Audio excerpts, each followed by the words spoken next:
Zhou Chen unexpectedly found himself reborn on an island in the 1980s. As he gazed at his once notorious self, he had yet to fully comprehend the situation when he heard the village chief shout, "Zhou Chen, your bride has arrived. Why don't you hurry and greet her?" Dazed, Zhou Chen stepped outside, only to see a girl trailing behind the village chief, carrying a small bundle. She kept her head lowered, her eyes fixated on her toes, exuding an air of pitiable fragility. It was only later that he learned this young girl was an unusual being with heterochromia, a victim of bullying throughout her childhood. What a twist of fate. Here he was, a scoundrel himself, now faced with a girl who bore the same mark of misfortune. Chapter 1. Zhou Chen, come out and claim your bride. Bailing Island, Jinsha Village. Situated at the easternmost edge of the motherland, this island may be small, but it is where the first light of dawn breaks. From the highest point of the Mazu Temple on Bailing Island, one could gaze down upon the black wooden huts perched on the golden sands, where fishermen temporarily rested. Numerous white seagulls settled on the roofs, preening their feathers. The voice of the village secretary, Zhou Hongwei, pierced the tranquil atmosphere. "Zhou Chen, your bride has arrived. Hurry up and come out." "Bride? What bride?" Inside the wooden hut, Zhou Chen abruptly opened his eyes, drenched in cold sweat, as memories surged like a tidal wave. He realized instantly what had happened. He had been reborn. After finally achieving success in his career, he found himself reincarnated following a drink at a company banquet. Zhou Chen suspected that fate was playing a cruel joke on him, returning him to the 1980s just when he had reached the pinnacle of his career, forcing him to endure hardships once more. Why return at all, if it had to be to his most useless youth? In his past life, he had indulged in petty thefts and even took delight in peeping at the village widow bathing. It could be said that, apart from his physical stature, he possessed no redeeming qualities. Zhou Chen surveyed the dilapidated wooden hut, a bitter smile creeping onto his face. This was not a home, but merely a fisherman's temporary shelter for drying nets. If memory served him right, he had ended up here after drinking too much and groping the widow, which infuriated his parents and resulted in his forced separation from the family. Though they called it a separation, Zhou Chen looked around at the single bed, a pot, 2 pairs of chopsticks, a fishing rod, an axe, and a few buckets, realizing he had little more than the bare essentials. Oh wait, there was also a pink pair of undergarments hanging nearby, stolen from the widow's home, fluttering gently in the sea breeze, carrying a faint, alluring fragrance. Speaking of the widow, she too had her own tragic story. At 18, she had just married, but on their wedding night, her groom, eager to showcase his prowess, tragically drowned in a barrel after drinking too much. Thus, the widow remained untouched. It was said that her groom had never even held her hand. In his previous life, Zhou Chen had been a well-meaning soul, always wanting to fulfill the unfulfilled wishes of the widow's late husband, though he was repeatedly met with rejection. Frustrated, he resorted to stealing the widow's personal belongings to vent his anger. But now, with this second chance at life, Zhou Chen resolved to leverage his past experiences to earn money. The myriad opportunities of the 1980s beckoned to him. As a reborn individual, he could avoid many pitfalls, and during this golden era of reform and opening up, he could truly make his mark. His parents would not perish due to unforeseen circumstances. His elder brother would not sever ties with him because of his failures, and his little niece would not succumb to leukemia at an early age. While Zhou Chen lost himself in thought, the village secretary Zhou Hongwei's voice rang out again, tinged with irritation. "Zhou Chen, are you still asleep from last night's drinking? Open the door. You good for nothing, let me in." Bang! Bang! The rickety wooden door reverberated under Zhou Hongwei's knocks, as if he intended to dismantle it if Zhou Chen did not comply. "Bride? I don't recall claiming a bride at this time in my previous life." Stunned, Zhou Chen shook his head, then slapped his face, the sting jolting him back to reality. In his previous life, he had stubbornly refused to acknowledge the separation and had wandered off to the town with his friends, only to learn later that his parents had spent a considerable sum of 50 yuan to arrange a bride for him, which the village secretary had delivered. Finding the hut empty, the village chief had to escort the girl back, and in that life, he had merely missed the opportunity. With a sudden realization, Zhou Chen glanced at the widow's white garments hanging by the window and hastily crumpled them up and tossed them outside. Gathering himself, he feigned calmness and stepped outside. Curiosity gnawed at him. What did the girl he had missed in his previous life look like?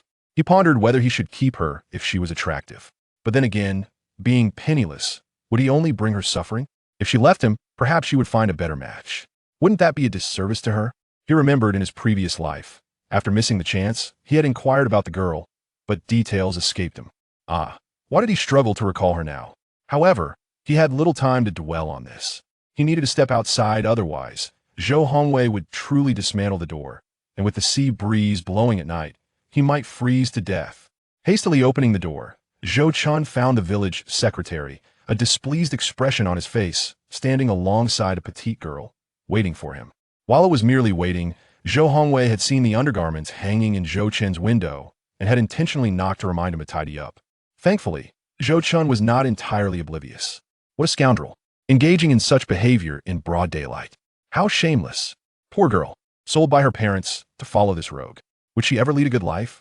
With no windows, they would surely be sharing the hardships of life together. Zhou Chen had expected to emerge in a carefree manner. To his surprise, he stepped out composedly, greeting, "Hello, Uncle Hongwei." Taking advantage of the greeting, Zhou Chen stole a glance at the girl behind the village chief. The girl, carrying a small bundle, appeared quite young and short, standing at just over 1.5 meters, resembling a little lowly. She kept her head bowed, her eyes fixated on her toes, her cheeks flushed, and her small nose tinged with red, embodying a delicate and pitiable demeanor. Her fair little fingers fidgeted with the hem of her garment, betraying her nervousness.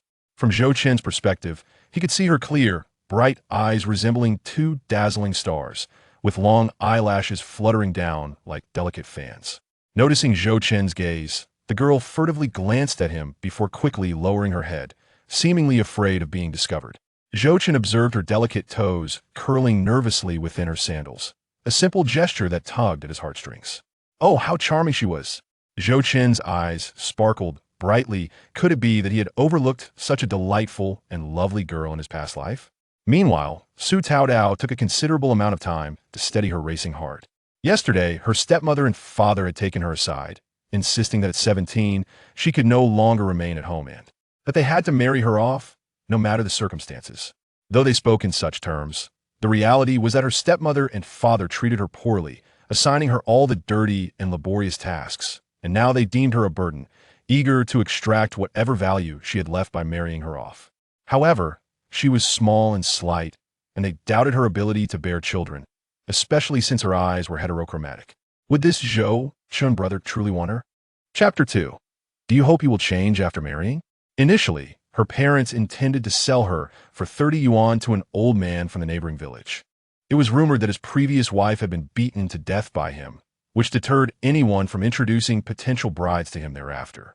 Yet, oblivious to this, Su Taotao's parents relentlessly inquired about how much the old man could offer. Just as they were about to reach an agreement with the matchmaker, Su Taotao thought to herself that if her parents sold her to that old man, she might as well jump into the sea. Death, would it really be filled with relentless pain? Perhaps she could reunite with her mother. The village elders often said that once a person departs, their deceased relatives come to escort them, didn't they? Oh, how she longed for her mother. Sometimes, Su Taodao pondered whether her mother would have brought her into this world had she known the suffering that awaited her. Did her mother once cradle her in her arms and tenderly kiss her forehead? Fortunately, she was eventually taken away by Zhou Chen's parents for a bride price of 50 yuan.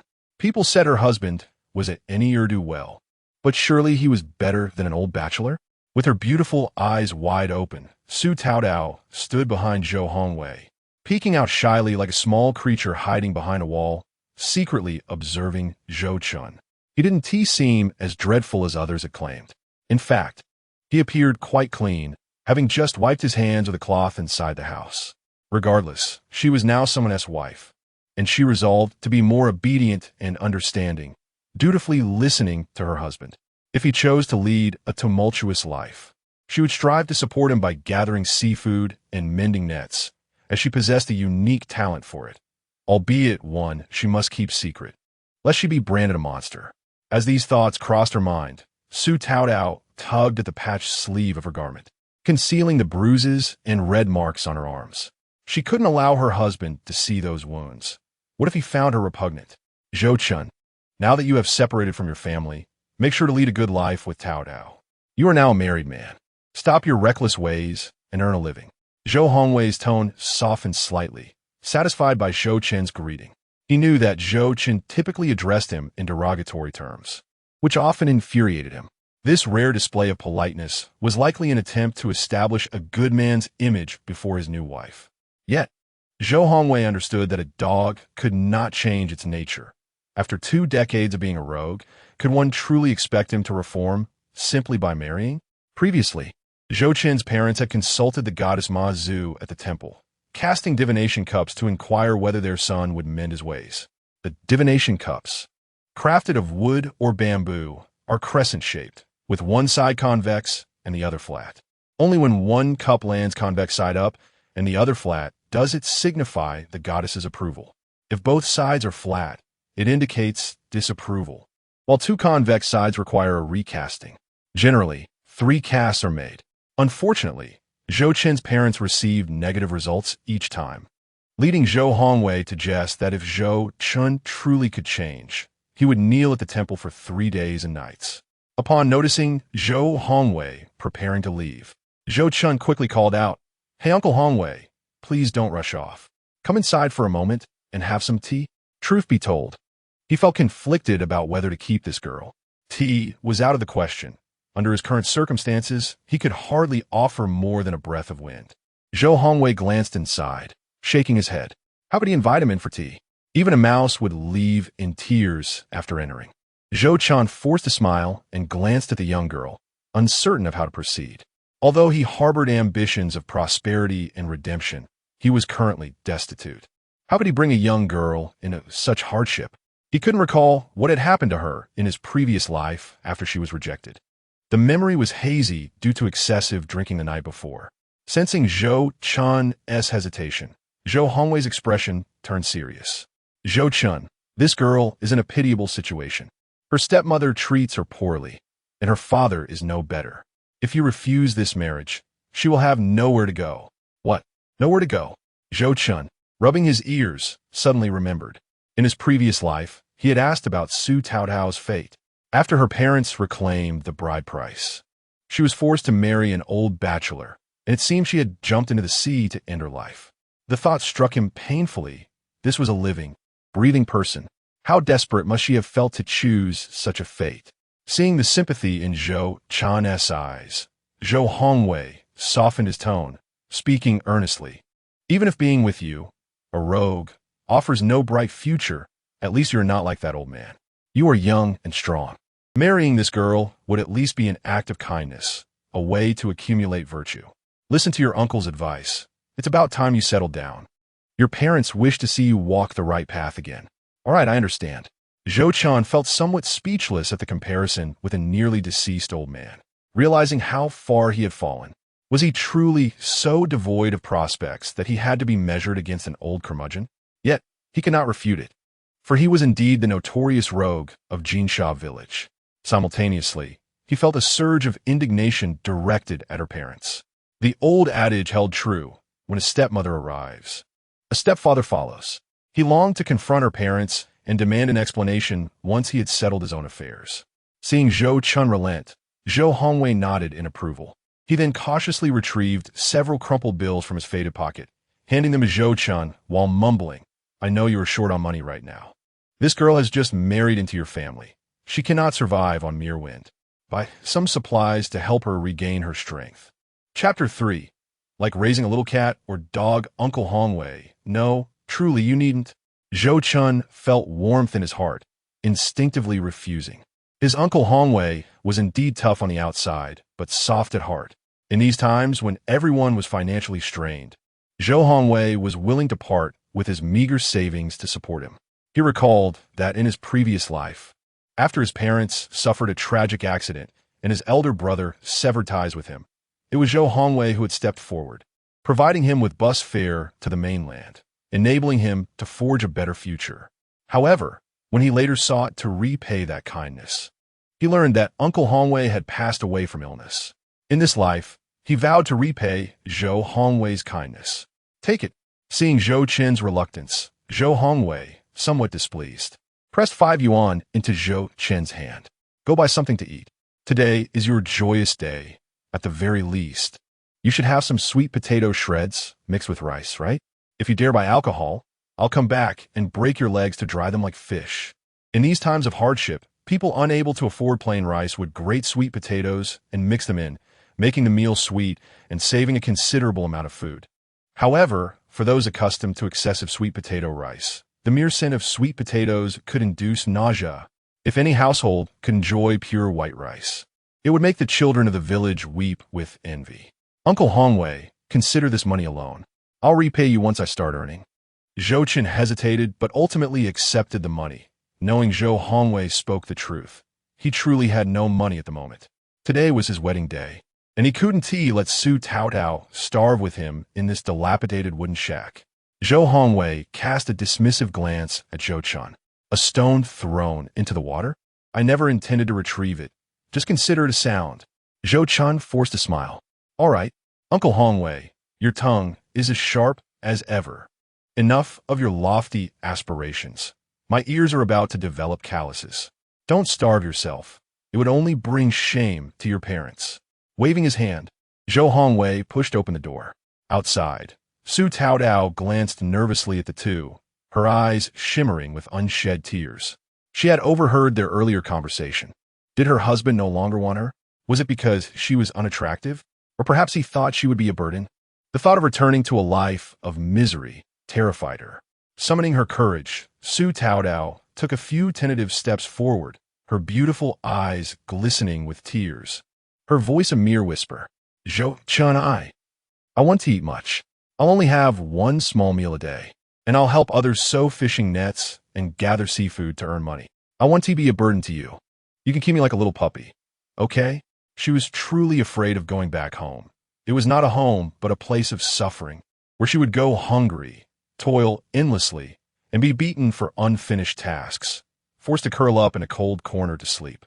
If Zhou Chen truly sent her back, she would have to marry that old bachelor. No, she couldn't bear that thought. It terrified her. The more she pondered, the more her tears flowed. Although I'm thin, I'm very capable. Can you let me stay? Su Taotao earnestly demonstrated her worth, even rolling up her sleeves, which inadvertently revealed the scars and bruises on her arms. Oh, the sight pierced Zhou Chen's heart with anguish. Those injuries must have been inflicted by her parents. How cruel! A girl so young should not have to endure such pain. Watching Su Taotao silently wipe away her tears, Zhou Chen felt an overwhelming urge to comfort her with a gentle touch on her head. However, she flinched instinctively, her voice trembling with fear. Don't hit me. Zhou Chen's hand hovered in midair, torn between desire to comfort her and uncertainty. Su Taotao seemed to sense his kindness and, like a timid little creature, carefully leaned her face toward his hand, rubbing against it, then looking up at him with wide, timid eyes. Her cheeks were flushed, her large eyes and small nose reddened. Tears streamed silently down her face. She dared not cry out loud, for that would only bring punishment. She had perfected the art of silent weeping. Gently cupping one side of Su Taotao's small face, Zhou Chen felt his heart shatter. I don't hit people. He could not bear to harm such a sweet and adorable wife. At that moment, he noticed something peculiar about her eyes. But before he could examine it closely, a familiar pain shot through his ears. Zhou Hongwei, with tears streaming down his face, twisted Zhou Chen's ear and spun him around, exclaiming, Zhou Chen, do you want to keep her or your ear? Zhou Chen was on the verge of tears himself, shouting, people, wiping his tears. Zhou Hongwei squinted at the pair holding hands, feeling like a benevolent sage guiding the masses, casually leaving with his hands behind his back, concealing his merits and fame. Uncle Hongwei, Zhou Chen suddenly called out. Zhou Hongwei waved his hand, shaking his head. No need for thanks, oh wait. I live in the wooden house by the sea, not on the elevated land behind. Take another step, and you'll fall into the sea. Zhou Chen shouted anxiously, but all he received in response was the sound of a splash and a spray of water. Zhou Chen was speechless. The front of his wooden house was flanked by 2 rows of wooden planks. To access his abode, one had to descend from the adjacent ladder. By the time Zhou Chen hurried to the front, Zhou Hongwei had already resurfaced, sputtering water and looking somewhat disheveled. However, upon seeing Zhou Chen approach, he wiped his face and waved nonchalantly.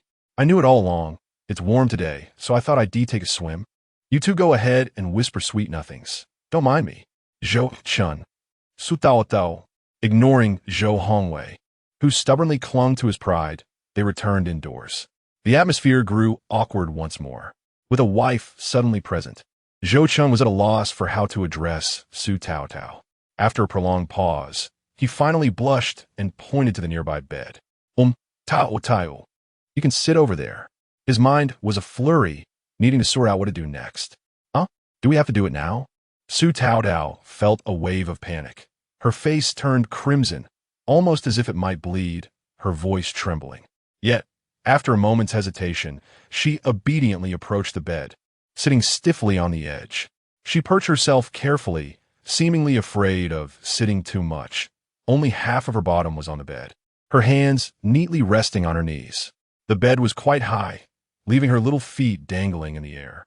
At that moment, her little heart raced like a fish trapped in a puddle. Before coming here, her neighbor had advised her to listen to her husband, and that on the first night of marriage, they would need to engage in intimate activities, even giving her a yard of purity cloth. Thus, the word do made her particularly sensitive. The thought of what was to come made beads of sweat form on her little forehead. Should she take the initiative to do something first? Chapter 4. Ambitions as high as the sea. With that thought, Su Tao Tao opened her bundle, retrieved the yard of purity cloth, spread it on the bed, and began to unbutton the side of her dress. She had worn a yellow dress today, one she usually refrained from wearing, although patched in many places. It was her favorite garment.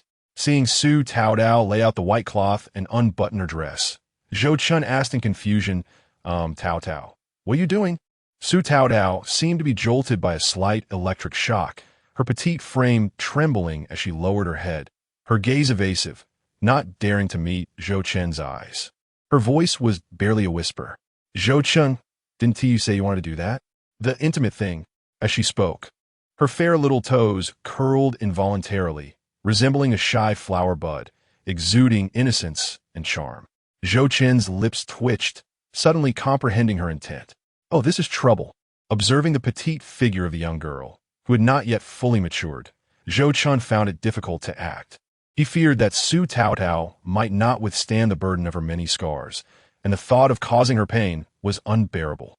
Although he harbored a desire to inquire about the events that had transpired in her life, the timid and sensitive nature of the little girl held him back. He opened his mouth to speak, but ultimately decided to wait for a more opportune moment. Nevertheless, it must be said that despite her tender age, Su Tao Tao had developed remarkably well. In this era of scant nourishment, her growth was indeed commendable, if she were to receive proper sustenance. Zhou Chen could only imagine the outcome. Was this what they called a fruitful branch? No, what was he even thinking? Steadying his thoughts, Zhou Chen remarked, you misunderstood. I have no chair in this room. I was merely considering your long journey and thought you might want to sit and rest. Su Tao Tao's mind went blank, and her face flushed with heat. In a flurry, she fastened her button, hastily grabbed the purity cloth from the bed, stuffed it into her small bag, and clutched it to her chest, burying her face in it like a startled little rabbit, utterly at a loss. Oh no. Would Zhou Chen brother think I am a loose girl? Zhou Chen looked at the easily frightened girl before him, a mix of pity and affection swelling within him, igniting a strong desire to protect her. He then asked, how old are you this year? I am 17. After my birthday, I will be 18. Su Tao Tao replied in a whisper, seemingly worried that her answer might not satisfy Zhou Chen. She quickly added, although I am small and a bit thin, I am quite capable of work. I could even bear little babies for you, Zhou Chen brother. Zhou Chen stifled a chuckle, saying, all right, I understand. You stay at home for now while I go procure some supplies. After some contemplation, he concluded that it was best to buy some provisions first, as the girl looked as if she had rarely had her fill. Before earning substantial wealth, he felt it was prudent to ensure she was well fed. Okay. Su Tao Tao stole a glance at Zhou Chen and, upon noticing that he did not disdain her, felt a wave of relief wash over her. She surveyed the barren wooden house, a smile blossoming on her face as her little feet began to sway with anticipation. Though it appeared empty, she could weave fishing nets, earning a few dimes to a yuan each day to help with household expenses. On the 1st or 15th of the month, when the tide receded. She could scavenge the shore for clams, mussels, and other shellfish to sell. Moreover, she possessed a unique talent for beachcombing. With determination, she reassured herself that everything would improve with effort. Casting a glance at the drafty windows, Su Taotao leaped from the bed, ready to gather banana leaves from the back mountain to create makeshift window coverings. Meanwhile, Zhou Chen, braving the scorching sun, had arrived at Huansha town. Not far from Jinsha village, it was merely a 20-minute walk from the adjacent Huansha island. Little did he expect that such a short journey would leave him utterly breathless and drenched in sweat. Alas, I must exercise more. With this physique, how can I provide a happy home for my little wife? Zhou Chen decided to rest in the shade of a large lychee tree at the town's entrance. The narrow rural road was nearly deserted, lined only with the spiky leaves of the poisonous dragon fruit plant. The locals avoided it, except for the Na'vi newcomers. Fortunately, the leaves were valuable for making straw hats and mats, and some women had once sold these goods in the county. However, that required a long bus ride, costing 15 cents per person. At this time, hailing a bus was no easy feat, and the lack of paved roads made the journey arduous. The cramped, dilapidated bus reeked of sweat and salted fish, and the bumpy ride often left first-time passengers feeling queasy. Suddenly, a group of children spotted Zhou Chen and called out with laughter, "Uncle, why are you sitting here? Are you here to buy wine again?" The leader of the group, a boy named Zhou Ziming, often led the children in play. Some were so young, they still had snot running down their faces without a care. "Go play elsewhere. Your uncle is here to buy rice and salt." Zhou Chen waved them away. You think you're too good for us? My mom says you're a failure, and playing with you will make us failures too." Zhou Ziming innocently struck a nerve. "Oh no, the failure uncle is here." The children bounced around, laughing and exposing their little teeth. Zhou Chen felt a frown forming. Had his reputation sunk so low that children were composing songs about him? "Watch it. Tell your mother to beware. I might just stew your family's old hen." Zhou Chen pretended to rise as if to chase them. Run. The failure uncle is going to hit us." They squealed, giggling as they scurried away. Zhou Chen shook his head, not truly angry. His reputation had indeed taken a hit. However, he was confident he could turn it around soon. He made his way to the general store, purchasing 5 pounds of rice, 10 pounds of dried sweet potato shreds, and a few essentials like oil, vinegar, and salt. 5 yuan vanished quickly, leaving him with only a few coins. He could not expect to rely on his parents for more. Though they owned a boat and lived relatively well, earning 30 to 40 yuan a day, he felt guilty for being a disappointment to them. It wasn't until a sudden typhoon swept them away that he realized he must ensure his parents enjoyed a life of comfort. Yet, no matter how many times he pondered it, the pressing matter was to earn money. He needed to generate income, adopt a better attitude, and return to apologize to his parents. He also thought of his elder brother and sister-in-law, who had taken care of him for years. He felt deep remorse for not being present when his young niece succumbed to leukemia. Acute leukemia was often caused by excessive formaldehyde exposure. This time around, he vowed to uncover the cause of her illness to ensure his niece could grow up safely. The thought of the many messes awaiting his attention weighed heavily on Zhou Chen. However, as he walked along the path, he remembered the little wife waiting at home, and his heart lightened considerably. Life, after all, was about taking things slowly. First, he would earn money, improve their living conditions, and ensure his wife flourished. As the saying goes, one relies on the mountains for sustenance and the waters for nourishment. With the vast ocean akin to a treasure trove nearby, Zhou Chen felt no worry about making a living. Passing a candied hawthorn stall, he gritted his teeth and bought one, wrapping it carefully. Imagining Su Taotao's delighted expression upon seeing the treat brought a smile to his face. Even the sun above seemed less harsh. Zhou Chen suddenly understood why his parents urged him to marry. No matter how far one roamed, there would always be someone waiting at home. This was life, the true essence of living. As Zhou Chen strode confidently towards the beach, the waves surged higher with each passing moment beneath his feet. Yet his ambitions soared even higher within his heart. Chapter 5. The Little Wife with Heterochromia. Zhou Chen walked briskly down the slope to the beach. From this vantage point, the golden sunlight bathed the shimmering sea, casting gentle waves of light that sparkled intermittently, flickering like stars as they danced with the rhythm of the tides. In stark contrast to the future, where waves crash upon the shore, the murky waters are laden with plastic bags. And perhaps even an errant condom may find its way onto one's face. From a distance, Zhou Chen discerned a familiar petite figure diligently squatting by the wooden ladder, scraping algae from its surface with a piece of wood. This ladder had been submerged for many years, its rungs slick with a profusion of slippery algae. A careless slip could result in a dangerous fall.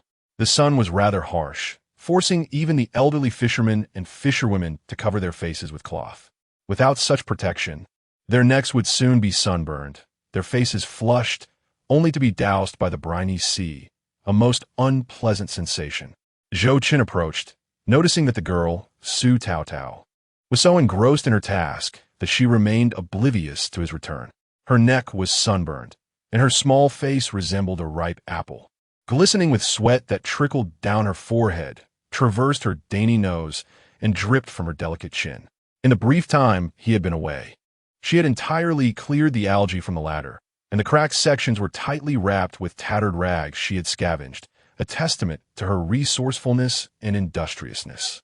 Unlike Zhou Chen, who was often derided by his parents, she possessed a spark of vitality in her eyes. Tao Tao, Zhou Chen called out. Ah, Su Tao Tao, startled by his sudden appearance, quickly stood, rinsing her small hands in the nearby sea. Her cheeks flushed as she shyly said, Zhou Chen Gij, you're back? I was just cleaning the ladder. It had grown so much moss. I was worried you might slip. Please hand me your things. No need, I can manage. Let us head up first, Zhou Chen replied, smiling at the now spotless ladder. Su Tao Tao followed closely behind him, mirroring his steps as they returned indoors. Upon entering, Zhou Chen noticed a marked difference. The room was clean and orderly. Dust had been swept away, and everything was meticulously arranged. To his surprise, he saw that Su Tao Tao had fashioned makeshift windows from banana leaves, cleverly hung to shield against the wind. Did you make these windows? Tao Tao, you're quite impressive, he remarked with a smile. Huh? I just did it casually. The girl blushed at the compliment, her eyes crescent-shaped and sparkling. It was the first time someone had praised her. Since she could remember, she had only received endless scorn and blame, accompanied by the sting of bamboo sticks and fists. Zhou Chen Gij is so kind to me. I must work hard to repay him, she thought. At that moment, Zhou Chen noticed something in her eyes. He set down his belongings and approached her. Perhaps sensing his gaze, Su Tao Tao lowered her head, her long eyelashes trembling with nervousness. Zhou Chen crouched down to look in her eyes and said, Your eyes. Hearing this, Su Tao Tao's heart tightened. She knew the truth could no longer be concealed, yet she remained silent as tears began to fall. Zhou Chen took her small hand and led her outside. In the sunlight, he finally discerned that his little companion possessed heterochromia. Her left eye was normal, while her right eye sparkled a clear blue, reminiscent of a tiny Persian gem. Oh, quite beautiful, he mused. As Zhou Chen continued to gaze into her eyes, Su Tao Tao summoned her courage to look up, stammering, I'm sorry, Zhou Chen Gij. Em disabled.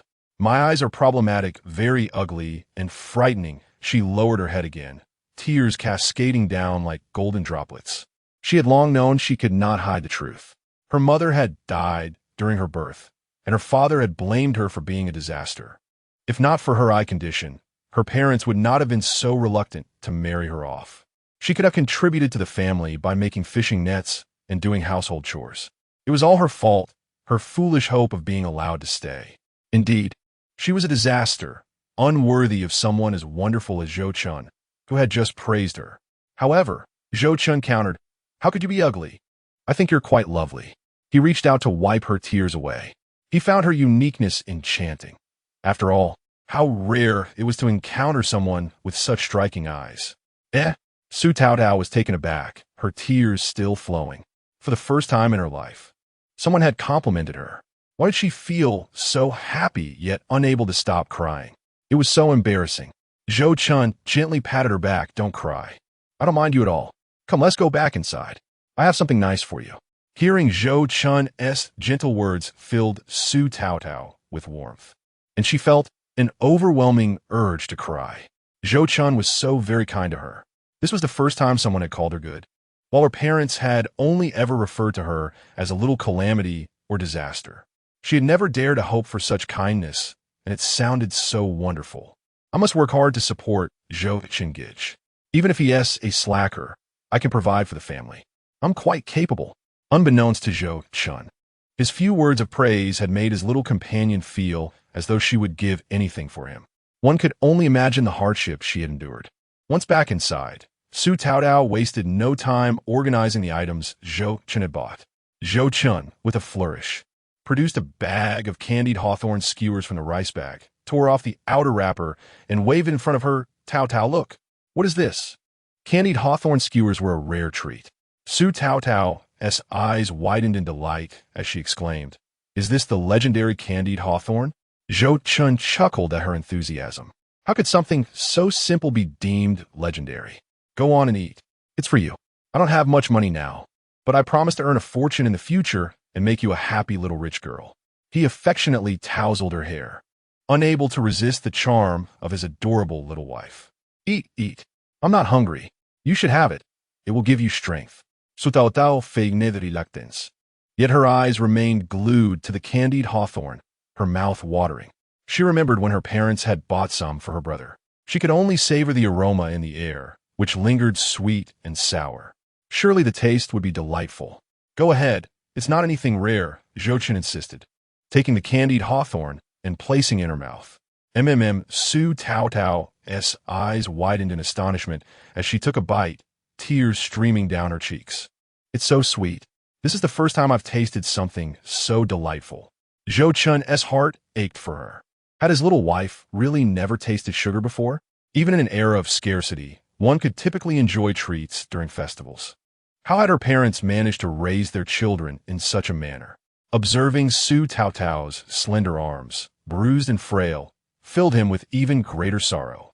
Zhou Chen, you eat too. I only need one. Su Taotao offered him the candied hawthorn, her cheeks reddening as she turned it around, fearing he might be deterred by her saliva. Zhou Chen would never be so picky. Taking a bite, he then stuffed the remainder into Su Taotao's mouth, causing her little lips to puff out like a rabbit munching a carrot. All right, I'm off to work. Oh, by the way, there are seeds inside. Don't swallow them. Chewing on the hawthorn candy, Zhou Chen bit into a seed and, lifting the banana leaf window, he spat it out into the sea. Oh, I thought it was sugar, and I swallowed it, Su Taotao exclaimed, startled. She had never eaten hawthorn candy before and was unaware of the seeds. Oh no, those seeds might sprout in your belly and grow out of your mouth. They might even burst your stomach. No, I haven't even had a baby for brother Zhou Chen yet. Let me listen and see if I can hear any sprouting sounds. Listen quickly. Zhou Chen squatted down, pressing his ear to Su Taotao's stomach, only to hear the rumbling of her empty belly. This little girl was clearly famished, yet she insisted on giving all the candy to him. Brother Zhou Chen, did you hear anything? Su Taotao asked, looking down at him. I heard your little tummy saying, I'm so hungry, the hawthorn seeds have been digested and can't sprout anymore. Zhou Chen stood up, bucket in hand, and smiled. It's all right. I was just joking. I'll go out and catch some food for you. I'll make you something delicious. Oh, that's a relief. When I was hungry, I used to sneak out and pick wild fruits, and I never spat out the seeds. I was so afraid that they would sprout in my belly. Realizing that Zhou Chen had been teasing her, the little girl visibly relaxed. She then volunteered, I'll move the stove outside. When you come back, I can cook. A pang of pain struck Zhou Chen's heart. The nonchalant words of this little girl masked the countless nights of hardship.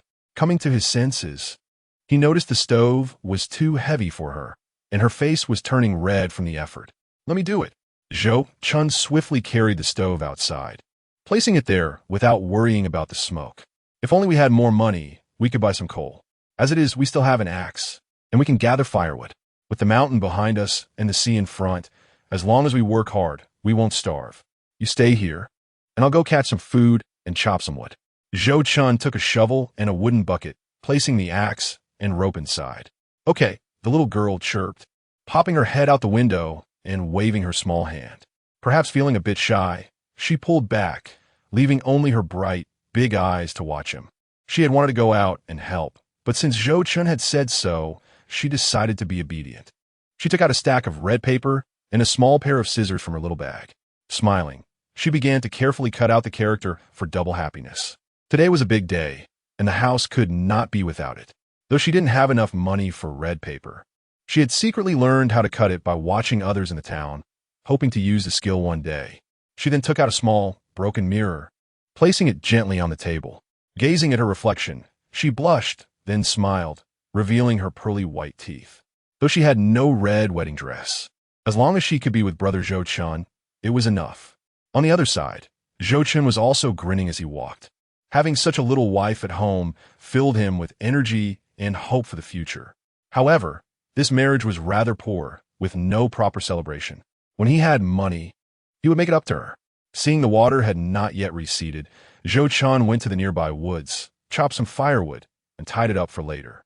He encountered no one along the way. First, his place was far from the nearest dock in Jinsha village, about 20 minutes away. Second, it was a temporary fishing stop, and no one usually came. Now, nearing the first day of the month, the tide was receding. Generally, the 1st and 15th days saw the biggest tides, and many boats stayed out to avoid getting stranded. In this era, calculating the tides was manual, unlike in his previous life, where he could check a public account or ask a smart assistant. Unlike in novels, where one could go to the beach anytime and find exotic seafood, the reality was different. It was now midday, and the tide was rising, but it would take a few hours to reach the shore. Standing on the rocks, he could see many women with their pants rolled up, gathering seafood on the neighboring beach. In this time, men usually worked or fished, while women stayed home, wove nets, or gathered seafood to supplement the family income. Zhou Chen, with his bucket, made his way down the rocky slope to the beach, planning to look for clams. Known as gala in Qingdao, whether stir-fried or in soup, they were delicious. If he couldn't find clams, he would look for other types of shellfish. He didn't want to eat spicy conches, as they caused diarrhea, and the rocks where they grew were often infested with sea cockroaches, which he found disgusting. Mussels were also hard to find, as the larger ones were already taken, leaving only small, difficult-to-find ones. After a long break from gathering seafood, Zhou Chen was excited, hoping for a big catch. In novels, the first time the protagonist gathered seafood, they found large fish or big shells, and he hoped his luck would be similar. As he was focused on finding clams, he heard the laughter of the village women who were coming to gather seafood. By seniority, they were his aunts. "Hello, Aunt 3. Aunt Lu, you're here to gather seafood too?" Zhou Chen greeted them with a smile, but no one acknowledged him. Some rolled their eyes, while others ignored him. They were too busy to waste time on him. Zhou Chen was not upset, knowing it would take time to change their opinions. He then noticed a girl among them, her high-rolled pants revealing her fair ankles, pouting and glaring at him. Her fair skin stood out among the sun-tanned women, looking like a naive and innocent girl from a later era. It was none other than the young widow, Lin Qingyu. Zhou Chen's face turned red, and he quickly looked down, pretending not to see. The women began to gossip, not bothering to avoid him. Zhou Tian seems to have arranged a marriage for this good-for-nothing. Secretary Zhou Hongwei brought the girl to him today. Oh, poor girl, what can she do with this good-for-nothing? I guess that's why he's so eager to gather seafood today. To impress her. He's a 3-day fisherman and a 2-day sunbather. If he can stick to it for 2 days, it'll be a miracle. Poor girl. I heard her family treated her badly. Now, she's out of the tiger's den and into the wolf's den. Is it possible? I had heard rumors that he had touched Miss Lin's backside. Shoo, keep your voice down. Miss Lin is still here. Oh. Zhou Chen instantly felt a sharper gaze piercing into his back, and without needing to think, he knew the source of that gaze. Chapter 7. Fortune has arrived. However, when he thought about the items he had cast into the sea, a wave of relief washed over him. After all, there would be no evidence against him. Holding a bucket, Zhou Chen swiftly dug for clams with a sand shovel. Wherever there was a breathing hole, a single scoop beneath would surely yield results. He was quite adept at locating these holes. No matter how dark the night, he could pinpoint them with precision. Before long, the sound of clams clinking in his bucket filled the air. As he continued, Zhou Chen suddenly realized he had moved much closer to Lin Qingyu. She, however, was oblivious, diligently using her shovel to scrape small patches. Being a newcomer from outside, she was still unfamiliar with the tricks of gathering clams, blindly shoveling sand. The ground she had disturbed looked as if it had been trampled by ducks. Yet even ducks would have fared better, as her bucket contained only a few scattered clams. This young widow was indeed a pitiful figure. Having lost her parents at a young age, and then her husband, she was left to support her in-laws, which was no small burden. She rarely spoke, often bearing her grievances in silence, like a punching bag, pouting whenever she was upset. In an attempt to improve the widow's impression of him, Zhou Chen took the initiative to say, "You won't succeed like this. Do you see those breathing holes? Clams can only be found beneath them." He had no intentions of flirting with the widow. His heart belonged to another. His words were merely an act of kindness to his sister. After all, it would be quite embarrassing to be ridiculed for her ineptitude. Lin Xingyu was taken aback. This rogue was actually giving her advice instead of teasing her. Usually, when she crouched there searching for clams, he would be staring at her backside or peering down her neckline.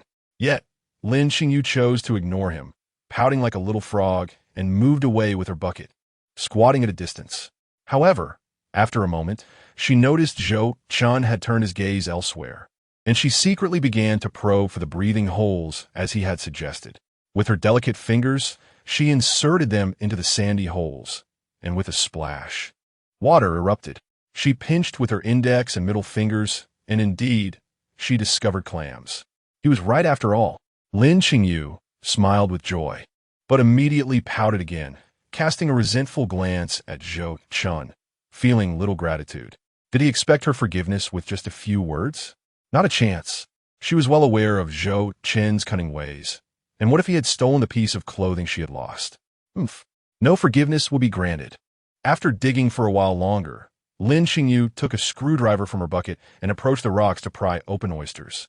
With deftness, she inserted it and pried them open without breaking the adductor muscle or shell, quickly slicing the meat into her bucket. Lately, she had been craving oyster pancakes, thinking to gather some to take home. Oysters, also known as shucking oysters, vary in size. Larger ones are called oysters, while smaller ones are simply termed oysters. Despite their shells, they're actually planktonic organisms that attach to rocks and grow over time. Underneath the wooden house where Zhou Chen lived, there were quite a few oysters clinging to the 4 wooden pillars. Some boats, having been at sea for an extended period, also accumulated many oysters that required regular cleaning. However, the oysters on these rocks were quite small, yielding little meat.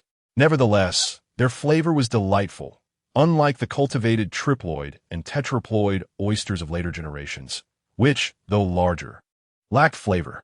Zhou Chen also took a screwdriver to open oysters, and after half an hour of effort, he had filled a bucket. Not bad. There would be an additional dish for dinner. Thinking of how happy Su Tao Tao would be, Zhou Chen wiped his sweat and felt invigorated. The only regret was that after toiling for over an hour, he had not seen a single large catch. Damn it, where was the promised golden finger? Where were the privileges of a reincarnator? If I can't find a big grouper, at least let me find a razor clam. As the tide rose slightly, he realized that if he didn't find something good soon, the evening would hold little opportunity.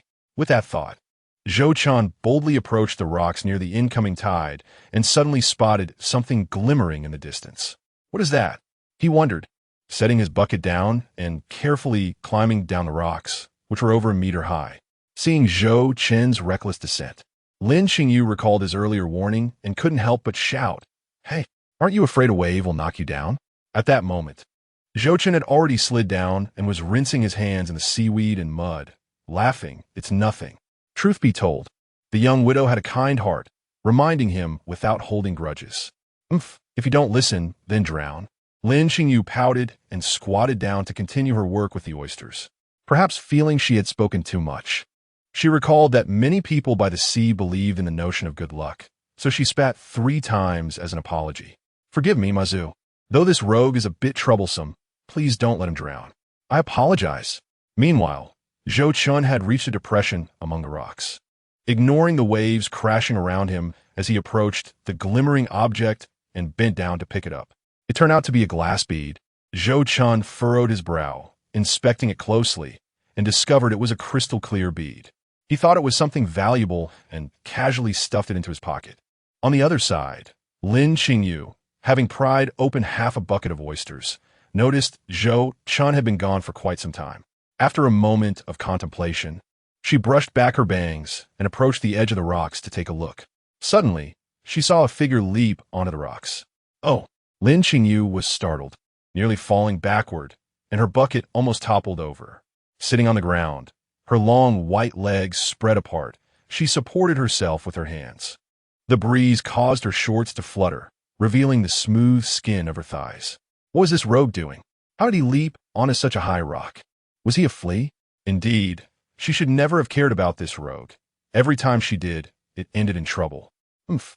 She scrambled to her feet, shot Zhou Chen a glare, and continued pouting as she carried her bucket away to focus on her own tasks. Zhou Chen, feeling awkward, smiled sheepishly. Suddenly, he turned back and noticed two brownish-green creatures wriggling in the shallow water ahead, seemingly in a scuffle. Fortune has arrived. Chapter 8. A Bountiful Harvest. Blue crabs. These are a true delicacy. In southern Fujian, blue crabs are referred to as sturgeon. Nowadays, they can fetch quite a price. Zhou Chen quickly set his items aside, took a few strides, and stepped on the two blue crabs. Grabbing them from behind, he lifted them effortlessly.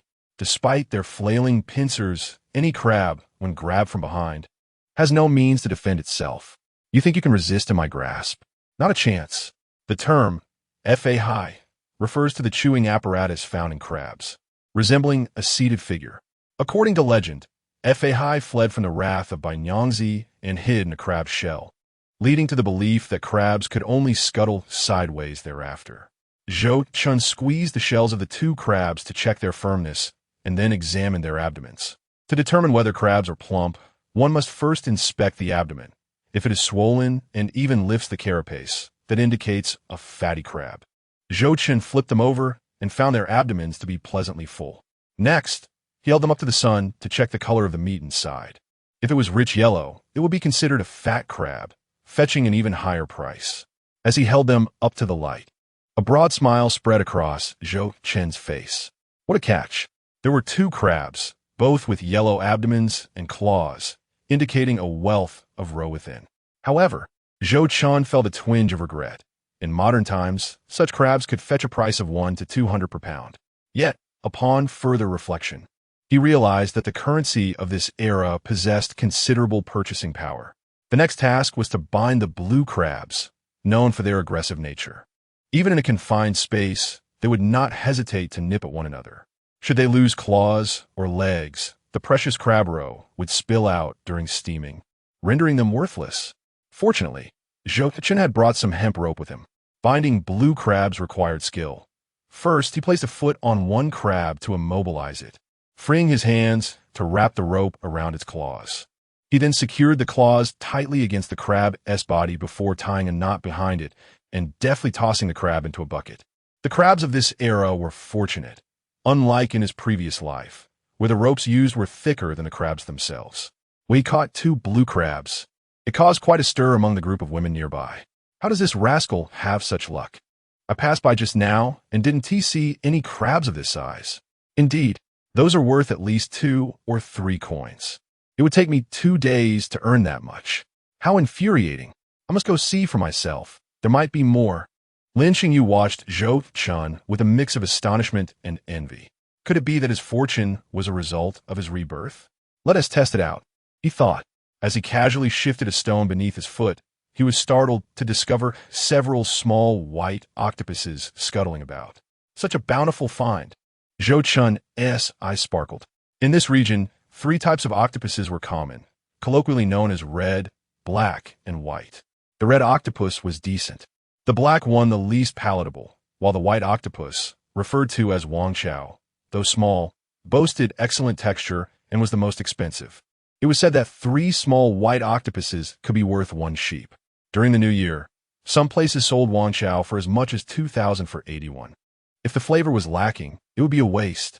As Zhou Chen observed the small octopuses swiftly attempting to escape towards the water, he was determined not to let them succeed.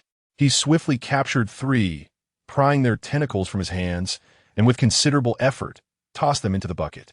Even then, the octopuses continued to squirm, desperately trying to climb up the sides of the bucket, but Zhou Chen flicked them back down one by one. How agile they are, he exclaimed. In exasperation, he grabbed a stone to weigh down the bucket. The octopuses nestled beneath it, and although the bucket became heavier, Zhou Chen felt no regret when considering the potential profit from the octopuses. At that moment, he flipped another stone. To his delight, he uncovered yet another cluster of white octopuses. Immersed in the joy of foraging, Zhou Chen quickly collected 8 more. Meanwhile, Lin Qingyu, who was busy prying open oysters, gazed at Zhou Chen in disbelief. How could this scoundrel be so lucky? He casually flipped a stone and found treasure. Her curiosity and desire piqued. She decided to give a try as well. Setting down her small bucket, she removed her sandals, revealing her delicate, fair feet. Standing at the edge of the rocks, she took a deep breath, summoning her courage, and slowly slid down. Nervous, her pristine toes clutched the stone tightly. Just as Zhou Chen finished tossing a few more octopuses into the bucket, he noticed Lin Qingyu descending as well. She wore a slightly faded, loose shirt that fluttered in the sea breeze, unintentionally revealing her flat, toned abdomen and the delicate curve of her waist. Do not gaze. Zhou Chen quickly averted his eyes. Once beneath the rocks, Lin Qingyu cast a puzzled glance at Zhou Chen, unaware that she had inadvertently exposed herself. Seeing Zhou Chen still searching beneath stones, she mimicked his actions, but after flipping several stones and finding only scuttling sea roaches, she felt disheartened. Zhou Chen, on the other hand, was reaping a bountiful harvest. As he gained strength, he could easily overturn larger stones. Suddenly, he joyfully exclaimed, "A stonefish." Beneath the stone was a thrashing black-red fish with white and black spots, its eyes bulging and dorsal spines erected in a display of defiance. Yet, trapped in shallow water, its struggles only splashed droplets around. This fish, known as the stonefish or tigerfish, possessed venomous spines. Zhou Chen carefully grasped its gills, lifting it out of the water. What a sizable catch! He secured the fish with a length of rope, threading one end through its gills and wrapping the other around its tail, forming an arc to keep the fish alive and fresh outside the water. It was often touted as a remarkable technique, though it was simply a method to minimize oxygen consumption while allowing the fish to breathe in the moist air. Hanging the fish from the bucket, Zhou Chen resumed his search for other treasures. Meanwhile, Lin Qingyu, having lifted her head in confusion, was engaged in catching a jumping fish. Her face splattered with mud and her hands grimy. Hearing Zhou Chen's exclamation, she lost her grip, and the fish escaped with a flick of its tail, splattering her face with mud once more. Pouting, she felt a sense of injustice. Why was her luck so poor? It was baffling how this scoundrel had suddenly become so fortunate. His adeptness at binding crabs and handling fish did not seem characteristic of a mere vagabond. Noticing that Lin Qingyu had not found anything after her efforts, Zhou Chen pointed to another stone beneath her feet and said, "You should flip that one." Startled by his suggestion, Lin Qingyu pouted and ignored him, choosing instead to squat down and search elsewhere. "Oof, I refuse to listen to that scoundrel." Zhou Chen chuckled, observing that the tide was rising and prepared to climb back up. He placed the bucket on a higher stone, but halfway up, he noticed Lin Qingyu, taking advantage of his distraction, eagerly flipping the stone he had suggested. With a splash, the stone was turned, revealing 2 large blue crabs. "Wow!" Lin Qingyu exclaimed, though she quickly covered her mouth, feeling a twinge of guilt. "This is not because of the scoundrel's guidance. I discovered this by accident." As the crabs began to escape, her eyes lit up, and she quickly stomped on one while grasping the claw of the other. Yet, the crab she held was far too large, weighing over a pound, and it struggled fiercely, causing her to lose her grip. The other crab beneath her foot was equally restless, leaving Lin Qingyu momentarily flustered. Her face flushed with confusion as she lifted the crab, unsure of what to do. Although she had been married for over a year, she had yet to learn how to bind crabs. Calling for help was futile. She didn't know who to ask. How foolish of her.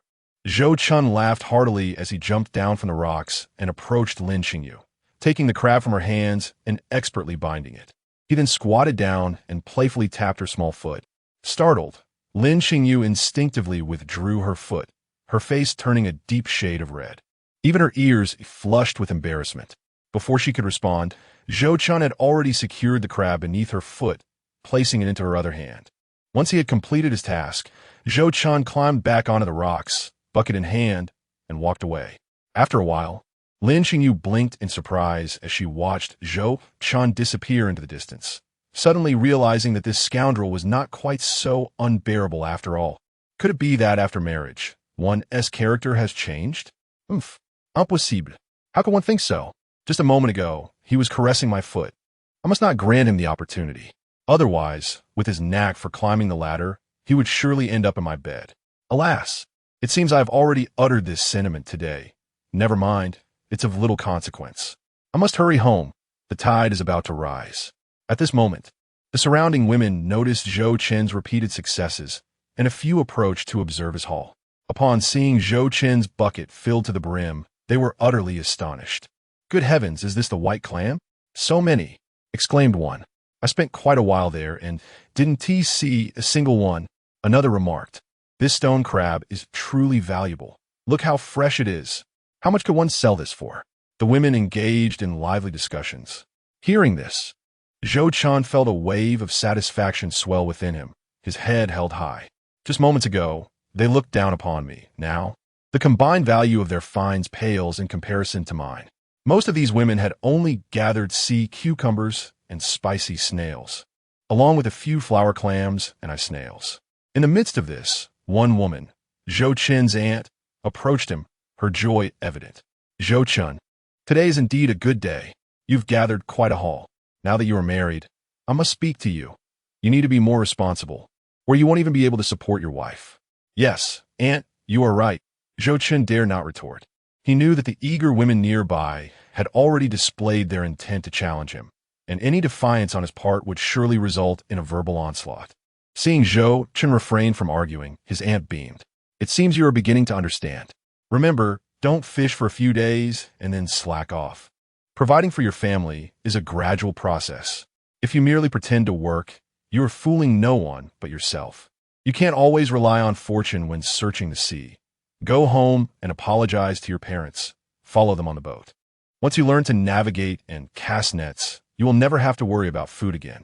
We can hold a proper wedding for you later. Look at you. You claim to be married, yet you haven't even hosted a banquet. The villagers don't even know of your union." Listening to his aunt's lecture, Zhou Chen felt a twinge of regret for engaging her. Indeed, is this the path to take? Should he depend on his parents to support his wife and children?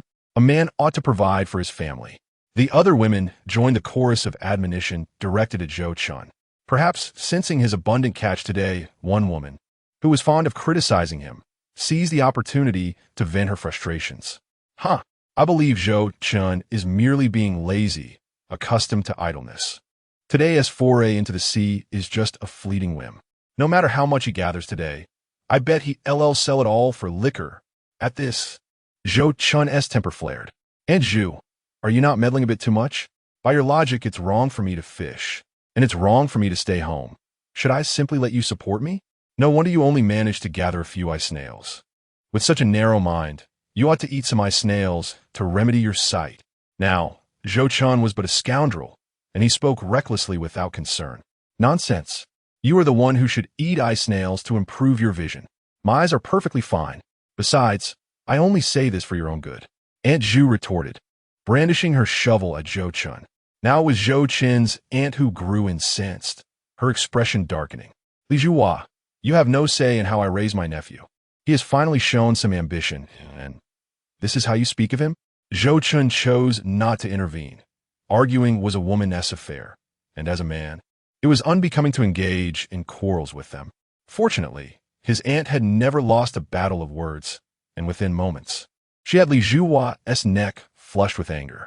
As the tide began to rise, someone attempted to mediate. Li Zhuhua scoffed, gathering her bucket and departing in silence. After a few steps, she turned back, calling out, "I will wait and see how far your precious nephew will get. Mark my words, within 3 days, his true colors will show. A good-for-nothing is a good-for-nothing. Curse you." Zhou Chen's aunt picked up a stone from the ground and hurled it at Li Zhuhua, who hurried away, only to turn back and shout, "Let us see what happens. Indeed, let us see. Once my nephew finds success, you shall regret your words." Zhou Chen's aunt initially stood with her hands on her hips, ready to shout. However, as her final words left her lips, her resolve weakened. Who could she blame? It was Zhou Chen's lack of ambition that caused this. Though she wished to defend him, she felt her own confidence falter. With her eyes now cast reproachfully upon him, Zhou Chen said, "Aunt, Tao Tao is still waiting for me at home. I must take my leave." With that, he swiftly departed. Scoundrel, do you truly intend to avoid reconciling with your parents? Do you wish to live in that drafty house with your wife? Your parents are merely trying to temper your character. They do not wish to cast you aside. Why must you be so stubborn? What success can come from fishing? Will you always be this fortunate? As Zhou Chen made his escape, his aunt called after him. Just as you said, once I find success, I will return to apologize. That would show my sincerity, wouldn't it? Zhou Chen waved his hand dismissively. Even without his aunt's urging, Zhou Chen understood that his parents intended to temper his character when they cast him out. If he truly sought their forgiveness, he knew they would likely forgive him as they had in the past. Yet, that was not Zhou Chen's desire. In this new life, he sought to make a name for himself and surprise his parents. Ah, this child.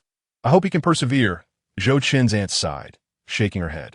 As the tide rose, many women rolled up their pant legs and walked towards the shore. Children playing in the water began to return home in small groups. A child, unfortunate enough to be buried in the sand with only their head visible, who had been laughing joyfully, suddenly cried out as the tide approached. "Mom, Mom, help me. The water is up to my throat." A woman dashed over, digging her child out and clutching them under her arm, delivering several swift slaps, causing the child to wail. With sand already lodged in their backside, the smacks brought tears to their eyes. Lin Xingyu cheerfully gathered a couple of blue crabs and spotted an ice snail lying in the sand. She picked it up, and before it could retreat, squeezed the snail meat, causing it to spurt water and retreat into its shell. Lin Xingyu adored playing with ice snails. Zhou Chen enjoyed them as well, though he preferred the water. At this moment, people gathered at the dock's purchasing station. Many were selling their catches, attended by a stout, middle-aged man known as a Adu, bald with a cigarette tucked behind his ear. After counting the money with a smile, he handed it over with his nicotine-stained fingers and shook hands, exuding a friendly demeanor. Due to his fair prices and amiable nature, everyone preferred to sell their goods here. Zhou Chen arrived at the station, his bucket of catch drawing considerable attention. After all, the villagers had never seen Zhou Chen sell his finds before. It was as if they were witnessing a massive grouper come ashore. Initially, they were indifferent, viewing him as a no-good drifter. Who could expect him to find anything of value on his first attempt at fishing? Perhaps he merely rummaged around and returned with a few clams. But upon glimpsing into Zhou Chen's bucket, their gazes became transfixed, and a chorus of gasps filled the air. Goodness, what a plump stone crab! How could a stone crab grow so large? And there are 2 blue crabs, both full of roe. Truly remarkable. Alas, there is hope for the tide. 3 tides are at the peak, and this mischievous lad has struck gold. Is this his first time scavenging the sea? Such good fortune is indeed unstoppable. Yet, there are envious whispers. Ah, luck cannot always be this favorable. Just wait and see. Next time, it surely won't be as good. Upon hearing the murmurs, Adu hurried over, astonished, and exclaimed, "Ah, Chen, you are truly fortunate. You've caught 2 crabs and an abundance of tide. You must be blessed by the sea goddess." Zhou Chen replied, "Indeed, I am blessed by the sea goddess. Brother Adu, please weigh these and tell me how much they are worth, but don't underprice me. I shall return." Adu chuckled, not taking the words to heart, as he efficiently poured out the contents of Zhou Chen's bucket, sifting through them while saying, "You think every time can be this lucky? Let me tell you, just finding green crabs this time is already a blessing." With that said, Adu expertly weighed them. 2 green crabs, one weighing a pound and the other a pound and 2 ounces and 18 tides. "Do you wish to sell them all?" he asked. Zhou Chen thought for a moment and replied, "Leave 6 tides, sell half of the clams, keep 1 crab, and sell the rest." "Ah, you still want to keep some for yourself? Why not sell them for cash?" Adu was somewhat surprised. Typically, those who scavenged the sea would sell everything. Yet, Zhou Chen chose to keep the crab and tides. Indeed, these tides could fetch 4 to 5 dimes each today. Not to mention this large crab at $1.50 a pound. How can you bear to keep it for yourself? The onlookers murmured, judging Zhou Chen's choices. This scoundrel truly cannot change his ways. He would rather eat something so expensive and sell it? Hearing their remarks, Zhou Chen secretly cursed their meddlesome ways. Observing others bringing their wives to sell goods, he puffed out his chest and declared loudly, I just married today and wish to treat my wife to a taste while nourishing her. The coastal folk believe that eating green crabs can replenish strength, and some men enjoy buying crabs to stew with their drinks.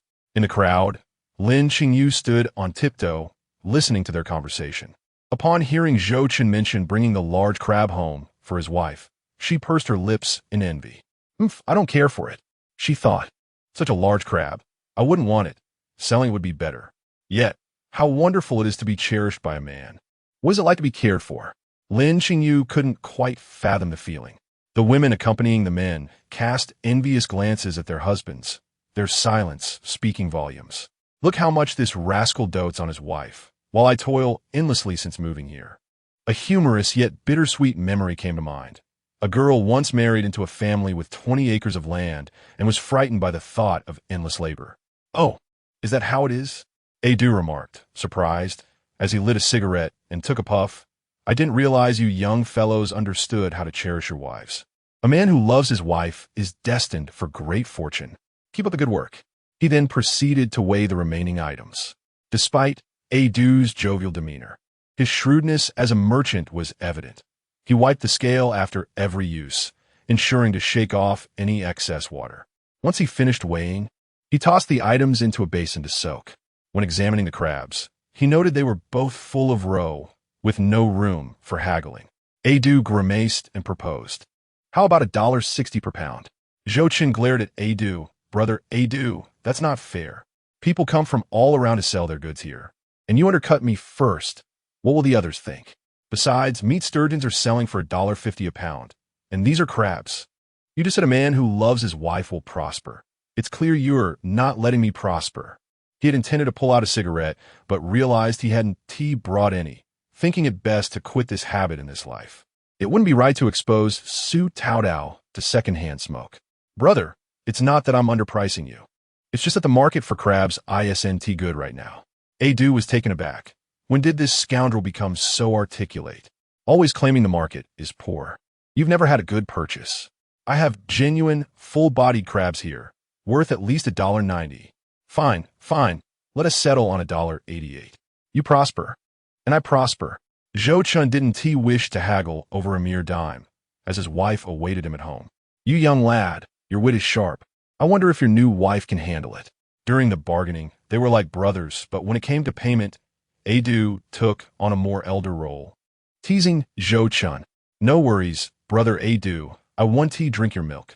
Zhou Chen didn't indulge Adu's jests. Business people rarely engage in emotional exchanges.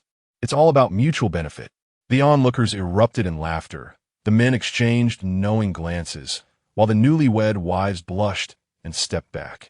Lin Qingyu turned beet red, mortified by Zhou Chen's brazen remarks. This is the subtlety unique to the Chinese. Outward modesty doesn't imply internal restraint.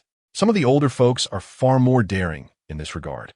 A joke came to mind about winters in the Northeast, where families stockpile supplies for months. In today's world of smartphones and social media, winter is far from dull, but in that era, the lack of entertainment made for long, tedious months. A little grandson asked his grandfather how they endured the winter, to which the grandfather replied, "What sort of question is that? Call your uncle for dinner." Adu's sun-weathered face turned a rare shade of red. He quickly counted out $12.60, handing it to Zhou Chen. Now off with you. Adu pretended to kick Zhou Chen, grabbing the money and his empty bucket. Zhou Chen hurried away, the clinking of his goods echoing as he left. In that time, a factory worker earned barely $30 a month. Yet Zhou Chen made the equivalent of half a month's wages in just one day by scavenging the sea. After leaving the purchasing point, Zhou Chen bought some vegetables and a bit of meat, specifically requesting more fatty cuts. If you were to ask the seaside folk what they love most, it would surely be rich, fatty meat. Fish, shrimp, and crabs offer little fat, making one grow leaner. The famous hairy crabs from Yangqing Lake are likely a luxury for the impoverished, causing them to cringe at the sight, remembering that their house lacked electricity and running water. He also bought a pack of red candles and a thermos. Before leaving, he noticed a red enamel basin with a white base, adorned with a large red double happiness character and 2 festive red carp. With money in his pocket, he inquired about the price and found it reasonable, so he purchased it. With bags in hand, Zhou Chen clanked his way home, feeling robust, as though he were a sturdy donkey from a production team. The sky was dimming as evening approached. Upon the thought of his beloved wife waiting at home, his steps inevitably quickened. He returned home with familiarity, knocked on the door, but it remained closed. Instead, a window nearby suddenly swung open, revealing a small head peeking out cautiously. Upon seeing that it was Zhou Chen who had returned, Su Taotao sweetly smiled and exclaimed, "Brother Zhou Chen, you're back. I'll open the door for you." With a soft click, the door swung open. Swiftly, Su Taotao took the items from his hands, placing them inside before eagerly running back to accept the candle he held, bustling with energy. When she noticed the meat Zhou Chen was carrying, she couldn't help but exclaim, "Ah, Brother Zhou Chen, you bought meat? Are we celebrating the new year?" The room was somewhat dim, yet the little girl could see clearly into the bucket. She gazed at the lively blue crabs and clams, marveling, "Brother Zhou Chen, you're amazing. You went out to the sea and caught such big blue crabs and clams." Seeing the admiration in her eyes, Zhou Chen chuckled. "Your eyes are quite sharp." Flustered, Su Taotao replied, I just took a glance and guessed." She was hesitant to mention that her eyesight was better than average, fearing it might startle Zhou Chen. Zhou Chen, mistakenly thinking Su Taotao was sensitive about her eyesight, internally chastised himself for bringing it up. He fished out a box of 3 circles matches from his pocket, lit the candle, and casually tossed the extinguished match into the sea, relishing the scent of burnt wood. As he leaned closer to the flickering flame, he couldn't help but reflect nostalgically on his childhood, recalling how he would sneak matches out, scrape off the phosphorus, and toss them to create a loud bang, often facing punishment for it. The 3 circles matches were a common brand in coastal regions, first produced in 1921 in Nanhai, and Zhou Chen noted the made in Nanhai China label with a hint of pride. "Brother Zhou Chen, you can read foreign languages?" Su Taotao asked, her eyes wide with curiosity. "You recognized that I was reading a foreign phrase?" Zhou Chen responded playfully. "I know hello means you good. It sounded a bit like that. I've heard people from the Hong Kong area speak that way, and there are even foreigners with blue eyes there. Yes, foreigners have colorful eyes like glass beads. So, Taotao, your eyes are perfectly normal. Don't dwell on it too much." Zhou Chen smiled, sensing that Su Taotao's statement was an attempt to seek validation. He tilted the candle, letting the wax drip onto the table, then placed the candle upon it, securing it as the wax solidified, illuminating the entire room. Zhou Chen contemplated visiting the village secretary to arrange for a power line to install a light bulb. Once he had some funds, he intended to secure a plot of land to build a house, as living by the sea was not sustainable. He recalled the initial fear villagers had when electricity was first introduced, worried it would be fatal if touched. Many hesitated to install it, fearing that mice would chew the wires and electrocute their families. Looking back, it seemed rather amusing how quickly progress had come to their nation. Suddenly, Zhou Chen noticed a large double happiness character pasted on the wall and a vase of wildflowers on the table. "Oh," he inquired, touching the red paper, some parts of which were carelessly cut. Su Taotao immediately lowered her head, fiddling with her fingers shyly. "I cut this while bored at home. I thought today marks our wedding day. You are the groom, and I'm the bride, so I needed to decorate a little. The red candle and pot you bought really match well." It was then that Zhou Chen noticed a small flower adorning Su Taotao's ear, its pink petals mirroring her sweetness. Whether it was the candlelight or her bashfulness, her ears glowed with a rosy hue. In that moment, Zhou Chen felt utterly enchanted by his charming wife. If Hans Christian Andersen were to see her, he would undoubtedly be inspired to write a tale based on her, akin to The Little Mermaid. He vowed to earnestly work to throw her a splendid wedding celebration. He affectionately patted Su Taotao's head, saying, "You have such deft hands, Taotao. You look beautiful tonight, and that flower suits you perfectly." Upon hearing Zhou Chen's praise, Su Taotao's cheeks flushed even deeper, resembling a teapot on the verge of boiling over. Zhou Chen chuckled at the thought that if he complimented her further, her head might just burst into steam. After washing his hands and drying them with a towel, Zhou Chen surveyed the array of ingredients and declared, "I'll steam the blue crabs, blanch the clams, stir-fry the seaweed with scallions, cook the pork with chili, and boil some sweet potato rice. That should make a delightful four-dish meal with soup." Today was their wedding day, and it was essential to indulge in something special. He was eager to showcase his culinary skills to Su Taotao. A man who could cook simply had to flaunt his prowess to his beloved. But do we need to make so much? Blue crabs and clams are so expensive. Brother Zhou Chen, you should sell them for money instead. We can just have some clams. And we have meat, which is enough. Su Taotao hesitated, swallowing hard. Her curiosity piqued about the taste of blue crabs and clams. Having grown up with insufficient meals, she recalled a time when her stepmother and father caught a crab, leaving most for her brother while she was left with little, drinking thin porridge alone in the corner. Too afraid to look, Zhou Chen gently patted her head. "Today is our wedding day. As you said, a significant occasion. We ought to enjoy it properly. In 10 or 20 years, when we reminisce, we should have some sparkling memories, right?" Su Taotao pondered for a moment before replying spontaneously, "But marrying brother Zhou Chen is the first and the only sparkle in my life." Ah! Zhou Chen gazed at the innocent Su Taotao, feeling a pang of sympathy for her.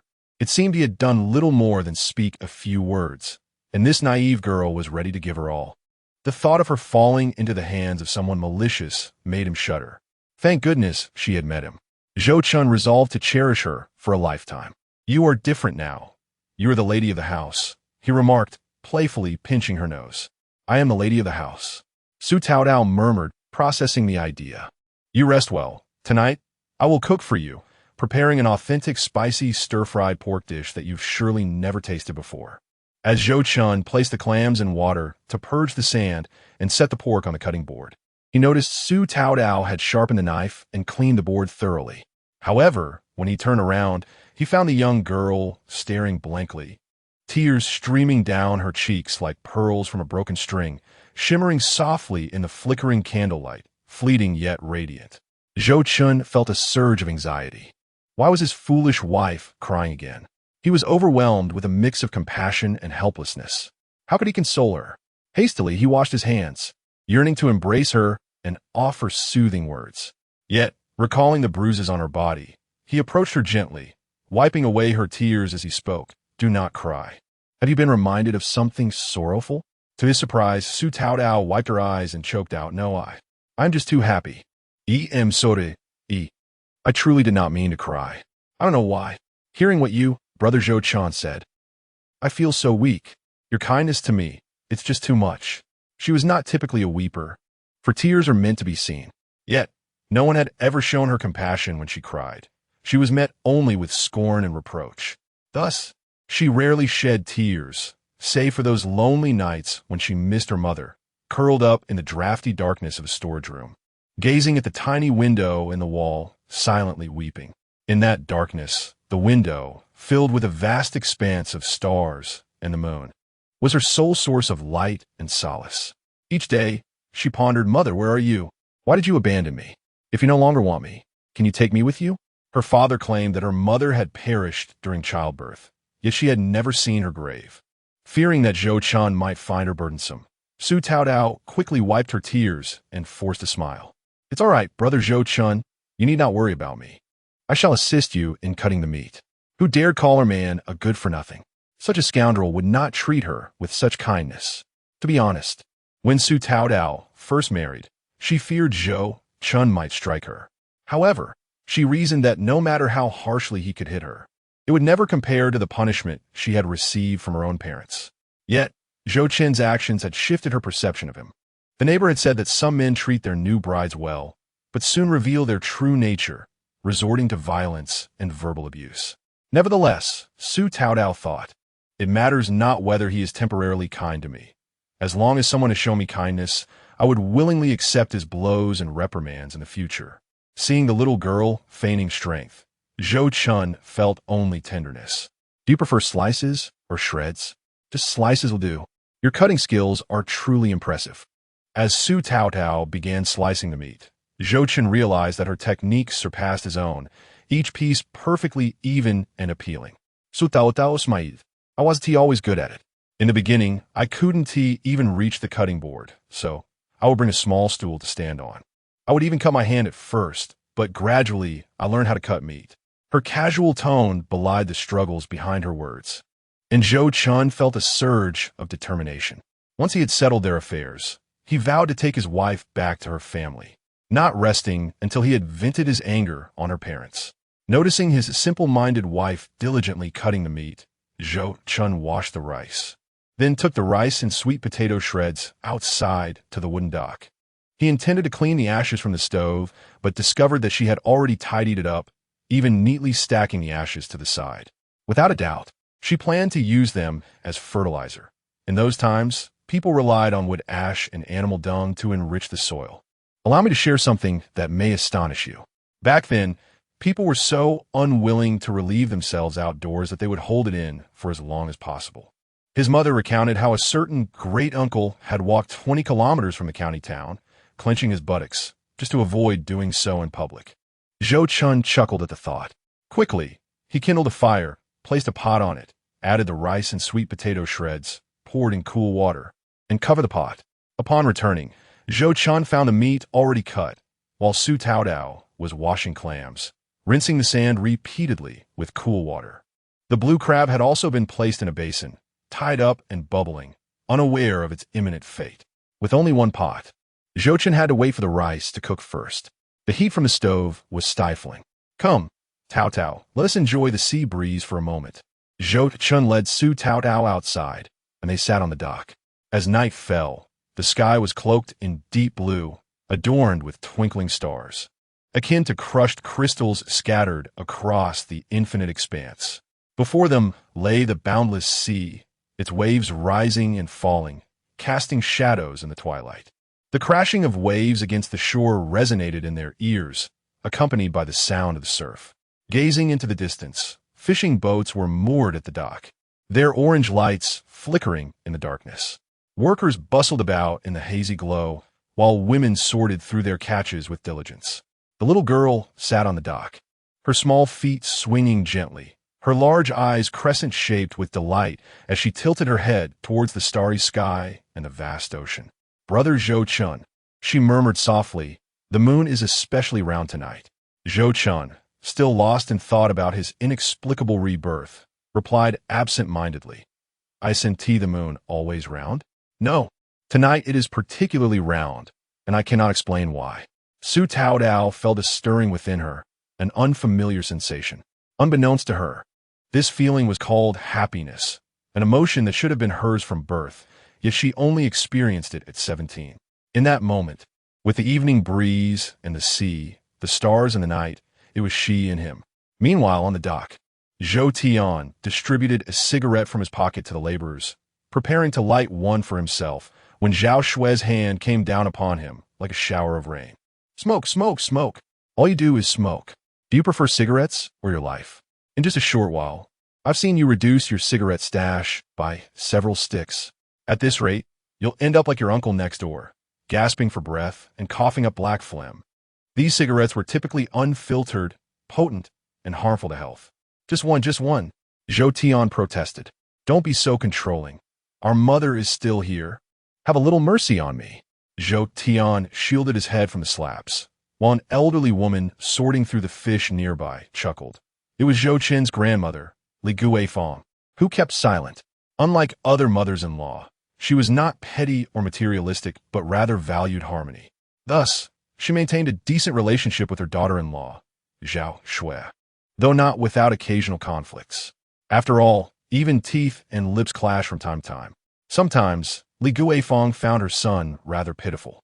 But wasn't this daughter-in-law the one you sought for me? Zhou Tian retorted, dodging Zhao Xue's slaps as he exclaimed, ISNT1 cigarette acceptable? Not one. Do you believe I will toss both you and your cigarettes in the water? Fine, fine, I won't smoke anymore. You're so controlling. Reluctantly, Zhou Tian returned the cigarettes to his pocket, but before the many onlookers at the dock, he felt compelled to assert himself, wanting to salvage his dignity. Zhao Xue's loud voice had likely attracted the attention of everyone nearby, embarrassing him immensely. Father, my mother is right. You should smoke less. Your lungs are not in good condition. The sound of footsteps echoed on the dock as Zhou Chen, dressed in camouflage waders, approached carrying a basket of assorted fish. He bore a resemblance to Zhou Chen, but appeared more honest and simple-hearted. Years of fishing had tanned his skin, and he appeared sturdier than Zhou Chen, albeit shorter. Standing just over 170 centimeters due to a childhood of food scarcity and inadequate nourishment. There are often jests made about the height of the two brothers. And Zhou Chen would always respond, "My younger brother had a good diet when he was young." There was no trace of jealousy in his eyes, only a sense of pride, as he boasted that his brother stood at an impressive height of 1.80 meters, which certainly brought him prestige. However, it was unfortunate that despite his towering stature, he bore a rather unrefined demeanor, lacking any semblance of decorum.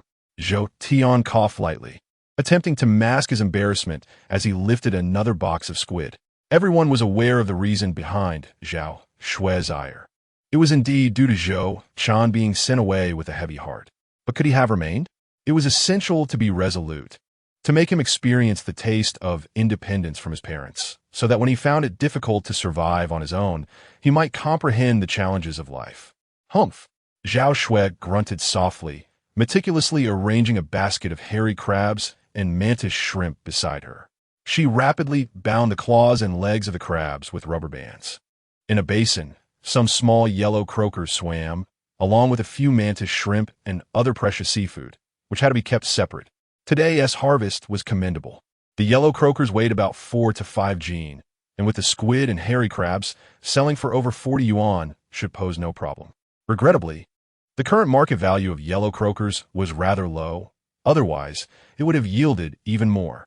The eldest daughter-in-law, Yi Ling, was at the dock receiving the goods, while overseeing the women sorting through the catch to ensure no fish were being pilfered. The mantis shrimp and shrimp needed to be sorted by size, which was relatively straightforward, but the assorted fish in baskets were more challenging to handle. With some possessing poisonous spines, like the sand eel, a sting from one could cause lingering pain.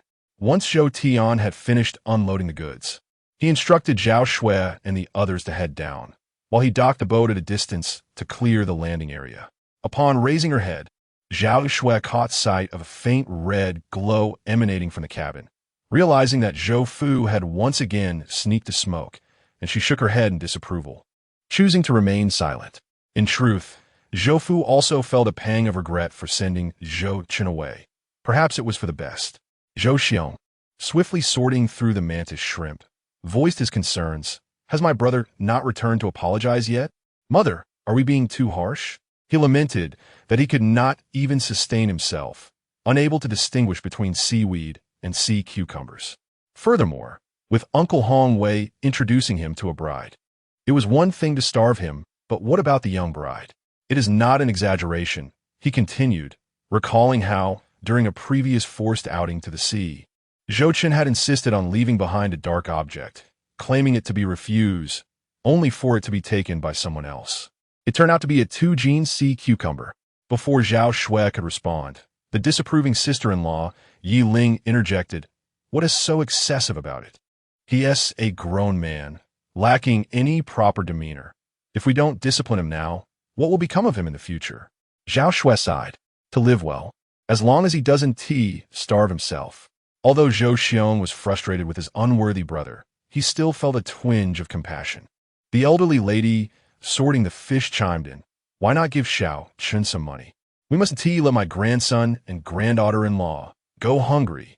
Zhou Chen's character had largely been spoiled by his grandmother.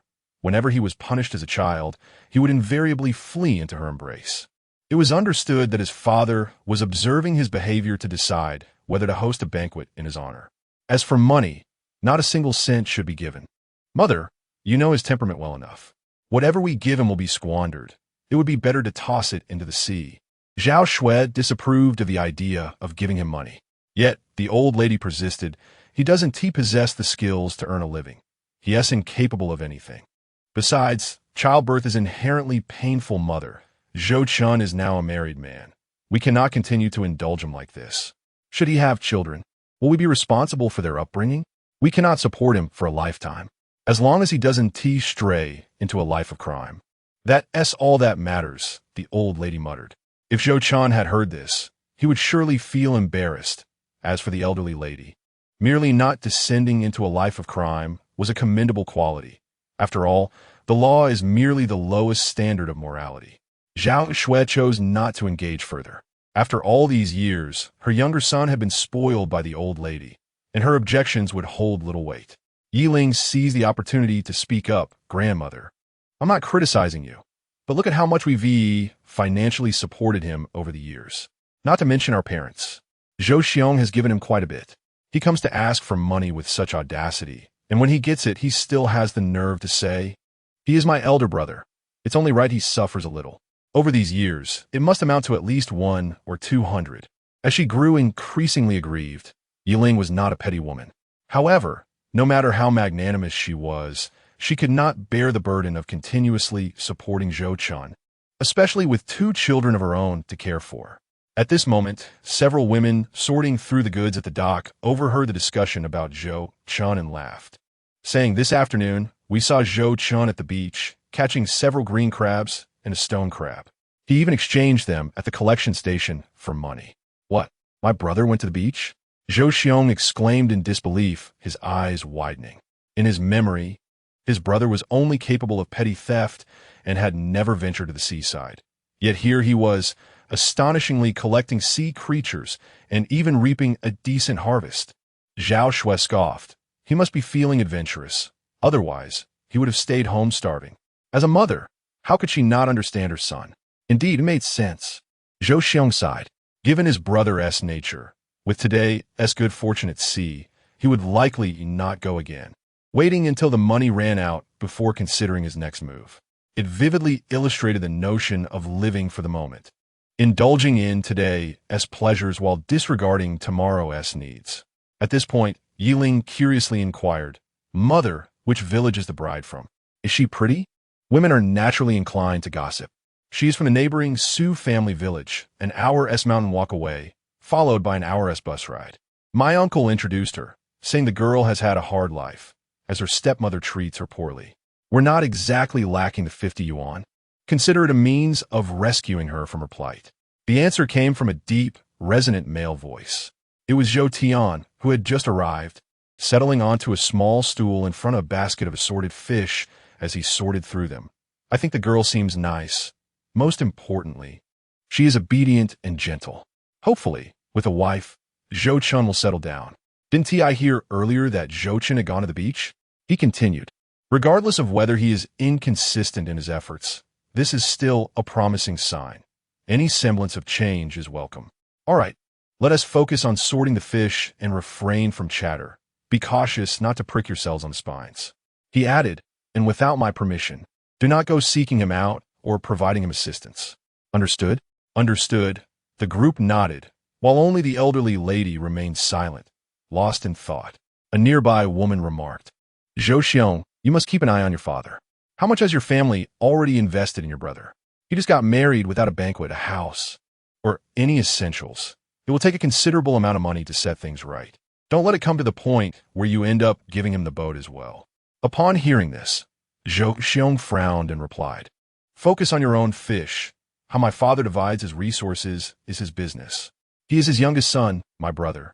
Even if I were to support him financially, as long as he can become a capable person and lead a good life, what right do you, an outsider, have to judge?" Yiling stood up with her hands on her hips, declaring, "Exactly, Aunt Song, just tend to your own fish and mind your business." Aunt Song offered a sheepish smile, feeling chastened into silence. It appeared that the family was fiercely protective of their own. Yet, she was not optimistic about Zhou Chen's future, a good-for-nothing. Could one truly expect a change of character simply from marrying? If he could change, I'd de-transform myself. Meanwhile, Zhou Tian silently contemplated various matters as he continued sorting the fish.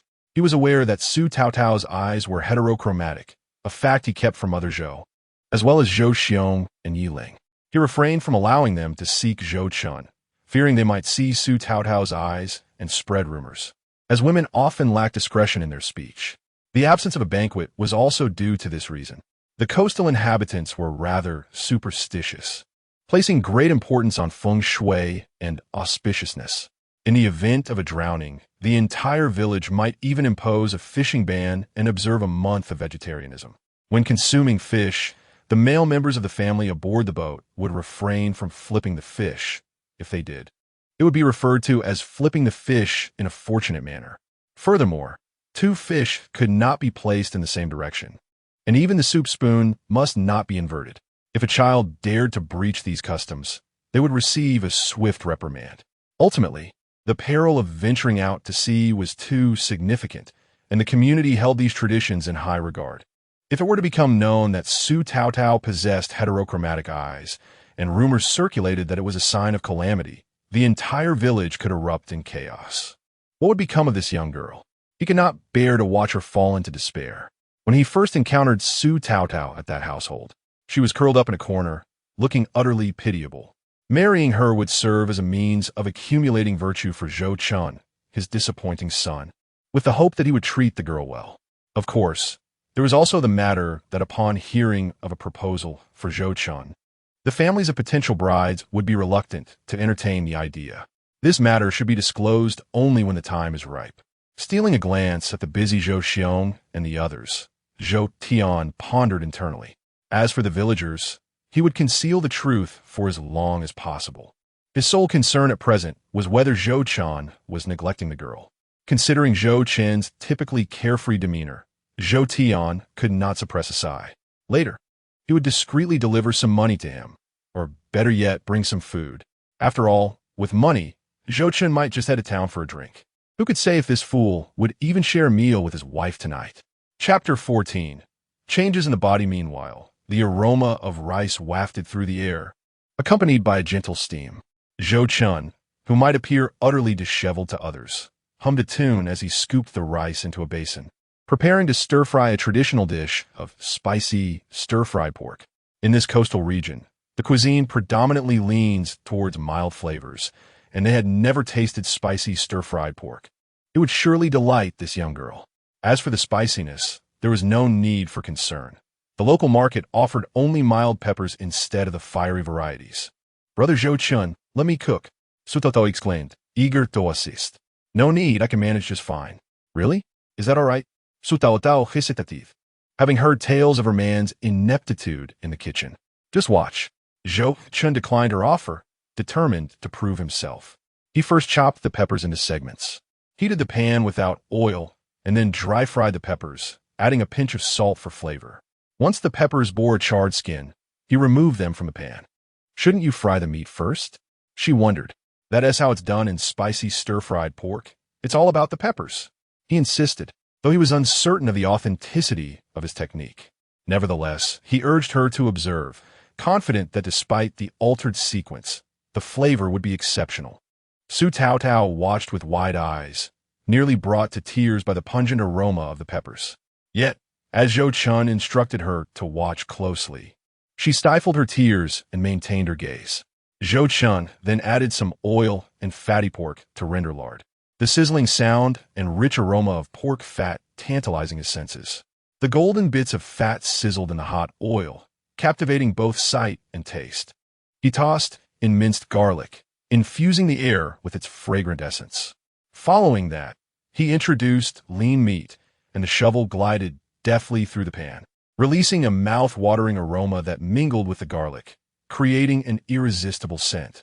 As the meat sizzled, nearly cooked through, he added the peppers back in, allowing their fresh fragrance and mild heat to meld.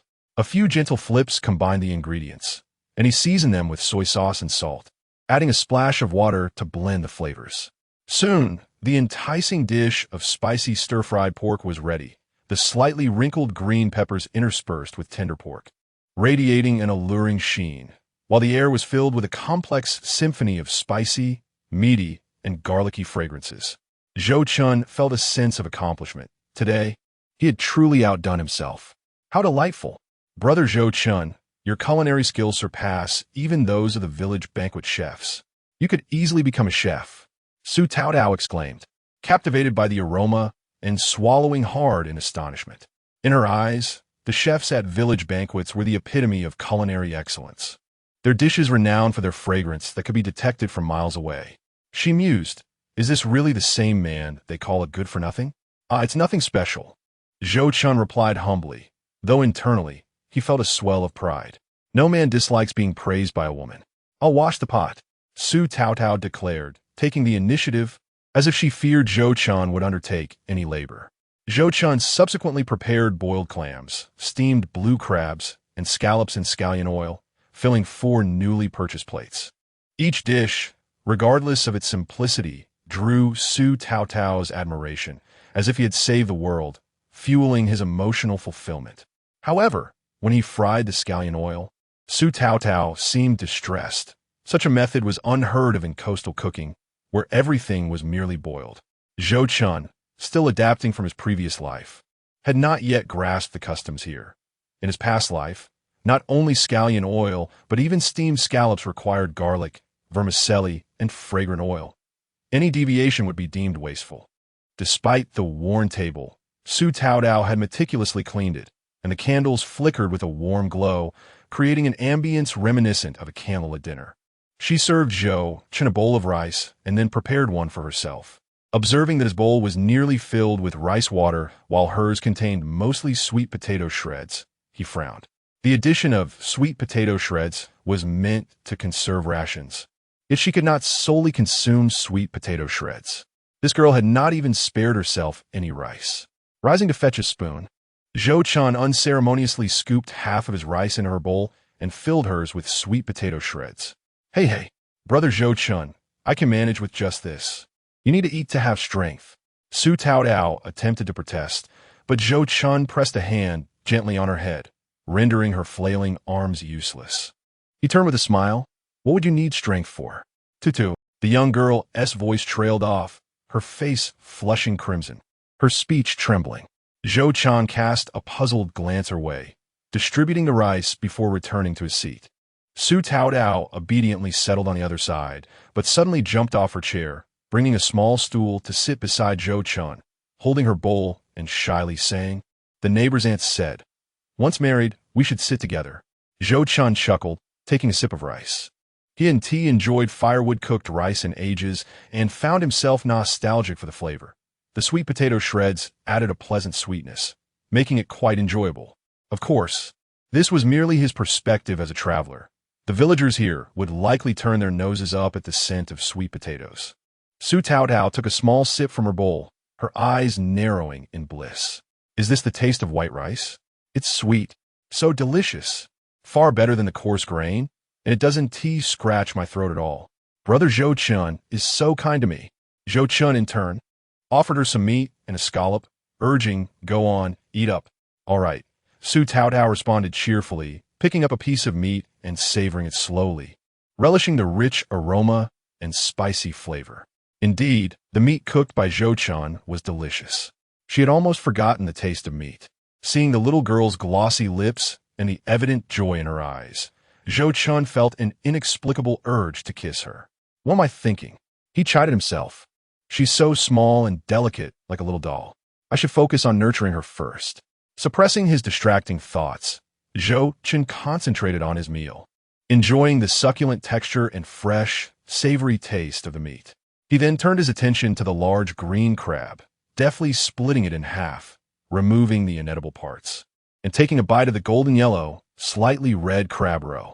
Crunch! The crab roe burst with flavor. Chapter 15, A Choice of Fate. Shaking his head, Zhou Chen placed the other half of the crab in Su Taotao's hand. She looked up, her voice timid. Brother Zhou Chen, I could just eat the crab legs. Before she could finish, Zhou Chen stuffed the crab into her mouth, no refusing. If you keep being so polite, I'll get angry. You are my woman, and you must eat well. Don't you want to have my baby? How can you do that if you don't take care of yourself? Knowing that arguing was futile, he used this to persuade her. Oh, this tactic worked. Su Taotao's heart raced, her face turning red as she slowly savored the crab. Brother Zhou Chen is so good to me, always feeding me. She smiled, feeling content. After the meal, Su Taotao patted her little belly. Brother Zhou Chen, I'm so full. I'll go wash the dishes in the pot. Zhou Chen wanted to help, but the little girl insisted that it was a woman's job and that a man doing it would look odd. Letting her have her way, He realized that not letting her do any work would make her unhappy. Satiated, Zhou Chen sat on the bed, contemplating his next steps. The tides were not always favorable for beachcombing.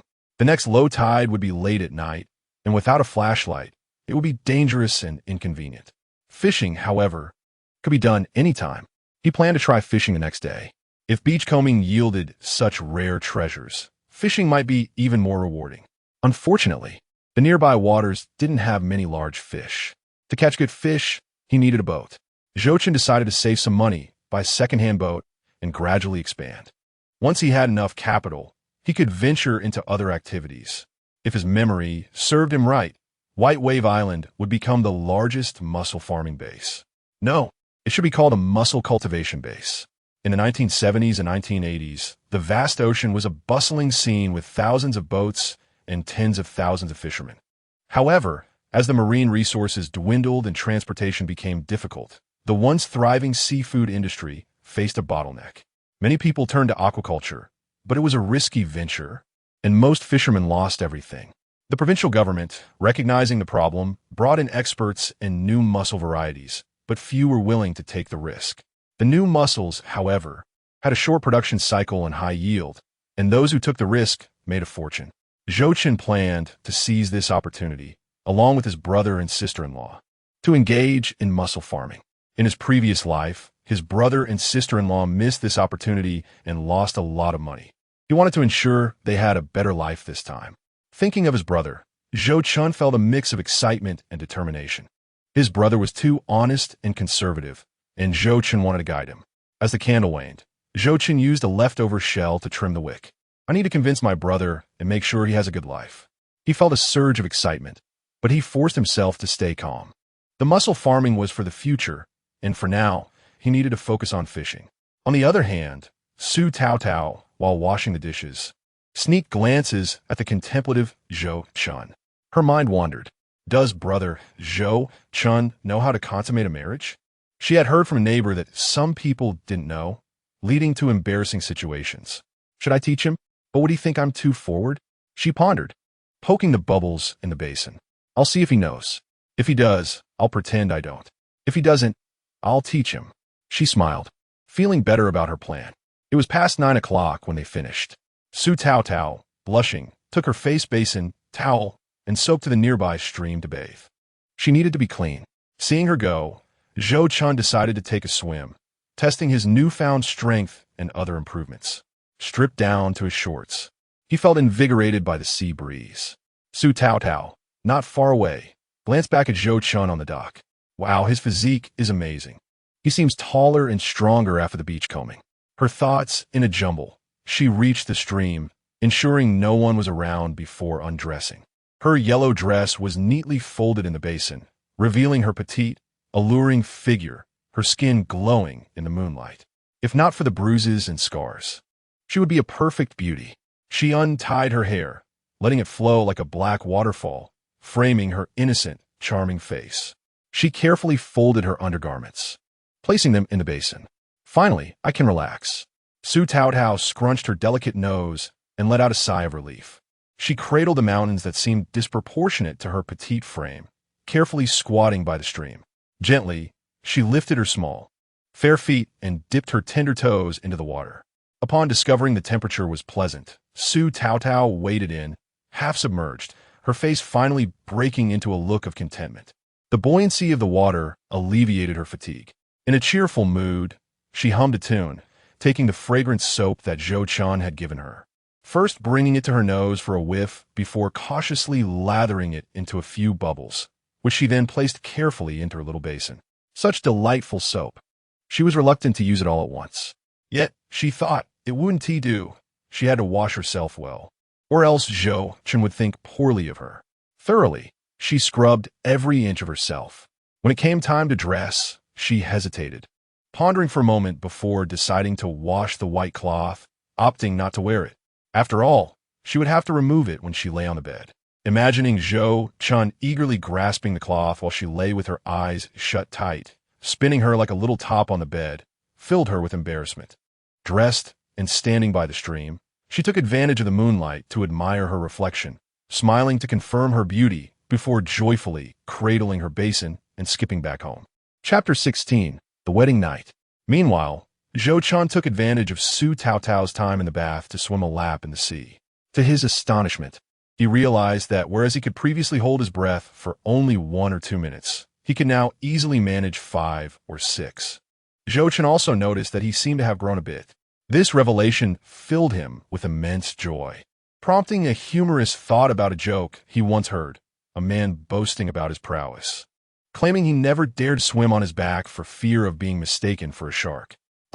Zhou Chen couldn't help but laugh out loud, only to choke on the bitter sea water, causing him to cough repeatedly, which dampened his excitement. Soon, anxiety crept in. Am I mutating? Will I sprout dragon scales or horns?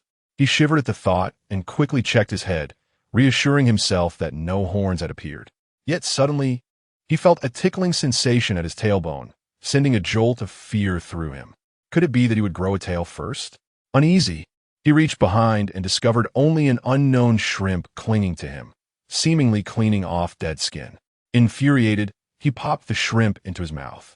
Damn, he cursed quietly, ensuring he was unharmed before preparing to head ashore. Just then, he felt a strange sensation from deep in the ocean, as if something were calling to him. But as he focused, the feeling dissipated, leaving him to wonder if it had been mere imagination. Deciding to head back before his little wife grew worried, Zhou Chen surfaced and climbed onto the dock, shaking the water from his hair. Upon looking up, he saw Su Taotao returning, basin in hand. She had been skipping, but upon noticing Zhou Chen, her demeanor shifted to shy, her head lowered as she approached him timidly. Zhou Chen blinked in surprise. Had she grown so much? He swallowed hard, realizing that her development was quite pronounced. If she grew any more, and considering the way her dress accentuated her curves, she would embody the perfect silhouette. Such a figure was something he had only ever seen in anime from his previous life. His gaze fell on the white cloth in her basin, and suddenly everything clicked. Looking at his own hands, he felt a wave of inadequacy wash over him. What am I thinking? Su Taotao stepped closer, handing him the towel and soap, saying, Zhou Chen Gij, there is a small stream behind the house. Please be careful. There is a lot of grass, and I'm worried about snakes. Make sure to pick up a stick to clear the grass. All right, Zhou Chen responded, cursing himself for being so careless. How could he let a little girl bathe alone while worrying about snakes? He had always been laid back, and stepping into the role of a husband was an adjustment he needed to ease into. Holding the basin, towel, and soap, he approached the stream for a thorough wash, leaving no part untouched. He vowed he had never bathed so meticulously before. After drying off, he draped the towel over his shoulder, thoughts of the freshly washed Su Taotao awaiting him, driving him to hurry back, almost wishing for 2 extra legs. After all, this was their wedding night, and to say he wasn't looking forward to it would be a lie. Upon returning to the cabin, Zhou Chen rinsed his legs and feet with the water from the basin, which had gathered sand during his walk. Using the remaining water, he smoothed back his hair, realizing that at the start of a relationship, both parties instinctively sought to present their best selves to one another. However, once comfortable, one might as well be completely unreserved. Sighing in relief, he opened the cabin door. He found Su Taotao had already folded the bedding, laying out the purity cloth from her small bundle. Just as he was about to speak, Su Taotao obediently approached, squatting beneath him, reaching for his shoes, and even attempting to undress him. I can manage myself. Zhou Chen initially felt confident, but tonight he was inexplicably nervous. Realizing his voice trembled, he inwardly chastised himself for being so lacking in composure. He quickly removed his outer clothing and pants, threw back the covers, and patted the bed, trying to appear calm. Taotao, you should also undress. Let us, go to sleep. Okay, Su Taotao replied, equally anxious, her face flushed crimson at the impending events. The thought made her legs feel weak, nearly causing her to stumble as she awkwardly sat at the edge of the bed. Fortunately, Zhou Chen was too preoccupied to notice her nervousness, feigning nonchalance as he contemplated the patterns on the bedding. The atmosphere grew tense, akin to when a good friend is about to pass you a cigarette in front of a crowd, leaving you to act busy until your turn arrives. If you accidentally reach out too soon, the awkwardness would be unbearable. As Zhou Chen lost himself in contemplation, Su Taotao sat on the bed, trembling as she fumbled with her buttons, unable to unfasten the second one. Her fingers felt weak, her heart raced, and with each touch, a tingling sensation surged from her fingertips to her toes, tightening her little feet in anxiety. Why are these buttons so stubborn? She thought, her mind buzzing with worry, fearing Zhou Chen might think she was unwilling. The more anxious she became, the more her fingers faltered, losing strength. Just then, Zhou Chen caught a glimpse of her struggle. Realizing her hands were trembling, he slapped his own face a few times to regain composure. It was inappropriate for a girl to be undressing in front of a man. Hastily, he jumped off the bed, forgetting his shoes, and hurriedly blew out the candles, plunging the room into darkness. In that instant, both felt a wave of relief as the pressure lifted. Under the gentle glow of the moonlight, Zhou Chen stealthily climbed into bed. Upon brushing his forehead, he was startled to discover he had broken into a sweat. The sea breeze wafting through his room had been quite refreshing, making it peculiar to sweat at all. It was merely the result of his nerves. After all, this was his first wedding, and he was inexperienced. As night fell, however, everything seemed to settle down considerably. Soon, he could hear the soft rustling of clothes as they fell to the floor. The sound, though faint, resonated in Zhou Chen's ears like thunderclaps. The blanket was lifted, and he felt Su Taotao's petite figure slip into his bed, snuggling close to him, her skin slightly warmer than his own as she obediently nestled down. Chapter 17. The Bridal Chamber. Who is taking advantage? Lying under the covers, Zhou Chen felt Su Taotao, now clad only in her skin, resting her head on his arm like a docile little kitten. In that moment, he could not only sense her body heat, but also hear the rhythmic thumping of her heart. Her slightly hurried breaths brushed against his chest, creating a tantalizing sensation that was both ticklish and damp. Neither of them spoke for a while.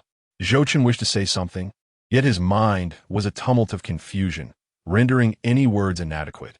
He felt as though he were a lifeless fish sprawled on the bed. He had no intention of taking any actions tonight.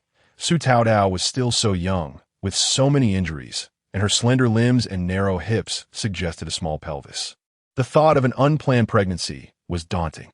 Would her fragile body be able to safely bear a child? In this day and age, childbirth often meant seeking the assistance of midwives, and few even considered going to a hospital. This was why, in the past, many preferred women with wider hips, as they were thought to be more capable of bearing children. Sleep, sleep, he finally murmured, shutting his eyes in an attempt to force himself into slumber. Yet, while his eyes closed, his mind grew even more chaotic. His ears became hypersensitive, amplifying every sound around him. The crashing waves outside, the muffled thuds against wooden piers, and even the distant sounds of women scolding children in the small fishing village on the hillside. Yet, the most prominent sound was Su Taotao's slightly hurried breathing beside him. It was intoxicating, stirring something primal within Zhou Chen. He was, after all, a young man in his 20s. It would be unusual not to react with a girl so close. May the heavens have mercy.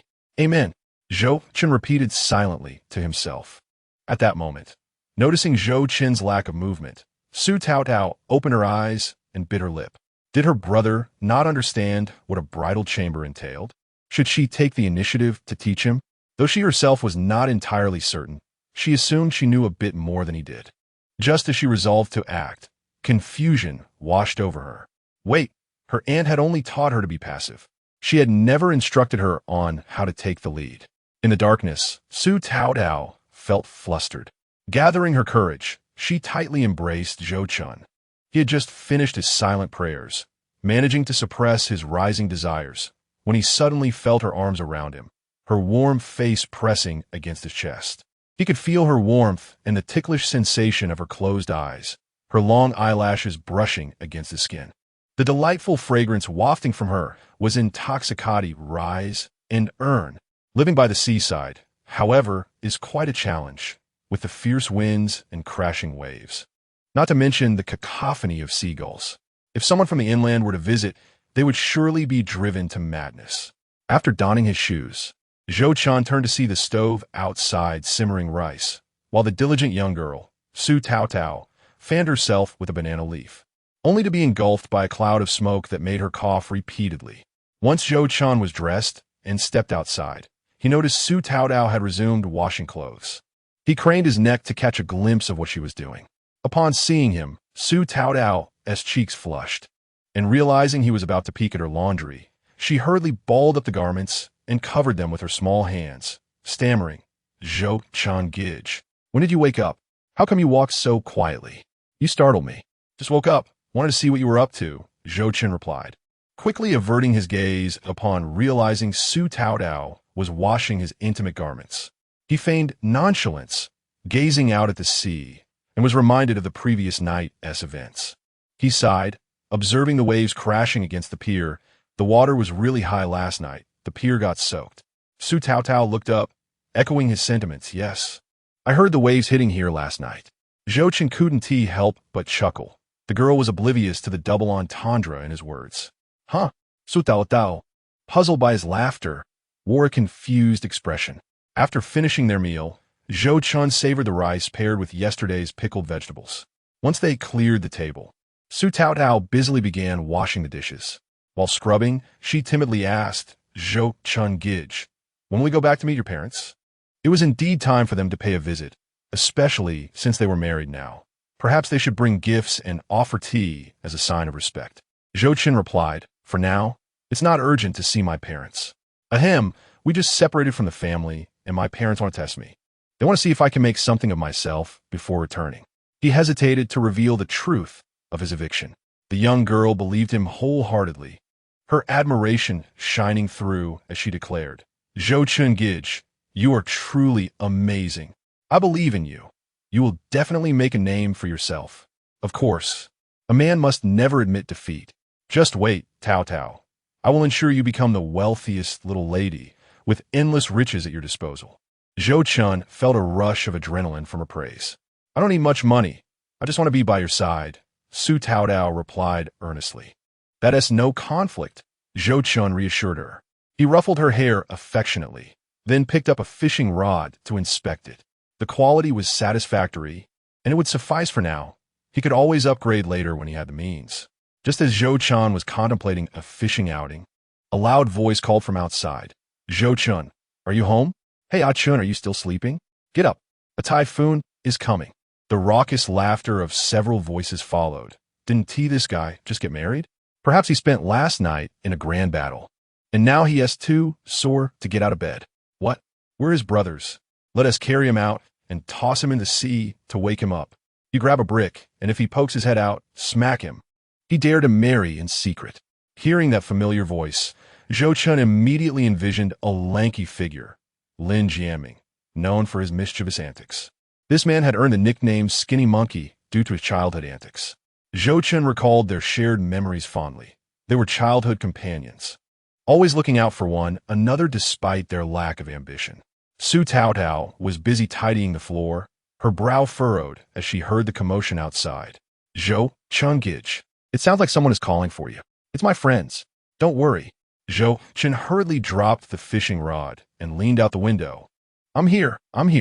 He knew if he didn't respond soon, they would likely leave. "Where have you been? Shouting your name, and you didn't answer. We thought you were out cold. Where's your wife? Bring her out. We're all dying to see her. And you, sneaky boy, marrying without a word. Are you afraid we disrupt your wedding night?" A shell was thrown in his direction by the monkey. Zhou Chen quickly blocked it with the banana leaf window. Then, feigning anger, he exclaimed, "Oh, you skinny monkey? Just a few days apart, and you're already attempting to harm me? I'm not trying to harm you. We brought you gifts. Do you want them or not? If you don't come down, I might suspect your wife is after your life. Come down, and if you call me Brother Jamming, I might graciously help you." The skinny monkey shook a sack in his hand, while the fatty waved a paper-wrapped parcel. Zhou Chen knew the monkey would say something inappropriate. Meanwhile, Su Taodao blushed at the insinuations. Zhou Chen promptly opened the door, striding confidently down the steps and leaping onto the beach, declaring, "Look at me. I'm perfectly fine." A man must never admit to weakness. Not everyone is like Fatty, panting after 3 steps. "Shut up. You're the one who can't keep up," Fatty retorted, though he rose to his feet, brushing off the sand. The skinny monkey winked. "We're all brothers. admitting defeat isn't a big deal. Remember 2 years ago? Defamation. You're slandering me. Shut your mouth. If you dare speak, I'll knock you out. Fatty interrupted, chasing after the skinny monkey, though his size made it difficult to catch up. Huh, you don't want me to talk, but I will. The monkey laughed as he fled. Zhou Chen couldn't help but recall Fatty's embarrassing wedding incident last year. Father, I called you father. Please stop. My wife is here. Have some mercy. The portly man was on the verge of tears. If so many people heard about his embarrassing moments again, he would rather not live. Chapter 19. The portly man's embarrassment. That year, the portly man had just married a girl chosen by his parents, a tall and beautiful woman who was diligent and capable. To be frank, it was primarily because the girl's family was impressed by the portly man's father working at the meat processing plant that they agreed to the marriage. In those times, being overweight was not necessarily a disadvantage. As the saying goes, those who could eat to such an extent typically had something to their name. However, the misadventure recounted by the thin monkey was not about this aspect. To understand the story, one must first speak of the portly man's wife, a girl named Li Qingshui. Her name might suggest fragility, but in reality, she had quite a fierce temperament. According to the thin monkey, one of the main reasons the portly man's parents favored her was that she could handle him well. When the portly man was in the presence of his wife, he resembled a mouse confronted with a cat, stumbling over his words in fear. On their wedding day, Zhou Chen, the thin monkey, and another friend, a ping, decided to eavesdrop on the festivities. A few spirited young men were naturally curious about the occasion, especially since one of their own was getting married. As they crouched in the corner, they heard the drunken, portly man push the door open and step inside, only to accidentally shatter a teacup on the table with a loud crash. In those days, tableware was quite precious. When inviting guests for dinner, everyone brought their own dishes, as families had little money to spare for extras. The cup the portly man broke was a newly purchased red ceramic one, which infuriated Li Qingshui. The three friends watched as she, adorned with a bright red veil, lifted it to reveal a stunning face accentuated by red lipstick. Before the thin monkey could express his excitement, Li Qingshui tossed her veil aside and stood up, scolding, Li Yaoguang, can you be a bit more careful? This cup cost several dimes, and you've smashed it. Are your eyes just for show when you walk? Dear wife, I apologize. I'll buy you another pair, all right?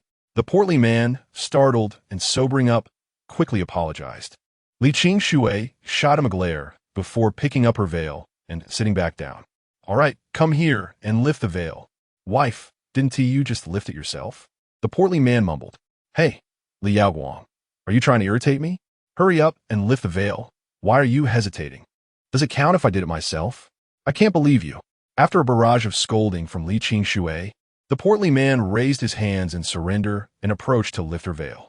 Once the veil was up, the rest was understood. Just as Li Qingshui began to unbutton her dress, she suddenly remembered something and pulled the light cord, plunging the room into darkness. Oh no! How can you turn off the lights? The thin monkey exclaimed, slapping his thigh in frustration. The most honest among them, a ping, tugged at the thin monkey's sleeve and said, We've seen enough. We should leave. Leave? I haven't seen nearly enough. If I can't see, I'll at least listen. The thin monkey was determined to stay, sitting firmly in the corner. Zhou Chen, with a mischievous grin, had no intention of moving either, leaving a ping to squat beside him. Inside, the sounds of clothing rustling continued, with Li Qingshui urging Li Yaoguang, can you hurry up? Wi-Fi. I'm sorry. I'm a bit dizzy, and it's so dark in here that I can't see the buttons or the zipper. I can't believe you. Li Yaoguang. Look at you, stumbling around. Come here, let me help you. Okay. A sudden sound of a zipper being pulled was followed by the portly man's cry of pain. What are you screaming for? Why, if you pull my hair? It hurts so much. Why worry about a few strands? Hurry up. Let us go to bed and stop dawdling. Oh. Ha ha. The laughter of Zhou Chen and the others echoed outside, their faces flushed from suppressing their amusement. They could hardly contain themselves. The portly man's antics were simply hilarious. After a few moments of muffled sounds, the portly man's groans ceased, and Li Qingshui's incredulous voice broke the silence. Are you done? Didn't you tell me to hurry up? Li Yaoguang, I curse your ancestors. Get out of here and sleep on the floor. Li Qing-shui's furious shouts were followed by the sound of a heavy thud, unmistakably the portly man being kicked out. The trio outside was now laughing uncontrollably. From that day forth, this incident became the portly man's infamous history. Initially, when the thin monkey brought it up, the portly man would offer excuses, attributing it to nerves or drunkenness. However, as the thin monkey pressed on, the portly man would simply roll his eyes in response. Seeing he couldn't catch up with the thin monkey, the portly man decided to stop pursuing him and yelled, "Thin monkey, just wait until you get married. I'll be the one who won't leave your bed. I'm not afraid. Don't worry, I won't feel inferior when I take off my pants. Get lost. I'm not afraid of a little embarrassment." The two continued their playful banter. "Enough bickering. Why are you all here looking for me?" Zhou Chen asked. "I heard you got married. How could we brothers not show our support? Here's some dried squid and eel, along with a dried seahorse, which I secretly brought from home. My father brought these from the boat, claiming they can only be caught in deep waters." The thin monkey grinned as he handed a burlap sack to Zhou Chen. Upon opening it, Zhou Chen discovered it was filled with large squid and eel. The dried seahorse, a rare find, could fetch a handsome price. In those days, gifts for weddings among friends were typically modest, so this thoughtful gesture was truly appreciated. "I didn't bring fish. I had my father buy 2 pounds of brown sugar in town. It's good for my sister-in-law's health, especially when she needs to recuperate. A stewed egg with this is divine." The portly man, whose family was relatively well off, surprisingly produced 2 pounds of brown sugar during a time when sugar tickets were scarce. "Wow, Li Yaoguang, no wonder you were so secretive earlier. You had 2 pounds of brown sugar." The thin monkey's mouth watered at the thought. "Don't even think about it. This is for my sister-in-law." The portly man shoved the bag into Zhou Chen's hands. The brothers had agreed that regardless of whose wife it was, they would all refer to each other as sister-in-law. "Portly man, thin monkey, I won't say much more. I promise to help you both prosper in this lifetime." Zhou Chen's eyes grew warm, genuinely touched by his brother's camaraderie. What more could a man desire in life than such heartfelt friends? He vowed to lead his brothers to success. "This lifetime? Are you implying you had a past life?" The portly man chuckled. The thin monkey eagerly pressed on. "Hey Chun, where's your sister-in-law? Let's see what she looks like." Zhou Chen, ignoring the thin monkey, asked with concern, "What about Aping?" Aping, whose real name was Zhou Maoping, was also one of the 4 mischief makers of Bailang Island. However, his character was quite different. He was honest and somewhat stubborn. Perhaps due to his family circumstances, his mother had passed away early, leaving him with just his father and a younger sister of 16 or 17. His family conditions were the most modest among them. Zhou Chen's concern for Zhou Maoping stemmed not only from their close friendship, but also from the knowledge that in their previous life, Zhou Maoping had suffered the most. How tragic was his fate? He had passed away at barely 35 years of age. Chapter 20. What's wrong with sister-in-law's eyes? In the previous life, Aping had finally married a woman who turned out to be promiscuous, bearing children that were not his own. Although they divorced later, Aping soon fell into a deep depression and tragically ended his life by jumping into the sea. If memory serves, Zhou Maoping was currently harboring secret affections for a girl who, despite appearing glamorous as a private teacher in town, had her own set of troubles. Actually, he's quite a playboy and has been secretly flirting with many students. Thinking of Zhou Maoping's tragic fate in his previous life, Zhou Chen secretly vowed to change the sad ending of his good friend this time around. Fortunately, at this point, Zhou Maoping merely had some feelings for the woman because she was often seen picking up and dropping off her sister from school. As long as he gave some guidance, he believed that Zhou Maoping would surely see through the ugly face of this adulterous couple.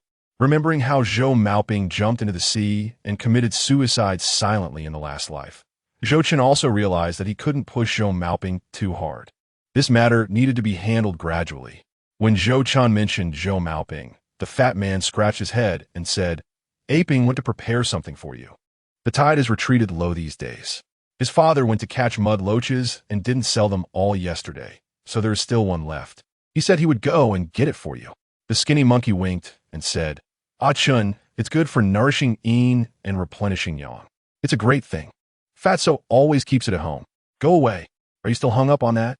If you don't last half an hour when you get married, I'll laugh my head off. The fat man grabbed the skinny monkey and twisted him hard, making the skinny monkey scream in pain. Mudloach is a kind of eel living in the mud. Its head is slightly larger, its body is gray, and its scientific name is Perichthys morguchi. It mainly lives in shallow coastal areas such as estuaries, bays, and mangroves, and sometimes enters freshwater rivers. It is very expensive and extremely difficult to catch. People by the seaside believe that mudloaches can strengthen tendons and bones. Whenever they encounter injuries, fractures, or soreness in their tendons and bones, they will think of eating medicinal mudloach soup or mudloach wine.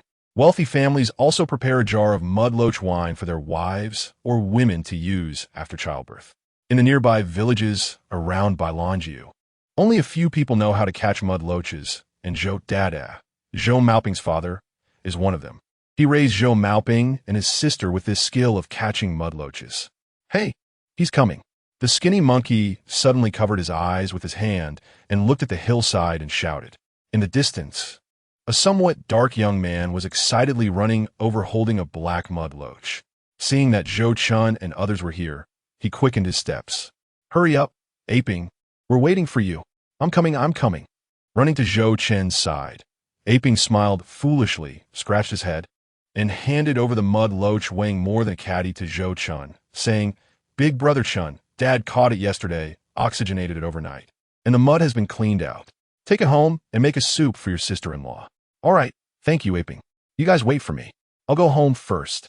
Put the stuff down, and then bring my wife out for you all to meet. This mudloach comes just in time. Su Taotao's bruises and injuries need this mudloach to supplement and remove the bruising. All right, go quickly, I'm dying to see. The skinny monkey rubbed his hands anxiously. The emperor isn't worried, but the eunuch is. You're so anxious. The fat man took the opportunity to tease him. These two are like sworn enemies, but Zhou Chen is used to it. Holding the mudloach, Zhou Chen went inside first and placed the mudloach in a basin, then put the brown sugar and dried eels aside. Su Taotao curiously looked at the big mudloach, her big eyes wide open. Big brother Zhou, is this a mudloach? I've never seen such a big one. A friend sent it. He said it's for you to recuperate. Come on, let me introduce you to my friends, so everyone can get to know each other. We will be frequent visitors in the future. Zhou Chen naturally held Su Taotao's small hand. I. Su Taotao was extremely nervous. She hesitated and said shyly, My eyes. I'm afraid they might scare them. I'm afraid of disgracing you. Don't be afraid. They're my best buddies. They won't talk nonsense. Besides, your eyes are so beautiful. I want to show them off. Zhou Chen wasn't lying. After marrying such a pretty wife, he wanted to show off in front of his good friends. Moreover, the fact about Su Taotao's different right eye could not be hidden forever. He decided to test the waters with his good friends to see what they thought. Me? Show off me? Su Taotao was stunned. She didn't know why, but there was a little joy and moved in her heart. When could she become something to be proud of? Without hesitation, Zhou Chen pulled Su Taotao out. Hey, they're coming out, come out. Grass. So cute. Chen, you bastard. When the thin monkey saw Zhou Chen leading Su Taotao out, his eyes widened like bells. Such a cute and delicate girl followed behind Zhou Chen timidly, lowering her head shyly, almost melting people's hearts. How did Zhou Chen marry such a beautiful girl? The thin monkey felt so uncomfortable inside. This is my wife, named Su Taotao. Isn't she beautiful? Come, Taotao, let me introduce you. This is Skinny Monkey. Rely. Call me Lin Jiaming now, sister-in-law. The thin monkey immediately stood up straight, spat on his palm, and combed his 2 strands of hair on his forehead. This one is called the Yaoguang, nicknamed Fatso, and this is Zhou Maoping. Just call him Aping. Zhou Chen introduced them one by one. Listening to Zhou Chen introducing her so straightforwardly, Su Taotao's eyes watered, her nose tingled, but a sweet smile appeared on the corner of her mouth. Everyone, hello. She still dared not look at everyone, just slightly raising her head, deliberately letting her bangs cover her different eye, tightly sticking to Zhou Chen, and shyly greeted them. Grass. The fat man, who was usually dominated by his wife, saw how obedient Su Taotao was, feeling even more sour inside. Why did he marry a tigerish wife? Sister-in-law, hello. The most honest Aping sincerely felt happy for Zhou Chen and enthusiastically greeted her. Being not good at words, he scratched his head afterward and kept looking at the sand. Seeing the envious and jealous looks of Skinny Monkey and Fatso, Zhou Chen felt extremely satisfied inside. When Fatso got married, he was envious and jealous for a while. Now it was their turn to envy him, especially hearing Skinny Monkey's words, "You bastard." The comfort rushing to his mind made him unable to suppress the corners of his mouth. Standing beside Zhou Chen, Su Taotao secretly noticed Zhou Chen's proud expression and gained a bit more confidence. At this moment, she couldn't disgrace Big Brother Zhou, so she gathered her courage, slightly lifted her head, and showed a sweet smile. Just then, the morning sun shone behind her, and Su Taotao stood in the light with a lovely smile, dazzling and radiant. "Damn, Chun, take your sister-in-law back quickly. We're going to faint from beauty," the thin monkey exaggeratedly cried out. However, Fatso stared at Su Taotao's right eye and asked, Chun, what happened to sister-in-law's eye?" Chapter 21. Confession to friends upon hearing Fatso's question. Skinny Monkey and Aping also noticed Su Taotao's eye. Realizing they were talking about her eye, Su Taotao immediately understood and quickly lowered her head, nervously biting her lips. Her hand instinctively tightened Zhou Chen's palm and started trembling. Every time villagers found out her eye was blue, they would look at her with strange glances, even gossiping behind her back, saying she was unclean and carried ominous energy. They would blame every strange event, like missing ducks or typhoons, on her. They all said she brought bad luck. She was so afraid that her husband's good friends would criticize her and persuade her husband to leave her. They say women are like clothes, but brothers are like limbs. Would she be abandoned? Seeing his wife shrink back timidly, Zhou Chen felt an overwhelming sense of compassion. He gently clasped Su Taotao's hand, offering her a measure of comfort, before turning to the stout fellow and saying, "My wife was born with such eyes. However, it does not impair her vision. Is that so? Goodness, I always wonder how your sister-in-law's eyes could be so striking. They are blue. Chun, what incredible fortune you possess," the stout man exclaimed excitedly, repeatedly slapping his thigh. "I know. I've seen it in fashion magazines from the port area where my father works. It's called heterochromia. The horses there often have blue or red eyes. Absolutely stunning. I dream of riding such magnificent creatures." The lean monkey, ever the chatterbox, continued unabated. Thankfully, Su Taotao was oblivious to his ramblings. "So beautiful, so enchanting. Sister-in-law, please lift your gaze. Let's admire your eyes once more." "Bah, lean monkey, that is merely your personal opinion. Do not impose it upon me. Your behavior is no different from that of a rogue. Henceforth, do not visit my home. Fatty, why would I go to your house? Are you implying your wife would beat me after she finishes with you? With her delicate stature, one swipe from a feather duster, and I would be sent to the afterlife. My constitution is hardly comparable to yours. I am willing to endure the blows from my wife. At least you have yet to experience such." The two resumed their playful banter. Zhou Chen paused. A flicker of concern crossed his mind. He feared that his close friend might develop improper thoughts upon seeing Su Taotao's eyes. After all, the people of this era were often bound by superstitions. Yet, who could have anticipated that his brother would find his wife's eyes exceptionally beautiful? Upon reflection, it made sense. They were, after all, products of the new era, influenced by the winds of reform and opening up, educated and exposed to progressive ideas, free from the superstitions of the elders in their village. With the West's influence permeating their culture, any term associated with the West was treated with reverence. For instance, matches were called foreign fire, and foreigners were referred to as foreigners. It was no wonder they found his wife's eyes, resembling those of a foreigner, to be fashionable. "Wait, my eyes are beautiful?" Su Taotao, who had braced herself for insults, was momentarily taken aback. It was the first time someone had complimented her eyes. For reasons unknown, her lovely large eyes filled with tears. Why did compliments make her eyes feel so heavy? In the past, when others insulted her, she would feel like crying.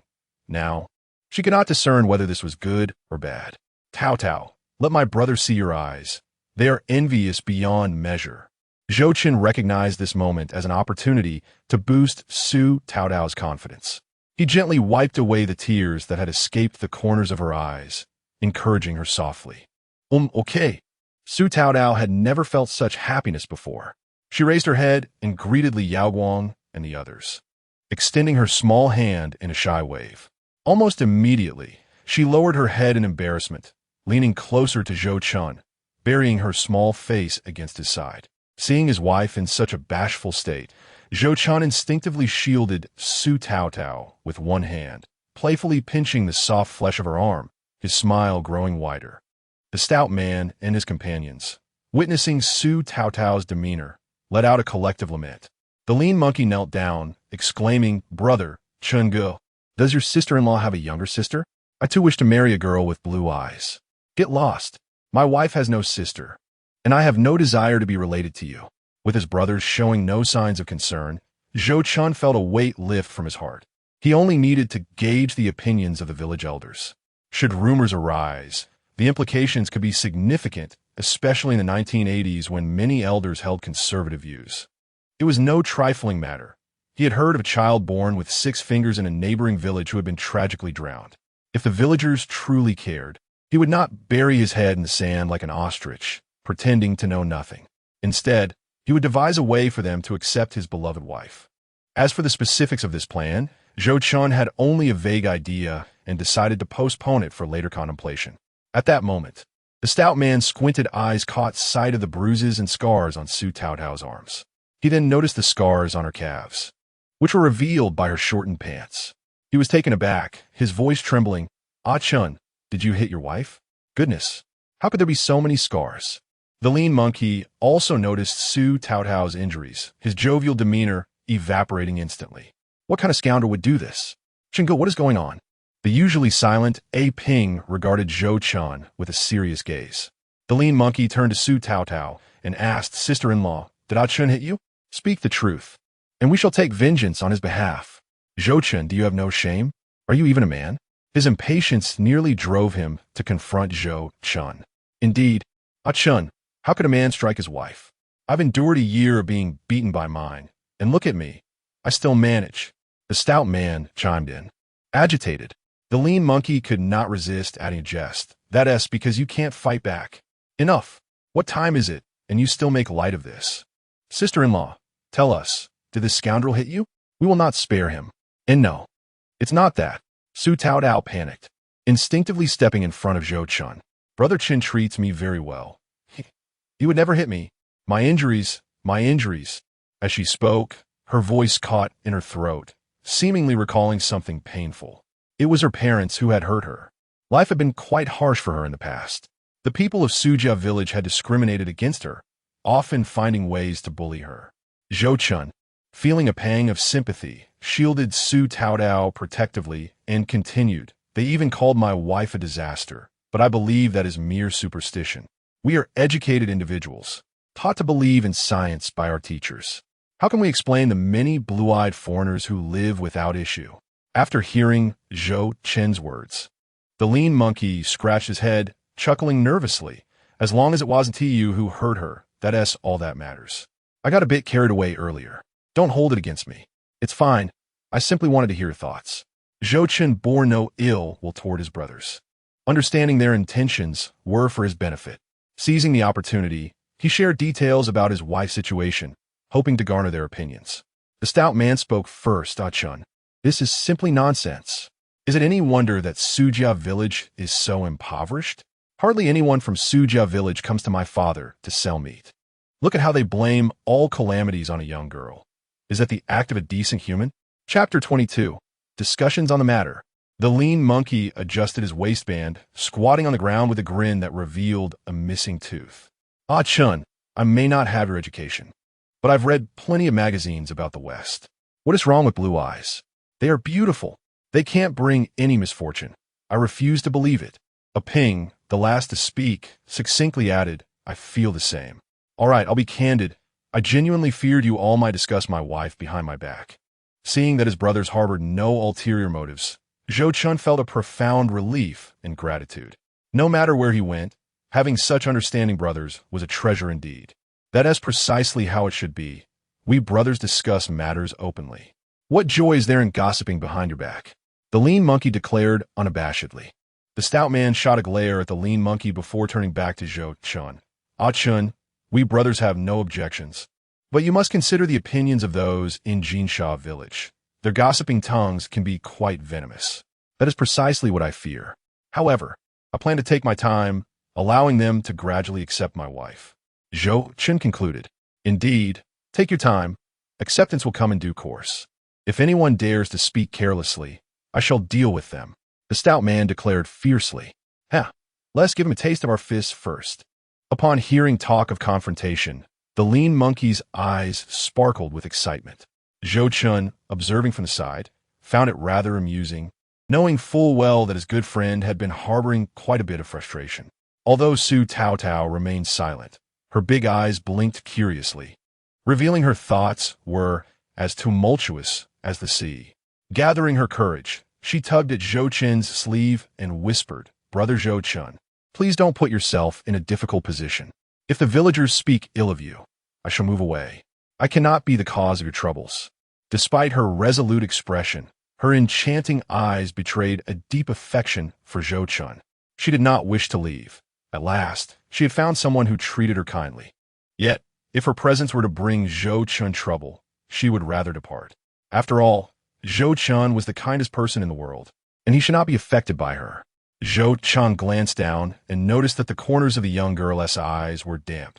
Her long eyelashes clumped together in adorable clusters. Silly girl, such words should not be spoken. You are right here with me, and no one could drive you away. Rest assured, you are my wife, and I shall protect you for a lifetime. Protect me for a lifetime? Su Taotao murmured. Yes. Zhou Chen smiled at her, soothing his little wife. Upon seeing his smile, Su Taotao listened intently, feeling a wave of brightness wash over her heart, as if she were surrounded by the melodies of nature. Ah Chen, do you truly wish to protect me forever? Zhou Chen felt a tug at his sleeve and turned to find the lean monkey, who had stealthily approached, fidgeting and pouting. Get lost. You're making me sick. Zhou Chen kicked the lean monkey away. He yelped, crashing down in a heap. Su Taotao blushed, embarrassed by the teasing directed at them. Zhou Chen patted her hand, signaling her to take a moment to rest, fearing that his wife's composure might falter under the shameless antics of his friends. By the way, Ah Chen, what do you plan to do today? I heard your parents have cast you out. How will you support your wife? The stout man shifted the conversation back to the matter at hand. I'm not sure. My parents haven't given me any money. I was thinking of gathering shellfish to make a living. I sold quite a bit yesterday, and today I plan to go fishing. That is when I ran into you all, Zhou Chen replied. At this moment, the lean monkey sprang up and exclaimed, What fish are you going to catch? The tide is out, and there is no water near the rocky areas. Are you planning to fish without a boat? How can you not know about the tide when you grew up by the sea? He looked at Zhou Chen with a hint of bewilderment. Zhou Chen felt a pang of anxiety. It had been years since he had gathered shellfish, and he was uncertain about such matters. His friends were the only ones who seemed to notice his lapse. He quickly laughed it off. Oh, I must have forgotten. Fortunately, the lean monkey did not press further. At that moment, Ah Ping chimed in, Brother Chen, today as tide is low, and there is plenty of water receding by the mangroves. My dad is going to catch mudfish today. Would you like to join us and learn how to catch some? Big mudfish can weigh 2 or 3 pounds each. Hearing about catching mudfish, Zhou Chen's eyes lit up. Catching mudfish was a skillful and engaging endeavor. From the techniques of making the tools to locating mudfish holes, every aspect required finesse. Only a few villagers in Bailang Island possessed this knowledge, and Ah Ping's father, Zhou Daqing, was among them, always returning with a bountiful catch. Excellent. I was just lamenting about having nothing to do today. I have no desire to gather shellfish. I'm tired of being coerced into labor since childhood. Catching mudfish sounds far more intriguing. The lean monkey and the stout man also expressed interest. However, the lean monkey lamented, Ah Ping, we don't have any mudfish tools. And besides, would your father be willing to teach us? Ah Ping replied without hesitation, My family has 3 old mudfish tools still usable. I'll ask my dad to make us some new ones. We can each have one and learn a few techniques along the way. Besides, catching mudfish relies heavily on experience. My dad says that even if he teaches you, without 3 to 5 years of practice, you won't catch any. The lean monkey scoffed. I don't believe it. As long as Uncle Daching is willing to teach, I'll master it in an hour. In 3 hours. He'll regret teaching. Such a genius. The stout man added enthusiastically, right? I believe I have a talent for mud fishing too. Let us make a pact. If the two of us show exceptional talent, Uncle Daching can't back out. They had all witnessed Zhou Daching expertly catching mudfish, gliding over the mud in the mangroves and tidal flats. So they instinctively thought it wouldn't be difficult.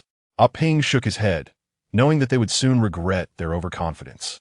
Zhou Chen was equally eager. Having just returned to life, he wished to join his friends in the excitement. Hearing their chatter solidified their plans, and he suddenly remembered to ask, "Do you have a mudfish tool?" The mangroves are fine, but there are no mudfish tools on the tidal flats. You can't walk in water boots and rubber shoes, either. Mudfish tools are essential for traversing the tidal flats, resembling a dugout canoe with sideboards to prevent mud from entering while moving forward. The front tapers upwards, featuring a handle in a doorway shape, allowing one to stand at the back, hold the handle, and push off the mud to glide effortlessly across the flats. Most families possess a simple version, just a wooden plank with the front raised and a handle affixed. Riding a mudfish tool is as familiar to the coastal folk as riding a bicycle is to others. In their youth, they adored gliding on mudfish tools, but as children, they lacked the strength to propel themselves, and adults feared they might sink into the soft mud. Whenever they were caught sneaking out to play on the tools, they would inevitably face a beating. So what if I get hit? Just pull up my pants and take it like a man? Ah Ping thought. We have an old mudfish tool that still works. My dad and I use one. So let us give the other to the stout man, since his family doesn't gather shellfish. The lean monkey probably has two at home. So can't we just share one with Brother Chen? The lean monkey grinned and said, sure. Let us head back and grab the mudfish tools. You can use that old one, and even if it gets broken, I won't mind. The two tools at my place were made by the village carpenter, so I wouldn't want him using those. What is wrong with being stout? Are you accusing me of eating your family's rice? You can't even get this fat. The stout man retorted, annoyed. The lean monkey seized the opportunity to tease him, his tongue sharper than a dagger. As the discussions concluded, Ah Ping began to issue warnings to a few individuals. Let me clarify, capturing the earth dragon is not a trivial task. Should you fail to catch one, do not blame me. It requires both skill and a touch of luck. Zhou Chen smirked slightly. He had no fear of relying on luck, and having learned the art of capturing earth dragons during his previous life, he possessed a modicum of experience. Thus, he felt a degree of confidence regarding the impending endeavor. The lean monkey and the stout fellow impatiently asserted their prowess in capturing earth dragons, brimming with self-assurance. Subsequently, the lean monkey returned home to fetch the necessary tools. Zhou Chen went into the house to inform Su Taodao of his plans to catch earth dragons. Upon entering, he found Su Taodao happily teasing the earth dragon in the basin with a piece of foxtail grass. The grayish earth dragon coiled within the basin, growing increasingly irritated as Su Taodao poked it with the grass, causing it to spin around in circles, unable to escape the basin, which elicited several giggles from Su Taodao. Witnessing this whimsical scene of his young wife, Zhou Chen felt a profound warmth in his heart and sighed inwardly. After all, his wife was only 18, a cherished darling in her previous life, doted upon by her parents. Taodao, I'm heading out with friends to catch earth dragons. I expect to return around noon when the tide rises. Please wait for me at home. Zhou Chen donned a straw hat, knowing that the sun at the tidal flats could be quite intense, necessitating some form of protection. Take care on your journey. I've heard that the tidal flats can be treacherous. You must be cautious, Su Taodao replied, concern evident in her beautiful eyes. Every year, there were numerous incidents reported from the tidal flats. Rest assured, my friends and I will look out for one another, and we have an elder accompanying us. Nothing will happen, Zhou Chen reassured her. Unable to resist, he pinched her soft, delicate face, finding it utterly amusing. Every time he did so, her cheeks would flush a deep red, as if a switch had been flipped. No matter how many earth dragons you catch, just remember to heed the elder's advice. I will wait for your return at home. Her voice, so small and sweet, tugged at his heartstrings. I understand. I'm not a 3-year-old. You can rest easy. Just wait and see. I will return with a bucket full of earth dragons. Zhou Chen shook the empty bucket in his hand and, for reasons unknown, felt a peculiar exhilaration rise within him at Su Taotao's promise to wait at home. All right. A glimmer of excitement danced in Su Taotao's eyes, sparkling like stars, reminiscent of a child eagerly awaiting a parent's return with a sweet treat. For reasons he could not fathom, Zhou Chen suddenly mustered the courage to plant a kiss on her cheek. Su Taotao gasped, her small frame trembling in surprise, her long eyelashes fluttering. I'm off. After the kiss, Zhou Chen felt his heart race, a rush of warmth flooding his cheeks as he hastily took his leave, the bucket clanging behind him. However, as he stepped onto the wooden planks, it felt as if he were walking on clouds, and he nearly stumbled into the door. Hearing Zhou Chen's retreating footsteps, Su Taotao shyly opened her big eyes and called out with a quivering voice, "Zhou Chen Gidge, please take care." Understood. Zhou Chen dared not look back, mentally chiding himself for his bashfulness. What was so shameful about kissing his own wife? He had no trouble boasting to his friends, yet before her, he felt utterly unlike himself. Rubbing his face to regain composure, he recalled that Zheng's home was also in Jinsha village, with a vast vegetable garden behind their house, lush with green corn. Nearby, a fenced area housed a flock of chickens, where a plump rooster was energetically courting a hen, much to her dismay. A girl with two braids, resembling Su Taotao, clutched a broom and shouted, "Hey you're scaring the hens. They want to lay eggs if you keep that up. You're nearly plucking them bald." She tossed the broom aside, sending the chickens into a frenzy, with the rooster flapping its wings and darting over the fence to a nearby lychee tree. This girl was Zhou Maoping's sister, Zhou Huimei, who had just turned 18. Fortunately, she inherited her late mother's good looks and possessed a personality distinct from Zhou Maoping's, intelligent and charming. Zhou Chen remembered that in his previous life, she had married a man from Zhoushan who caught shrimp, and it seemed she had lived a decent life. Alas, after Zhou Maoping's demise, she had shed many tears. Spotting Zhou Chen, Zhou Huimei picked up the broom and greeted him with a smile. Chunji, you're here. My brother and the lean monkey are back there. Dad is making a new earth dragon fork. Would you like to come see? Sure. To be honest, I'm quite curious about how the earth dragon fork is made. I've heard that Uncle Daching's forks are unique. He catches living earth dragons with them, Zhou Chen replied, intrigued, as he effortlessly stepped over the fence and made his way to the back.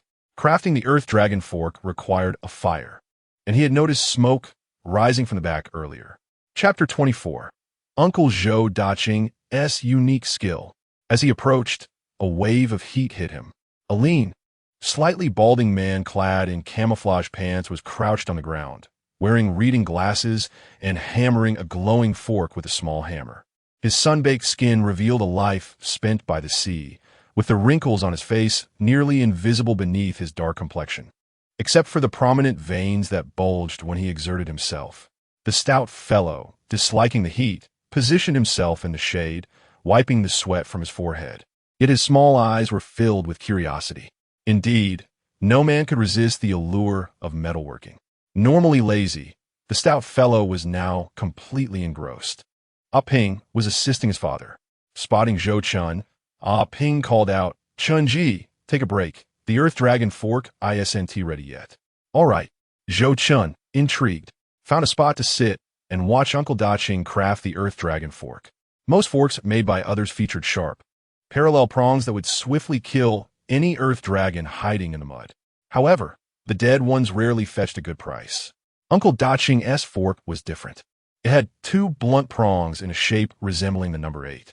Noticing Zhou Chen's curiosity, Uncle Daching pulled out the glowing iron fork and explained. These two prongs are called blocking prongs. When heated, they bend. Once you spear the earth dragon, you will feel it struggle. But why are there two protrusions in the middle of this 8-shaped design? And what is the purpose of the two prongs at the back? Zhou Chen asked, picking up a completed earth dragon fork nearby, intrigued. The 8-shaped prongs had two corn kernel-sized bumps in the middle, and behind them were two sharp prongs curving backward. These bumps, called grains, won't harm the earth dragon. Its flesh is soft, so they merely puncture the skin. Once you have speared the earth dragon, these grains will hold it in place, preventing its escape. The back prongs, called rings, allow you to twist and turn the fork after spearing the dragon, effectively entangling it and bringing it out. Uncle Da-Ching explained, return to focus on crafting a new fork. Impressive, Uncle Da-Ching. Did you come up with this idea? Zhou Chen marveled, unable to put down the fork.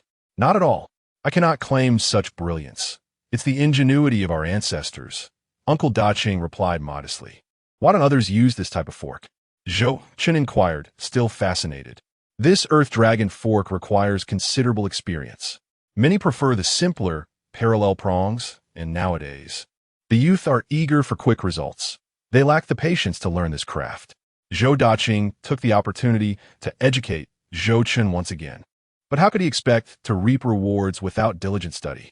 Ah Chun, if you truly master this skill of mine, making a living will be no challenge. And your parents will no longer worry about you. I heard from a ping that you've just married, right? As a man, you ought to behave like one and work hard. Yes, yes, Zhou Chen replied with an awkward smile, turning away to suppress a grimace. It seemed that youthful recklessness was unavoidable. Every elder felt compelled to impart wisdom. After delivering his admonition, Zhou Da-Ching fell silent. As an elder, he could not bear to see the younger generation squander their days. Regardless of whether his words would bear fruit, he felt the need to express them, lest he feel restless inside. As for whether Zhou Chen would turn over a new leaf, he didn't want to dwell on that. In his view, Zhou Chen and his companions' enthusiasm for learning to spear mud dragons was merely a fleeting whim. The prospect of persistence seemed unlikely. Soon, a new mud dragon spear was completed and quenched in water. Zhou Da-Ching compared it in his hands before handing it to Zhou Chen. This one is for you. I'll stick with the old one. Thank you, Uncle Da-Ching. Zhou Chen accepted the still-warm spear and attempted to mimic the motion. The chubby fellow eagerly joined in, envisioning himself gracefully spearing a mud dragon. If I managed to catch a big mud dragon and sell it, I could buy fine cloth for my wife. He chuckled heartily. Despite enduring daily scoldings from his wife, he still held her in great affection. Zhou Chen, too, contemplated that if he had a bountiful catch today, he would buy something nice for Su Tao Dao. The thought of the little girl waiting at home spurred him on. He silently encouraged himself, vowing to bring back a bucket of mud dragons. He genuinely did not wish to disappoint her. He believed his luck would hold, but he felt uncertain about his skills in spearing mud dragons. As he noticed that the thin monkey had yet to arrive, Zhou Maoping's father began weaving a jump fish trap. These traps resembled plump gourds, round at the front and flat at the back, with a funnel opening. When placed in jump fish holes, the fish would enter but be unable to escape due to the narrow confines. Once caught, the rope at the back could be untied to release the fish. Zhou Maoping's father treasured these traps and had scolded the chubby fellow earlier for wanting to play with one, saying, "Put that down. It takes ages to weave one. It's not like the mud dragon spear that you can just mess around with. If you ruin it, how will I catch fish later? I still need to use it to catch mud dragons when I get back." After receiving a reprimand, the chubby fellow sheepishly set the trap down, muttering about being stingy.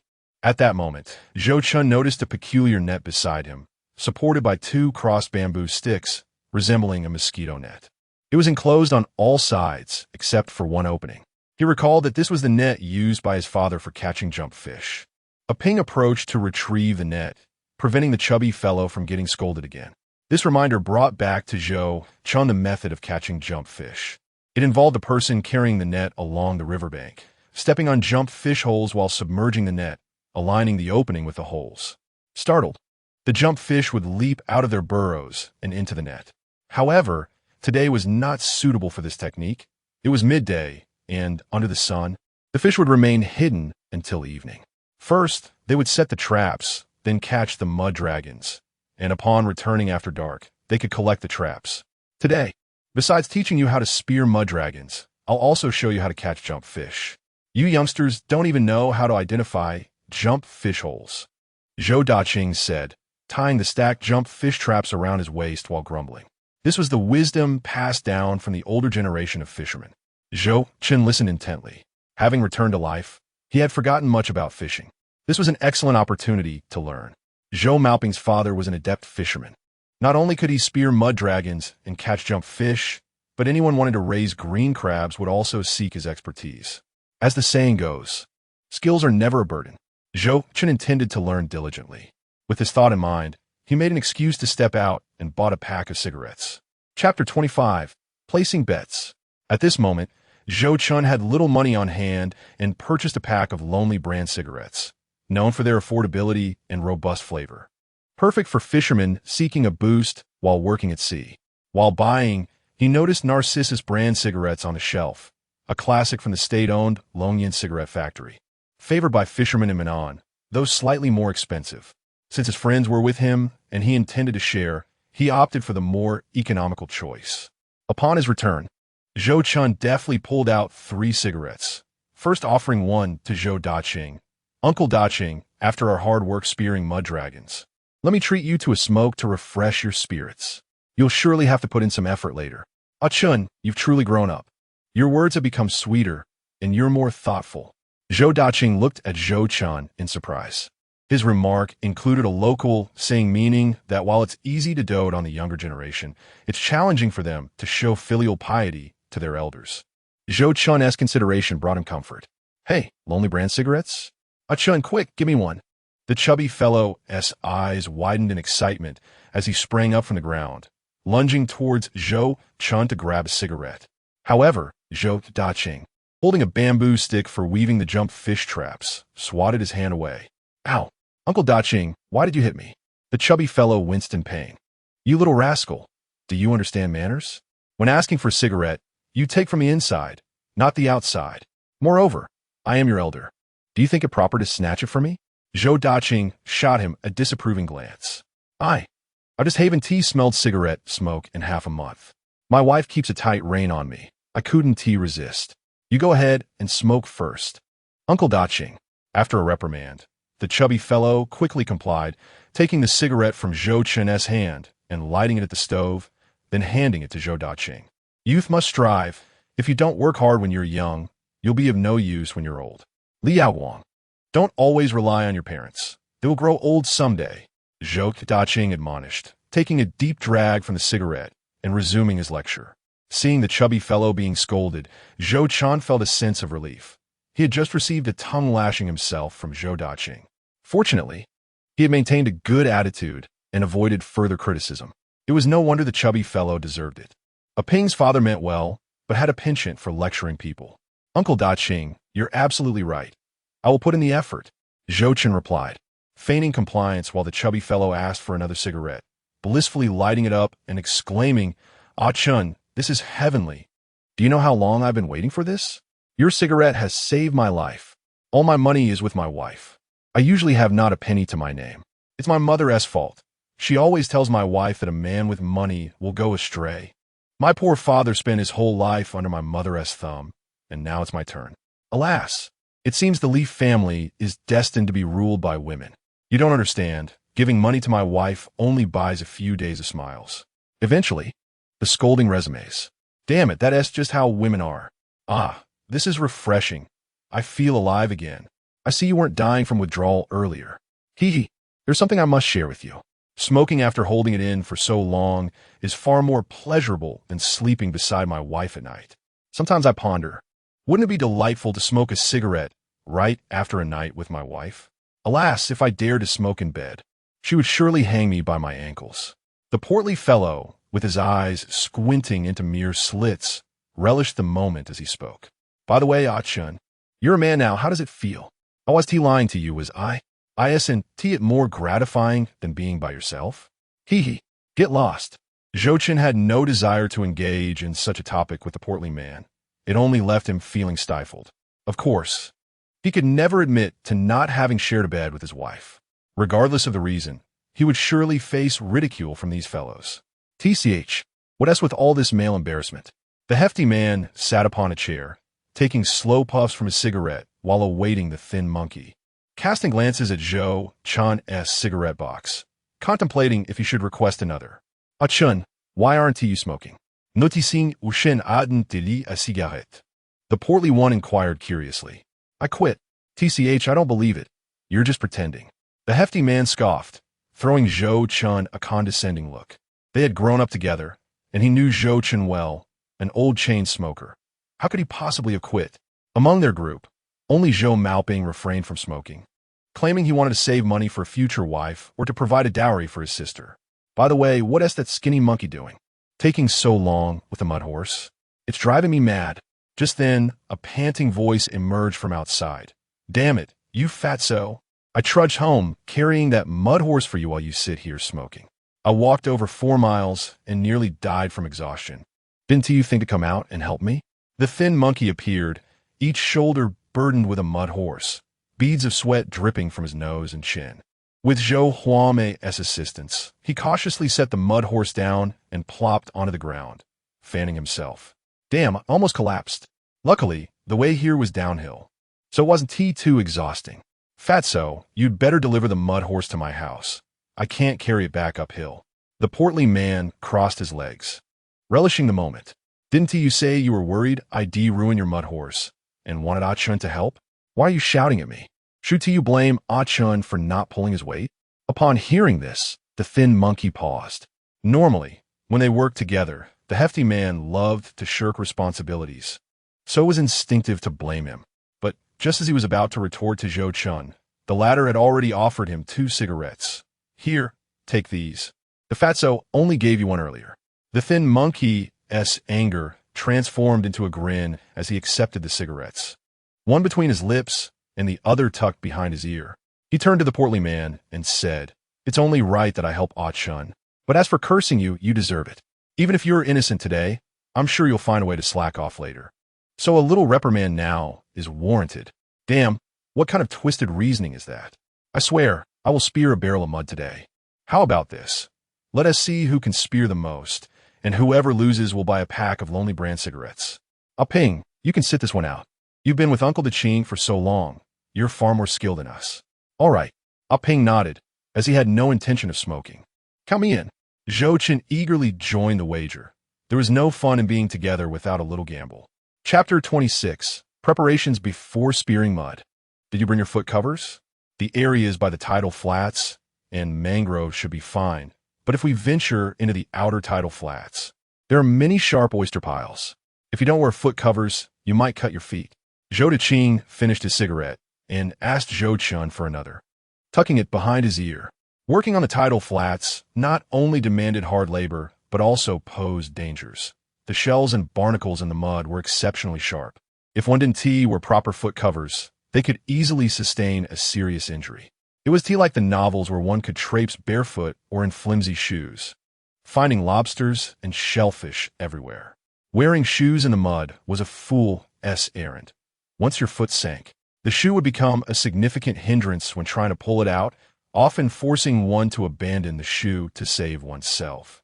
In these hard times, losing a shoe in the mud would surely result in a scolding upon returning home. I've got them. Ah Chun, didn't you say you didn't have any? I brought you a clean pair of foot covers and some rope. You can tie them yourself. The thin monkey tossed Zhou Chen a pair of tattered foot covers.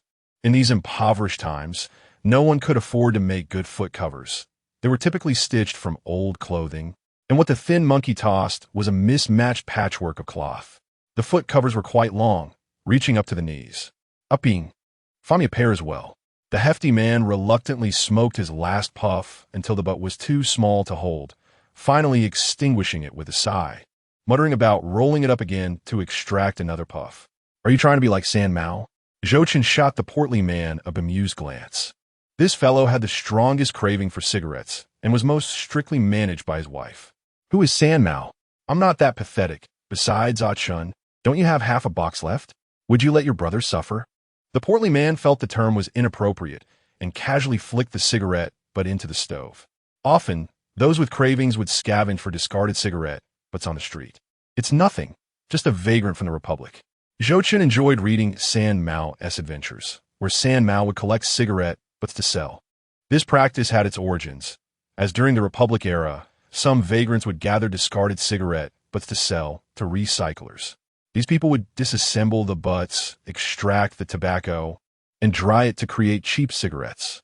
These low-grade cigarettes were mainly sold to the lower social classes engaged in manual labor.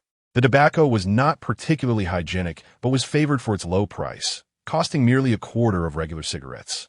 Here were these. They were made from my old diapers. Ah Ping fished out a pair of yellowed foot covers and handed them to the portly man. "Damn, is this your urine stain? Can I exchange them for another pair?"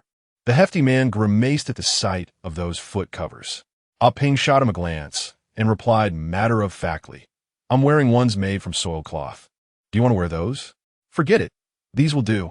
The portly man plopped onto a chair, removing his shoes to put on the foot covers, causing the chair to creak under strain. "Be careful. I only have a few chairs at home." Ah Ping expressed concern. "Damn, if you break it, I'll make you pay." Zhou Chen also began to don his foot covers. Once the foot covers were on, he needed to tie them at the ankles and knees with rope. Otherwise, they would slip off. Noticing Zhou Chen still hadn't moved, Ah Ping urged, "Dad, why aren't you putting on your foot covers?" "Wearing foot covers is uncomfortable. I have calluses on my feet. It's all right." Zhou Chen shook his head, reluctant to wear shoes. Many elders prefer to go barefoot while working the tidal flats and would not heed any advice. "Dad, just wear them." Zhou Huame approached with a clean pair of foot covers, and only then did Zhou Chen reluctantly accept and put them on. Subsequently, everyone wore shoes, donned straw hats, and each took up a mud horse and a fork, preparing to set off. "Dad, take your time." Zhou Huame waved from behind. Ah Ping's home was about 5 to 6 miles from the tidal flats, and it was noon. The June sun blazed fiercely.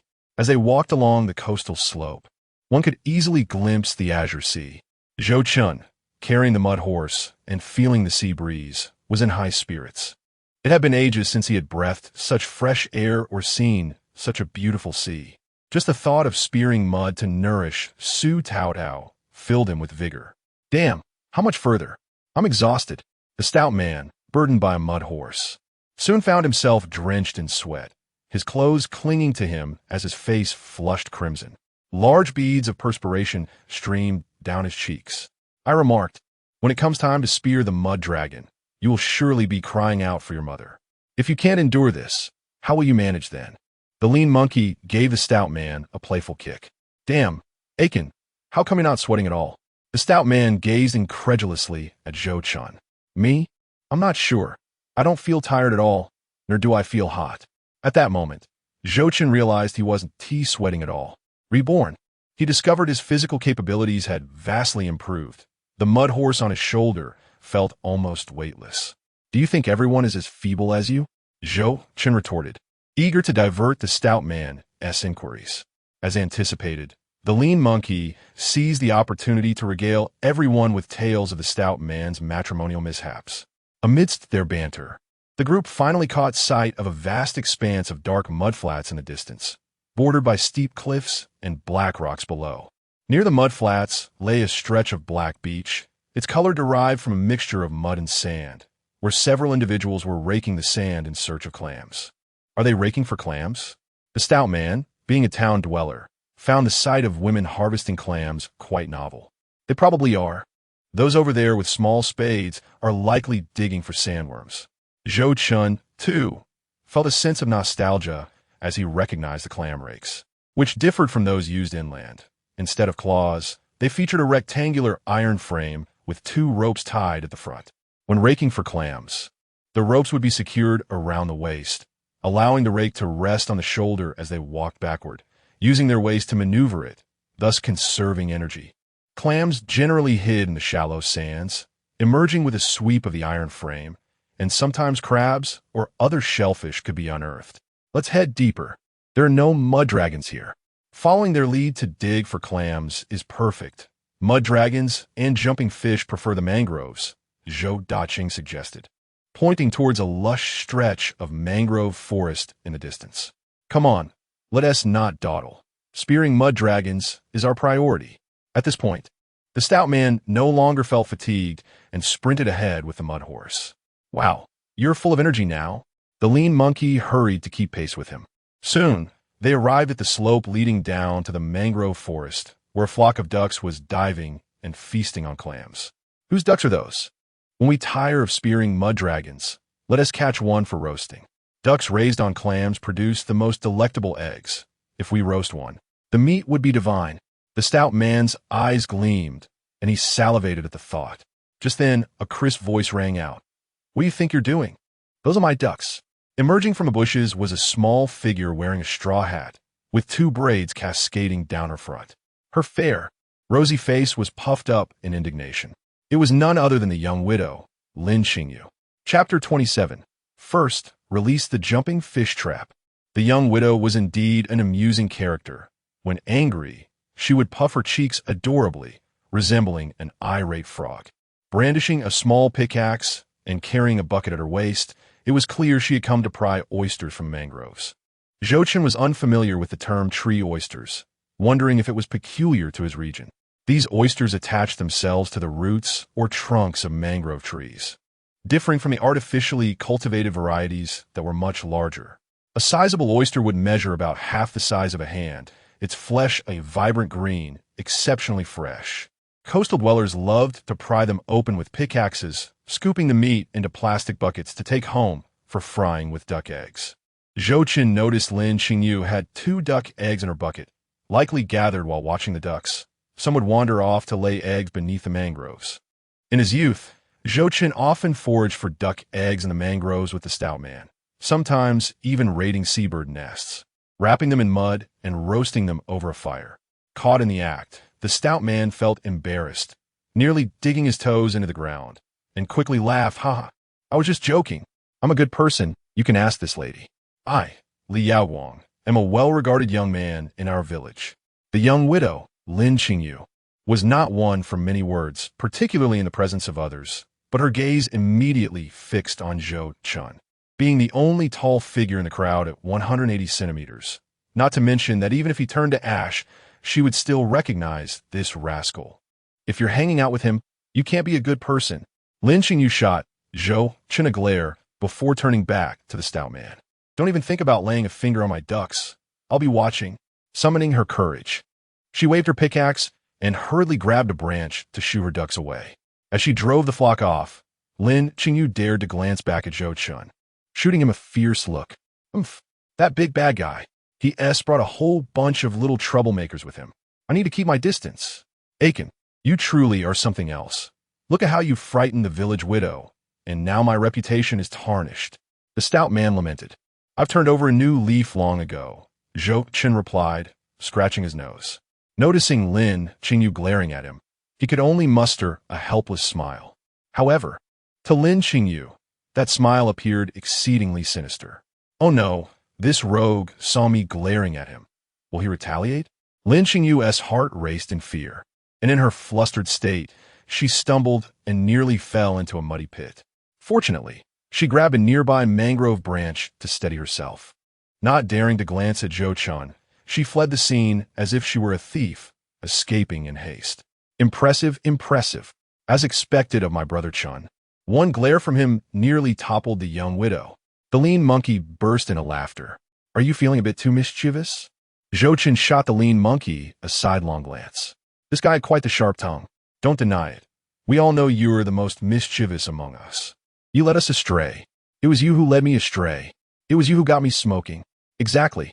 If it weren't for you, I would be craving cigarettes every day, and the stealing of lychees and melons was all you're doing. Damn it. So you expect me to be like a monkey in a tree, stealing for you, and then you blame me for leading you astray? Among men, it is common to argue over who is the most mischievous, each believing themselves to be the most innocent in the group, while their brothers view them as the worst offenders. Enough of this bickering. Let us take off our shoes and get going. Zhou Daqing, already seated on the grass, began removing his shoes, regretting bringing the 3 of them along due to their incessant chatter. Ah Ping, uninterested in the debate, busied himself checking their supplies. Let us move. We're going to spear mud dragons. Don't forget our wager. I'm determined to catch the biggest one. The stout man abandoned the argument, flinging his shoes onto a branch before hoisting the mud horse down the slope. Oh ho, here I come. The lean monkey followed suit, placing the mud horse on the mud flat. He stepped onto it, gleefully sliding around and making strange noises, imagining himself soaring through the skies. Zhou Chen also brought the mud horse down, placing it on the mud flat. He stepped onto it, testing the ground, and immediately slid a considerable distance. Let us see who can slide the farthest. The lean monkey shouted excitedly after making a round. It is often said that men remain youthful at heart until the end, always competing with each other from childhood contests of who could pee the farthest to adult challenges of endurance. All right, Zhou Chen, exhilarated, enjoyed sliding over 10 meters on the mud horse, rekindling the thrill of the childhood game. I am not competing. I'm too overweight. The portly individual voluntarily abandoned the contest. Subsequently, Zhou Chen, nonchalantly smoking a cigarette, approached with a swagger, wielding a soil dragon fork to strike the thin monkey on the head. The pain was akin to being subjected to the tightening incantation of Tang Sung, causing him to clutch his head and wail. Cease your lamentations. If a soil dragon emerges to breathe, it will be frightened back by your cries. Do you three truly wish to learn how to catch soil dragons? Let us learn. Zhou Chen, at this moment, was disinclined to engage in banter with the thin monkey and the heavy-set man. Capturing soil dragons and returning home to nourish his wife was of utmost importance. If you wish to learn, first assist me in releasing these jumping fish cages. Zhou Chen gestured towards the array of small yellow bamboo cages strapped to his waist. What? Uncle Chen, I thought we would immediately catch soil dragons. How long will it take to release all these jumping fish cages? The expressions of the thin monkey and the heavy-set man immediately soured. We'll do it properly. There are 200 cages here. In the end, each of you will receive 10 cages, and whatever you catch will belong to you. Is that acceptable? Zhou Chen took a drag from his cigarette and began to unfasten the bamboo cages from his waist. This is fine. When I return, my wife will certainly be pleased. I haven't eaten jumping fish in ages, and my family cannot catch them. If we manage to catch some, I can bring them back for my sister and younger sister to enjoy. The thin monkey's eyes lit up with excitement. Zhou Chen remained silent, but also desired to catch more jumping fish for Su Taodao. Therefore, pay close attention to how to locate the jumping fish holes and how to set the cages. The quantity you can capture with these 10 cages depends entirely on your diligence. Should you fail to catch a single fish due to your lack of seriousness, do not blame me. Setting the jumping fish cages is a skill. It is not merely a matter of placing them down and expecting the fish to swim in. All right, Uncle Chen, we will certainly learn diligently. The heavy-set man nodded earnestly, clearly eager to impress his wife by catching some jumping fish. Didn't we wager on catching soil dragons? How about we add a bet on jumping fish as well? The loser buys a pack of cigarettes. Fine. Since we've already wagered one pack, another one-team matter. I one-team bet. I usually catch plenty. A Ping sincerely shook his head. Don't flatter yourself. I wasn't inviting you. If we were to gamble with you, it would be simpler to just buy a pack of cigarettes for you now. The thin monkey playfully punched a Ping's chest. I'll bet. Zhou Chen nodded as he accepted the pile of bamboo cages handed to him by Zhou Chen. He was confident that his luck would not be lacking. Subsequently, Zhou Chen glided ahead on his mud horse, with the others following closely behind. After a short while, he announced, "Here are the jumping fish. These are the traces they leave." Zhou Chen suddenly halted the mud horse, bent down to take a look, and declared with unwavering certainty, "Indeed, this area is abundant with jumping fish." What? How can I not see it? The heavy-set man and the thin monkey peered down for an extended period without discernment. The mudflat was riddled with holes of various sizes. How could one ascertain the presence of jumping fish? Chapter 28. Learning to Catch Jumping Fish. Zhou Chen leisurely smoked, not rushing to elucidate. He merely pointed, and the group quickly spotted a jumping fish in the distance, its gray body adorned with beautiful bright blue spots. It truly exists. The thin monkey's eyes sparkled. Am I capable of deceiving you three youngsters? Zhou Chen exhaled a puff of smoke, reveling in his knowledge. His confidence was well-founded. Jumping fish were not like other fish. They were remarkably clever, possessing bulging eyes that granted them a 360-degree view. At the slightest disturbance, they would dart away, making them exceedingly difficult to catch. When a jumping fish rests on the mudflat, one cannot hold it with a fire tongue. The moment one attempts to grasp it, it would zip away, leaving one in disbelief, questioning whether they had consumed too much strong liquor. For how could jumping fish seemingly teleport? In truth, their speed was so extraordinary that it was nearly imperceptible to the naked eye. The jumping fish found in the mangroves could even spread their pectoral fins to form a suction cup-like structure, allowing them to cling to trees, further complicating the task of catching them. Zhou Chen, possessing two-handed techniques for catching jumping fish, could not resist the urge to demonstrate. Uncle Daching, please teach us how to identify them. Zhou Chen promptly offered Zhou Daching another cigarette, fulfilling his purpose for purchasing them. A ping, explain it to your brothers. Zhou Daching leaned against the mud horse and instructed a ping to demonstrate. A ping bent down, pointing to two rows of patterns near the hole, explaining, the fins of jumping fish are shaped like this. When they emerge from the hole, they use these two fins to push themselves along, leaving behind these two rows of marks. Observe these two rows. They are the inverse patterns, signifying that the jumping fish has returned. Wow, it truly is like that. I wouldn't have known if you hadn't mentioned it. The thin monkey and the heavy-set man gazed in astonishment. Zhou Chen also examined the nearby holes, and sure enough, traces of the patterns they ping described surrounded them, confirming that this area was indeed a cluster of jumping fish holes. Then, shouldn't we place the cages directly in the path of the jumping fish? The heavy-set man eagerly inquired, preparing to set one down. Do you think such a clever creature would emerge if you placed it here? Once they catch sight of it, they'll just circumvent it, you fool. At last, Zhou Daching finished his cigarette, tossed the butt aside, and began to probe the jumping fish hole. He reached in to determine the direction of the hole. If it veered left, he would dig left, and since this hole slanted right, he dug a large chunk of mud to widen the entrance. If water began to bubble up, it was highly likely that jumping fish were present. Zhou Daching tossed a sizable clump of mud aside and then unfastened a jumping fish cage. Do you see this cage? The front is round while the back is flat. You should insert the round end into the jumping fish hole. The funnel-shaped opening at the front allows the jumping fish to enter but not to escape. Zhou Chen inspected the bamboo cage, marveling at its ingenious design. It could even be used in rivers for fishing. The funnel-S shape tapered, allowing entry but preventing exit. When placing the cage, it was not a mere matter of dropping it in. The entrance needed to align with the jumping fish hole, and additional water had to be scooped in to cover the cage. Otherwise, the jumping fish would not venture forth upon seeing it. Zhou Daching positioned the cage at the hole S entrance and pressed down, then excavated another hole nearby to channel water into the newly dug jumping fish hole. After completing these tasks, Zhou Daching traced a large circle in the mud around the jumping fish hole. What is the purpose of this step? Zhou Chen inquired curiously. I know this one. Uncle Daching is drawing a talisman for good fortune. The thin monkey asked. You think this is some grand talisman? If you wander far from such a large mud patch, how will you know where your cage is placed? You need a marker. Zhou Daching shot him a glare. Oh, I see. The thin monkey chuckled sheepishly. All right, have you all absorbed this knowledge? Here, each person takes 50 cages, perfectly distributed. For the last 10, insert a stick as a marker. When it's time to retrieve them, I won't disturb your cages. Any jumping fish caught will be yours. Understood. Zhou Chen and the others stepped forward to claim the cages.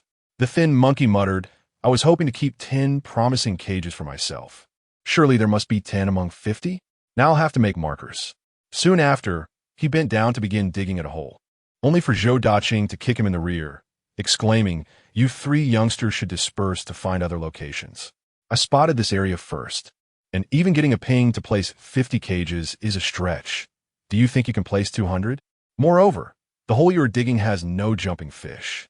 It is merely a vent hole. The actual hole for entry and exit is over there.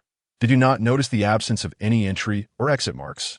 The adjacent hole bears traces of them returning.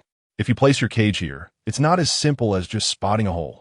Doing so will only frighten the jumping fish, causing them to retreat into the escape tunnel below and never emerge. What is going on? Why is this so complicated? The thin monkey looked utterly bewildered. Still don't understand? Zhou Daching kicked him again. Ouch, Uncle Daching, why are you only kicking me? The thin monkey rubbed his rear, grimacing in pain. During the festive seasons when I go to town to buy meat, I rely on the Yaowang's parents to give me extra fat. If you kick him a few times, he'll go home and complain to his parents, and when I go to buy meat, I'll only get the lean cuts. Uncle Daching remarked, people nowadays prefer fatty meat over lean meat. When buying, they always want the fat. Ha ha ha. Seeing the thin monkey getting kicked, the plump boy felt particularly pleased. He cleverly said to Zhou Daching, Uncle Daching, I'm not the petty type. When I go home, I'll tell my parents to leave you more lard and big fatty pieces. At this moment, Zhou Chen had already grasped the situation. He picked up a stick and drew a shape in the mud, saying, I understand now. Let me explain to you. The jumping fish cave is in the shape of this Y. What is that? The thin monkey and others scratched their heads. They were all illiterate, not having attended the village's literacy class for long. They couldn't even recognize the word crab, let alone any foreign letters. Zhou Chen was somewhat better. He had completed high school and later self-funded his college education.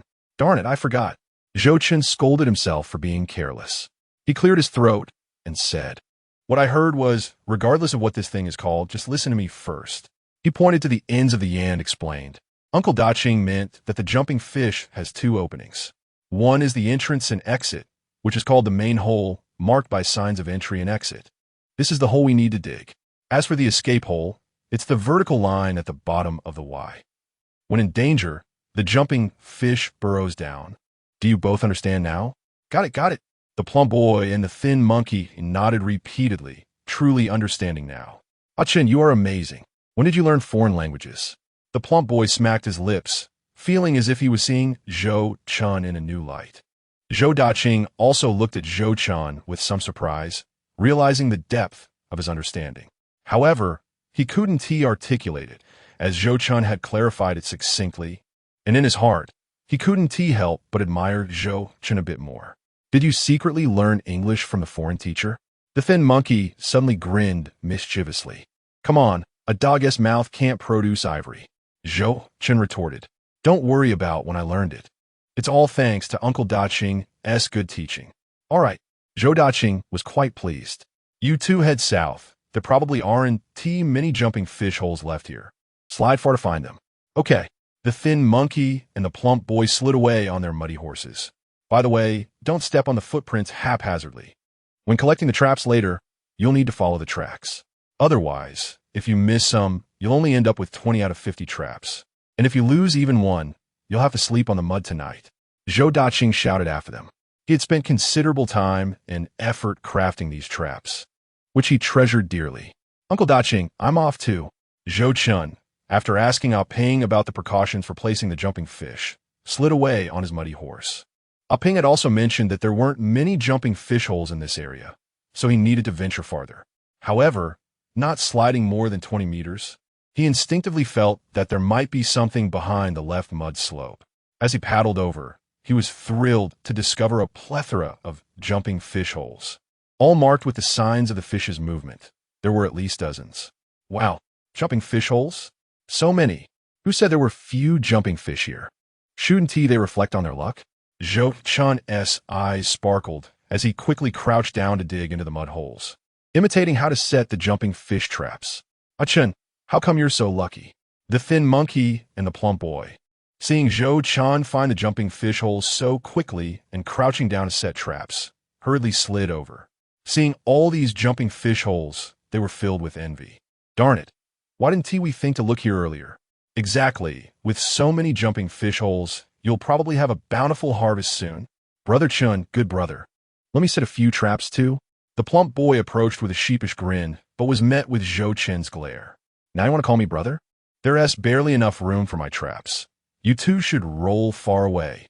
Besides, we have a bet. I can't let you two get an advantage. Ouch. Plump boy, you're stepping on several jumping fish holes. Greedy. The plump boy stood up, sliding his muddy horse half a meter away, when Zhou Chen suddenly noticed something moving where the plump boy had been crouching. He rushed over, and as he reached down, his eyes lit up, shouting, Wait, what? A big blue crab. Zhou Chen lifted the crab from the mud, grasping its two pincers. This blue crab appeared to weigh at least 2 pounds, with impressively large pincers struggling vigorously. Wow, I thought I'd stepped on a rock. Why didn't I think to look down? Such a large blue crab should fetch $2 to $3 per pound. The plump boy quickly slid back, seeing Zhou Chen holding a crab the size of a plate, regretting deeply and almost crying for frustration. Who told you to be so careless? Zhou Chen laughed heartily. A 2-pound blue crab was quite a rare find, especially in front of his good brothers. Finding such a treasure felt immensely satisfying. Wow, it's huge. Quickly wash it and see if it's a fat crab. The thin monkey hurriedly fetched water from a nearby puddle to rinse off the mud from Zhou Chen's blue crab. Once cleaned, the crab revealed its bright orange-red belly and pincers. Darn it, a big female crab, and it's full of roe. If I take it to Adu, it'll sell for at least $2.50 a pound. Ah Chun, your luck is unparalleled. The thin monkey was also envious. What can I say? Perhaps this is the aura of the protagonist. Zhou Chen cheerfully tied the large blue crab with some grass string and tossed it into a bucket, covering it with a red branch to prevent it from moving around. The weight of the bucket felt heavy but brought a sense of happiness. Ever since his rebirth, Zhou Chen realized that his luck had dramatically increased. Just as he placed the crab securely, Zhou Chen suddenly noticed something crawling in a muddy hole. He quickly set down the bucket, held his breath, and tiptoed over. The plump boy and the thin monkey, seeing Zhou Chen seemingly discover something else exciting, were tense and dared not speak, watching intently. Glub, glub. Zhou Chen's foot sank into the mud, stirring the large muddy hole, causing water to bubble up. He reached to touch the hole, and as he wiped away a ring of silt with his fingers, he exclaimed, "It's a big pottery jar. How could there be one here? Did someone drop it while fishing?" The plump boy instantly lost interest, thinking Zhou Chen had found nothing of value. "Are you silly? This jar is so heavy. Who would take a pottery jar to the sea for fun?" Zhou Chen replied, "I'm telling you, there might be something good inside this jar." Zhou Chen had already pulled the pottery jar from the mud with great effort, splashed some water on it to clean it, revealing a red clay jar. What good stuff could possibly be in a pottery jar? The plump boy still didn't understand. The thin monkey rolled his eyes. If you grew up in town, you should know that this jar is likely left behind by someone who catches octopuses. Octopus jar? Oh, I see. The plump boy finally realized. Octopuses like to hide in holes, so fishermen tie ropes to small jars and sink them into the sea. When retrieved, they usually contain octopuses. This pottery jar probably wasn't the kind used on a fishing boat. The smaller one, about the size of a fist, is primarily used for catching cuttlefish, while this one is as large as a vase and is likely intended for trapping octopuses in the tidal flats. Surely, we would intrude on someone's octopus-catching territory, would we? Zhou Chen hesitated to retrieve the earthen jar earlier, mindful of this concern. Fishermen along the coast are quite law-abiding. The Mazu statue at the top of Bailang Island is always watching. However, the sight of such a sizable jar stirred his curiosity. When he lifted it, he noticed it was heavy and something inside was flopping about. It couldn't be just one jar, could it? We just circled this area. If someone was deliberately placing jars to catch octopuses, there would surely be more than one, akin to how we place fish traps at intervals. Perhaps this was simply an oversight by someone who collected them. The lean monkey let out a mischievous chuckle, raising his eyebrows and suggesting, besides, even if someone is indeed catching octopuses here, what does it matter if we take one jar? It wouldn't make a difference to them. Come on, Ah-chun. Stop pretending. You've been muddling through for 20 years, and I've never seen you like this. You're a good person, aren't you? Just open it. Exactly. Hurry up. You just caught a 2-pound blue crab. How often does that happen? It's possible it's just a jar of water. Stop overthinking it. If you don't do it, I will. The stout one urged, preparing to reach for the earthen jar himself. Be careful. There might be a big blue crab inside that could pinch your fingers. Zhou Chen swatted the stout one's hand away and poured out the water from the jar. As he tilted it, a large, rounded head emerged from the surface, flanked by 2 pulsating bulges. Seeing such a large head, Zhou Chen exclaimed in obscenity. What's inside? The stout one, unable to contain his excitement, leaned closer. It was a massive red octopus, likely weighing around 3 pounds. Zhou Chen struggled to pull the octopus from the jar, which clung tenaciously with its large red tentacles, reluctant to let go. The stout one and the lean monkey gasped in unison. Wow, it's so big. How is your luck so good today? They were genuinely envious. Zhou Chen's luck seemed extraordinary. Bring it home. Zhou Chen finally freed the octopus, exhilarated, disregarding the red marks it left on his arm. Such a large red octopus was a rare find, likely hiding in the jar during low tide. Yet, he worried about placing it in the bucket. He didn't want the blue crab inside to get harmed. I have a separate cloth bag. Put the octopus in here. The lean monkey retrieved a cloth bag from his bucket and Zhou Chen stuffed the octopus inside, filling the bag to capacity before tossing it into the bucket. The octopus was clever. It couldn't be placed in a net, as its large size allowed it to escape, and some octopuses could even twist off lids. Just great. We haven't even caught a mudfish, and you've already snagged a big blue crab and this massive red octopus. Have you married a wife and turned your luck around? The lean monkey looked longingly at Zhou Chen's bucket containing the blue crab and octopus. Unintentionally, Zhou Chen's thoughts began to shift.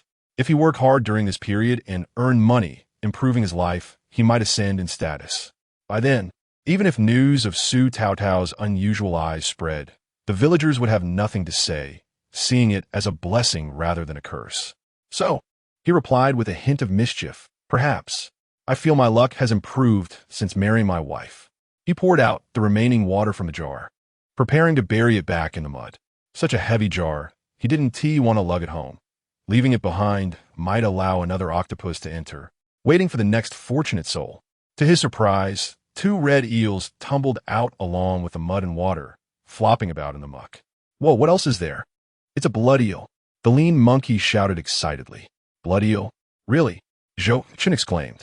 Quick, help me catch it. Don't let it escape. Zhou Chen hastily abandoned the jar to catch the eels, but after standing too long, his feet sank into the mud, making him nearly topple over. Thankfully, he managed to catch himself with his hands. I got this. The stout one lunged forward, seizing a blood eel, but it wriggled free from his grasp. Hey, why is it so fast? The stout one clumsily squatted on the mud, attempting to catch the blood eel, but it slipped away swiftly. Both eels, startled, darted off into the distance, leaving him sweating as he struggled to free his foot. After much effort, he finally extracted his foot, but in his haste to slide over, he stumbled and stubbed his big toe. Ouch, my toe!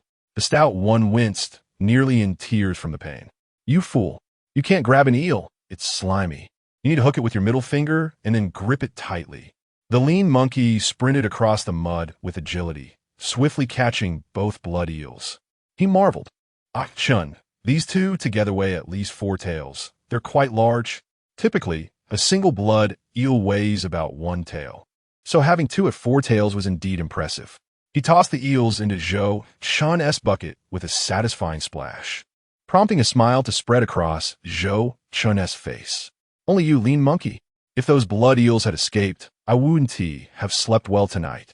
Zhou Chen was pleasantly surprised by this unexpected windfall, watching the 2 lively blood eels bounce around in the bucket. Blood eels, a type of red eel found in the ocean, bleed profusely when their skin is pierced, hence their name. Locally, they're considered highly nutritious. Their blood is believed to replenish energy, nourish blood, improve digestion, and strengthen the body, placing them in the noble class of eels, thus their high price. Due to coastal reclamation, their numbers have dwindled, and while they aren't overly rare now, they can still fetch a good price. Are your toes all right, fatty? Zhou Chen finally expressed concern. I'm fine. Luckily, I was wearing shoes, or I would have lost my toenail, the stout one replied, rubbing his toe.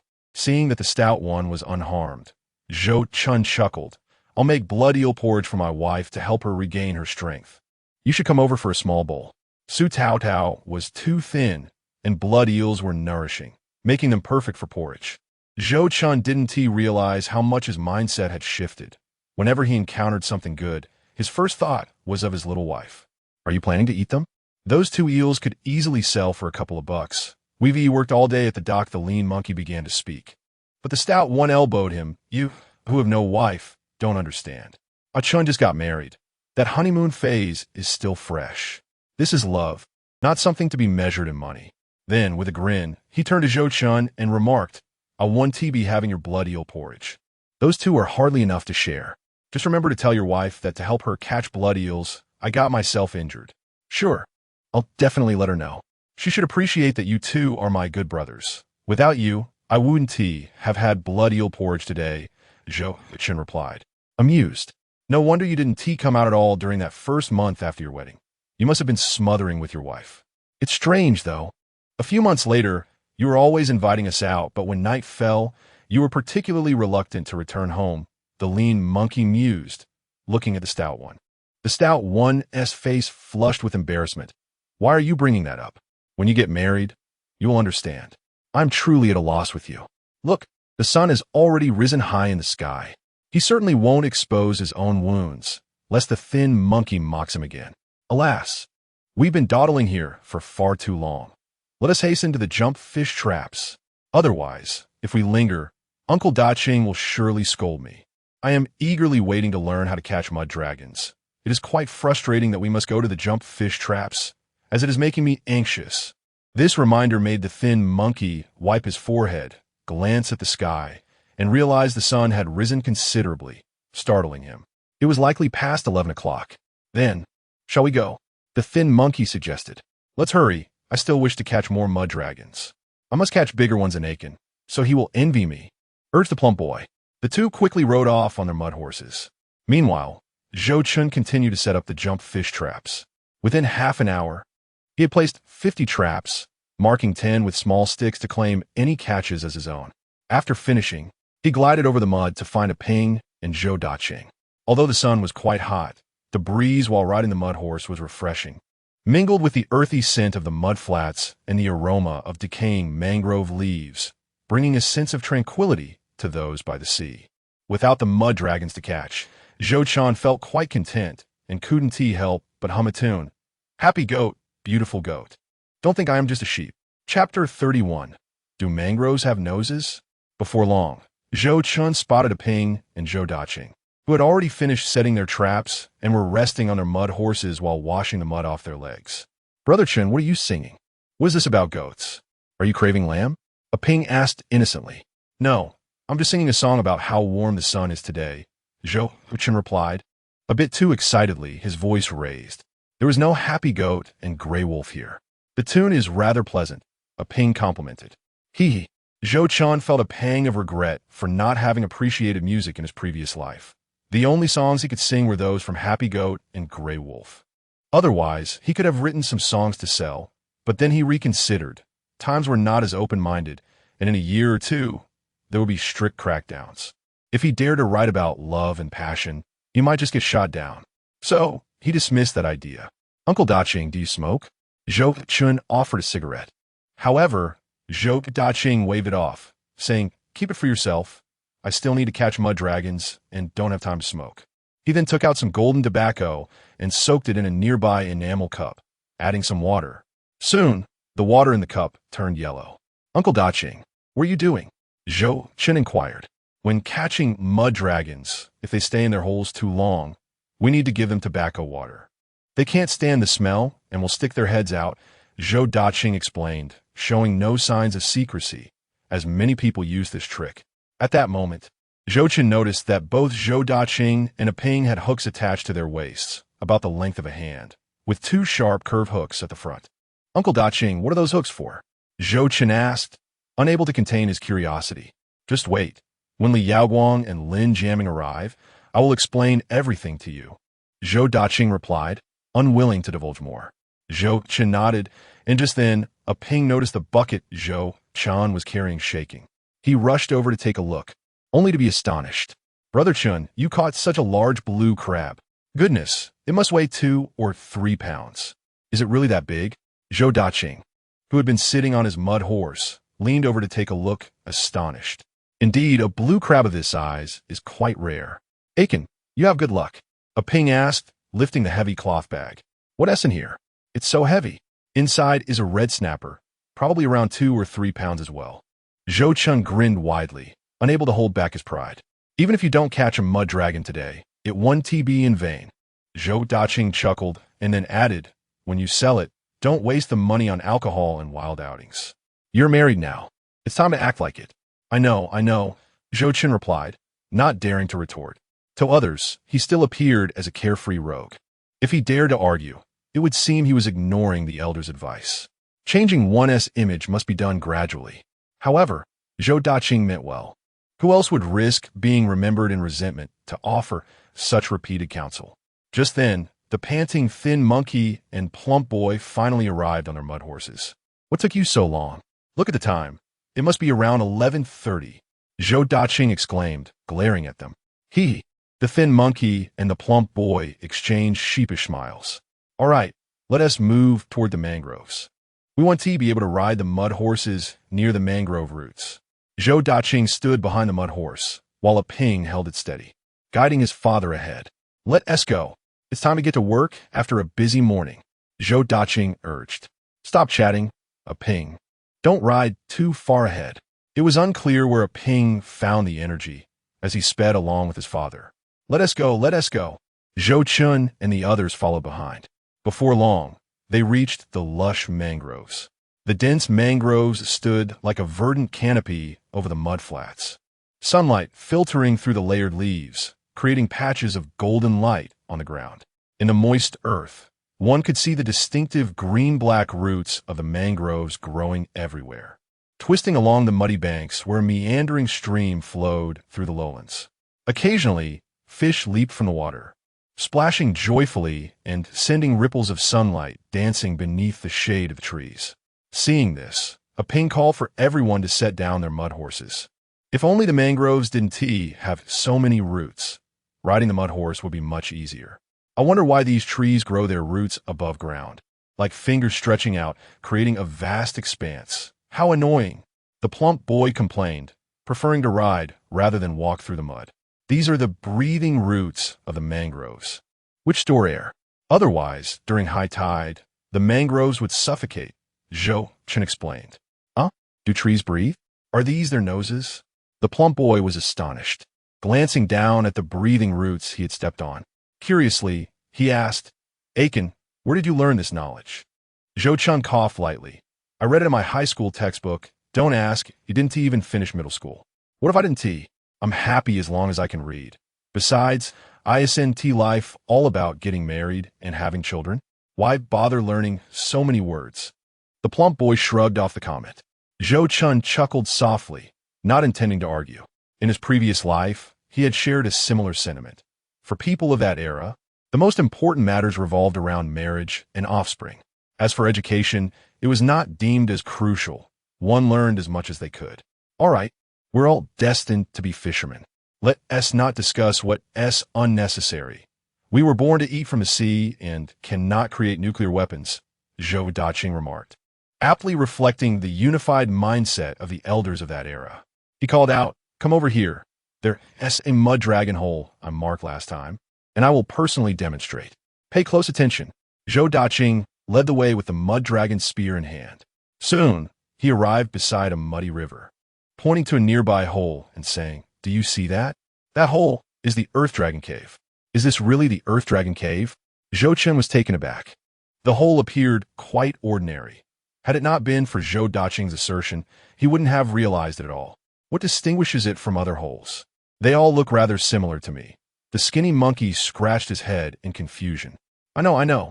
These must be traces left by the fish fins. The chubby one exclaimed excitedly. You think you know everything, don't you? If you don't, just keep quiet. Zhou Daqing rolled his eyes in annoyance. Do you see the slime beside you?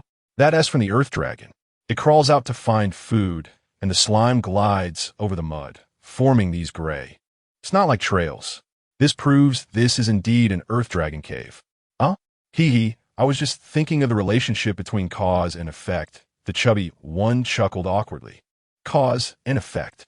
Zhou Chen quietly reminded him. Yes, that is the idea. It's all thanks to Aiken. Reading high school makes a difference. The chubby one winked at Zhou Chen. However, Zhou Daqing's next words made them all serious. Everyone be quiet. I'm about to teach you my unique techniques for capturing Earth Dragons. Whether you can learn it depends on you. I will only teach you once. Chapter 32. The official capture of the Earth Dragon. Zhou Chen widened his eyes, not daring to blink for a moment. Zhou Daqing's skill in catching Earth Dragons was not something he readily imparted to outsiders. The skinny monkey and the chubby one also became unusually earnest. They had a bet at stake. The competitive spirit among the men ignited. Ah Ping had long mastered this skill and had already gone off to find another Earth Dragon Cave. Zhou Daqing pointed at the Earth Dragon Cave and explained, to catch the Earth Dragon, I generally use two methods. One is with a fork, and the other is with a hook. This here is the hook. He took down the hook from his waist, which was wrapped with coils of rope, and continued, Earth Dragons don't stay in their holes for long. They come out for air. When it emerges, you quietly approach and use this hook to snag it under the chin, where there are gaps in the gills. A sharp upward pull will fling the earth dragon out. This tobacco juice on my waist serves this purpose. If the earth dragon remains in the hole, dripping tobacco juice inside will make it unable to resist surfacing. Alternatively, you can seal the hole with mud like I'm doing. After a while, the earth dragon will pop out. As he spoke, Zhou Chen swiftly sealed the earth dragon cave with mud, smoothing it out with his palm, so he could easily spot where the earth dragon would emerge. So that's how it works, Zhou Chen nodded, realizing these were experiences summarized by fishermen who grew up by the sea. It sounded quite simple. The skinny monkey muttered, then suddenly realized, but Uncle Da-Ching, why didn't you give us hooks? Zhou Da-Ching rolled his eyes again. I have only 2 hooks. If I give you one, what will I use? Besides, using the hook requires experience. You'll probably scare the earth dragon back before you even get close. Hooking an earth dragon is a skill in itself, and you likely won't be precise enough. It's better to use the fork. Then how do we fork the earth dragon? The skinny monkey asked eagerly. Forking the earth dragon is more complicated. I'll explain that later. For now, watch how I hook this earth dragon. Zhou Da-Ching stood by with the hook, his eyes fixed on the sealed earth dragon cave. Then he turned back with a worried look and said, no one is allowed to speak. Only I will talk. You just listen. Earth dragons are very alert. They will hide at the sound of human voices. If you scare away this big earth dragon, I will surely make you regret it. Zhou Chen nodded quickly, and the chubby and skinny monkeys, who had barely made a sound, quickly covered their mouths and nodded in agreement. They waited for a few minutes, and soon they saw the sealed hole being nudged open by a brownish-black, serpent-like head. This was indeed their target, the earth dragon. The creature was quite cautious, revealing only a small portion of its head. Once it confirmed there was no danger outside, it gradually exposed more of its body. After another minute, the earth dragon had revealed 5 to 6 centimeters of its body, its gills gently rising and falling as it breathed. This one must weigh over a pound, Zhou Chen thought, calculating as he observed the earth dragon's head, which was about the size of an egg. No wonder Zhou Da-Ching was so focused. He had come straight here.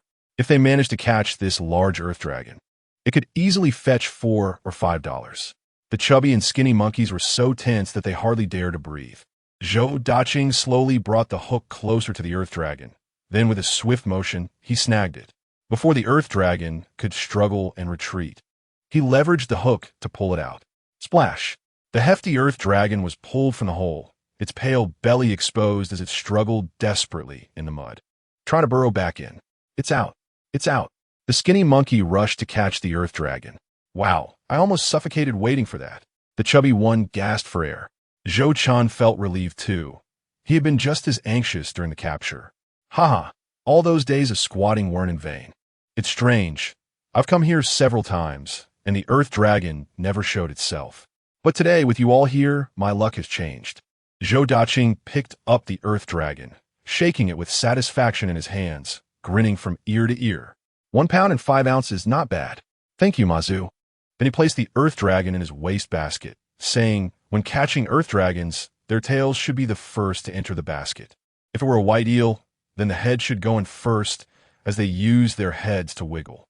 As the earth dragon's tail entered the basket, Zhou Da-Ching pushed it in smoothly, and the creature complied. I've learned something new. Zhou Chen nodded repeatedly, appreciating that Zhou Da-Ching had meticulously shared every detail with them. Uncle Da-Ching, what is the largest earth dragon you've ever forked? The skinny monkey asked. The largest weighed 2 pounds and 1 ounce, and I sold it for a whopping $8.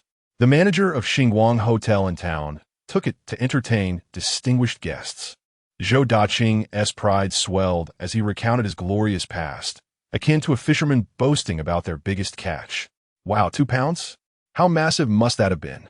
The chubby one exclaimed, astonished. Let us go to the next hole. I'll teach you how to fork earth dragons. Let us see if you can break my record by catching one even bigger. Zhou Da-Ching was in high spirits. Zhou Chen, eager to try his hand at forking the earth dragon, followed along. After walking a short distance, they arrived at another earth dragon cave. Near this cave, Zhou Da-Ching first surrounded the entrance with mud to allow some water to accumulate inside. To fork an earth dragon, you need to seal the cave entrance first. Let the water gather, and then you can start forking the area nearby. If you manage to fork the Earth Dragon-esque cave, the water level at the entrance will change. As you fork, keep an eye on the water level changes. Zhou Chen demonstrated while explaining, "Hey." He suddenly exerted force, plunging the fork into the mud. It moved Uncle Chen. Zhou Chen noticed the water at the entrance bubbling and quickly alerted him. That's right, when the water bubbles, you've likely found the Earth Dragon-esque cave. After forking, pull it out and move forward 5 or 6 centimeters before forking again. Hey, huh? Zhou Chen observed the fluctuations in the water level at the cave's entrance, continuously extracting the soil fork and inserting it back into the muddy ground. As he exerted force, the veins in his neck bulged prominently, and he shouted commands. When the fork snagged a soil dragon, one could feel it thrashing uncontrollably. At that moment, he would press down forcefully and twist the fork. Suddenly, Zhou Chen's eyes widened, and he gripped the fork tightly, sinking his body down. "I've got it. Step aside, don't get in the way. You might get speared in the leg." Zhou Chen and the others quickly retreated, fearing Zhou Chen might accidentally jab them. Zhou Chen's face flushed crimson as he exerted pressure on the soil fork, exclaiming, "Oh?" Thinking of escaping, he quickly elaborated, "If you feel the soil dragon is trapped, swiftly twist the fork and secure it with the 2 hooks above." With a vigorous motion, Zhou Chen stirred the fork, then slowly lifted it with his right hand while using his left to clear away the mud. Soon, he extracted a large soil dragon entangled on the fork. "Go!" Zhou Chen flung the fork, sending the large soil dragon tumbling onto the adjacent mudflat, flailing its white belly. Uncle Chen is impressive. Zhou Chen, having only heard of catching soil dragons before, was now wide-eyed with awe as he learned firsthand. "Wow, you're incredible, Uncle Chen." The thin monkey and the chubby boy stared in astonishment. Zhou Chen rinsed his hands in the water and lifted the soil dragon, smiling as he remarked, "This one is a bit lighter, around 4 tails, but it's fine." He then turned to Zhou Chen and the others, asking, "Have you all understood?" The chubby boy and the thin monkey exchanged glances, their eyes wide, uncertain if they truly grasped the technique. "Let's not trouble Uncle Chen any further. Let's disperse and try catching soil dragons ourselves," Zhou Chen suggested after contemplating. He had understood that catching soil dragons largely relied on experience. Asking questions would yield little. Besides, after watching for so long, he felt an itch to try it himself, eager to see how large a soil dragon he could catch with his luck. Chapter 33. First battle successful. Uncle Chen, could you find us another hole for demonstration? Yes, Uncle Chen, I didn't quite comprehend how you effortlessly caught the soil dragon earlier. To be honest, I'm still a bit confused, the chubby boy said, gazing eagerly at the wriggling soil dragon in Zhou Chen's basket. "Go away. Taking you along is too troublesome. I need to focus on catching more soil dragons while the tide is low. Having you here will only waste my time." Zhou Chen waved dismissively, shooing the 2 away. Today, he had brought Zhou Chen and his friends merely for the sake of company, not expecting them to successfully catch any soil dragons. When he had learned to catch soil dragons, he spent 3 days alone in the mangroves before catching his first one. He was certain these few would return empty-handed. "Fine, if you won't teach us, we'll go find A Ping. He will definitely be willing to show us," the thin monkey grinned. "Yes, A Ping is the best. He will teach us anything. Come on, thin monkey, let's go learn from him." "Go ahead if you wish," Zhou Chen replied indifferently, knowing his earnings would go into his own pocket, while Zhou Maoping would keep his. Zhou Maoping was not the type to squander money. He usually saved up. Having spent so long with the unreliable trio, it was evident how honest A Ping truly was. Thus, Zhou Chen felt at ease leaving the finances to him. However, he never anticipated that A Ping, who had always been honest, would ultimately fall into trouble because of his virtue in matters of the heart. "All right, we're off, Uncle Chen. Take care here." The thin monkey turned back to Zhou Chen. "Hey, aren't you going to find A Ping to learn more?" Zhou Chen smiled. "No, I think I've learned enough. You all go ahead. I'll try it on my own." It was better for the thin monkey and the chubby boy to leave. This way, he could focus more on catching soil dragons without their incessant chatter. They say sharpening the knife doesn't delay the chopping of wood.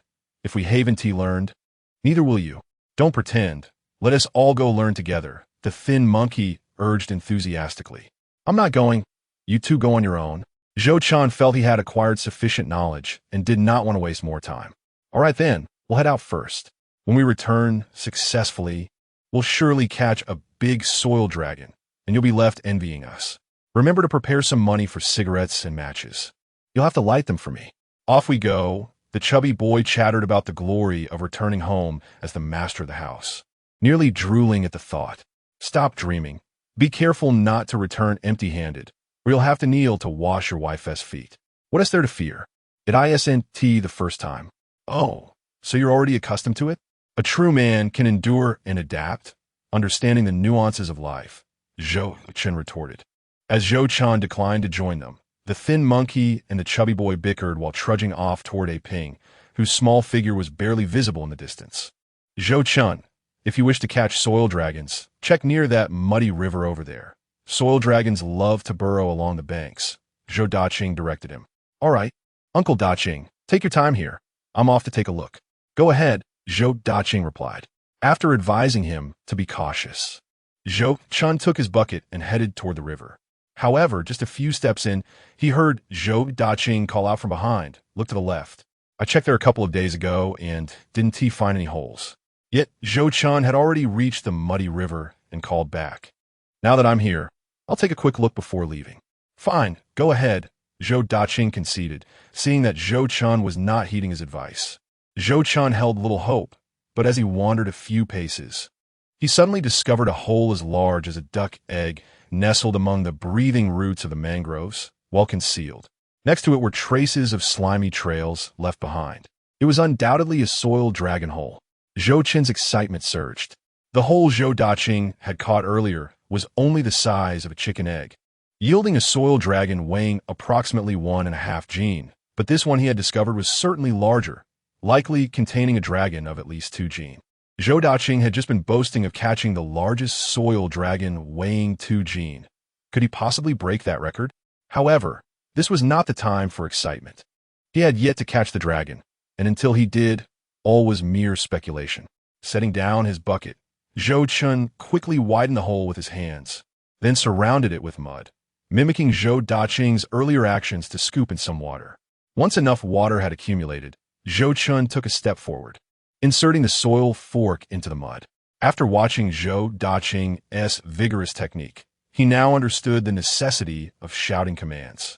The roots of the mangroves made it exceedingly difficult to insert the fork. Fortunately, Zhou Chen felt considerably stronger than the average adult.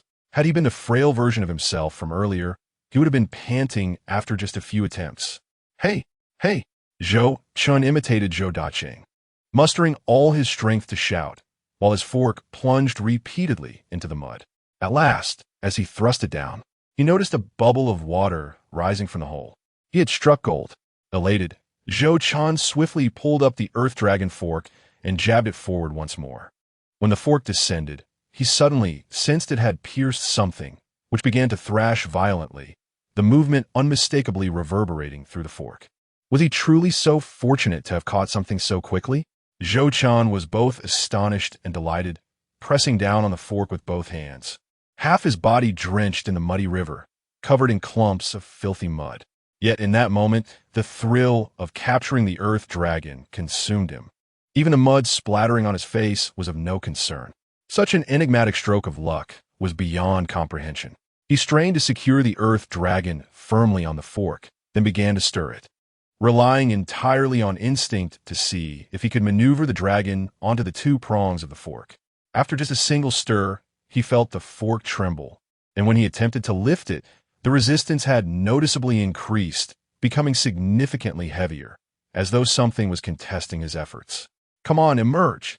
Zhou Chen excitedly began to raise the fork, taking care not to rush. One hand cleared the mud from the fork while the other slowly lifted it. Did you catch the earth dragon? An astonished voice broke the moment.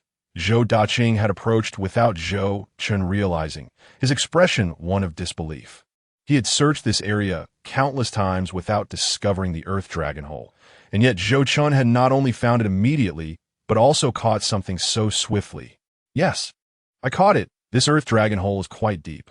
I suppose luck was on my side, Zhou Chen replied, lifting the fork with palpable excitement. Soon, he would discover the true size of his capture, akin to the moment a fish breaks the surface of the water, his heart racing in anticipation. Lift slowly, evenly. Easy now, easy. Don't let it slip away at the last moment, Zhou Chen instructed from the side, unsure where to place his hands. His eyes glued to the earth dragon fork with a sense of urgency that seemed to surpass Zhou Chen's own. Chapter 34. Breaking records? Another great catch? Come on out. Slowly, slowly, Zhou Chen shouted, gripping his own earth dragon fork tightly, ready to assist Zhou Chen at a moment's notice. Zhou Chen was equally exhilarated, the prospect of a substantial catch quickening his heartbeat and hastening his breath. The earth dragon fork was nearly free, the resistance significantly diminished. As a muck was churned, the white belly of the earth dragon became visible. Come on out. Zhou Chen yanked forcefully, flinging the plump earth dragon onto the ground, far from the muddy river to prevent its escape. The creature thrashed wildly, astonishingly large, thick as an egg, its bulging white belly on display. Zhou Chen, typically composed, could not contain his astonishment, exclaiming an expletive in surprise. Regaining his composure, he quickly abandoned the earth dragon fork and rushed to capture the impressive creature. After securing it, he lifted it slightly, a hint of exasperation in his tone. How on earth did you get so lucky? This must weigh at least 5 pounds. Perhaps it's the case of a prodigal son returning, fortune favoring me? Zhou Chen retorted, unwilling to miss an opportunity to indulge in his newfound success. Observing Zhou Chen holding the hefty earth dragon, he felt a surge of satisfaction, reveling in the joy of fishing and the thrill of capturing sea creatures. However, his comment earned him an eye roll from Zhou Chen. Pitiable son returning? You've only been with me for a couple of hours catching earth dragons. Isn't it better to follow your father out to sea than to fiddle with earth dragons? Zhou Chen contemplated his brother's words, responding, well, my brother and father are out on the boat, splitting the catch 3 ways. With my brother's 2 children, expenses are everywhere, so I won't interfere. Zhou Tian's boat was not large. After accounting for fuel costs, earning $20 or $30 a day was fortunate, and even that was rare. Besides, they couldn't go out every day. Maintenance, painting, and sorting at the dock often required hiring workers. They had to set sail at the break of dawn, spending most of the year drifting at sea, and, after calculating the numbers, the earnings were minimal, all hard-earned money. In his past life, he had caused his elder brother and sister-in-law much worry. This time, he resolved to take matters into his own hands. He aspired to improve his family's circumstances, ensuring a better life for them all. Yet, there were words Zhou Chen found difficult to express.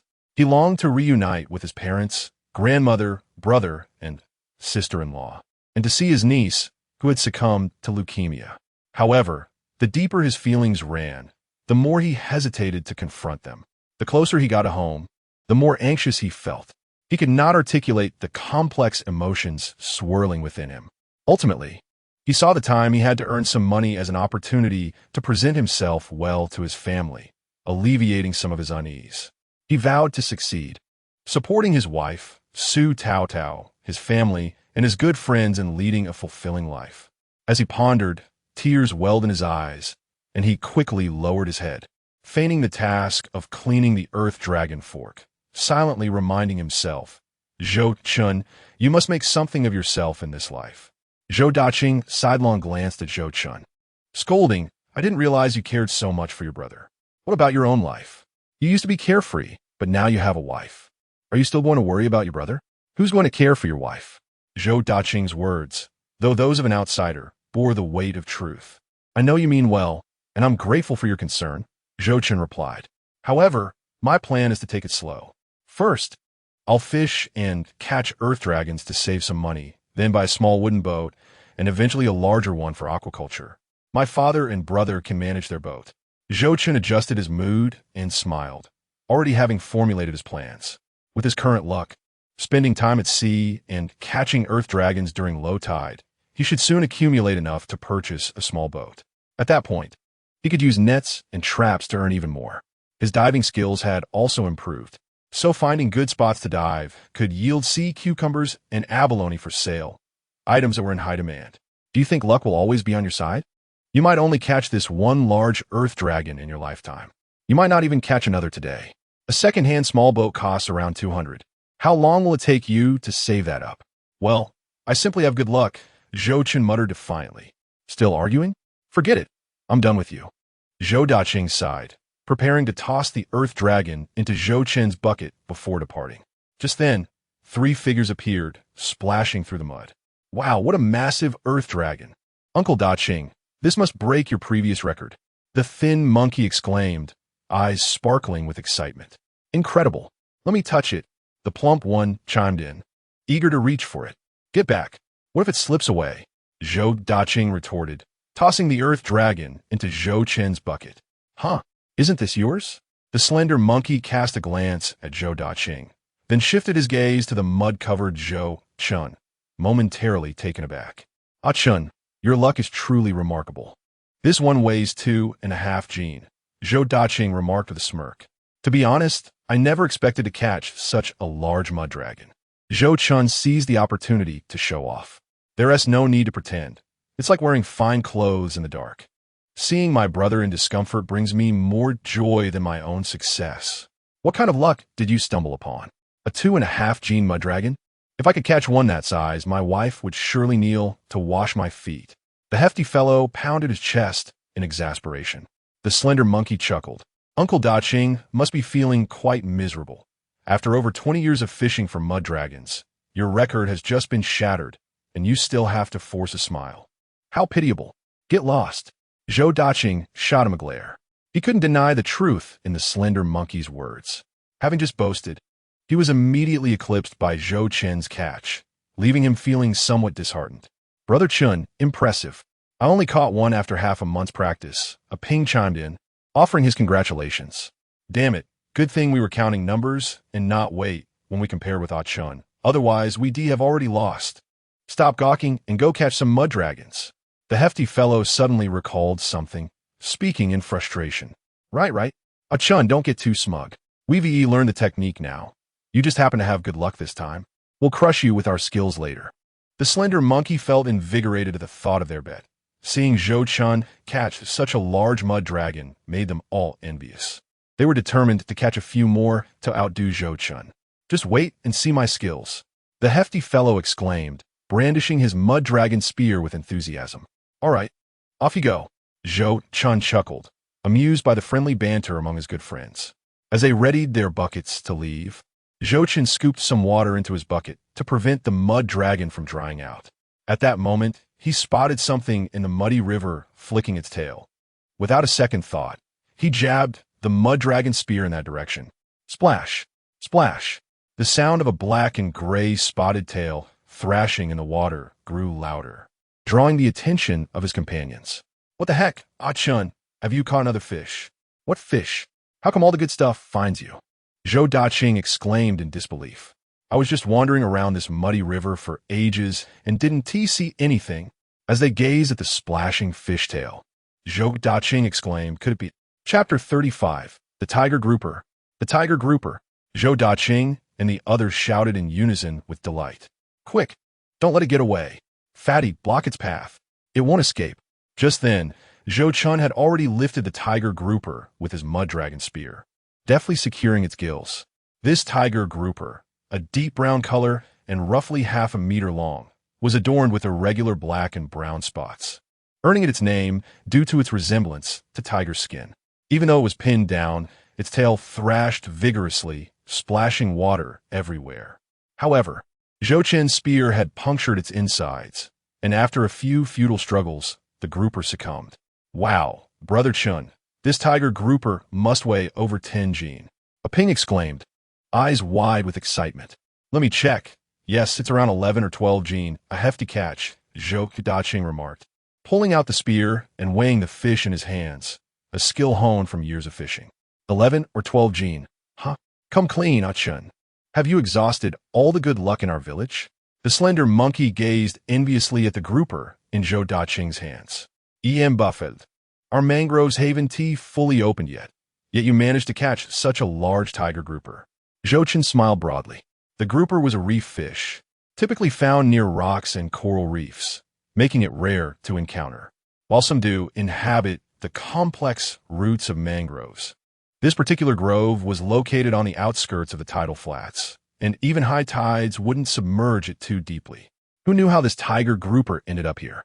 Perhaps it was the luck brought by his rebirth. After discussing the tiger grouper for a while, the slender monkey suddenly noticed the hefty fellow was missing. "Hey, fatty, why are you so quiet? What are you doing?" Turning around, he saw the hefty fellow wading through the muddy river, searching with his hands. Upon hearing the slender monkey call out, he replied without looking back, "What good is just talking? What if there are more fish in this river?" Finding one would be a blessing. It's rare to come across a tiger grouper, even over a year of searching, the slender monkey scoffed. The hefty fellow soon emerged from the river, disappointment etched on his face as he carried his bucket. "Forget it. It seems I'm out of luck. Let's get back to catching mud dragons. Let us go, let us go. I'm afraid I might catch a case of envy if I stay here too long." The slender monkey decided to avert his gaze. The two of them, along with a ping, headed off to catch mud dragons while Zhou Chen remained behind, invigorated by his haul. After some time searching along the muddy river, having found no mud dragon burrows, he lifted his heavy bucket and moved to another mangrove area. Upon arriving there, he spotted a mud dragon poking its head out for air. As Zhou Chen approached, the creature quickly retreated. Setting down his bucket, he eagerly grabbed his spear and began to work. Before he knew it, over an hour had passed. Zhou Chen successfully caught 3 more mud dragons and collected over 20 tree oysters, filling his bucket to the brim. Had one not escaped, he estimated he could have caught 4 mud dragons. Along with the previous catch, today he had harvested a large blue crab, a big red clam, a tiger grouper, and 4 mud dragons, as well as tree oysters and blood eels for lunch. He wondered how many Zhou Chen and the others had caught. Without a watch, Zhou Chen had no idea of the time. Glancing at the sun, he estimated it was around 1 in the afternoon. He had already delayed long enough and should return for a meal, as the tide would soon rise. After such labor, Zhou Chen felt quite hungry, especially under the scorching sun. He yearned to return and rest. "Ah Chen, the tide is coming in." At that moment, Zhou Chen heard someone calling him from afar. "I'm here. I'm coming." Quickly, he waded through the mud to where they had originally stored the mud horses. In stark contrast to their earlier eagerness, the slender monkey and the hefty fellow stood there, buckets in hand, looking somewhat sheepish. "How many did you catch?" Zhou Chen asked as he arrived. Eagerly, the hefty fellow and the slender monkey inquired. "Not many. After you left, I caught 3 more, making it 4 in total." "What about you?" Zhou Chen replied with a smile. "Don't ask. We certainly caught less than you. We'll accept our loss and prepare to buy you cigarettes on the way back." They admitted hastily. "Let me see. You two didn't catch even 1, did you?" Zhou Chen reached to peek into their buckets, and sure enough, the slender monkeys contained only some tree oysters and clams, while the hefty fellow had managed to catch 1 mud dragon. "Not bad, fatty. You managed to catch 1. Zhou Chen expressed surprise. Seeing he had lost, the hefty fellow resignedly admitted, "Well, to be honest, I didn't catch any. This one I bought from Ping. He caught 3 and sold me 1. Otherwise, after all this time, I'd have returned home covered in mud with nothing to show for it. My wife would definitely scold me." "Wow, you even paid for it? I genuinely thought you had caught 1. I was feeling terrible just now." The lean monkey was momentarily taken aback and turned to the plump fellow, remarking, "What does it matter? After all, Achin has caught the most. We just need to remember to buy him a pack of cigarettes." The plump fellow wore a gloomy expression. Had he known, he would have refrained from gambling with Zhou Chen. Who would have guessed that Zhou Chen's luck would be so extraordinary? At that moment, Uncle Zhou Daqing approached. "Uncle Daqing, how many fish did you catch?" Zhou Chen inquired. The lean monkey and the plump fellow did not even bother to ask. They directly went to inspect Uncle Zhou Daqing's fish basket. 4. "My luck today is quite decent," Zhou Daqing replied with a beaming smile. Typically, he would be fortunate to catch 2 fish in 1 or 2 hours. He then turned to Zhou Chen and asked with a grin, "Chen, how many did you catch? Was that last one purely a stroke of luck? Did you find that the mudfish aren't as easy to catch later on?" He sought to vent his frustration from earlier when Zhou Chen had broken the record while simultaneously showcasing his own prowess. However, upon the utterance of these words, the lean monkey and the plump fellow cast him peculiar glances. "What is the matter? Zhou Daqing felt a chill run down his spine under their scrutiny. The lean monkey jabbed at Zhou Daqing's chest.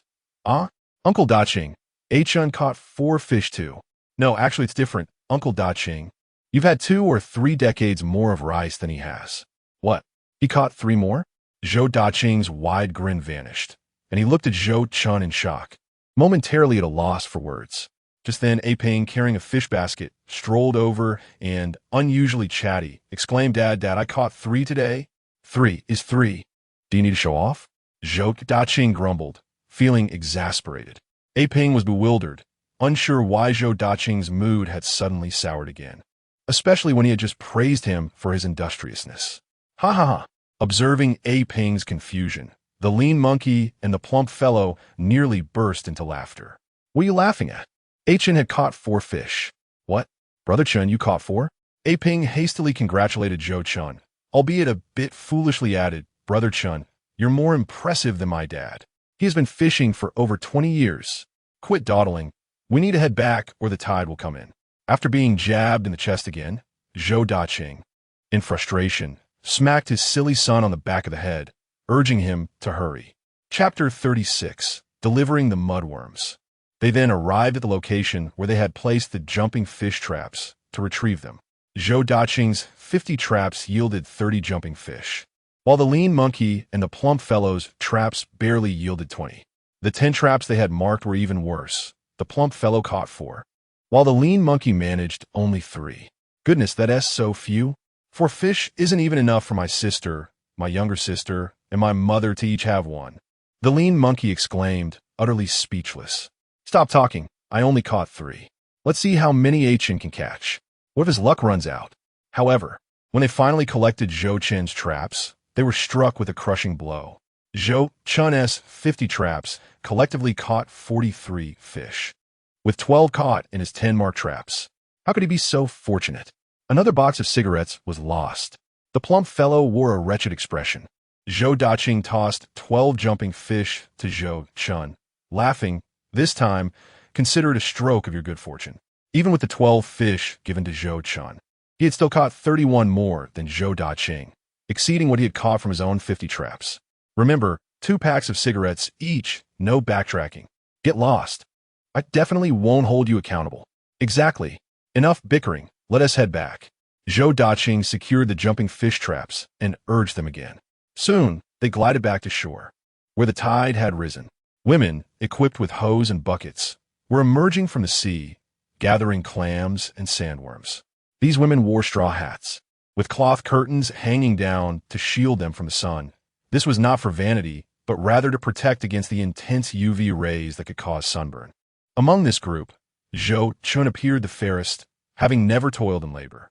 One of the women carrying a small bucket, and Hone noticed Zhou Chen and the others, breaking away from the cheerful group to approach them.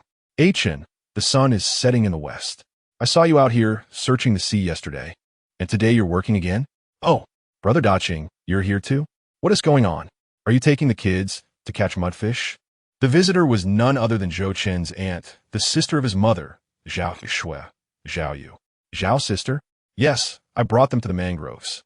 Are you here to gather clams? Zhou Daqing greeted her with a warm smile. Not quite. I mainly came to dig for some mudworms to sell. Unfortunately, I didn't find much. There were too many people around. I barely dug up 3 tails. I could only collect a few clams and hairy clams. Otherwise, I would have shared some with you, but when I prepare mudworm jelly, you could come over for a taste. Zhou Chen's aunt cheerfully showcased the thin, finger-sized mudworms in her bucket. Zhou Chen took a glance. Indeed, there weren't many. Mudworms are a type of sandworm. Some may confuse them. The scientific name for sandworms is Hycyone, while mudworms are known as Sapunculus nudus. Although both belong to the phylum Annelida, they appear entirely different.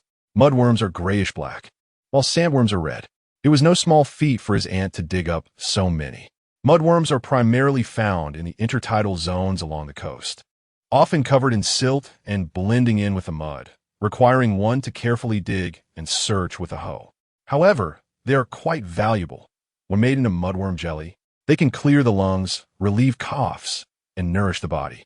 Even if Zhou Chen's aunt had managed to dig up a lot, they felt too embarrassed to ask for any. She then turned the conversation toward Zhou Chen, excitedly exclaiming, "It's remarkable to see Chen working 2 days in a row. It seems getting married has changed you. You've learned to be diligent. Your parents will surely be pleased to know. After squabbling with your Aunt Zhu yesterday, I lacked confidence, but seeing you working today gives me the courage to scold her again. What is so great about her son having a wooden boat?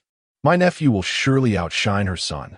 In this day and age, managing to acquire a wooden boat for fishing is quite an achievement. Very few families can afford to buy a diesel-powered fishing boat. Aunt Zhu's eldest son has set up 40 traps, along with hand nets, and consistently reaps a good harvest. Thus, Aunt Zhu tends to look down on others. Zhou Chen's aunt had long harbored dissatisfaction towards her, but her own family's circumstances were not as fortunate. And her second nephew was a bit of an ne'er-do-well. Aunt Zhu often compared her son to others, leaving Zhou Chen's aunt feeling disgruntled, yet powerless to rebut. Now, witnessing Zhou Chen working diligently for 2 consecutive days filled her with joy. Initially, she thought Zhou Chen wouldn't heed her words from yesterday and would dismiss them. However, seeing him labor earnestly today indicated that there was still hope.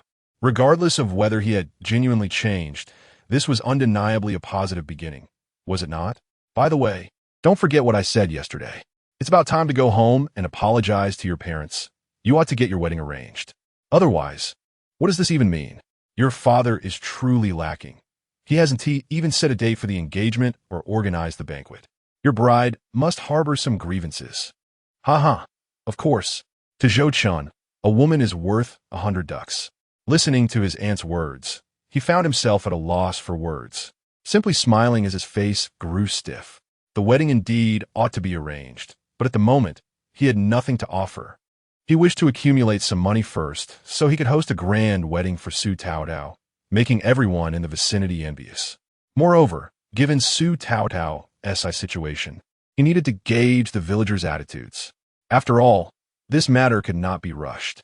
Once the topic of his fiancée arose, Zhou Chen was even less inclined to listen to his aunt's ramblings.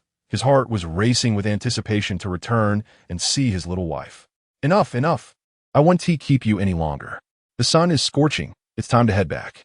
Daqing, please take care of my nephew. Aunt Zhou said as she grabbed a handful of sandworms from her bucket and stuffed them into Zhou Chen's. Learning to spear the mudfish is not something that can be mastered overnight. It's all right if you didn't catch anything today. Just follow your Uncle Daqing and learn from him.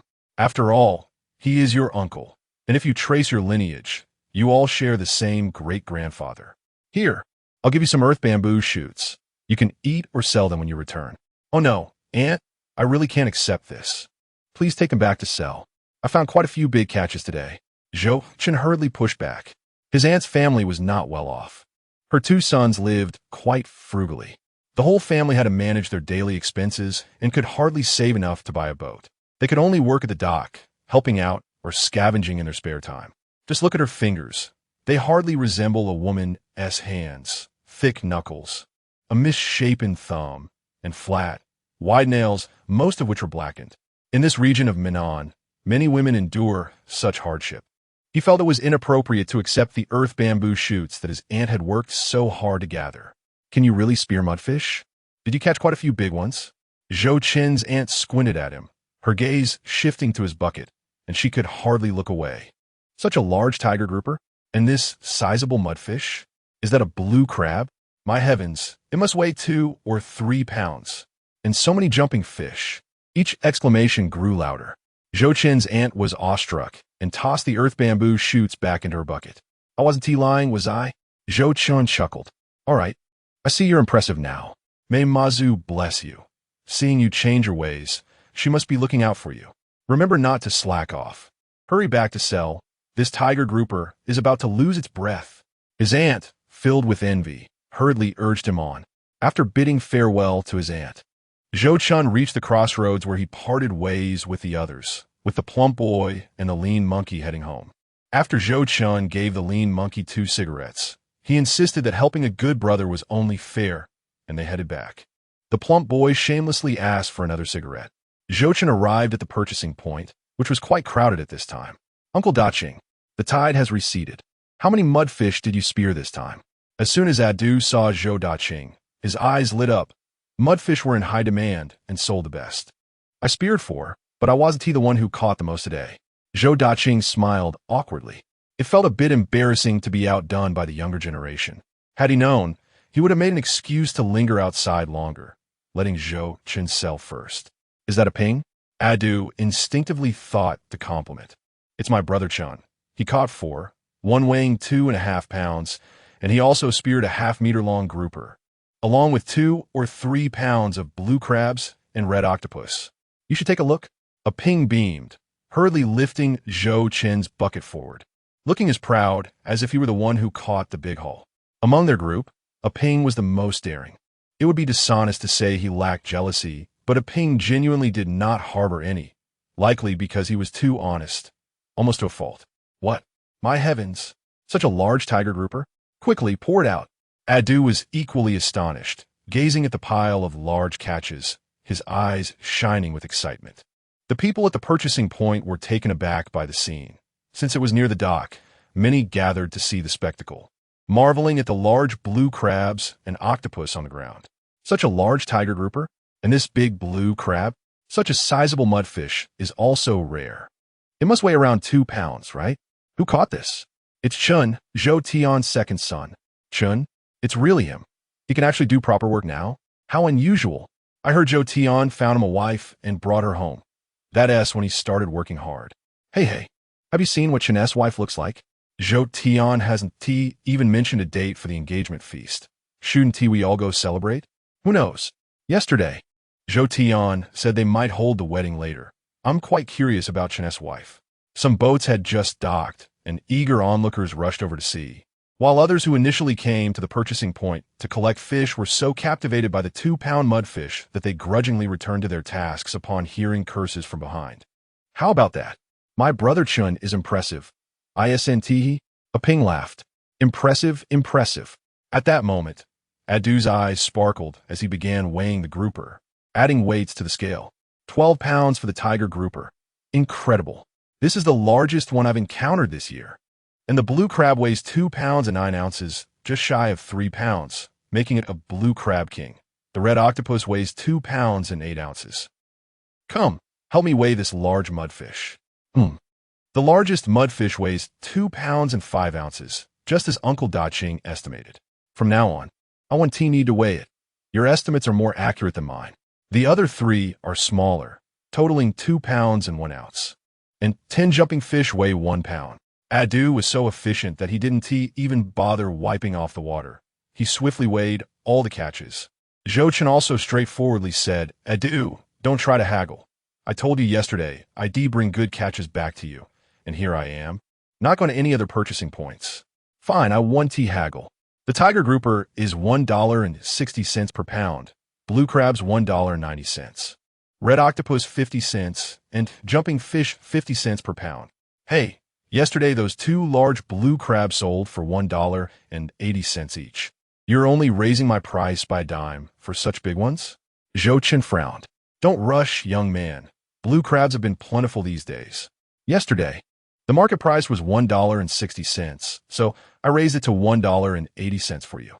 But today, blue crab prices have dropped by 2 to 3 dimes. I'll give you $1.90, which counts as raising it by 3 dimes. Well, that's fair enough.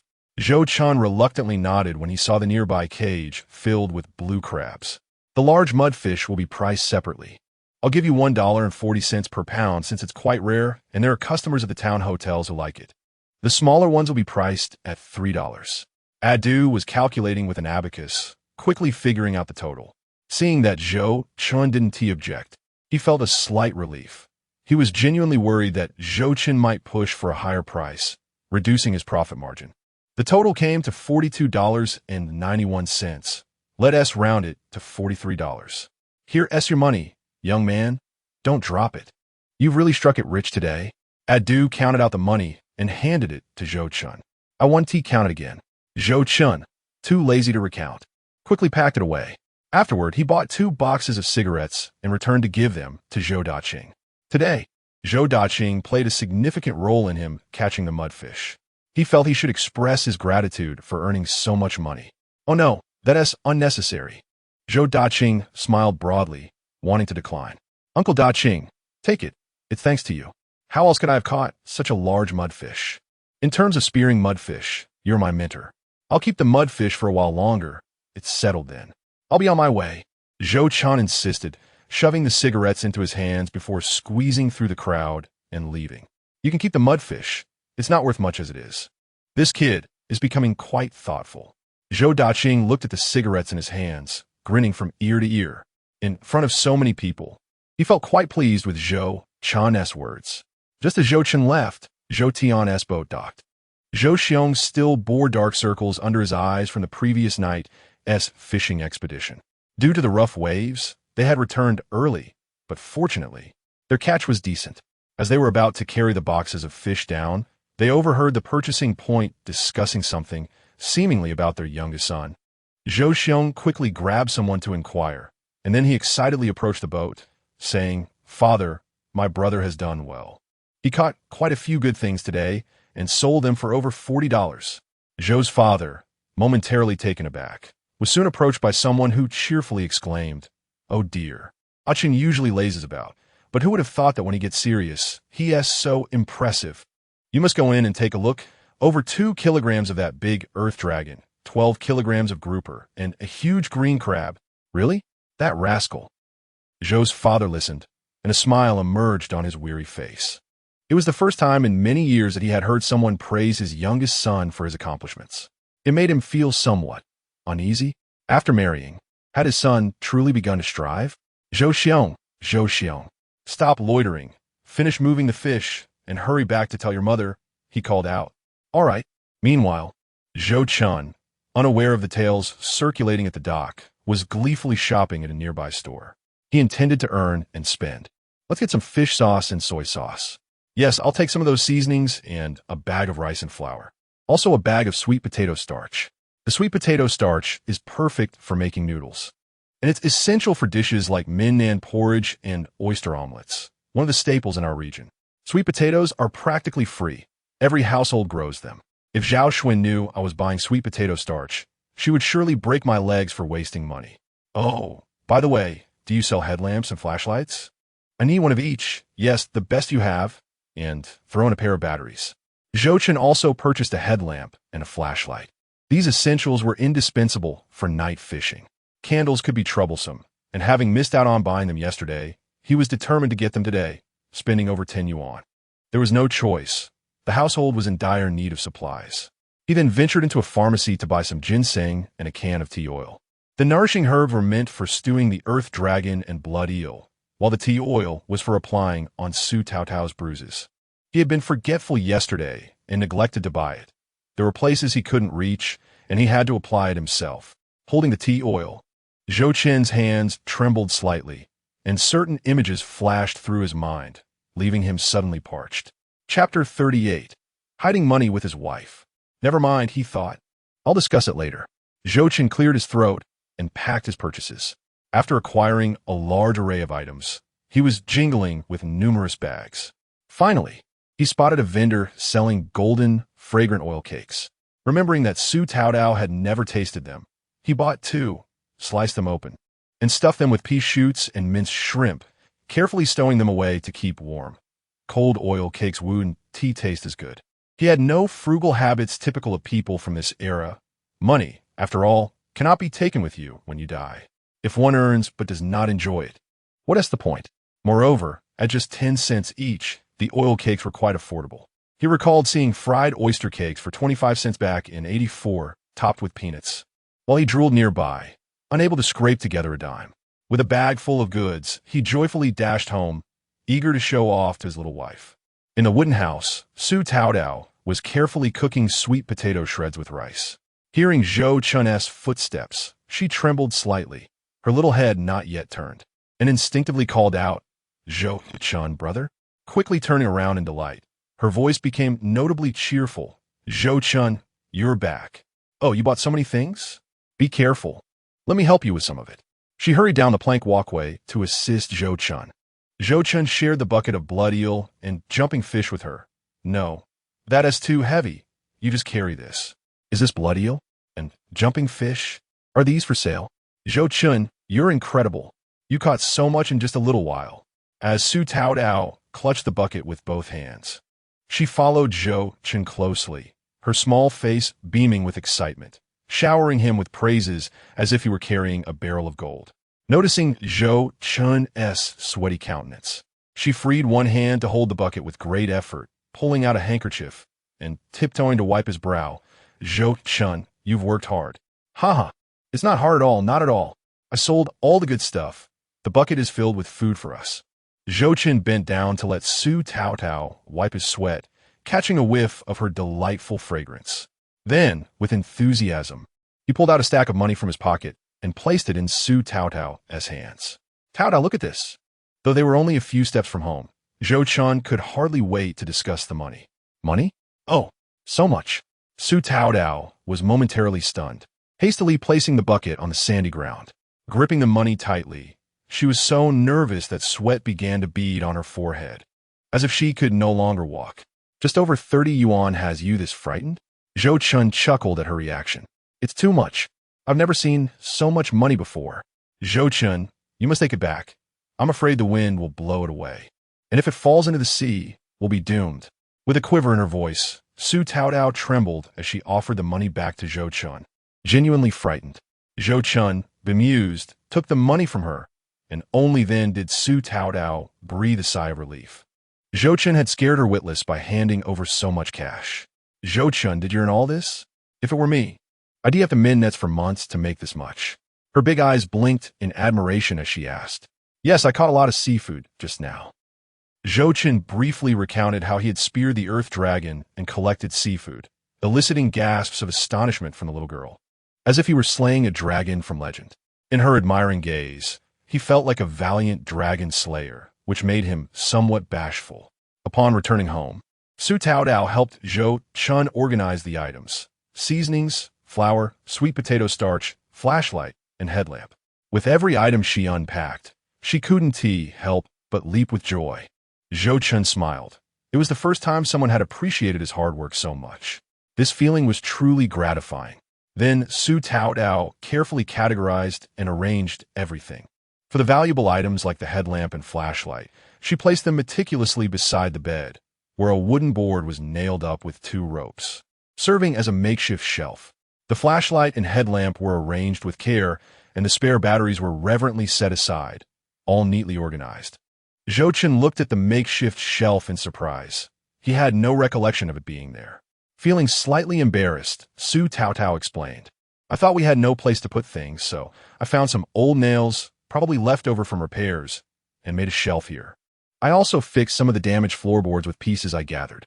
Who would have thought you were so handy, Taotao? Zhou Chen praised her generously. Looking down, he noticed that many parts of the wooden floor had been mended by the little girl, and the room was now orderly.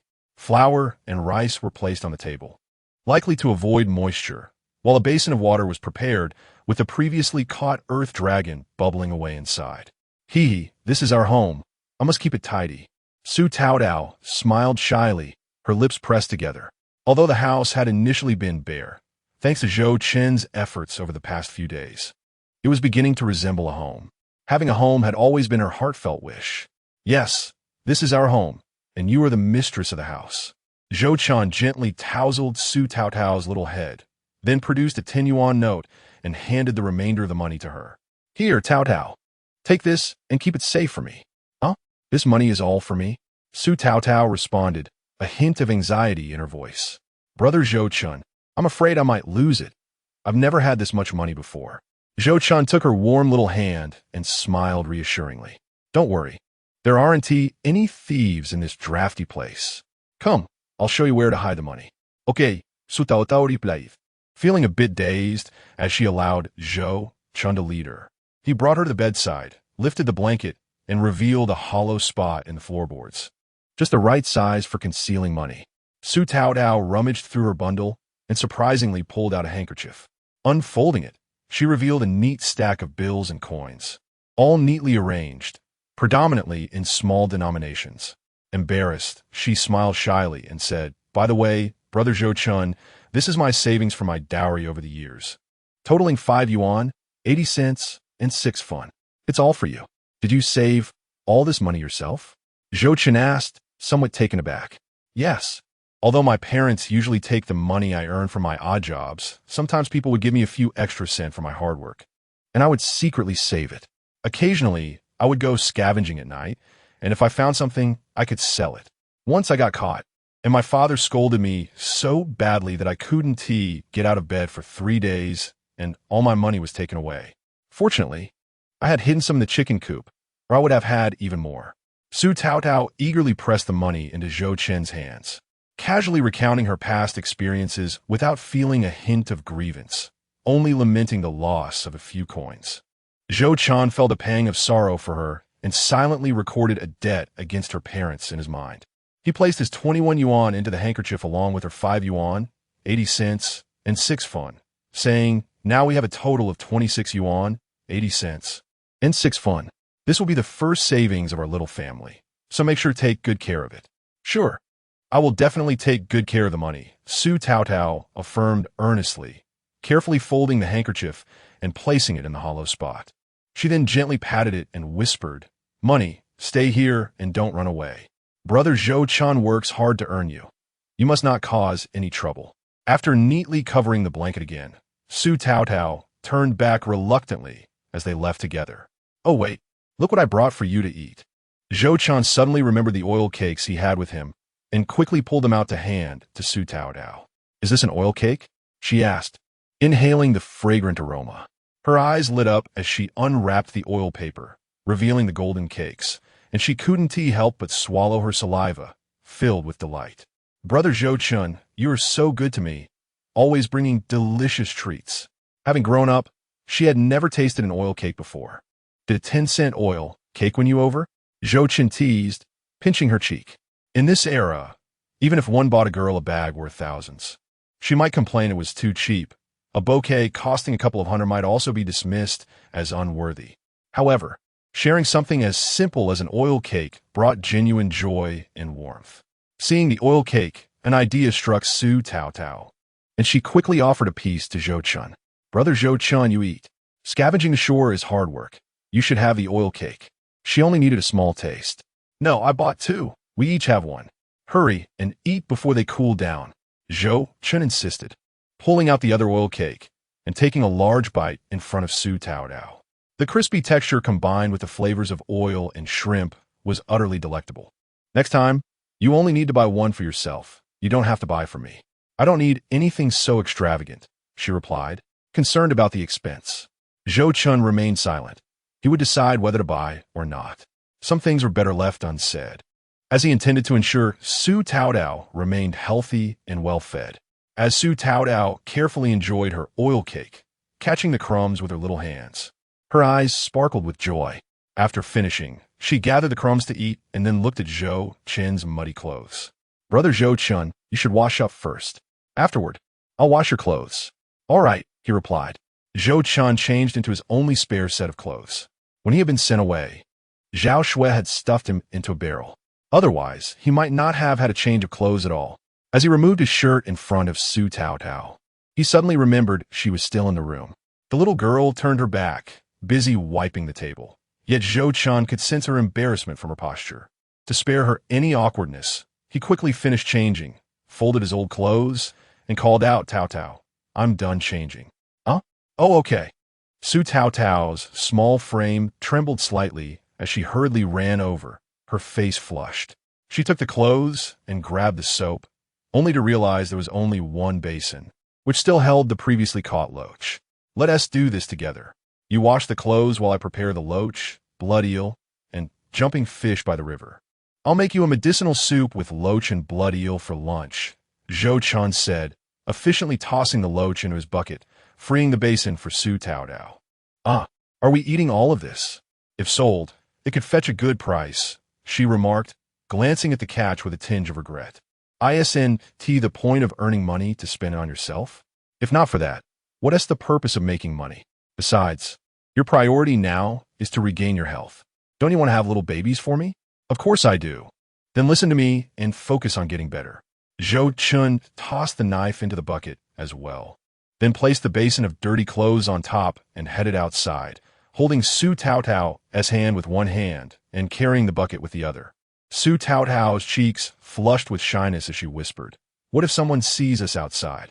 In this era, people tended to be quite reserved. Even married couples would merely walk side by side, rarely holding hands in public. "It's fine. There aren't many people around," Zhou Chen reassured her nonchalantly. Su Taotao obediently allowed Zhou Chen to hold her hand, though she felt especially bashful and tense, her little feet making soft, unsteady steps as if walking on cotton. Upon reaching the riverbank, Zhou Chen released her hand and noticed her palms were sweaty, finding it both amusing and endearing. He skillfully dispatched the loach, and the jumping fish were easy to clean, just gutting and washing them sufficed. However, the loach required more care. Zhou Chen meticulously removed the bones from the loach to prevent Su Taotao from choking during meals, while the blood eel needed minimal preparation. As the essence lay in its blood, children on this side would be scolded for not eating it. After finishing, Zhou Chen returned with a pot of boiling water, pouring it over the loach and blood eel. The hot water caused a layer of white mucilage to form on the surface. He then carefully scraped it off with a knife, chopping the loach into manageable pieces on the stones by the river before cleaning them and returning them to the bucket. When he looked up after completing these tasks, he saw that Su Taotao had also finished washing the clothes. "Let us head back," he said, knowing they both were already quite hungry. In the morning, Su Taotao collected some kelp and dragon beard vegetables, which Zhou Chen meticulously washed and briefly blanched before slicing them into thin strips for a refreshing salad. After satisfying his hunger with some rice porridge, Zhou Chen then turned his attention to the earth dragon, placing it in a pot along with various medicinal herbs to prepare a nourishing soup of earth dragon and blood eel. He planned to add the jumping fish and blood eel later, as they cooked quickly. By the time he finished all these tasks, it was already 4 in the afternoon. He estimated that the stew would be ready around 5, perfectly timed for dinner, thus sparing him the effort of cooking later. Gazing at the tide, Zhou Chen addressed Su Taotao, who was tending to the stove. "The tide will recede around 9 tonight, and 1 rise again until 2 in the morning. Let us have an early dinner and rest, and then we can go tide catching at 9. I've just bought a flashlight and a headlamp." "Going tide catching? That sounds wonderful." Su Taotao's eyes sparkled with excitement. She yearned to escape the confines of the house, initially wishing to seek work mending fishing nets.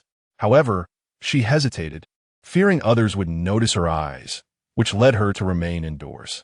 Deep down, she wished to earn some money to alleviate Zhou Chen's burdens. Moreover, her eyesight at night was sharper than that of an ordinary person. Summoning her courage, Su Taotao opened her mouth to confide in Zhou Chen about her eyes, yet faltered, fearing his potential fright and rejection. "Is something wrong?" Zhou Chen observed her hesitance. "And no, it's nothing." Su Taotao quickly averted her gaze, tending to the fire. Zhou Chen dismissed her unease, lost in thought on how to apply some tea oil to her skin later that evening, the image stirring his heart with a myriad of emotions. Suddenly, he heard footsteps nearby and turned to see a sight that left him in shock. Chapter 40. Why the Broad Smile. Approaching with large bundles were none other than Zhou Tian and Zhao Shui, his long-deceased parents. "Father? Mother?" Zhou Chen stood frozen, an electric surge coursing through him. Reuniting with his parents after so many years filled his heart with a tumult of emotions, guilt, regret, and a bittersweet longing, his eyes unwittingly moistening. In his previous life, his recklessness had caused them immeasurable trouble, and now, fate had granted him a second chance. His parents, beaming with joy and donned in new clothes, seemed to have come to visit him, or more likely, Su Taotao. After all, they would have worn festive attire otherwise. Are my in-laws here? I haven't even prepared tea for them yet." Su Taotao panicked, brushing off dust from her clothes and nervously standing up, unsure of where to place her trembling hands.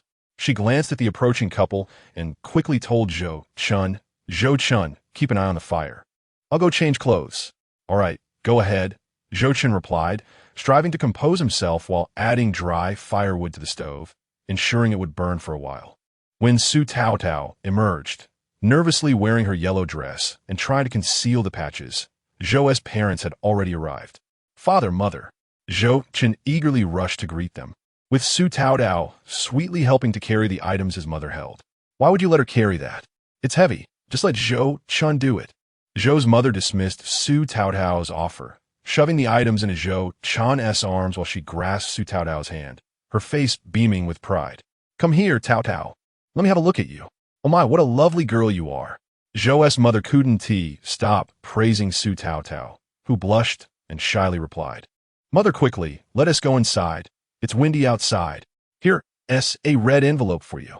Zhou's mother handed Su Taotao a prepared red envelope, insisting. You must accept it. It's a token of respect. Take it. But, Mother, I really don't need it. This child is so sensible. It's customary. So just take it. Zhou's mother insisted, leading Su Taotao inside without acknowledging Zhou Chen, who stood there feeling slightly wronged. It seemed that with Su Taotao's arrival, his status in the household would inevitably diminish. Today has been a busy day. Your mother insisted I bring a mountain of goods. Zhou's father grumbled, handing Zhou Chen a heavy bag. What's in this? Zhou Chen inquired, peering inside. What's in it? Food, of course. This bag contains sweet potato starch, rice flour, dried clams, shrimp, small fish, and kelp. Your mother brought fabric to make a dress for Taotao. She didn't know how tall Taotao was otherwise. She would have made a complete outfit. Dacron? Zhou Chen exclaimed, recognizing it as the most fashionable fabric of the moment.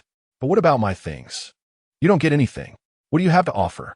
Now hurry up and take the bags. Don't block the way. Taotao hasn't even called me father yet, and I can't afford to miss my token of respect. Wait, does my mother know about Taotao's eyes? Zhou Chen asked again. Of course, our family is aware. I clarified everything last night. It's no big deal. Why? Is there something you're worried about? No, I just fear you might overthink it. Overthink what? I'm the one who found her for you. I'm not that traditional. Your mother had some concerns, but she seems fine now. Let us discuss this in detail at home. Zhou's father nudged Zhou Chen aside and joined the others. Soon hearing Su Taotao's soft voice call out to Zhou's father, eliciting his hearty laughter. Once inside, Zhou Chen set the items down and noticed his parents seated on the bed with 2 red envelopes on the table, likely gifts for Su Taotao. Su Taotao, ever thoughtful, poured tea for them using a thermos, as they had no cups, making do with bowls instead. Yet, to Zhou's parents, the tea tasted like sweet nectar, their eyes never leaving Su Taotao, who they found increasingly delightful. The couple had long wished for a daughter, but with Zhou Chen being their only son, he had often disappointed them. Watching Su Taotao, the epitome of grace and understanding, they felt elated. After finishing their tea, Zhou's mother eagerly displayed the fabric. Come here. Taotao, look, I bought you Dacron. It's all the rage now, durable and fashionable. We'll measure you later, so I can sew a dress for you. Su Taotao, feeling bashful, lowered her gaze, worried that her blue eyes might startle Zhou's mother. Mother, I can make it myself. That's fine too. I brought scissors and other supplies. Zhou's mother replied without hesitation, wanting to ensure that the style would be to Su Taotao's liking. Admiring the fabric in her hands, Su Taotao couldn't help but feel enchanted. What girl wouldn't adore Dacron? The vibrant colors, especially the soft yellow that Zhao Shui had chosen, stood out beautifully against the sea of drab grays and blacks around her. As she caressed the material, a hint of regret surfaced in her voice. Mother, you didn't need to buy such fine fabric for me. It feels wasteful for work clothes. This fabric is quite durable. It won't wear out easily, Zhou's mother reassured her with a smile. Besides, clothes are meant to be worn. Don't worry about ruining it. If it does wear out, I'll buy you more. Mother, you're truly kind to me. Su Taotao's eyes glistened with tears, overwhelmed by the taste of maternal love, feeling the warmth of meticulous care for the first time. Since marrying into the Zhou family, she had been fraught with anxiety, fearing that Zhou Chen's parents would disapprove of her. However, upon seeing the demeanor of her in-laws, her heart felt a slight sense of relief. Knowing of Su Taotao's past hardships, Mother Zhou immediately comforted her, saying, Taotao, now that you have married into our family, you need not worry any longer. You are now the daughter-in-law of the Zhou family. My second son may be a bit lacking, but here, your mother and father will protect you. Do not be afraid. After speaking, her gaze fell upon the scars on Su Taotao's hands, filling her with sorrow. If only they were blue or black, I could make Zhou Chen a set of clothes. At that moment, Su Taotao sighed wistfully as she looked at the fabric. Zhou Chen chuckled foolishly, realizing that his wife cared for him above all else. How could he ever be worthy? Mother Zhou shot a fierce glare at Zhou Chen, who had just entered the room. You've reminded me. From now on, I shall only purchase fabrics in colors suitable for women, ensuring you do not benefit from any of it. I'm talking about you, Zhou Chen. Come here. Look at you, standing and sitting all inappropriately. Do you think this is how a family should be? You're acting like a child. Turning back to Su Taotao, she spoke gently, but her tone shifted to a fierce one when addressing Zhou Chen. Chapter 41. The Betrothal Gift. Mother, please spare me some dignity. Although I may have been unworthy before, I have recently been earning money from fishing. Look around. This entire room is filled with things I bought. Zhou Chen muttered, slightly protesting. He had indeed changed. Father Zhou scrutinized the small wooden house, somewhat astonished. Zhou Chen, did you truly acquire all of this? He had observed the provisions carefully and noticed the absence of smoke and alcohol, only finding headlamps and flashlights for fishing. Yet, given Zhou Chen's past, Father Zhou remained skeptical, wondering how long this newfound industriousness would last. Mother Zhou huffed and picked up the red envelope from the table, extracting a total of 100 yuan, which she handed to Su Taotao. Taotao, this money is from your father and me. Keep it for yourself, and do not give any to your husband. A man should not possess money. She shot a pointed look at Father Zhou, who appeared somewhat displeased.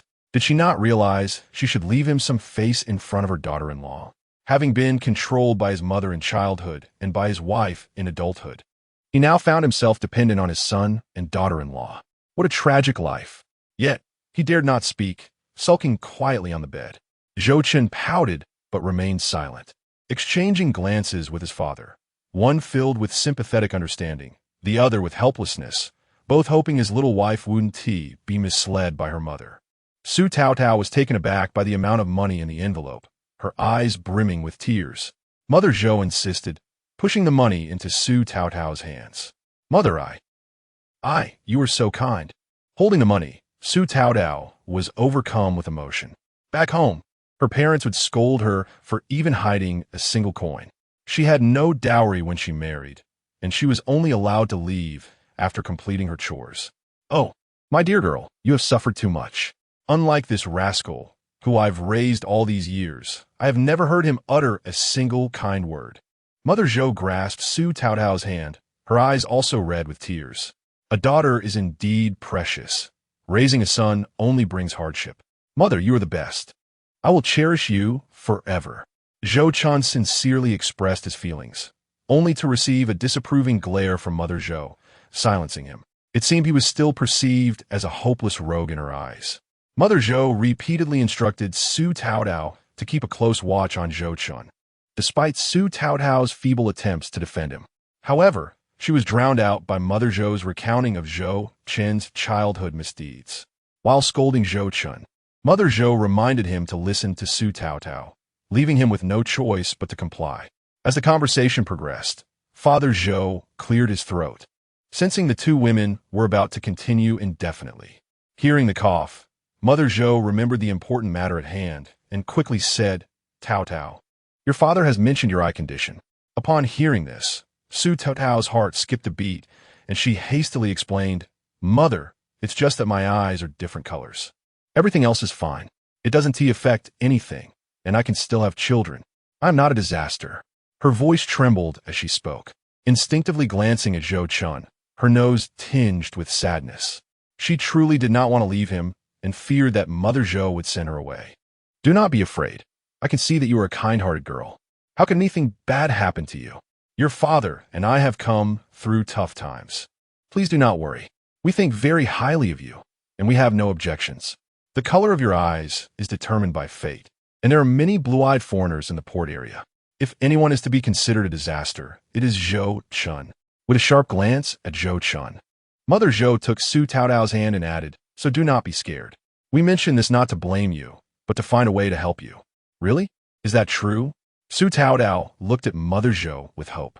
She had expected to be scolded, just as she had been in Su family village, where everyone rejected her, and even the children threw stones at her.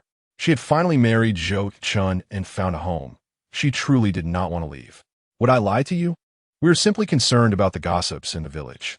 Also, Zhou Chen's room is still in disarray and not yet fit as a wedding chamber. So, we thought it best for you to stay here for a few more days until we can prepare that place for you. Mother Zhou explained. It's all right. I am willing to stay as long as I can be with Zhou Chen. Su Taotao smiled brightly, looking at Mother Zhou with happiness. I knew you were so kind. Mother, and wouldn't tea drive me away? I apologize. I was just too scared earlier. It's fine. I do not blame you. Regarding your eyes, do not take it too seriously. Once we return, we will arrange a marriage, hold a feast, and I will ensure that no gossiping tongues dare to speak ill of you. I will shut them up myself. Mother Zhou, in a protective manner, then sighed, Tao. It seems I must ask you to stay a few more days. Once we tidy up that house, we will prepare it as your wedding chamber. Alas, it is unfortunate that your father and I do not have more means at the moment. Give us a few years to save up, and we will arrange a proper home for you. That is more than enough, Mother. I'm already deeply moved. Su Taotao was overwhelmed with gratitude. Currently, she felt content. As they discussed the division of property, Zhou Chen recalled how his parents had not saved enough for it before the storm struck in the past life, which had left an unresolved knot in their hearts. Only he and his father had gone out to fish, yet they needed to account for another who contributed nothing. If he had not been there, the family would have divided their property smoothly long ago. Thinking about this, Zhou Chen said, Father, Mother, I can earn money now. When the time comes for the division of property, I will contribute. You won't contribute a single cent. Just don't let me, your father, and your elder brother have to support you. At least your sister-in-law is decent. If she were someone else, she would have divorced your brother long ago. Mother Zhou became agitated upon mentioning this. After 20 years, she had never seen him bring a single penny home, but now, in front of his wife, he casually mentioned money. Where was it? Wait until I earn some money in the near future. I will surely contribute. Just give me a little more time. Besides, a wayward son deserves a chance for redemption, doesn't he? I still need to go out tonight to earn some money by fishing. Zhou Chen said weakly. All right. I believe you. Zhou Mu was too weary to argue further. Enough, you should say less, for I believe Zhou Chen wishes to repent, Zhou Fu remarked. Zhou Mu also suppressed her anger and reluctantly nodded. She observed the small cabin tidily arranged, deciding not to say too much, if Zhou Chen truly intended to change.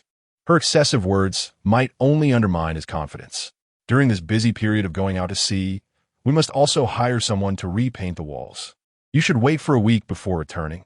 I still need to consult someone regarding the auspicious date, and the bride price has yet to be settled. Zhou Mu continued to chatter with Su Taotao, eventually broaching the subject of the bride price. Upon hearing this, Zhou Chen straightened up, feeling a little awkward. The bride price is a matter of great significance for a man's reputation. Yet at this moment, even if he were to divide his meager funds in half, it would still be insufficient. His parents were not well off either. Just the thought of the bride price, engagement, and hosting a banquet, alongside the need to arrange for a division of the family assets, made Zhou Chen's previously carefree attitude tighten. The small pride of earning over 40 yuan a day had vanished entirely. Su Taodao shook her little head vigorously and said, Mother, I don't want a bride price. How can that be? Our family is not incapable of providing a bride price. At weddings, the bride price must be displayed for all to see. Unlike when I'm married, where there was no such thing as a bride price, we simply prepared 6 dishes, and that was considered the entry. Zhou Mu emphasized the importance of this matter. Women always seek face, and weddings must entertain guests from afar. If one cannot present anything, it would be scandalous. Zhou Fu interjected at the right moment. Tao, even if we cannot gather the complete sum for the bride price, we will manage to provide 36 legs, along with 188 as the bride price, plus today's token of appreciation. With that, your small family will have a modest foundation. Zhou Chen listened from the side, realizing that his parents were indeed trying their best. When his elder brother married, he had personally contributed over 100 yuan. He had relied entirely on his parents for support. Su Taotao, in turn, complied with Zhou Fu and Zhou Mu, refraining from expressing her own opinions. Although her face reflected concern, she understood the customary etiquette and did not dare to speak out of turn. Instead, She softly said, "Father, mother, let us save where we can. There is no need to spend unnecessarily. I'm already content with whatever we have." Clearly, her in-laws were doing their utmost, and she felt grateful beyond measure. In these recent days, the kindness she experienced far exceeded anything she had known throughout her life, leaving her unsure of how to repay them, other than wishing to bear Zhou Chen a few children. "Yes, it seems our Tao Tao is sensible and knows how to manage life," Zhou Mu expressed her satisfaction. In this day and age, the most valued trait in a bride is her ability to manage a household, which fits well with Zhou Chen, who lacked such skills. "Since you are content, I will find someone to set a date for you. As for your family, we need not inform them." Zhou Fu added succinctly, "There is no need to notify them. When we brought you here, I sensed that your parents were not the most reasonable. They seemed quite shady." He rubbed his arm, glancing at Zhou Mu, who was glaring at him, realizing he should not speak ill of Su Tao Tao as parents. He quickly corrected himself, saying, "Initially, I felt they might not be understanding people. I feared they would cause trouble for you after the marriage. So we consulted the village secretary from Su's village, and with signatures and seals, we brought you home. You belong to the Zhou family now. You are no longer connected to your family. Hence there is no need to inform them of the marriage." Despite her parents' mistreatment of her, Su Tao Tao felt an emptiness upon realizing she had been essentially sold off. Her eyes reddened, and she was inexplicably saddened, reflecting on how she had been so undervalued after years of hard work. However, after the initial sorrow, she felt a greater sense of relief and freedom. Thankfully, she had married into this family. Zhou Chen silently gave his father a thumbs up. Indeed, after years of life experience, he had his own insights and judgments. Once the agreement was signed, Su Tao Tao would be free from her past ties, preventing any future entanglements with her family. Though it did not mean Zhou Chen would not hold them accountable for the past. After concluding this discussion, Zhou Mu shifted the conversation to the engagement, stating, "I don't intend to set the date too far off, perhaps in about a week." Before Su Tao Tao could respond, Zhou Chen interjected, "Mother, let us not rush." "Why not? It's not easy to find someone willing to marry you. Should you be satisfied? Have you not realized how fortunate you are?" Zhou Mu shot back, her eyes widening. No, mother, please don't rush.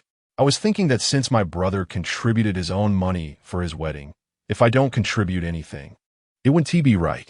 Tao Tao is such a wonderful girl. I want to show my sincerity too. So, I was hoping to push the date back a bit to earn some money. In truth, he wanted to earn enough to afford a lavish wedding. But he feared that voicing such aspirations might anger his parents, who might think he was being unreasonable. Upon hearing this, Zhou Mu's expression softened, revealing a rare smile. "You've grown. I'm pleased to see you thinking this way."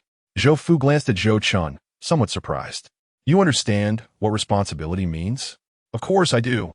Zhou Chen nodded obediently. After experiencing numerous challenges in his previous life, he had come to deeply appreciate the difficulties faced by parents. As a boy matures into a man, he suddenly empathizes with the looks his parents give him during certain moments, understanding the words they once spoke, including those harsh slaps he received. He continued, "Speaking of Tao Tao's eyes, I have something else to say. If I work hard and earn money, and if others notice my progress, will anyone still talk about Tao Tao's eyes? They will only say she is a blessing, and that marrying her has transformed my life for the better." That is quite possible. I've heard your luck has improved. Perhaps it's because of Tao Tao." Zhou Mu and Zhou Fu nodded, as people by the sea are indeed superstitious. "Yes, I also feel this way. Ever since Tao Tao arrived, my luck has been inexplicably good." Zhou Chen, fearing that people would attribute his good fortune to mere luck, decided to attribute it to Su Tao Tao instead. This would not only enhance a reputation, but also provide a convenient excuse for his newfound fortune. "All right, let us proceed with that. I'll see about postponing the engagement date by half a month." This was the most concession Zhou Mu could offer. Good. Zhou Chen contemplated that half a month seemed reasonable. At that moment, Zhou Mu caught a whiff of something delicious and asked, "What is simmering in the pot?"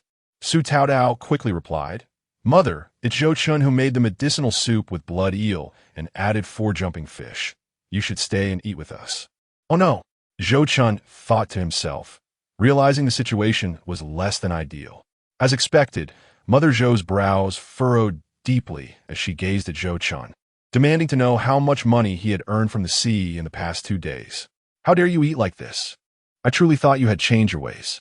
Is this how you intend to live your life? And you still claim you want to save for a bride price? What nonsense! I can't believe your mother actually fell for your ridiculous tales. Habitually reaching for the whip, she soon realized it was not present. Zhou Chen quickly jumped up, exclaiming, "Mother, please calm down. Look at how thin Tao Tao is. I specifically saved this for her nourishment." Upon hearing it was for Su Tao Tao, Mother Zhou's expression softened, and she looked at Su Tao Tao with concern. Yes, she indeed needs to be nourished. She looks so pitifully thin. Fine, consider this a responsible act. Just eat less. Save the rest for Tao Tao, understood? Understood. Understood. Zhou Chen nodded enthusiastically, knowing well not to provoke his mother's fiery temper. Yet, after all these years of enduring her scolding, he felt a strange satisfaction within. He intended to honor his parents well. If the old lady could still scold him at 70 or 80, that would be a blessing, and he would gladly kneel and accept her reprimands. Having settled all matters, Zhou's father and mother took their leave. After seeing them off, Zhou Chen felt invigorated and eager to start earning money. However, he knew that sharpening the axe does not delay the job of cutting wood. The medicinal soup of earth dragon and blood eel was ready, and both Zhou Chen and Su Tao Tao each had a bowl, followed by half a bowl of meat, leaving the remainder simmering on the stove. Then Zhou Chen took out some tea oil, glancing at Su Tao Tao, who was sitting on the bed, unbuttoning her clothes and preparing for bed. After a moment of hesitation, he awkwardly suggested, "Tao Tao, I bought some tea oil. Let me apply it to your bruises. It will help them heal faster." "Tea oil?" she responded. "Yes, applying tea oil helps with healing," he assured, trying to maintain a calm demeanor. Although his cheeks felt slightly flushed, thankfully obscured by the dim candlelight. "Brother Zhou Chen, I can do it myself," Su Tao Tao shyly replied. "How can that be? You can't reach the bruises on your back. Come on, take off your clothes. I'll apply it where you can't, and you can do the rest." Zhou Chen moved behind Su Tao Tao, allowing her to avoid seeing his nervous expression. "All right," she agreed, obediently shedding her dress, revealing a delicate camisole beneath. "Here." She refrained from heavy labor, opting not to bind herself too tightly, finding it too stifling. In the dim glow of the red candlelight, as her yellow skirt fell away, Su Tao Tao revealed her graceful shoulders and slender back, the scars adding a touch of poignant beauty to her form. Zhou Chen observed the bruises on her back. Many had faded significantly, while others bore red lines, likely from a whip or bamboo stick. How could his parents have been so cruel? He warmed the tea oil in his palms. "Tao Tao, don't sit. Lie down on the bed." "Okay." As she complied, he began to apply the oil to her back, gently massaging. When his hands glided over a bruise, she emitted a soft groan, her fingers clutching the bedspread tightly. "Does it hurt? I can ease my pressure," he asked. "Not too much. It's just a mix of pain and itchiness. Your hands are warm, which feels quite nice," she murmured, burying her flushed face into the pillow. After 5 or 6 minutes, Zhou Chen looked at Su Tao Tao's back, her skin radiant, and he sighed in satisfaction. Thankfully, he had learned some basic techniques from his past life of doing essential oil back treatments. "All right, I'll also rub your bruises on your legs." He warmed the tea oil again, moving his hands along her thighs down to her calves, the skin glistening under the candlelight. When he worked on her other leg, Su Tao Tao giggled. "Brother Zhou Chen, that tickles. Be gentle." Once done, he instructed, "Apply the remaining oil to the bruises on your front." Zhou Chen stepped outside to close the door. Before long, he heard Su Tao Tao call out, "Brother Zhou Chen, I'm finished." "All right," he replied, slipping under the covers. As soon as Su Tao Tao saw him settled, she eagerly nestled into his embrace. "Let us sleep now. We'll rise around 9 to go to the sea. Tonight, we should check the nearby rocky area. We might find something valuable." "Okay," she chirped happily, burying her face deeper into his chest. Zhou Chen held her close, feeling unusually relaxed. The tea oil absorbed quickly, leaving only a faint scent of tea oil mingled with her unique fragrance, which was delightful. "Brother Zhou Chen, when can I have a baby for you?" Su Tao Tao suddenly inquired. "Why are you asking about this out of the blue? With such wonderful parents-in-law, I just want to give them a healthy baby soon." "No rush. Let us focus on your health first," he replied gently, his heart aching for her. "All right then," she agreed. "Let us sleep. We need to wake up soon," he urged. "I'll call you when it's time." After Zhou Chen drifted into a drowsy sleep, he was suddenly awakened by her gentle nudging. "Brother Zhou Chen, wake up. The tide has receded." "Huh? The tide has receded? What time is it?" he mumbled, struggling to open his eyes. "I don't know. I don't have a watch." "Check your phone," she suggested. Instinctively, he reached under his pillow for his phone, but found nothing, jolting awake. "What? Nothing. I was dreaming," he replied, rubbing his head and noticing that Su Tao Tao was already dressed. Had she not called him, he might have slept until dawn. "How did you wake up so early?" he asked while dressing. "I didn't dare sleep too deeply. I kept opening my eyes to check if the tide had receded. I noticed it had gone down a lot, so I thought it might be around 9. I also started a fire in the stove to warm the medicinal soup. Let us drink a bowl to warm ourselves before we set out." Su Tao Tao had already prepared the bucket and fire tongs, with 2 bowls of soup on the table. "All right, next time, sleep soundly. Don't worry so much," Zhou Chen said, feeling a pang of concern for her. "I'm used to it. At home, I have to wake up early for chores. If I sleep late, I get scolded or beaten, but I've managed all these years." Su Tao Tao brought the soup over. "Ah, things will be different from now on. You won't have to worry so much." Zhou Chen ruffled her hair affectionately. "Oh no, brother Zhou Chen, the soup is going to spill. You drink yours. I'll get mine," he replied, feeling it inappropriate for Su Tao Tao to serve him. So he took his bowl to the table. "Eat slowly. There are bones. I'll pick them out for you. Don't rush. I've heard that eating too quickly is bad. There's an elder in our village who ate quickly, and now he can't swallow anything." Seeing Zhou Chen eat hastily, Su Tao Tao felt concerned and offered him a piece of meat she had already deboned. "All right." Zhou Chen pondered that perhaps eating hot meals too quickly could lead to throat cancer. People were less informed back then, so he slowed down. After finishing their meal, he noticed Su Tao Tao had only brought 1 bucket and quickly grabbed 2 nylon bags to stuff into it. "Bring more bags. We might encounter something significant." "Do we need to bring sacks too?" Su Tao Tao asked, puzzled. "Absolutely. We might need even more than 2 sacks," Zhou Chen asserted, then handed her a headlamp to wear while he took a flashlight. As Su Tao Tao stepped outside, she fumbled to turn off the headlamp, suggesting they use the flashlight while walking to conserve battery. "All right," Zhou Chen responded, casting a glance at the young girl's sandals, which were already peeling apart and sewn together with thread. He contemplated buying her a couple of new pairs in a few days. The two soon arrived at the rocky area beneath the beach, greeted by a refreshing sea breeze. The tide had receded significantly, revealing layers of waves that rolled and crashed with a gentle roar. The moon was veiled behind clouds, and everything around them appeared dim. Nearby, reeds swayed softly, their rustling occasionally interrupted by the squawking of birds. Their accommodation was quite remote, and this area was seldom frequented by anyone seeking shellfish, lending it a somewhat eerie atmosphere.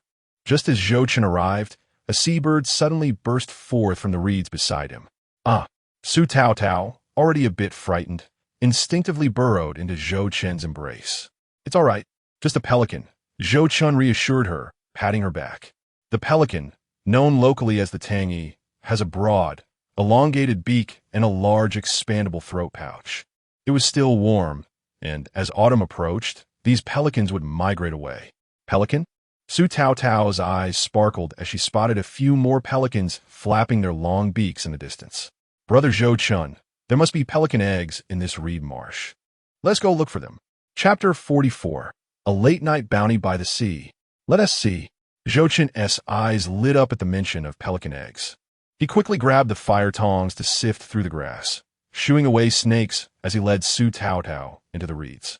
This disturbance caused a flock of pelicans to take flight. Pelicans are social birds that gather to nest and lay eggs during the breeding season. After scaring off so many pelicans, Su Tao Tao, with a face full of delight, tugged at Zhou Chen's hand, exclaiming, "Brother Zhou Chen, eggs, eggs. There are so many here. Over there." "Where?"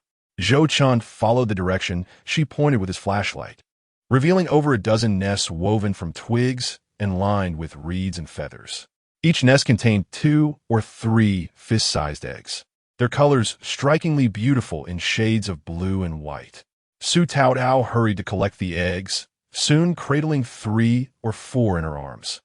adhering to the unspoken rule among beachcombers to take only one from each nest. There's so many eggs. Su Taotao bubbled with joy. Before long, they had gathered 15 eggs, placing them into a sack for later, as they still needed to catch fish.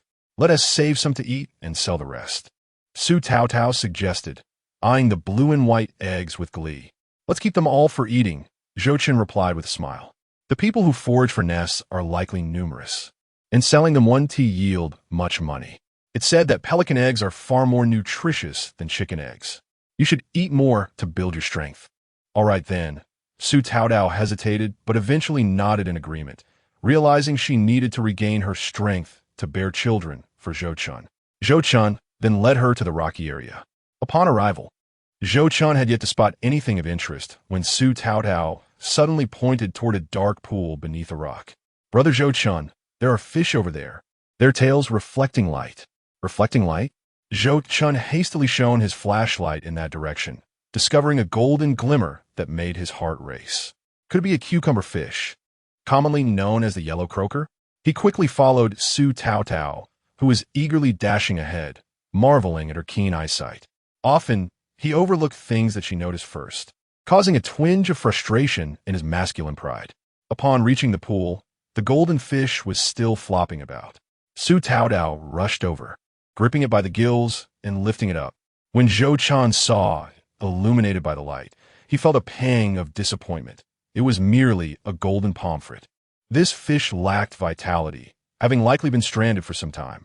A pity it wasn't the white pomfret, which was worth more. Zhou Chen filled a bucket with water and tossed the golden pomfret inside. The white pomfret has tenderer meat and is more delicious.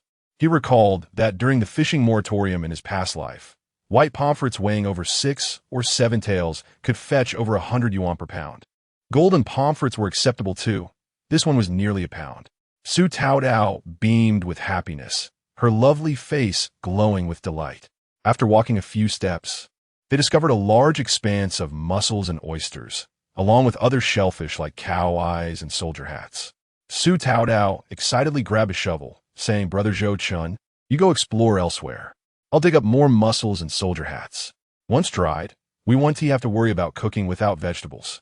Mussels, nicknamed for their culinary versatility when dried, would eventually be abundant here as aquaculture developed. The soldier hat, resembling abalone and the pointed caps worn by Qing dynasty soldiers, is scientifically known as. This delicacy has existed since the Cambrian period over 500 million years ago and is delicious when steamed. Since few people visited this area, the mussels and soldier hats were remarkably plump and sizable. Su Taotao skillfully pried a soldier hat from the rock, while the mussels proved more challenging, their black beards entwined and clinging tightly to the rocks. Yet, she didn't need to twist each one. She could scoop a cluster into the bucket and later cook them to extract the meat. Suddenly, Zhou Chen heard splashes of water ahead. He climbed atop a rock to peer down and was both startled and delighted. So many stonefish. Taotao, come look. Where? Su Taotao approached, bucket in hand. Over here, in this pool, beneath the rocks. Be careful, step on this stone. Zhou Chen helped Su Taotao ascend, and she brushed her hair aside, peering down with astonishment. There are at least 5. How do these stonefish end up here? A group of red stonefish, adorned with sharp dorsal fins, floundered in a natural depression formed by the rocks, desperately trying to escape. They had likely been trapped as the tide receded after a school of fish had come by. You hold the bucket. I'll go catch them. Their spines are toxic. Zhou Chen shooed away a few stone crabs creeping on the rocks, then carefully descended. He didn't rush to catch the fish, but first placed a rock to block the gap beside him before rolling up his pants to catch the fish. Soon, he successfully captured all 5 stonefish and tossed them into the bucket. In just a short while, their haul was bountiful, filling the bucket to the brim. Climbing down from the rocks, they continued their search, discovering a large area teeming with mussels.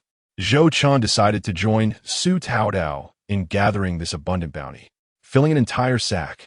Though mussels wouldn't fetch much money, they could be kept for their own consumption. Wiping the sweat from his brow, Zhou Chen placed the sack of mussels on the beach to carry later. When he returned, he heard Su Taotao calling, Brother Zhou Chen, come quickly. I found something amazing. What is it? Zhou Chen hurried over, Sea snail. Look. Su Taodao held up a fist-sized sea snail clinging to a rock, her excitement palpable. There are so many more here. I can't keep up. This is my first time seeing so many large sea snails. She pointed to a massive rock slanted back, where illuminated by the headlamp, green seaweed clung wetly to the surface, and countless sea snails were suckered to the rock. Don't rush, don't knock any over. Sea snails 1T run away. Take your time. Zhou Chen initially maintained a sense of calm, but upon encountering an abundance of sea snails, he could no longer remain composed and let out an exclamation of astonishment. The sheer size of these sea snails was staggering, each one as large as a fist. Although they were the most common type, the red spiral snail, and not particularly expensive, the sheer quantity and size present were overwhelming. We struck it rich, Zhou Chen exclaimed as he eagerly joined in, frantically scooping the snails into a burlap sack. The process was immensely satisfying, akin to collecting stacks of money. Su Taodao, too, was too busy to speak, engrossed in gathering the snails, and both were lost in the joy of their bountiful harvest. As they continued, Su Taodao suddenly cried out, "What has tripped me?" Her voice was infused with surprise and excitement. "Brother Zhou Chen, come quickly. This snail is enormous. As big as my head." "Where?" Zhou Chen hurriedly shone his flashlight in her direction. When he beheld the yellowish-white, pointed giant snail, his eyes widened in disbelief. It truly was the size of Su Taotao's head and bore a remarkably unique appearance. Chapter 45. The Dragon Palace Shell. Why is this snail so special? This particular shell resembled a pyramid, its conical shape adorned with fiery red patterns on a yellow surface. It resembled a miniature dragon palace, and when illuminated by the flashlight, it appeared to be a blazing mountain of fire. "Goodness, the Dragon Palace Shell!" Zhou Chen exclaimed, a flash of realization striking him. He hastily cast aside the snail he was holding and rushed over. If it truly was the Dragon Palace Shell, it would be a windfall. Dragon Palace Shell? What is that? Observing Zhou Chen's astonished reaction, Su Taodao, nursing her sore toe, looked at the large snail with a mix of confusion and curiosity. The snail had nestled itself firmly into the rocks, seemingly unfazed by her inadvertent kick. "Wait, let me take another look. I didn't see it clearly before, and I'm not entirely sure." Zhou Chen's heart raced. If it wasn't the Dragon Palace Shell, he would be left with nothing but disappointment. He carefully examined the damp, large snail, ensuring its shell was intact. Upon flipping it over, the soft flesh was tightly retracted inside. "Indeed, it is the Dragon Palace Shell," Zhou Chen exclaimed, cradling the snail tenderly, his grin widening. Without a second thought, he pressed a kiss to its salty, briny surface. "Is it really valuable, Brother Zhou Chen?" Su Taotao's eyes sparkled with excitement as she witnessed Zhou Chen's reaction. "Yes, this shell is exceedingly rare. Typically, one can only find it in the deep sea. It must have been swept ashore by the waves, and now it has come here to feast on seaweed. Taotao, we've struck it rich." Zhou Chen continued to beam with joy. Thank goodness he had watched videos in his previous life that discussed the Dragon Palace Shell. Otherwise, he might have mistaken it for a common snail. How rare was this shell? In 1936 and 1937, biologists captured 2 specimens of the Dragon Palace conch in the waters off Japan and the Philippines, but unfortunately, both were destroyed during World War II. Since then, people could only view it through fossils or photographs. How much could it be worth? Su Taodao could not resist reaching out to touch the Dragon Palace shell in Zhou Chen's arms. "It's hard to say. I remember reading in a newspaper that in 1968, fishermen in the Bay Area caught one and sold it for $20,000, which caused quite a stir at the time. They even issued stamps featuring the Dragon Palace shell, and that was just the purchase price. If sold to someone knowledgeable, the price could easily double." Zhou Chen grew increasingly animated. 20,000? How much is that? Su Taodao was taken aback, realizing that was a staggering sum, especially considering it was from 1968. She gazed at the Dragon Palace shell in Zhou Chen's hands, trembling with excitement. "Be careful, Brother Zhou Chen. Don't drop this treasure. Don't worry. It won't break. When we get back, we can taste the flesh of the Dragon Palace shell." Zhou Chen replied. "What? Are we going to eat it? Aren't we selling it?" Su Taodao was taken aback. "Foolish. The flesh isn't valuable. It's the shell that holds worth. Zhou Chen carefully placed the snail into the sack, adding the other fish he had caught. I'll find a hook to extract the meat, ensuring the shell remains intact. Why waste it by throwing away the meat? This was the method employed by locals to extract snail flesh. They would use a hook to catch the flesh, suspending it upside down. The snail, with its limited strength, would eventually drop off the shell. I thought you wanted to taste what a $20,000 snail is like, Su Taotao teased, sticking her tongue out playfully. I can't afford that. I'd be suffering for a lifetime. Zhou Chen laughed heartily. When are we going to sell it? Should we take it to a buying station? Su Taotao bombarded him with questions. This left Zhou Chen at a loss. I doubt that is feasible. He frowned, contemplating the rarity of the shell. It was likely that few recognized its value, and the buyers would surely not be knowledgeable. If he claimed it was worth $20,000, they might just dismiss him as a daydreamer. It seems we'll have to travel to the province. There's probably no one in the city who would recognize its worth. After pondering for a while, Zhou Chen reluctantly admitted, unfortunately, production capabilities are still quite backward. Most people are struggling to make ends meet. Who has spare money to buy a shell for decoration? The province? Doesn't that mean we do need to take a train? That's a week-long trip, round trip. Su Taotao was stunned, never expecting selling a snail would require such an extensive journey.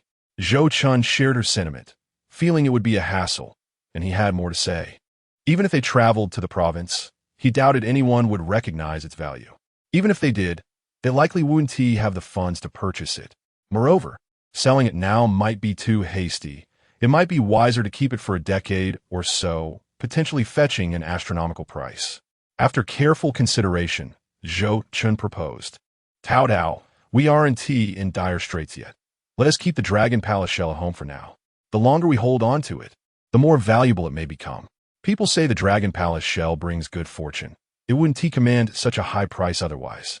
We can consider it a talisman in our home, and if we ever face difficulties, we can sell it then. What do you think? Su Taotao nodded without hesitation. I trust your judgment, brother Zhou Chen.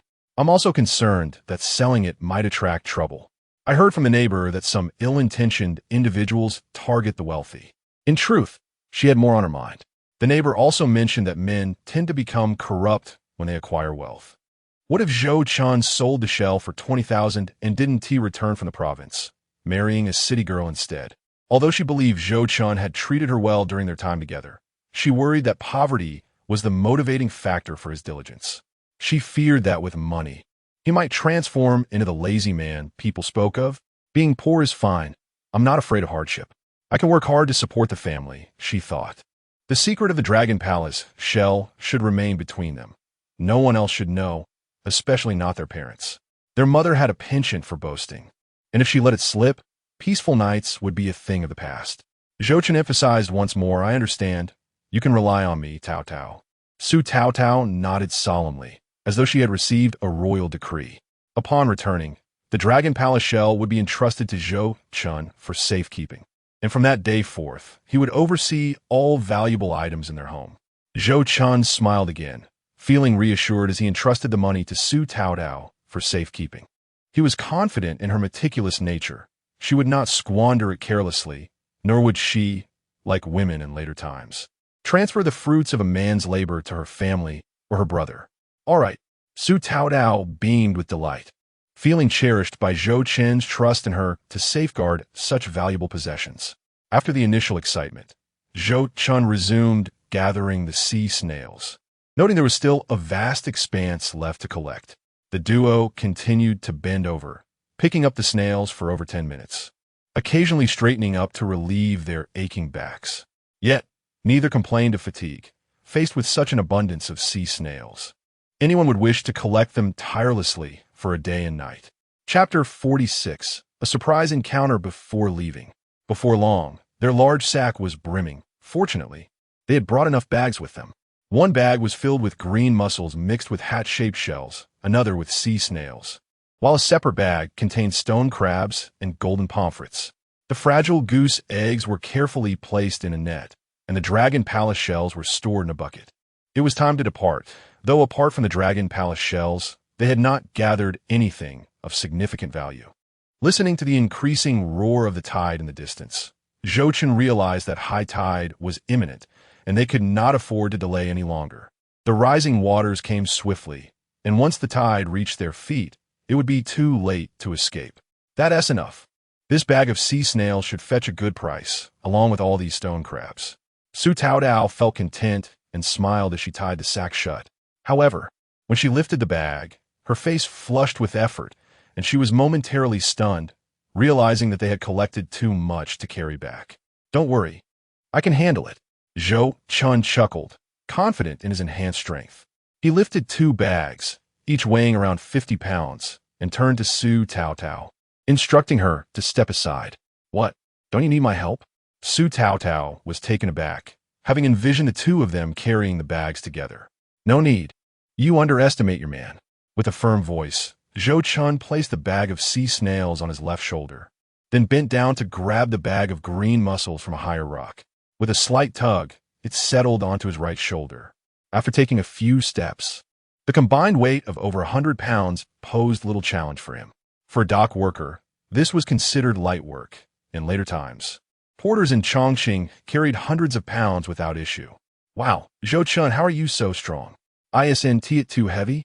Su Taodao exclaimed, her admiration evident as she watched him lift both bags effortlessly. It's fine, not heavy at all. You just carry the bucket and let us go. Zhou Chen spoke with the flashlight clenched in his mouth, marching ahead while Su Taodao carefully followed, holding the bucket with both hands. Just as they were about to leave the rocky area, Zhou Chen heard a splash and caught a glimpse of a long, dark shape rising defiantly behind a rock, only to retreat again. Taodao, stay back. I think they're a snake.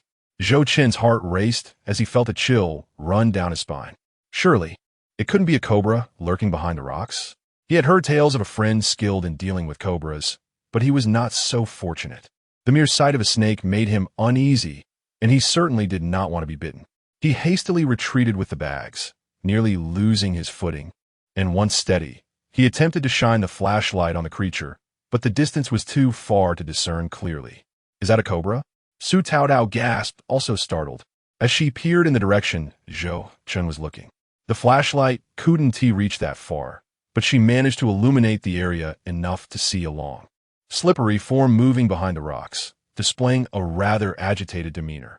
Zhou Chen, unable to see clearly, asked, Is it an eel? Are you sure? Yes. It's a sea eel, Zhou Chen. A huge one, Su Taodao exclaimed, a mix of surprise and joy evident in her voice. The sight of a valuable sea eel was indeed a delightful surprise, just as they were about to leave the rocky area. Is it really a sea eel? Can you see it clearly? Zhou Chen set down the bags, stretching his shoulders as he hesitantly took the fire tongs from Su Taodao's bucket. He had not seen anything clearly before and was unsure of what it truly was. If it were a cobra and he approached only to be bitten, that would be an unfortunate fate. I saw it clearly. It's a sea eel, no scales, just flesh, and it even has a dorsal fin. You saw it that clearly? Zhou Chen's eyes widened. Even with the flashlight, he couldn't see as clearly as she claimed. Turning to look at Su Taodao, her blue eyes gleamed with a faint light in the darkness, reminiscent of moonlight reflecting in her gaze. He momentarily lost his train of thought, finding her eyes particularly captivating. Noticing Zhou Chen's attention on her eyes, Su Taodao quickly added, I'm not entirely sure. Zhou Chen, take your time and get closer to confirm. All right. If it truly is a sea eel, we mustn't let it escape. Zhou Chen carefully approached, his senses alert, as he shone the flashlight on the creature.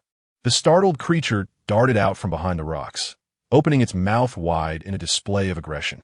Its white-brown body was speckled with black spots. The conical mouth revealed a set of densely packed, sharp teeth glistening under the flashlight, and the dorsal fin stood erect. It was undoubtedly a sea eel. It's a sea eel. You were mistaken, Taodao. Thank goodness your eyesight is sharp. Otherwise, I might have mistaken it for a cobra.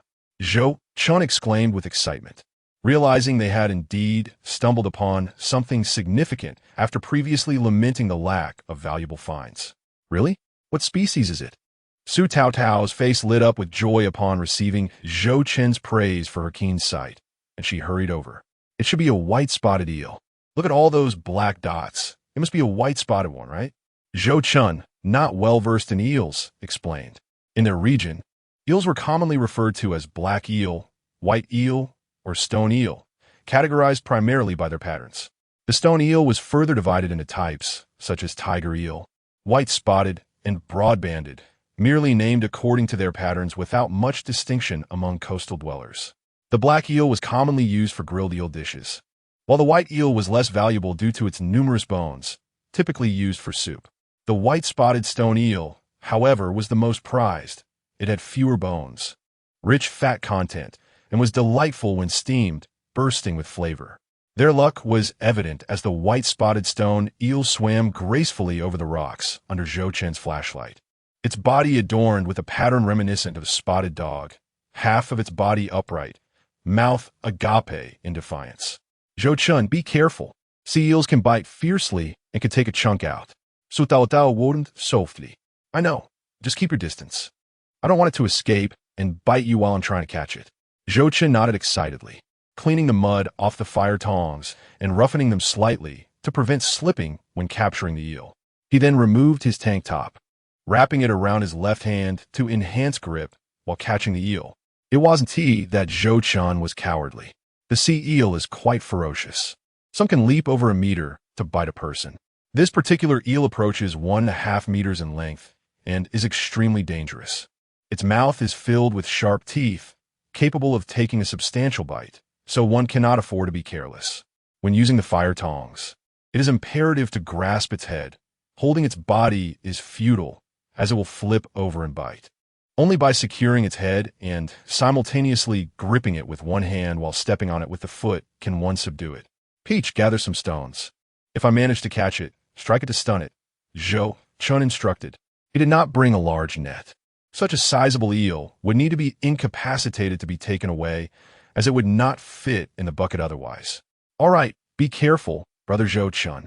Safety is paramount.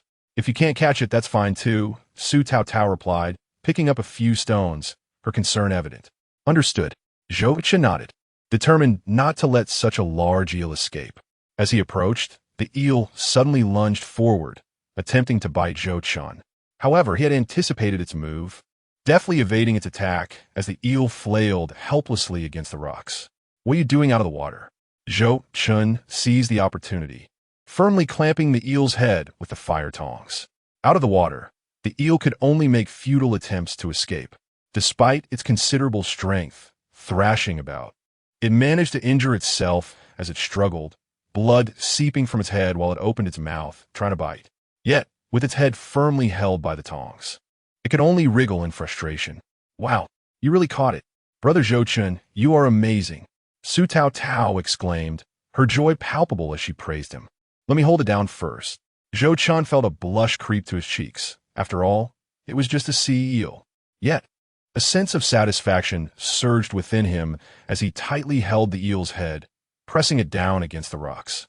He discarded the fire tongs and reached out to Su Tao Tao. The stones quickly. Be careful, she replied, hastily handing him the stones. Zhou Chen took the stones and struck the eel's head a couple of times, careful not to apply too much force lest he kill it and lower its value. After a couple of blows, the eel twitched a few times and then lay still. Zhou Chen was uncertain whether he had stunned or killed it, but suspected it was merely unconscious since he had not used much strength.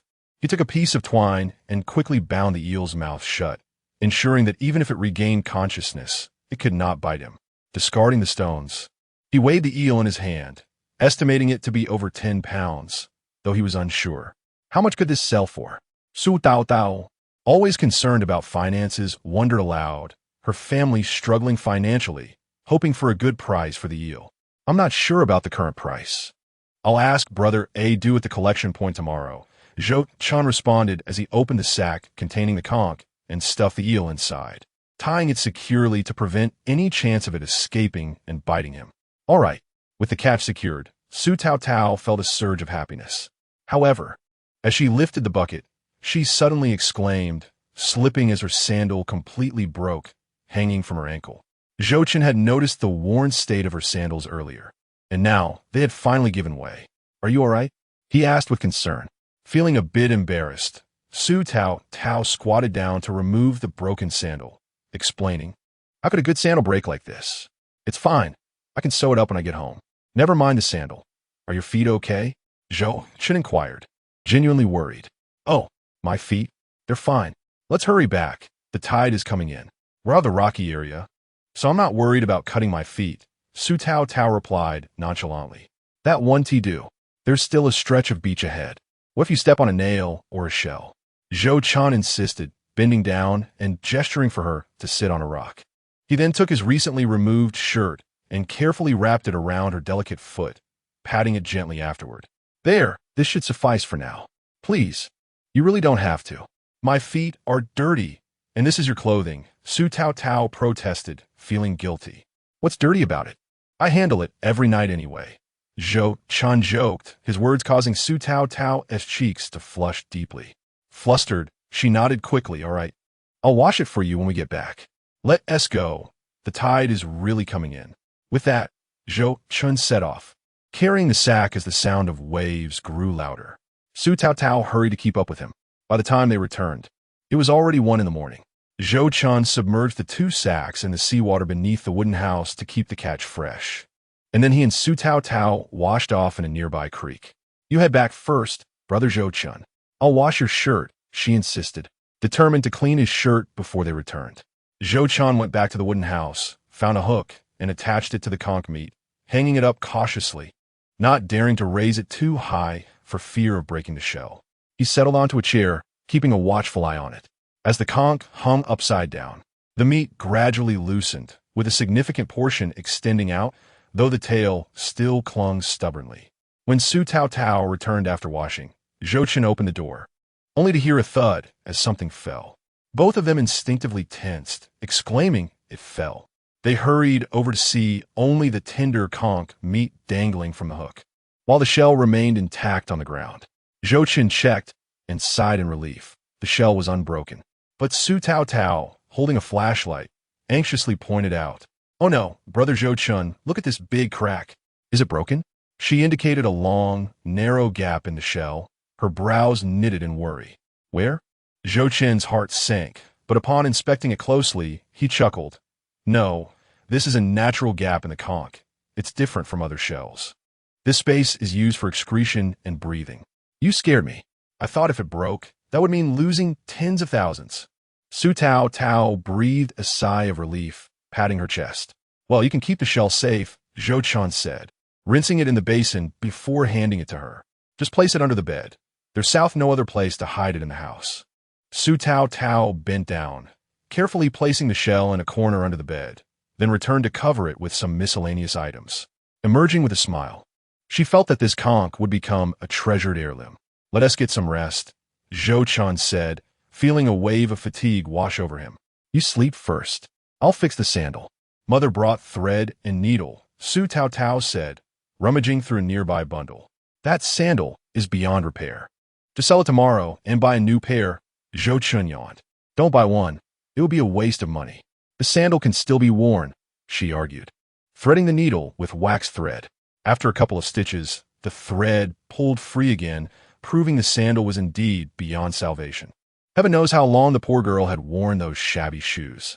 In the end, Su Tao Tao despondently set aside the shoe, expressing her discontent by saying, "What a waste of thread. Let's sleep now. I'll buy you a new one tomorrow." Zhou Chen approached and gently urged Su Tao Tao to bed, feeling restless unless he held the petite girl close during the night. "Let me massage your little feet," he remarked, seizing the perfect excuse to grasp her delicate, boneless feet and squeeze them tenderly. "No, it's all right, brother Zhou Chen. My feet aren't sore from that walk." "Don't speak," she replied. "And please, don't buy anything too expensive tomorrow. Now let us just sleep." Chapter 48. Excited to sell goods. The next day, Zhou Chen awoke to find Su Tao Tao already up and preparing breakfast. Feeling a bit sheepish, he quickly got out of bed. It was hard to be lazy with such a diligent little wife around. Indeed, a hardworking spouse could transform the atmosphere of a household. For breakfast, she had prepared sweet potato rice, adding brown sugar sent by a friend, along with a steamed dish of dried squid and 2 large conchs. After steaming, the dried squid, seasoned with fish sauce and scallions, was incredibly fresh, boasting a delightful chewiness and aromatic flavor. Zhou Chen realized he needed to buy a toothbrush and toothpaste, having forgotten that, as well as Su Taotao's shoes. As he ate, he mentally reviewed his plans for the day, which also included a trip home. He intended not only to check on the progress of his house renovations, but also to visit his older brother and sister-in-law, as well as his nieces and nephews, bringing them some gifts to at least somewhat amend his negative reputation in the village. Since reaching adulthood, he had only ever gone home to ask for money, never bringing anything back. Fearing that the conch shells might be gnawed by mice, Su Taotao mentioned her intention to make a special box for storage. Zhou Chen deftly used his chopsticks to extract the conch meat, twisting it slightly to free it from the shell. He personally disliked the conch roe, so he removed it along with the bitter gallbladder, then carefully separated the yellowish-white conch brain. "Is this inedible?" Su Taotao inquired, observing Zhou Chen discard the part she had just extracted. The conch brain is not meant for consumption. Eating it can cause dizziness. The so-called conch brain is actually the salivary gland of carnivorous conchs, which contains toxic tetramethylammonium. Consuming it may lead to nausea and disorientation. Some long-time coastal residents might argue, "I've eaten conchs for years, and nothing has happened to me." And indeed, while there are no recorded fatalities, discussions on toxicity without considering dosage are futile. Coastal dwellers often have higher resistance, while those from inland areas with weaker immunity might suffer adverse effects. Why fuss over it? It's just a simple matter, Zhou Chen said, taking the conch meat from Su Taotao's chopsticks to help her remove the conch brain. Be careful not to prick yourself. As he prepared to leave, Zhou Chen noticed the wind outside had picked up, and the sea was quite turbulent. It seemed that some fishing boats were returning, likely seeking refuge from the rough seas.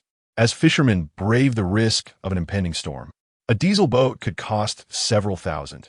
Enduring a storm was worth the risk for a few extra fish.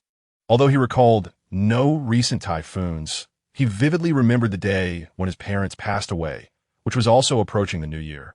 Lost in his thoughts, Zhou Chen glanced at the sack soaking in the seawater, heaving it onto the wooden path in front of the cabin. Su Taotao, bisi nalimboros, looked up when she saw him carry the sack and said, "Brother Zhou Chen, you can leave it there. I'll take care of it later." "Notorious. Focus on your work and watch your hands," he replied, pulling the conch up as he checked whether the large eel inside was still alive. When he tugged, the eel began thrashing about in the sack. "Is the eel alive?" Su Taotao asked, peeking out. "Yes, it's still kicking. I want to open it now.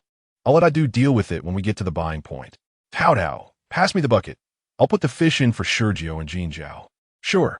Moments later, Su Taotao handed him the bucket. Zhou Chen filled it with seawater and tossed in the 5-stone fish and a golden pomfret from the other sack. The pomfret was already half dead, floating on its back and occasionally flicking its tail. It needed to be sold quickly. When Zhou Chen reached the buying point, it was less busy than usual, as most fishing boats had returned and the catch was limited. "Ah Chun, back again? Have you eaten yet?" "Adu." Dressed in water pants and rubber shoes while gutting fish, had splatters of silver fish scales and blood on his black waterproof outfit. Nearby, a basket held fish split in half and propped up with bamboo sticks, ready to dry. "I've eaten. Brother Adu, come help me. I brought you some good stuff." "What good stuff?" "Is it all in that sack and bucket?" Seeing Zhou Chen struggling with the heavy sack and bucket, Adu quickly set down his knife, washed his hands in a nearby basin, and hurried over to relieve Zhou Chen of the burden. "Hey, what's in this heavy sack?" he asked, kicking it lightly, causing the large eel inside to squirm. "Can you guess what it is?" Zhou Chen replied, not rushing to open the sack. Instead, he found a sturdy net bag to cover the sack's opening, so when he opened it, the eel would fall into the net and not escape. "I can't guess. Is it mussels?" Adu replied, hearing the sound of shells from the sack. He glanced at the bucket, noting, not bad, 5-stone fish and this large pomfret, but looks nearly dead. "Just so you know, the price won't be high. Don't start haggling before you've even seen the haul. Be careful I don't take it to a kai instead." Zhou Chen rolled his eyes while opening the sack. With a swift kick, a large white eel with black spots shot into the net. "Whoa, what is this?" "An eel? Such a big one?" Adu exclaimed in surprise, his eyes widening with excitement. "It's a white eel. How lucky can you be? Where did you catch this?" "I caught last night during low tide. I was lucky. I was about to leave when I stumbled upon it." "This sack is full of conchs. You can weigh them too," Zhou Chen said with a hint of pride, tightening the net around the eel. Adu eagerly rummaged through the nearby sack and gasped again, "Wow, such large conchs. What's going on with you? Did you strike it rich after getting married? Or is your little wooden house a treasure trove? If it's a treasure trove, shall we swap houses? I've been envious of your ancient residence for quite some time." Zhou Chen looked at Adu's traditional house with red walls and green tiles, its high eaves exuding grandeur. The traditional Fujin house, known locally as Si, refers to homes built with red bricks, a hallmark of the region's architecture. In this era, many individuals construct their homes using stones excavated from the mountains, sparingly investing in bricks. However, the ancient residence where Adu resides was not built by him. It was erected by his father during a time of prosperity, and they have lived there ever since. It is said that Adu's original village once produced a scholar who led the villagers to affluence. This is why Adu's family is financially stable, allowing him to engage in the business of acquisitions. What a joke. This ancient house was left to me by my father. If I were to give it to you, wouldn't he rise from his grave to reprimand me? Adu shot an irritated glance at Zhou Chen, then proceeded to weigh the sack he was holding. After placing several weights, he declared, "This sack weighs 60 pounds, and I notice that it's filled with large conchs. I'll charge you 1 yuan per pound. Let us weigh the sea eels," Zhou Chen replied, not in a hurry to negotiate. Chapter 49. Zhou Chen, on the verge of exasperation. After weighing the sea eels, Adu was pleasantly surprised. 11 pounds and 9 ounces. Let's round it up to 12 pounds. They are indeed quite large. How about I give you 24 yuan for them? 2 yuan per pound? Just now, the conchs were selling for 1 yuan per pound, and I didn't even protest. If you're offering 2 yuan per pound, you're looking at a potential profit of twofold. Brother Adu, if you keep pushing me on the price, I might just go to Akai instead. Please, I assure you, this is the best price I can offer. Even if you go to Akai, it would be the same. I'm not deceiving you. Adu quickly interjected, taking the net bag from Zhou Chen. The money I earn comes from hard work. Do you really think it's easy to make money? If only I could double my profits in a dream, I would be content with just a modest gain on this large sea eel. Raise the price a bit more. Zhou Chen insisted, his expression serious, determined not to relent. He felt justified in bargaining, as he had sold Adu substantial quantities recently. All right, let's not drag this out. How about 2.5 yuan per pound? I must have some margin to earn, considering I need to supply oxygen, use ice, hire help, and arrange transportation, all of which cost money. Fine. I'll come back to you for good things in the future. Zhou Chen, uninterested in Akai's lamentations. Wave him off. You youngsters. I truly cannot argue with you anymore. Adu sighed, returning to his position. He began tapping on an abacus before stating, "The total comes to 101 yuan and 96 cents. Let us make it an even 102. Don't say I'm stingy." "Absolutely, brother Adu. You're the best," Zhou Chen exclaimed, throwing an arm around Adu's shoulders. "Look at you, calling me brother now. Where was this camaraderie during our bargaining?" After returning with the money, Adu handed it to Zhou Chen, cautioning, "Make sure to count it carefully. If you find it lacking, don't come back to me." "Thank you, brother Adu. I trust you. No need to count." Zhou Chen smiled as he rolled the cash and tucked it into his pocket. It was evident he had received 10 large bills and 3 smaller ones, making it unnecessary to verify. With this small fortune in hand, he was one step closer to acquiring a 3-wheeled vehicle and the small boat he desired. Progress was on the horizon, and life was becoming invigorating. "You must have earned quite a bit these past few days, haven't you? It's equivalent to someone working for half a year." "Not quite," Zhou Chen chuckled. "I have many expenses. I'm about to get married and need to arrange a banquet, and I have nothing set in stone yet. Why not have your parents cover most of it? I feel embarrassed asking them for so much. I'll contribute what I can. Besides, I also plan to buy a boat and nets. That's more money." "You've certainly changed, showing concern for your parents," Adu remarked, somewhat surprised. "Well, I'm off now," Zhou Chen said after exchanging a few more words. "I'm not sure if a typhoon is approaching, so you'd better behave these days. Don't let a wave sweep you away if you find some goods." Just as Adu was sorting the conchs, he suddenly called out, "Got it." Zhou Chen casually waved. But after taking a couple of steps, he turned back. "What's wrong? Did I miss something?" Adu looked at Zhou Chen warily. "You seem a bit paranoid." I forgot to take my bucket. Zhou Chen shot him a disdainful look for forgetting the bucket, causing Adu's face to flush with embarrassment. Leaving the acquisition point, Zhou Chen headed straight to the town store. After purchasing a toothbrush and toothpaste, he browsed the shelves for sandals. Have you found a pair you like? If you're not going to buy them, don't touch, the sales clerk remarked, munching on seeds without even glancing at Zhou Chen. Disinterested in engaging with the clerk, Zhou Chen recognized that the staff at the supply and marketing cooperative enjoyed a stable job, which explained their arrogance. He selected a pair of yellow, transparent plastic sandals, which were quite fashionable for the time. Is this the pair you want? The clerk scribbled on a piece of paper, then attached it to a wire hanger, sending it sliding to the cashier. After the cashier stamped it, the order was returned. After paying, Zhou Chen spent a little over 5 yuan for an assortment of items. With the sandals in hand, he bought 6 oil cakes filled with shrimp and a large bag of tea cakes made from flour and glutinous rice, wrapped in a white paper adorned with red floral patterns. At this time, such delicacies were typically reserved for festive occasions. Soon, Zhou Chen returned home with familiarity. His father was a capable man who had built a large tiled house, yet with their entire family residing there. Space was becoming scarce, especially with a wife and children on the horizon. Moreover, living together could lead to conflicts akin to the age-old saying of the teeth and tongue. His brother occupied the left room, he the right, while their parents stayed in the back, and once he brought Tao Tao home, things would only become more cramped. Thus, Zhou Chen was eager to separate households. Upon arrival, he spotted Zhou Zheng and Zhou Xiaoling playing in the sand at the door. Before he could greet them, he noticed the 2 children were crying over the pile of sand. Zhou Zheng, merely 6, was not like his older brother Zhou Xiong. He was quite the handful, while Zhou Xiaoling, who was even younger at 4, followed her brother, sobbing. What's going on here? Zhou Chen quickly approached, concerned that someone had been bullying them. Hearing his name, Zhou Zheng turned, quickly wiping his tears. Oh, uncle, you're not dead. Uncle, uncle, Zhou Xiaoling exclaimed, scrambling to her feet and rushing over, arms outstretched for a hug. What's this about? Why would I be dead? Look at me, I'm perfectly fine.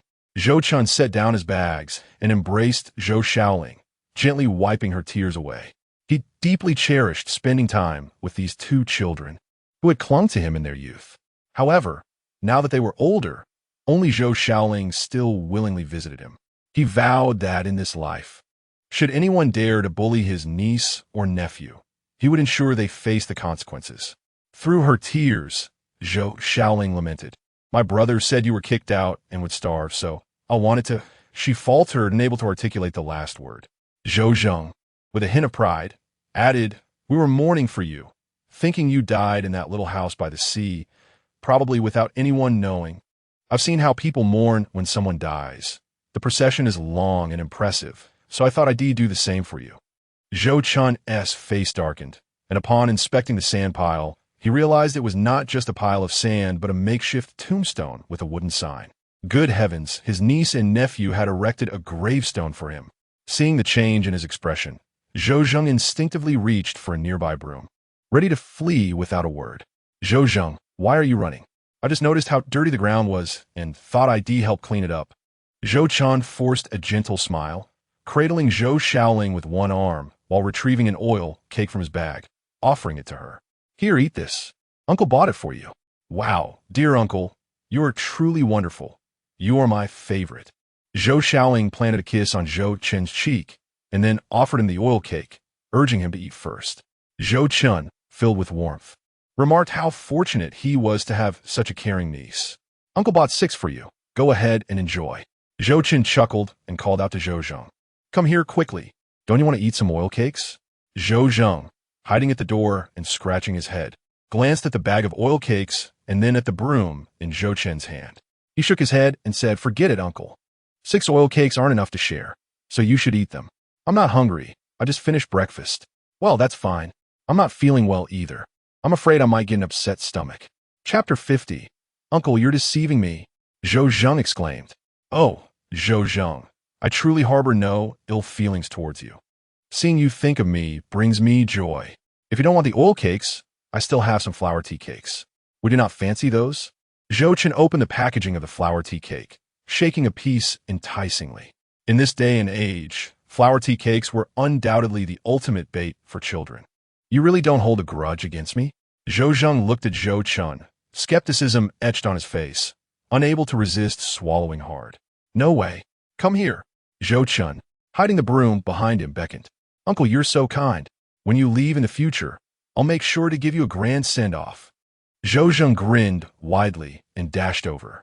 However, just as he reached for the flour tea cake, Zhou Chen's expression shifted from sunny to stormy as he abruptly seized Zhou Zheng's collar. Little rascal, where do you think you're going? You can't escape. Uncle, you're deceiving me. You said you wouldn't hold it against me. That was earlier. I have changed my mind. Now you shall lament for me. Zhou Chen playfully struck Zhou Zheng's bottom with the broom. How ironic it was that he had thought of his two nephews and brought them treats. Stop it. Uncle, I was wrong.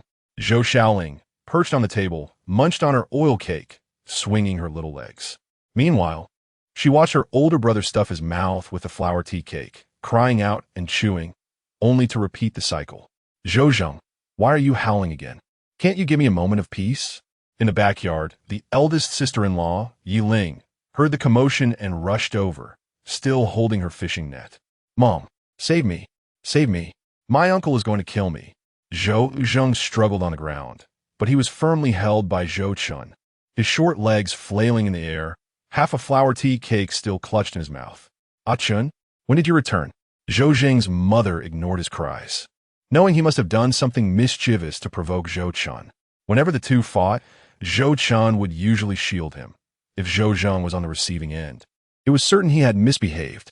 I just got back, thought I'd check on how things are in my house, and see the kids, bringing them some goodies. Did you buy all this? She was taken aback by the sight of Zhou Chen carrying numerous bags, though she had heard he had been diligent lately. Seeing him so upright and bearing gifts made her slightly dazed. It seems there is something different about you. It didn't cost much, just some food. I earned a little from fishing these past few days, so I thought I'd treat everyone. Zhou Chen set the bags down on the table. Next time, don't bring so much. You just got married. You should know how precious food and money are. Save what you can. Zhou Zheng's mother followed him into the house, chattering away, though her gaze softened with appreciation. Normally, whenever she entered, she would demand money or sneak food. There was an incident when Zhou Zheng got drunk after sneaking some of Zhou Chen's leftover liquor, leading to a frantic search for him as he had climbed into a cupboard to sleep. I understand. As Zhou Chen placed the items on the table, he noticed Zhou Zheng tugging at him, holding a large bowl. Uncle, please make me some sweet water. Once you leave, my mom will definitely lock it away, and I won't be able to reach it. Seeing her son's lack of ambition, Zhou Zheng's mother felt a surge of frustration. Remembering Zhou Chen's earlier reprimand, she frowned and asked, Chen, what did Zhou Zheng do this time? Nothing much. I just got irritated seeing him, so I gave him a little smack. Zhou Chen was aware of his sister-in-law's temperament, and after letting off some steam, he dismissed it. However, if she found out, Zhou Zheng would be in deep trouble. Just then, Zhou Xiaoling burst in, hands on the ground, wiggling her bottom. Mom, look, my brother said he's making my uncle cry. Doesn't the grave he made look real? What? Cry? Zhou Zheng, have you been misbehaving again? Why can't you do something right instead of imitating a funeral? Zhou Zheng's mother's eyes widened in disbelief as she reached for a nearby duster. It was no wonder Zhou Chen had been reluctant to share. If she learned the truth, she would surely discipline him. Uncle, save me. Zhou Zheng fled, cradling the bowl. Seeing him with the bowl, Zhou Zheng's mother hesitated to chase him. Bowls were precious commodities. Emerging from behind Zhou Chen, Zhou Zheng, realizing his mother had stopped pursuing him, boldly proclaimed, Mom, don't hit me. I'm holding the bowl. Sister-in-law, let it go. Children speak without thinking. Zhou Chen rubbed his nose. In his previous life, he died suddenly at work. Perhaps this time, his beloved nephew was simply mourning for him.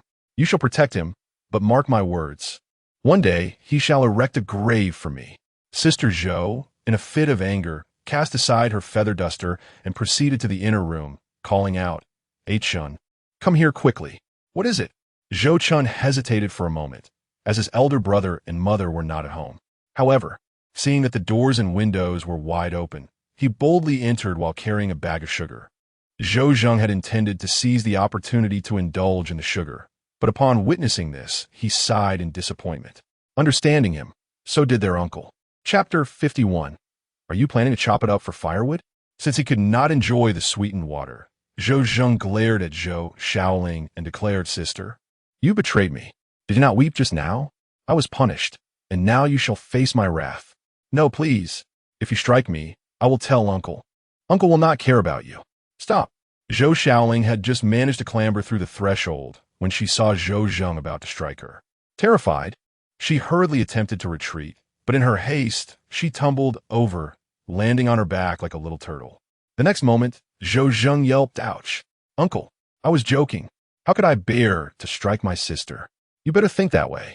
Zhou Chen, returning, released his grip on Zhou Zheng's ear. He had anticipated that Zhou Zheng would cause trouble in his absence, but to strike Zhou Shaoling? That was unacceptable. He cherished girls dearly, and anyone who dared to bully Zhou Shaoling would first have to seek his approval. After dealing with Zhou Zheng, Zhou Chen went back inside. Filthy uncle, Zhou Zheng, rubbing his ear, stuck out his tongue at Zhou Chen's retreating figure. Just then, Zhou Chen turned abruptly, pointing a finger at him. What are you up to? Zhou Zheng quickly retracted his tongue, covering his mouth and shaking his head. Nothing, nothing. Oof. Zhou Chen then re-entered the room. Inside, Sister Zhou was joyfully displaying the bright red quilt on the bed, exclaiming, Look at this. Isn't it beautiful? I rushed to get the fabric and cotton a few days ago and worked through the night. For this quilt, I hardly slept these past few nights. I've been too busy with the children's antics and mending nets to catch fish. Thankfully, I managed to finish it, though I still made the sheets and pillows for you. Once the wedding is set, you'll have it ready for winter. It's stunning, truly magnificent. Sister, you are incredibly skilled. Zhou Chen, touched, admired the quilt embroidered with mandarin ducks, at a loss for words. In these times, red fabric was a rare commodity. He was well aware of Sister Zhou's frugality, evident in her patched clothes that had seen countless years, with frayed edges and sewn-up rags. Yet, she spared no expense in crafting him a quilt. Such a large quilt was no small expense. It likely took her 2 months of fishing to earn enough. It was indeed a testament to her hard work, managing the household by day and toiling to create this quilt by night. Not to mention, he had previously caused her much distress, yet she still treated him with genuine kindness. This was the unique familial bond found in the Minnan region, where blood ties ran deep. Zhou Chen then noticed the dark circles under Sister Zhou's eyes. However, illuminated by the quilt's vibrant hue, she appeared cheerful and full of energy. Chattering away, upon hearing Zhou Chen's praise, Sister Zhou blushed and smiled shyly. What skill do I possess? Your mother is busy making clothes for you and your sister. Once the date is set for your wedding, you will wear that outfit. Thank you, sister. What is there to thank family for? Your brother is also pleased to hear that you are diligent and ambitious. That is why he is so happy. If only the family were better off. I would have made you 2 more quilts. Of course, your brother and I can only do so much. The most important thing is for you to strive hard. Don't mind my nagging. I'm just happy to see your progress these days and wish to share a few more words with you. Yes, I understand. Zhou Chen helped Sister Zhou fold the quilt neatly and set it aside. As he was leaving, Zhou Zheng eagerly called out, Uncle, Uncle, make me a bowl of sweet water before you go. I'm truly amazed by you. All you think about is yourself. What about your sister? Zhou Chen glared at him. Oh. Zhou Zheng quickly shoved his bowl to Zhou Shaoling and dashed into the room to fetch a large enamel basin, exclaiming, Uncle, I'll use this one. Please make my sweet water in this. Seeing his nephew with such a large basin, Zhou Chen's expression darkened. Why do you need such a big basin? It's larger, so I can drink more. Zhou Zheng replied proudly. I will only give you 1 spoonful of sugar. So if you think this basin will make it sweeter, do not blame me. Only then did Zhou Chen realize Zhou Zheng's intention. He scooped 2 spoonfuls for each and poured them into 2 bowls. Unable to lift the large basin, Zhou Zheng placed it on the table, stood on a stool, and eagerly slurped it down like a dog drinking water, then smacked his lips and shouted, Uncle, it's sweet. Then drink up, Zhou Chen chuckled, almost amused to the point of laughter by his foolish nephew. He turned to his own room to find that his parents had cleared out all the items, leaving a jumble of belongings covered with a large plastic sheet in the yard. The walls of his room had been freshly painted, appearing much cleaner and brighter than before. and were now waiting to dry. Just as he stepped out, he bumped into his mother. Chen, when did you return? You scared me to death. His mother, clutching her chest in fright, exclaimed, I didn't make a sound. I've been back for quite a while. What were you up to? Mother. Zhou Chen had heard her humming a tune as she returned. What could I have been doing? I was busy ordering 36 legs for you.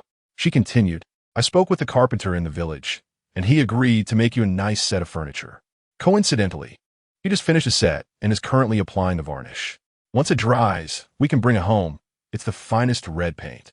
Oh, just imagine how it will look in this room for the wedding feast. It will surely impress the relatives. Older women love to boast, and as she spoke, Zhou Chen's mother was all smiles. But then, her expression turned serious as she called out Zhou Chen's name. Now, I must tell you, Zhou Chen, just yesterday you said you would go to the sea to earn money, yet today you're not out working. Are you trying to be lazy again? Mother, do not blame Chen. He came back specifically to see us, and has brought many things. Sister Zhou quickly came out to defend Zhou Chen. You actually remembered to buy things? What did you get? Mother Zhou's face brightened. Her youngest son was finally showing some filial piety. But when she returned to the room, she found Zhou Zheng drinking from the large ceramic basin. Zheng, what are you doing? Are you so thirsty? The food this morning wasn't tea that's salty. Grandma, this is the sweet water my uncle made for me. Why would your uncle be so foolish as to make you such a large basin? Don't scold my uncle. I asked him to make it. Look, my sister has finished hers, and I still have half a basin left. I'll save it for tonight, Grandma. Please don't pour it out. Just keep it safe for me. Zhou Zheng wiped his mouth and ran off to play, with Zhou Shaoling trailing behind. Brother, wait for me. Oh, don't follow me. I'm going to play ghost catching. Don't be a nuisance. As their voices faded away, Mother Zhou rummaged through several bags, and, upon discovering that Zhou Chen had bought only food, was about to scold him for spending money on things that could have bought a bag of flour. But then she saw Zhou Chen examining a battered table she had moved outside. What are you doing with that? I thought I'd chop it up for firewood. Zhou Chen replied, raising his voice slightly. Chapter 52, Passing by the Widow's House. Zhou Chen did not misinterpret what he saw. Indeed, the table left behind by his grandfather was a genuine mahogany piece. Following the 1990s, collectors from Hong Kong and Taiwan began to speculate on mahogany furniture, which subsequently led to a skyrocketing increase in its prices. In his previous life, Zhou Chen had no recollection of possessing a piece of mahogany furniture. Yet he was fortunate to have returned to witness it in this life. Had it not been for this return, it might have been unceremoniously burned as firewood by his mother, an occurrence that would have caused him distress for half a lifetime. Why could it not simply be burned? Was this shabby table truly valuable? Zhou's mother was somewhat perplexed. Zhou Chen intended to explain, but he found himself at a loss for words. Presently, the table indeed held little monetary worth, so he could only assert, "It is a relic from my grandfather. How could it be so casually discarded? You never seemed to value it before, cluttering it with all sorts of junk, leaving me to tidy up for ages," Zhou's mother chided, as she tossed a damp towel towards him. "Since you wish to keep it, you might as well clean it yourself. It's covered in dust. I'm too lazy to bother with it. There's still fish piled in the backyard. Last night, your brother and father brought in a heap of worthless fish that needs sorting out before it rains again. If only I had known yesterday, I would have cleaned up first and let them dry." As she spoke, Zhou Chen, glancing sadly at the table, interjected, "Mother, this table cannot be wiped with water. Mahogany is sensitive to moisture. What of it? You've spilled soup on it countless times during meals. Why are you suddenly so concerned about a towel?" Zhou's mother, now irate, seemed ready to pull Zhou Chen's ear. He quickly begged for her forgiveness, saying, "Mother, I spoke too loudly just now. My point was that too much water isn't good for cleaning. Please go ahead and prepare the fish. I can manage the cleaning myself." Her reasoning held merit. After all, the table had served as a dining surface for so long that a little water wouldn't make much of a difference. Moreover, it was indeed quite filthy. He noticed remnants of dried mucus underneath, some from his own childhood antics, while others might have been left by Zhou Zheng, that mischievous boy, during mealtimes. The thought revolted him. Had Zhou Zheng not dashed outside earlier, he would have certainly dragged that rascal back to clean up the mess. With the boy now gone, he resigned himself to the task and meticulously cleaned the table. Just then, Zhou Shaoling appeared, scampering over with a piece of sweet rice cake in hand. Second uncle. Second uncle, eat. It's for my mother. Zhou's sister-in-law emerged from the house and, leaning against the doorframe, remarked, "Ah, Chun, look at your dear niece. I just gave her a piece, and she has already come looking for you. Truly, she is my wonderful niece, far superior to your brother." Zhou Chen chuckled, lifting Zhou Shaoling and planting a kiss on her cheek, eliciting a fit of giggles from her. At that moment, Zhou Zheng burst through the door. Panting heavily, upon entering, he urgently whispered, "Shusho, what are you shushing for?" Zhou Chen's irritation flared upon noticing that Zhou Zheng was wearing a black eye patch, obscuring his right eye. "I'm playing a pirate. If Brother Zhou Ziming comes looking for me, you mustn't reveal that I'm here." With that, he scrambled toward the nearby woodpile. Zhou's sister-in-law's face darkened with frustration as she approached Zhou Zheng, grabbing his collar and scolding, "You just changed into a clean outfit. And within half a day, it's already dirty. What do you think you're crawling off to? Do you want to ruin your clothes? Please, let me go. Brother Zhou Ziming is coming to catch me. We'll all be captured, and I'll be the last." Zhou Zheng pleaded desperately. Zhou's sister-in-law, exasperated, released him. Zhou Zheng quickly grabbed a bamboo basket that had previously held fish, placing it atop his head and crouching down, muttering, "Don't make a sound, provide me cover." Zhou Shaoling approached him, offering, "Brother, do you want some sweet rice cake?" No. Don't speak." Zhou Zheng interrupted. No sooner had he finished speaking than a group of children burst in, led by Zhou Ziming, brandishing a cardboard sword. Upon entering, he shouted, "Zhou Zheng, the little thief. Come out, come out, come out. We saw you here." The chorus of children, armed with makeshift weapons, clamored loudly, giving Zhou's sister-in-law a headache, prompting her to retreat to the backyard to mend a net. "Hey, it's my ruffian uncle. Have you seen Zhou Zheng?" Zhou Ziming exclaimed upon spotting Zhou Chen, excitement lighting up his face. "I haven't seen him," Zhou Chen replied darkly, recalling how these little rascals had previously coerced him into singing. He would not betray his nephew. "Search for him," Zhou Ziming commanded, leading the other children through the yard. They soon noticed the suspicious bamboo basket. One child crouched down, peering through a hole, and exclaimed, "General, the pirate is here." "Fool, it's a pirate," Zhou Ziming corrected, quickly directing the others to lift the bamboo basket and apprehend the struggling Zhou Zheng. Captured, Zhou Zheng hung his head in defeat, unable to resist the 4 hands that held him down. One boy shoved a wooden sign inscribed with the character "For Jean" around Zhou Zheng's neck. "What is the purpose of this wooden sign?" Zhou Chen questioned, bemused. "This signifies execution. I can't write the full character for execution, so I've written half." "It'll suffice," Zhou Ziming sheepishly explained. Then he rallied the other children, shouting, "Little ones, take the pirate away for execution." "Oh, execution! Execution!" Zhou Ziming led the group with great enthusiasm, parading Zhou Zheng off to his fate, leaving Zhou Chen both amused and exasperated. Yet just as they took a step, Zhou Ziming turned back, calling out, "Oh, by the way, Uncle, I saw Uncle Lin jamming on the way here. He seems to be looking for you about something and asked me to let you know if I saw you." "Skinny Monkey is looking for me? Do you know what for?" "I don't know. You should ask him," Zhou Ziming replied, eager to resume his play. Seeing this, Zhou Chen gathered the remaining items he had purchased and headed home, greeting acquaintances along the way, who appeared somewhat bewildered. Since when did this ruffian stroll with such swagger? Smiling as he greeted them? Truly a rarity. As he passed by the home of the widow Lin Qingyu, Zhou Chen overheard a commotion inside. A sharp-tongued woman's voice pierced through. "It's almost noon. How long do you intend to take with lunch? Are you trying to starve me to death? Your son was cursed to death by you, and now you wish to curse me too?" "No, I didn't. Mother, I was just mending the net. I need to finish it and deliver it before coming back to cook. Otherwise, I'll incur a penalty," Lin Qingyu's soft voice attempted to explain, but was swiftly drowned out by the more caustic voice. "Now you're concerned about money? Why didn't you give me the money from the crabs you sold? If it weren't for someone informing me that you had caught a few crabs, you'd have hidden that money through the crack in the door." Zhou Chen saw Lin Qingyu with her head bowed, clutching a shuttle, appearing at a loss as she faced the scolding. Her eyes were red, and her fingers nervously fidgeted with the shuttle. The fierce old woman berating her was none other than Lin Qingyu's mother-in-law, known far and wide for her unreasonable demeanor. She attributed her son's drunken death solely to Lin Qingyu, spreading the tale everywhere that she had caused his demise. But who didn't he know that her son was a drunkard?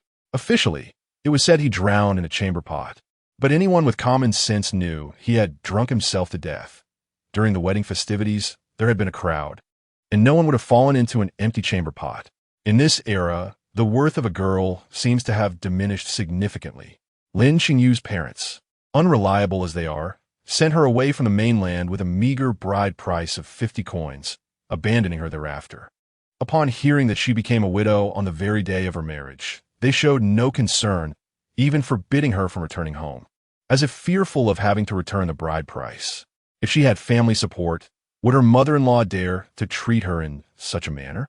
Having grown up under oppression and exploitation, Lin Qingyu was utterly unfamiliar with the concept of rebellion. It seems she never entertained the thought of resistance. In her previous life, she was exploited until her death, serving her mother-in-law, and subsequently lived a solitary existence in a fishing village, never to remarry. Mending nets, what a futile endeavor. You seem intent on starving us, yet you still clutch that tattered net. Isn't there dried seaweed hanging at the door? Bring it in for cooking. The clamor arose once more. Oh, fine. Through the crack in the door, Lin Qingyu stifled a sob, set aside her shuttle, and approached the door, ready to retrieve the winnowing basket drying outside. However, upon opening the door, she was confronted by the awkward figure of Zhou Chen, who had not anticipated her sudden appearance. Caught in the act, he felt immensely embarrassed. His only intentions had been curiosity and sympathy for the widow. He had merely lingered to listen a little longer. Lin Qingyu was startled, her cheeks puffed in annoyance as she shot him a disdainful glance, dismissing him entirely. Speaking to Zhou Chen might lead to her mother-in-law's wrath. It would be a disgrace if he witnessed her crying. Step aside. She intended to sound fierce, yet her voice quivered with a hint of tears. Having held back her emotions for too long in the house, she had planned to cry a little outside, only to bump into this scoundrel. How embarrassing! Zhou Chen, sensing the awkwardness, took a step back. In her flustered state, she noticed the pale yellow sandals he was holding. Were they for his wife? A wave of envy washed over her.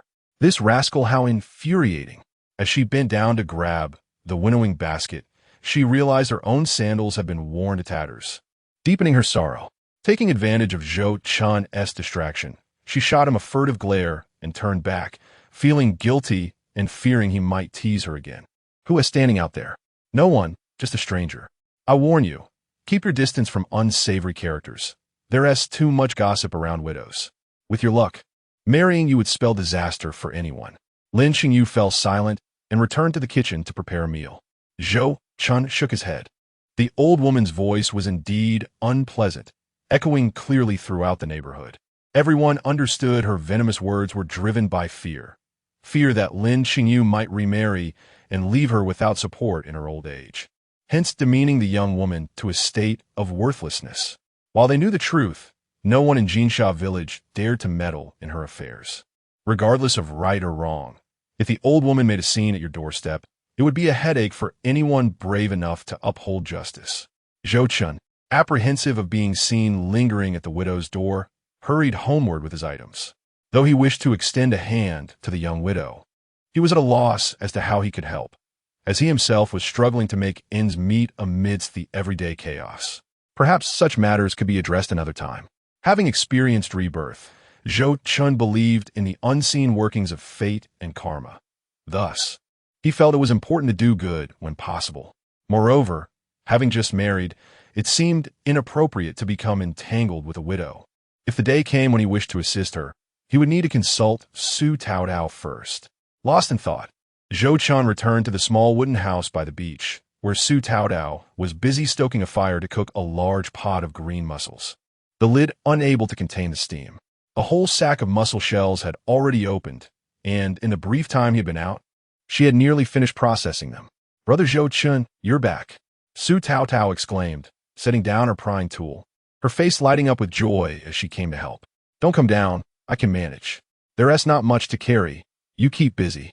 Zhou Chen ascended with his items, pulling out the pair of yellow sandals to see if they fit. Why buy such nice shoes? Do they look good? Beautiful. Brother Zhou Chen, you truly have a knack for choosing. You picked my favorite color. Her praises flowed freely, as they always did. I see you like whatever I buy. Zhou Chen smiled. Of course. By the way, how much did these shoes cost? I almost feel reluctant to wear them. Su Taotao eagerly tried on the shoes, her face glowing with delight, turning them over in her hands. Not expensive, don't ask about the price. They're for wearing, let us see if they fit. Zhou Chen urged her. After trying them on, Su Taotao found them a perfect fit and beamed with joy, exclaiming, they fit perfectly. I've never worn such comfortable shoes. Her face radiated happiness. Zhou Chen mused that she was content with so little. He had saved the money earned from selling goods earlier for her. With a beaming smile, Su Taotao returned indoors to stow away the money and then showcased a small wooden box she had crafted for the Dragon Palace shells. They chatted for a while, discussing the renovations of his house. As she listened to tales of wall painting, bedding preparation, and the crafting of 36-legged furniture, her eyes sparkled with dreams, as if she longed to move in with him at once, envisioning their future home. Oh, by the way, Brother Zhou Chen, Lin Jiaming came looking for you earlier. You weren't home, and when I offered him some water, he declined, saying he'd return after lunch. Su Taotao suddenly recalled. I heard the children on the street mention it too. It's probably nothing urgent. I'll finish opening these mussels for drying. When he comes back after lunch, we can find out what he wanted. You don't need to help me with the mussels. The house lacks bamboo baskets. Go fetch some fresh bamboo. I'll weave some baskets when I return. Su Taotao continued opening mussels, not lifting her head. You can weave baskets? Zhou Chen asked, surprised. Of course. I made the winnowing baskets, and bamboo containers at home. Buying them would be too costly. Bamboo grows abundantly everywhere, so why waste money? She was reluctant to spend, having been raised in frugality. If something could be done oneself, she would never spend a single extra coin, preferring to endure hardship herself. Besides, Zhou Chen worked hard at sea, and every penny he earned was hard-won. She wanted to help him save. Then after I finished cutting the bamboo, you can weave the baskets. Won't the steamed mussels spoil? He thought it best not to complicate matters. It's fine. I'll wash the banana leaves. I'll lay them out on the leaves as well. I'm quick at this. It won't take long to finish weaving. Besides, I have nothing to do at home. I must keep myself occupied. Su Taotao was determined to remain industrious, believing that being a diligent little wife would earn her husband's affection and win the favor of her in-laws. All right, I'll go fetch some bamboo. Unable to resist his little wife's insistence, Zhou Chen went to cut a few bamboo stalks. Noticing some areas had bamboo shoots and wild greens, he gathered a few of those as well. The greens, known for their unique fragrance, could be stir-fried with eggs or added to fish soup. He had tasted them before. He also spotted some wild bananas that weren't ripe yet, but he made a mental note to gather some when they were ready.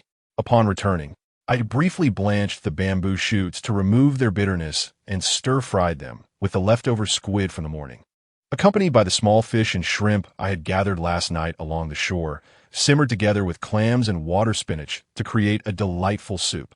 Thus, lunch was resolved.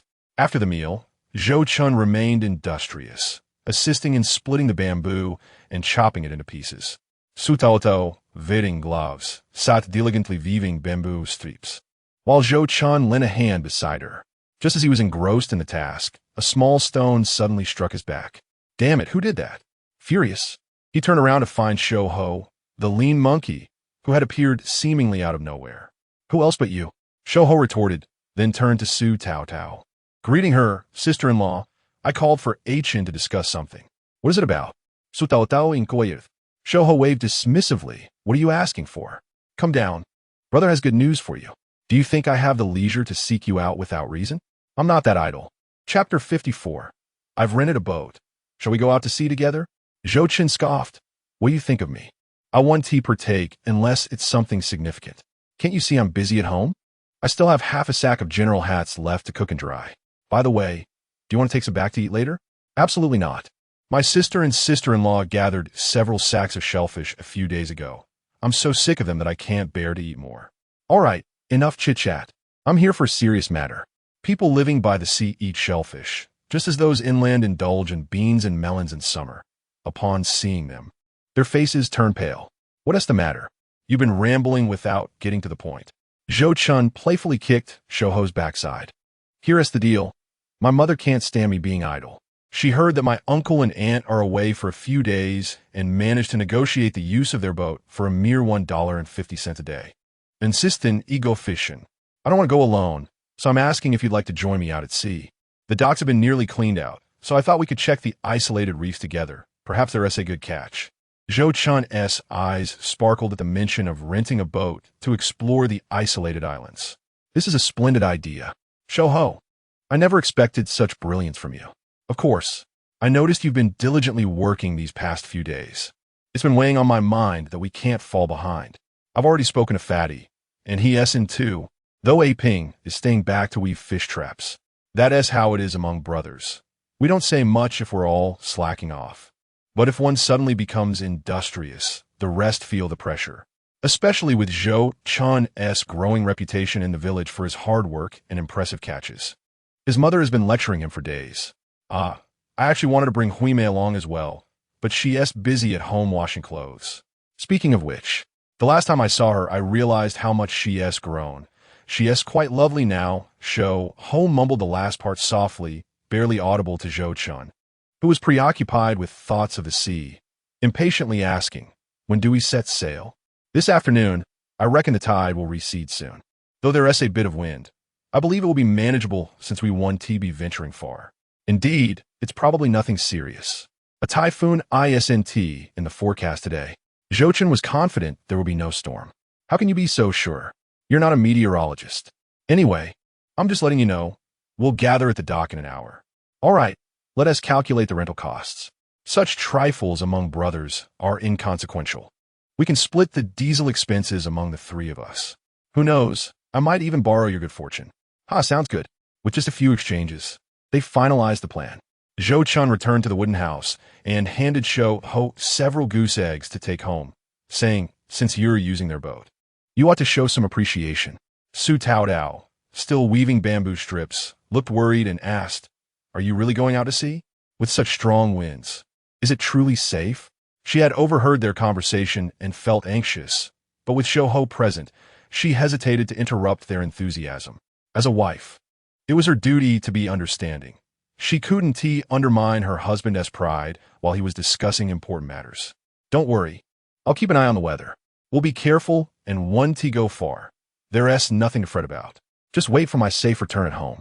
Zhou Chen reassured her, patting her head gently. He initially considered going out to sea. Renting a boat was quite a challenge, as no household would willingly let their boats sit idle. Shouho's success in renting one was purely fortuitous. Once he managed to handle the wedding and the banquet, he would need to save to buy a small boat. Owning a boat would be far more convenient than relying on luck to fish. Going to sea was not something one could do daily. High waves and strong winds deterred everyone. The easily accessible items had already been collected, and to find quality catches, one had to venture deeper. A single wave could sweep you away, leaving you with no place to lament. Today's rising tide rendered it unsuitable for digging for clams. Otherwise, he would have gone already. An hour later, carrying a bucket filled with neatly stacked sacks, Zhou Chen arrived at the dock, which was crowded with boats returning to rest after braving the waves. Few dared to venture out in such conditions, and the dock was mostly deserted, with the waves leaving it damp. Shouho and Fatty stood beneath a canopy chatting. Upon spotting Zhou Chen, Fatty approached, exclaiming, Chen, we were just talking to Adu and learned that you made quite a fortune again last night. Don't believe his nonsense. I didn't catch much. Zhou Chen replied with a grin as he walked over. What do you mean not much? I brought back a whole bag of conch and a large white fish. Are you sure you're not visiting the Mazu temple for blessings every day? Your luck seems extraordinary. Fatty was envious. You could do the same, Get up at night, trek a few kilometers to the rocky area, and lug back 100 kilograms of catch. Do you think you can manage that? He certainly could not. He was snugly asleep beside his wife. Today, it was his wife who urged him to come out and work, otherwise, he wouldn't have bothered. Don't talk nonsense. Even if my wife didn't push me, I would still come out. She praised me for my diligence yesterday, so today I must show my worth and earn some money to make her happy. All right. You both have wives while I'm still single. But that is fine. I lead a carefree life. When I run out of money, I'll just go to the dock and look for some work. Speaking of which, Chun, since you're so industrious, do you want to join me at the dock for some odd jobs? I want TV going. I have plans. His plan was to buy his own boat. So he naturally looked down upon the idea of working at the dock. That makes sense. Your family has a large boat. I guess my father will have to run the big boat for a while longer before he can afford to buy one for us to go out to sea. Shouho assumed Zhou Chen intended to follow his father's footsteps in fishing. He figured Zhou Chen was similar to him. His father sailed a large boat to earn money to buy an even larger one, fulfilling the dream of many fishermen along the coast. If Zhou Chen remembered correctly, Shouho's family had indeed purchased a boat later on, and their lives were decent. But after the implementation of the seasonal fishing ban in 1995, life became more challenging. Shouho's marriage didn't last long either, reportedly due to a lack of harmony, but primarily because of the financial strains that arose when money was tight, leading to frequent conflicts. Poverty often brings sorrow to couples. In contrast, Fatty's wife fared better. After his parents divorced, he opened a restaurant in town, and the two managed to live quite well. In this life, Zhou Chen resolved to support them, knowing Fatty didn't need to be overly involved. Of course, he first needed to ensure his own life was stable before he could help his good friends prosper. After a brief conversation, and as the wind began to calm slightly, the three of them pooled their resources to purchase diesel. At the dock, there was an old man who repaired machinery and naturally sold diesel as well. He was quite amiable, albeit with hands stained black with oil that seemed impossible to clean. The trio carried their barrels towards the boat belonging to Fat Monkey's aunt. It wasn't a large vessel, but it appeared relatively new and well-maintained. Chapter 55. Encountering the Whale Hunt. Once aboard, Fat Monkey and the others noticed that Zhou Chen had brought several bags. Wow, you're quite confident, aren't you? Here you are with barrels and bags while we just brought one barrel, remarked Fat Monkey. Zhou Chen replied, I've been lucky these past few days. Perhaps these bags won't even suffice. His comment was met with skeptical glances, with Fat Monkey retorting, Who has luck like that every day? Move aside and let me pour. Can you even pour it without spilling? Initially, Fat Monkey volunteered to refuel, but Fat Monkey took the fuel can from him to fill the engine instead. All right, let's go, he said, setting the fuel can down while starting the boat. This time, we won't have to venture too far. The island I spotted is probably just 10 minutes away, and the remaining fuel will last us 2 days. Sound good? Let's set off, agreed Fat Monkey. The engine roared to life with a rhythmic thumping sound. At that moment, Edu heard the sound of the boat starting up and came out with a smile, saying, Wishing you a smooth journey at sea. May Mazu bless you. Remember to save some good catch for me. Of course, but you must also give us a fair price, Fat Monkey replied. No worries, I always offer the highest price. Adu beamed. The trio soon departed from the dock, drawing surprised glances from onlookers who marveled at their audacity to set sail in such strong winds. What brave youngsters! Do they not understand the perils of the sea? No one stopped them.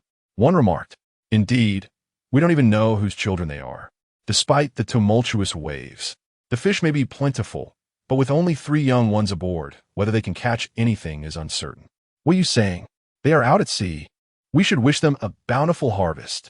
Another responded, Let us go. We're old now. Perhaps we ventured out in our youth too, but as one ages, courage tends to wane. The discussions at the dock were, of course, lost on Zhou Chen and his companions. As Fat Monkey navigated the boat, Zhou Chen and Fat Monkey engaged in light banter. The wind was indeed strong, and soon Fat Monkey began to feel drowsy. I'm going to take a quick nap. Wake me when we arrive, he said, leaning against the side of the boat. You can't be serious. You want to sleep on a journey that lasts just a few minutes? You're as lazy as a pig, Zhou Chen teased. Just steer the boat and let me rest, Fat Monkey replied, pulling his straw hat over his face and soon snoring. Not long after, as they approached the island, Fat Monkey pointed at a distant dark shape, saying, That island looks a bit like a man's. Well, you know what? I'm naming it Hanging Hair Island. What do you think? Seriously? You could have chosen a more auspicious name. Let us hope we don't find anything hanging there. Zhou Chen replied, somewhat irritated. Come on, how could it be anything like that? Fat Monkey laughed heartily. Let me take the helm, Zhou Chen suddenly suggested, feeling the itch to steer after watching Fat Monkey for a while. We're almost there. If I don't take the chance now, I might miss it. Can you even drive? Fat Monkey asked. Of course. I've operated larger boats, though I may have strayed from the path. My father took me out on the water multiple times. How could I not know how to steer? Zhou Chen asserted confidently as he took the controls. Steer left. There are many hidden reefs here. We must avoid them, Fat Monkey advised. Understood. Zhou Chen maneuvered the boat to the left. But suddenly the previously calm sea erupted into choppy waves, crashing against the boat. Zhou Chen, quick turn, Fat Monkey shouted. With no time to spare, Zhou Chen swiftly turned the vessel, but not before a wave splashed over them, waking Fat Monkey with a jolt. What the hell, Fat Monkey? Did you steer us to the ocean floor? Wait, why is Zhou Chen at the helm? Silence. What is that? A whale? It's a whale, Fat Monkey exclaimed, staring wide-eyed at the tumultuous sea. A whale? Don't scare me. This boat isn't built to withstand such encounters. We need to get out of here. Fat Monkey's face paled as he hastily wiped the seawater from his face and leaned over the side to see better. It's definitely a whale. Stop yelling, I know. Everyone inside, don't fall overboard. Zhou Chen managed to see the massive creature as he quickly steered away from it. He had heard tales of fishermen from neighboring villages colliding with whales, resulting in their boats being shattered. Before them, the turbulent surface revealed the enormous blue-black back of the whale, followed by a great plume of water shooting into the air. The whale then flipped over, arching high and exposing its white belly, which was covered in barnacles. With a monumental splash, the whale crashed back into the sea, sending giant waves toward them. Fortunately, they had already distanced themselves, and the boat merely rocked slightly. What is the whale doing? I've only heard stories from the older generation. I've never seen one myself, Fat Monkey said, his excitement growing. I don't know. I was at the helm for quite some time without encountering a whale. Yet the moment Zhou Chen takes over, we meet one. His luck is truly remarkable. After the initial shock wore off, both Fat Monkey and the others felt a surge of exhilaration, knowing they would have an incredible story to tell upon their return. It must be shaking off barnacles. I've heard whales leap from the water to rid themselves of them, Zhou Chen explained. You know that. Fat Monkey and Fat Monkey were taken aback. Of course. Zhou Chen shrugged, deciding to wait until the whale moved on before heading to the island. However, after a moment, they noticed the whale had submerged only to resurface moments later, its mouth wide open, revealing a dense cluster of baleen as it gulped down a significant portion of the shimmering fish below. My goodness, that mouth is enormous. Thank goodness we're at a distance. Otherwise, the three of us wouldn't even suffice for a snack. Fat Monkey remarked. Indeed, even if I'm this hefty, I doubt it would even notice my taste. Zhou Chen chuckled, not in a hurry to leave as he circled the boat. The whale continued to feast, taking several large bites while the remaining fish instinctively gathered together in a tight formation to resist the whale's onslaught. Unbeknownst to them, this only played into the whale's favor, allowing it to feast at will. Eventually, Zhou Chen and the others noticed the whale exhaling water once more before it flicked its tail and departed. Let us go. The whale has left, and we should too, Fat Monkey suggested. Leave? Did you not see the schools of fish below? Do we have a net? We should seize this opportunity to catch some fish. Zhou Chen exclaimed excitedly. Right? I'm such an idiot. Fat Monkey, does your aunt's boat have a net? Fat Monkey chimed in. Stop yelling. The net is right beneath you. It's a hand-cast net. Hurry, before the fish disperse. Fat Monkey urged, equally thrilled. Fat Monkey, can you cast a net? Who can't? We can take turns. Let us not worry about who catches what. We'll just share the spoils. Agreed. This is exhilarating. Zhou Chen, steer us closer to the fish. Without waiting for further discussion, Zhou Chen swiftly maneuvered the boat toward the gathering fish. Otherwise, by the time they truly awaken, the schools of fish will have long departed. In less than 10 seconds, he maneuvered into an optimal position. The lean monkey stood at the edge of the boat, gathering momentum before casting the net. As his body spun, the net unfurled gracefully in the air, descending into the water. Subsequently, Zhou Chen joined in to assist in hauling the net. Surprisingly, all three of them struggled to pull it. Laughter filled the air as they exclaimed, "Ah, it's so heavy. We got a big catch, a big catch. Ha ha ha. Enough chatter, let's pull it in. I'll count 1, 2, heave, 1, 2, heave, 1, 2, heave." In Chapter 56, The bounty was immense. The trio exerted themselves to draw the net from the sea, revealing a bulging sack filled to the brim, resembling a waterlogged balloon. Fish, including half-exposed eels, thrashed about, their tails splashing water. Within, the shimmering scales of the struggling fish glistened softly in the sunlight. It's all white pomfret. What a fortune! What a fortune! The lean monkey exclaimed upon witnessing the abundance of white pomfret. Known for its thick flesh and minimal bones, the pomfret is typically caught with trawl nets or gill nets. Who could have imagined so many could be caught with a cast net? Truly a miraculous occurrence. Don't just stand there, pull harder. We're losing strength, Zhou Chen urged, his excitement palpable, though he dared not slacken his efforts.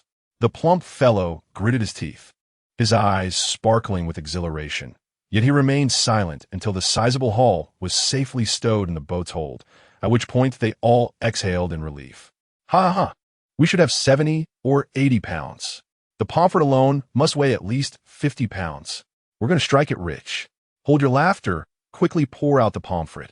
If we jostle them too much, their scales will fall off. Zhou Chen moved to untangle the net. If the pomfret scales were damaged, it would fetch a lower price. This was the only vexing aspect of pomfret. Even the slightest touch could cause its delicate scales to shed. As soon as he loosened the net, a cascade of fish tumbled out. Though a mass of shrimp clung to the fish, the joy of their bountiful catch illuminated the faces of the three men. Fatty, go open the live well. We need to toss all these pomfret in there. The lean monkey called out. Do we need to sort them now?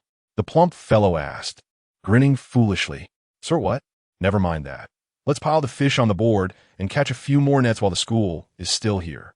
Zhou Chen was astounded by the thought processes of his companions. All right, I'll take the next net. I'll fold it. The plump fellow hurried to fold the net, while Zhou Chen and the lean monkey used shovels to gather the pomfret and a mix of other fish together. Be careful, there are lots of sandfish. They can be quite bothersome. Chun, don't get pricked. I'm fine. I'm watching, Zhou Chen replied. Everyone clear out. The lean monkey frowned as he scooped up some sandfish and tossed them aside, noticing a few pomfret had been punctured, causing him great dismay. 1 stingray, 2 tigerfish, 3 sandfish for golden drums. The sandfish, known as sea catfish, have sharp spines that can inflict painful wounds, and they are not particularly palatable due to their strong fishy taste. Unless one catches a particularly large specimen, most fishermen would discard them. The lean monkey noticed several sandfish entwined together by their spines. Lifting one by its tail resulted in a tangled mess. A comical sight, as the sandfish seemed to not spare even their own kind. After hastily gathering the fish, Zhou Chen and the lean monkey discovered that the plump fellow had already cast another net, beckoning them to join in pulling it. Another substantial net filled with fish emerged. Although it didn't match the lean monkey's haul, it was still impressive. The lean monkey and the plump fellow sorted through the catch, their faces alight with enthusiasm as if they had been invigorated. Zhou Chen began folding the net, but noticed that the fish beneath the surface had scattered. So he calmly maneuvered the boat to a different location and cast his hand net. However, it had been a while since he last cast a net, and without observing the lean monkey and the plump fellow's motions, he would have nearly forgotten the technique. When he cast the net, it did not spread as widely as he had hoped, initially thinking his brothers were too busy sorting fish to notice. He turned around only to find them both laughing at him, and he felt a surge of embarrassment. Crap, Chun, you've really changed since getting married. You can't even cast a net properly anymore. The lean monkey's teasing was relentless. Shut up. I was just too nervous, Zhou Chen stammered, seeking to excuse himself. Besides, if it doesn't spread wide, perhaps we'll catch a big haul instead? You can talk, but I think we one team need to help you pull the net. The lean monkey and the plump fellow dismissed his concerns.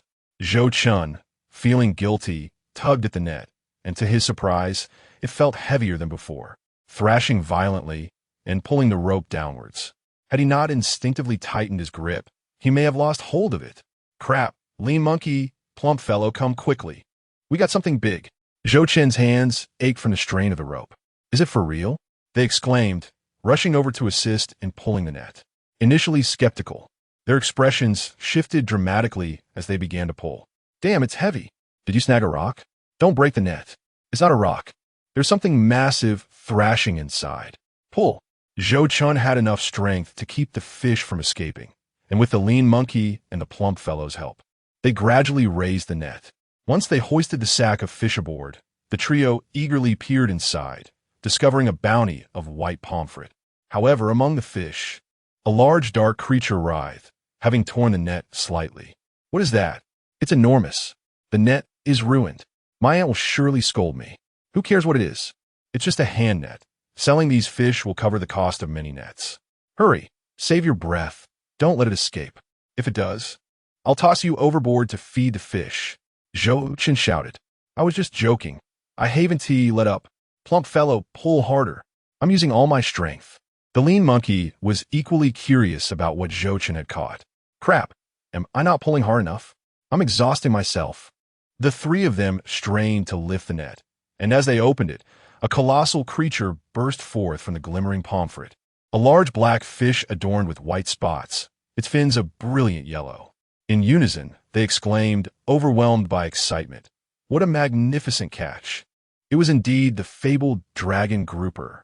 This prized delicacy, scientifically known as the saddle grouper, inhabits rocky sea beds or coral reefs, often living for up to 20 years and reaching weights of several hundred pounds. Does it weigh 100 pounds? The lean monkey inquired with eagerness. Not quite, Zhou Chen replied, estimating its weight to be around 60 or 70 pounds, not excessively heavy. Otherwise, the hand net would have been irreparably damaged. At that moment, he found it hard to decide whether to rejoice or lament. Based on its size, this dragon grouper was but a juvenile. He speculated that this creature had ventured out in pursuit of the white pomfret and inadvertently found itself ensnared, possibly startled into fleeing by a whale. In any case, to catch a dragon grouper with a hand net was a tale almost too incredible to believe. Hey, come take a look. Is it bigger than me? The plump fellow lay on the deck, hugging the magnificent grouper with glee, as if he wished to shower it with affection. Get up. First, move the dragon grouper aside, so it doesn't crush the other fish and shrimp. Let us see if there are any other valuable catches. Zhou Chen commanded. The so-called bycatch refers to all the valuable fish caught in a net aside from the primary target species. After tossing the grouper into the live well, the three of them were pleasantly surprised to discover that Zhou Chen's net had indeed yielded a bountiful catch. Hey, Chen, what is going on? How do we end up with a grouper in this net?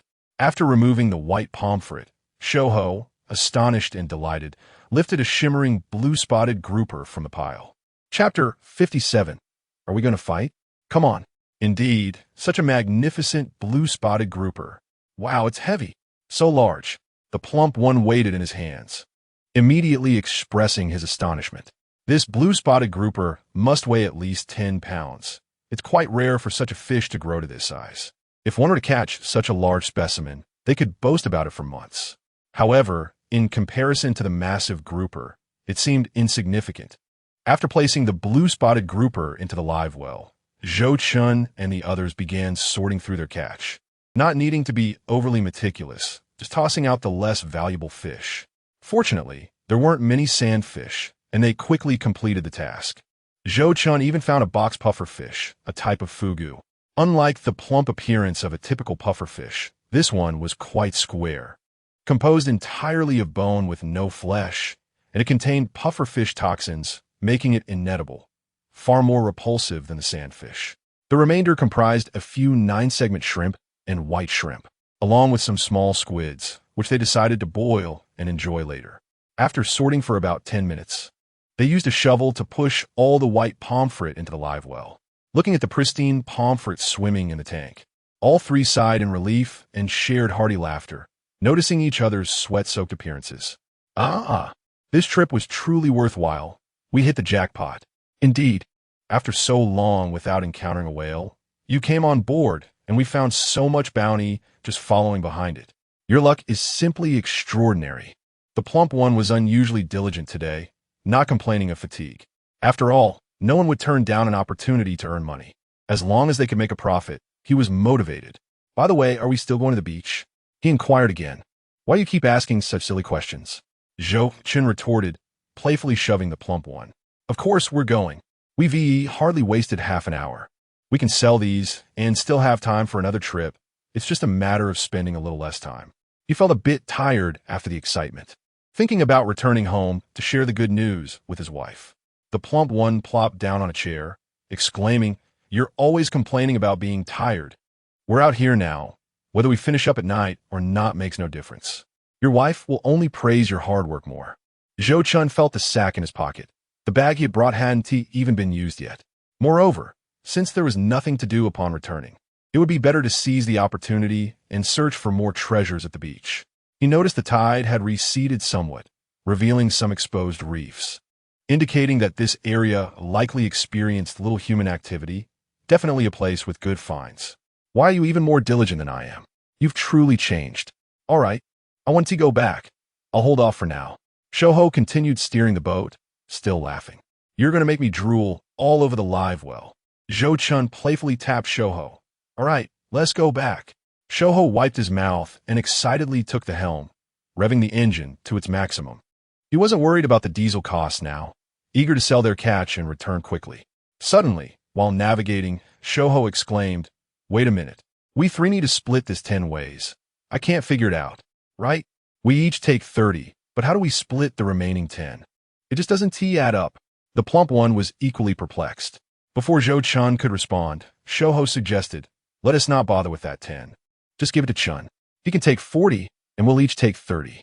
After all, we're riding on his good fortune, especially since he caught 2 groupers." "Sound good? I was just thinking the same. There's no need for us to get tangled over that one share. Let us just give it to Chen. Chen, you don't mind, right?" The plump one turned to Zhou Chen. "More money for me? How could I possibly object?" Zhou Chen accepted without further protest. The trio laughed as they made their way back to the dock. At the dock, there were several people standing under the rain shelter, some just returning from their trips, enjoying a smoke, while others were idly observing the tide. Suddenly, a small boat sped back through the waves. "Whose boat is that? How can they be going so fast in such rough waters?" "Isn't that old Sue's boat? But he is not home, is he? Did he rent out?" "Yes. To his nephew, I believe. It seems his nephew took Chun, Zhou Tian, and Li Yaoguang from the town out to sea. What a reckless thing to do. The adults are so careless. In this wind, they're going so fast. Surely they didn't catch anything?"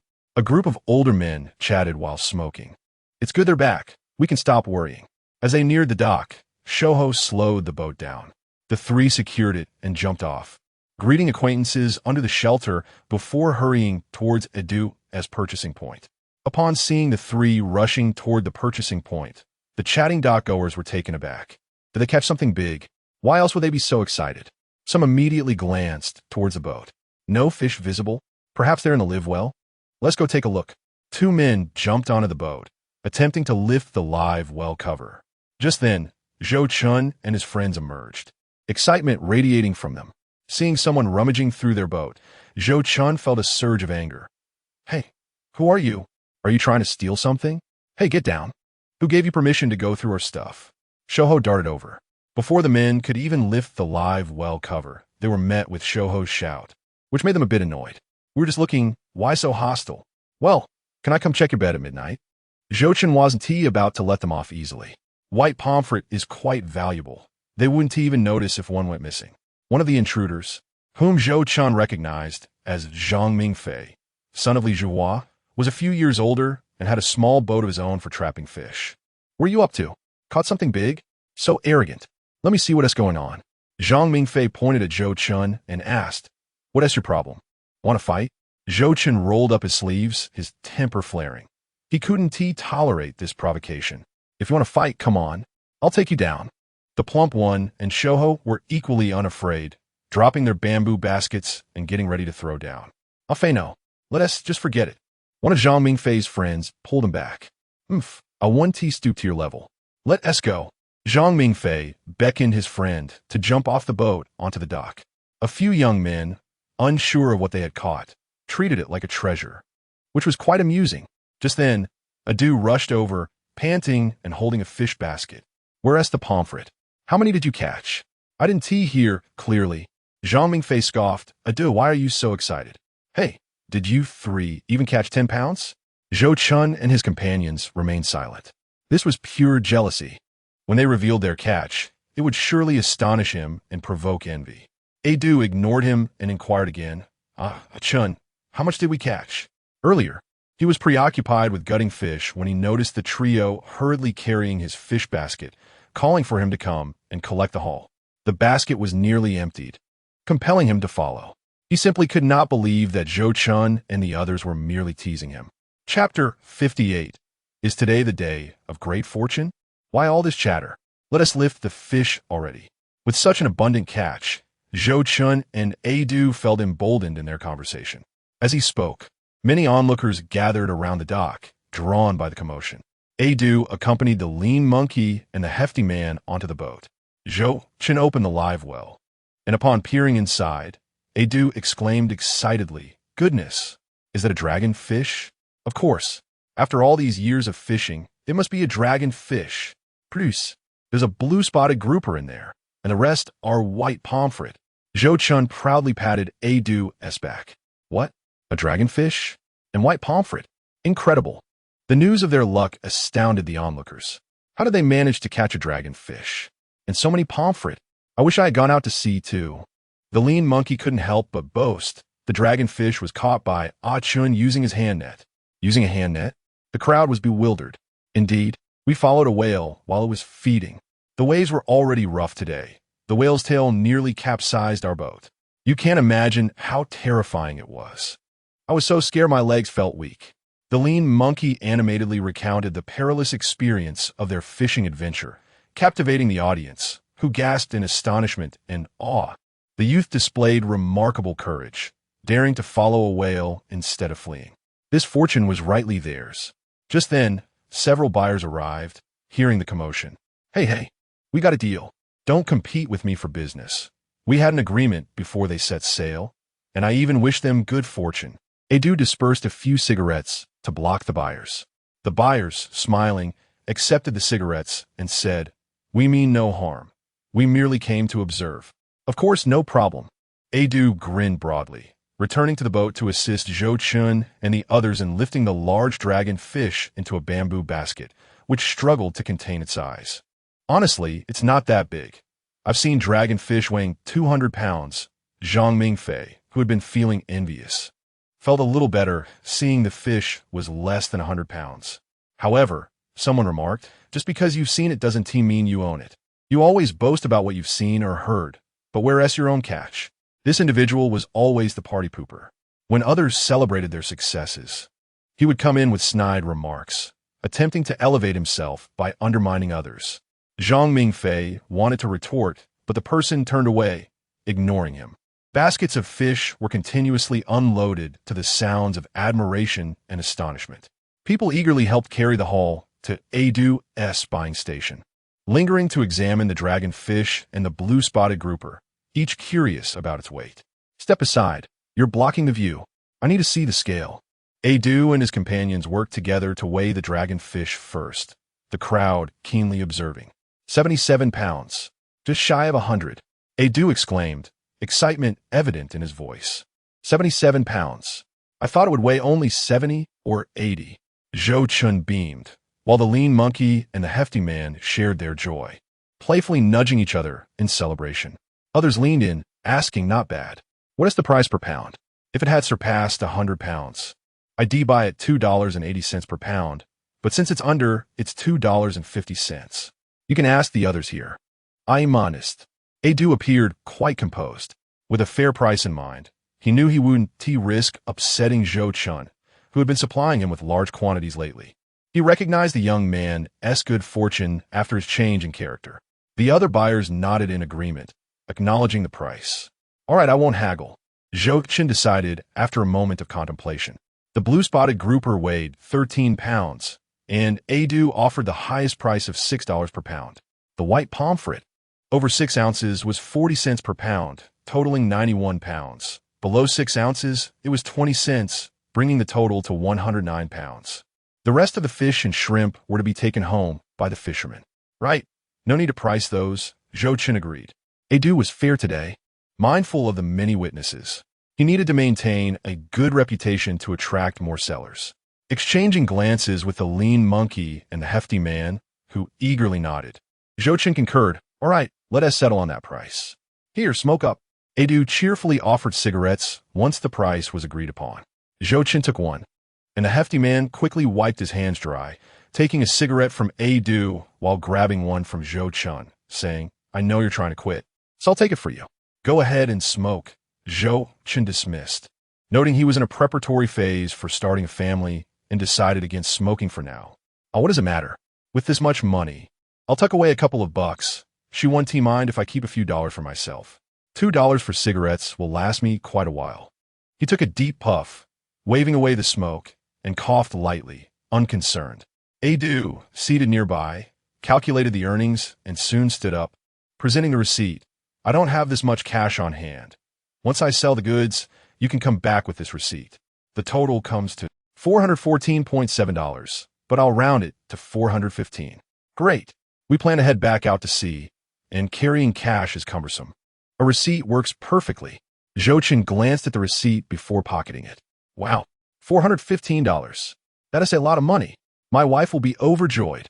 The lean monkey and the hefty man laughed joyously. Each person would receive a third, totaling $124.50 for each, while Zhou Chen would pocket $166. In just a couple of hours, they had earned what a dock worker would make in half a year. Zhou Chen smiled quietly, anticipating the admiration in Su Taotao's eyes when he returned home. He knew the news would soon reach his parents, enhancing his reputation in the village. "You're still going out to sea? After catching so much, shouldn't we celebrate with a drink?" Adu regarded Zhou Chen with newfound respect, pondering if marriage truly transformed a person so drastically. The onlookers were equally surprised. Who would have thought that the notorious second young master Zhou would show such dedication? Just as they set sail, they caught an abundance of treasures. And seizing the moment of good fortune, Zhou Chen waved his hand and eagerly embarked on another voyage with the thin monkey and the plump fellow. Upon their arrival, a vast expanse of exposed, dark reefs greeted them, and at a mere glance, Zhou Chen's eyes sparkled with excitement, knowing he had come to the right place. Today promised great wealth. Indeed, the heavens favor the diligent. Chapter 59, The Pearl Shell.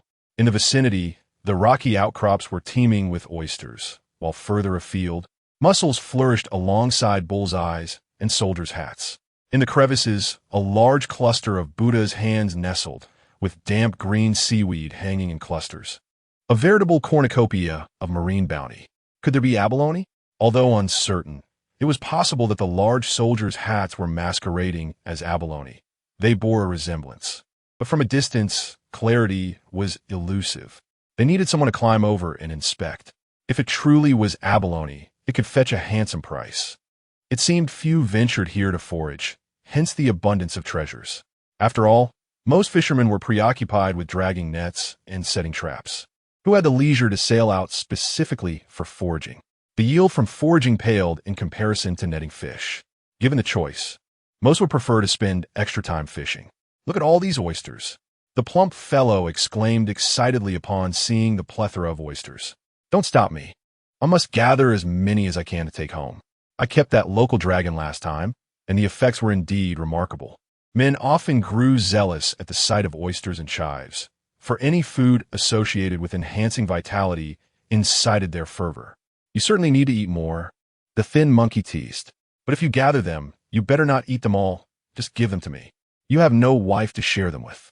As a single man, what good is it to stuff yourself?" The plump fellow retorted, "I will eat them. Who knows, I might be getting married soon." The thin monkey scoffed, "Oh really? Have you found a sweetheart? Did your mother mention a bride for you?" The plump fellow's small eyes sparkled with gossip. Zhou Chen glanced over but paid little mind. He recalled that in his previous life, the thin monkey was the last to marry, likely jesting now. The thin monkey offered no further explanation, for he knew that sharing such thoughts with these two would only invite ridicule. After all, who would graze near their own burrow? Moreover, if word reached a Ping, the usually reticent protector of his sister, he might brandish a local dragon spear in anger. Besides, his stature had always been comparable to Zhou Chen's, but Zhou Chen's reputation had notably improved recently, rendering the thin monkey's plight all the more precarious. Until his own reputation was restored, word of this matter could not reach Zhou Daqing's ears, for he was to be his future father-in-law. This was precisely why he had altered his previous stance and insisted on borrowing a boat to venture out. The trio circumnavigated the boat, discovering the reason behind the island's rich resources. The rocky terrain was steep, making it difficult to find a place to dock. After waiting for the tide to recede a bit longer, a sizable rock emerged from the depths, and they estimated that the tide wouldn't fall beyond this prominent reef. Therefore, they moored their boat here and prepared to descend from the large rock. Be careful not to step on sea urchins or sand eels, Zhou Chen warned. Stepping on sea urchins is fine. I'll just collect some for steamed eggs, the plump fellow mumbled. Eat, eat, eat. Only you would indulge. I plan to sell them. 4 sea urchins are quite valuable. Is it worth it to collect just 1 or 2? If it were me, I'd eat them too. Thin monkey. You need to bulk up. Don't let your future bride carry you on the wedding day. Indeed, I have lost some weight, the thin monkey mused. At a glance, I may not appear capable of hard labor. As they bantered, the 3 waded through the shallow waters. This rocky area was only partially exposed. It would likely be fully revealed during the next significant low tide on the 15th, where the real bounty would be nestled among the deeper rocks. Zhou Chen, why are you looking back? The thin monkey asked, patting him on the shoulder. I was contemplating whether to dive over to the rocky area later. Zhou Chen replied. Dive? Is that necessary? The rocky area has currents. Life is precious. Besides, the waters there are murky. Wait, don't say it. The waters in the rocky area are surprisingly clear. No wonder you're considering it. If the water is clear, it might be fine. The thin monkey and the plump fellow turned to observe the deeper rocky area, where the water was indeed exceptionally clear today, revealing corals and sea anemones, with the underwater vegetation swaying gently, suggesting minimal current. If they wanted to dive and explore, it could be worthwhile. Many fish, shrimp, and crabs were not foolish. They would retreat to deeper waters with the ebbing tide. Let us discuss this later. Perhaps the bounty here will be sufficient, negating the need for unnecessary risks. Although Zhou Chen possessed strong diving skills, he felt minuscule against the vastness of nature. Having just been reborn, he was reluctant to take such risks. By the way, the hand-thrown net is broken. I need to buy a new one for your aunt. Don't worry, I'll pay someone to fix it. It's not that badly damaged. Oh, that works too. The 3 of them, armed with buckets and crowbars, approached the shallow rocky area, walking and observing until they found a spot where oysters thrived and squatted to pry them open. As for mussels and other seafood, they hardly glanced at them. In the presence of robust oysters, everything else seemed trivial. By the way, Zhou Chen, can you take me along next time you go for local dragons? I'd like to learn more. You're serious about learning? Zhou Chen was somewhat taken aback. The thin monkey seemed oddly earnest. Ahem, indeed. It's good to have more skills. Last time, Uncle Daching taught me, but I didn't quite grasp it. Perhaps you could teach me again. Once I have a foundation, I can seek further guidance from Uncle Daching. As the thin monkey spoke, the plump fellow exclaimed, Wow, how fat. Look quickly. My luck is incredible. Just a casual pry yields a treasure. He pried open an oyster, and a strange sound escaped his lips as he held it up, comparing it to his plump palm. The creamy, tender oyster quivered delightfully. Indeed, these oysters were astonishingly large, nearly matching half the size of the plump fellow's hand. And this was merely a random catch.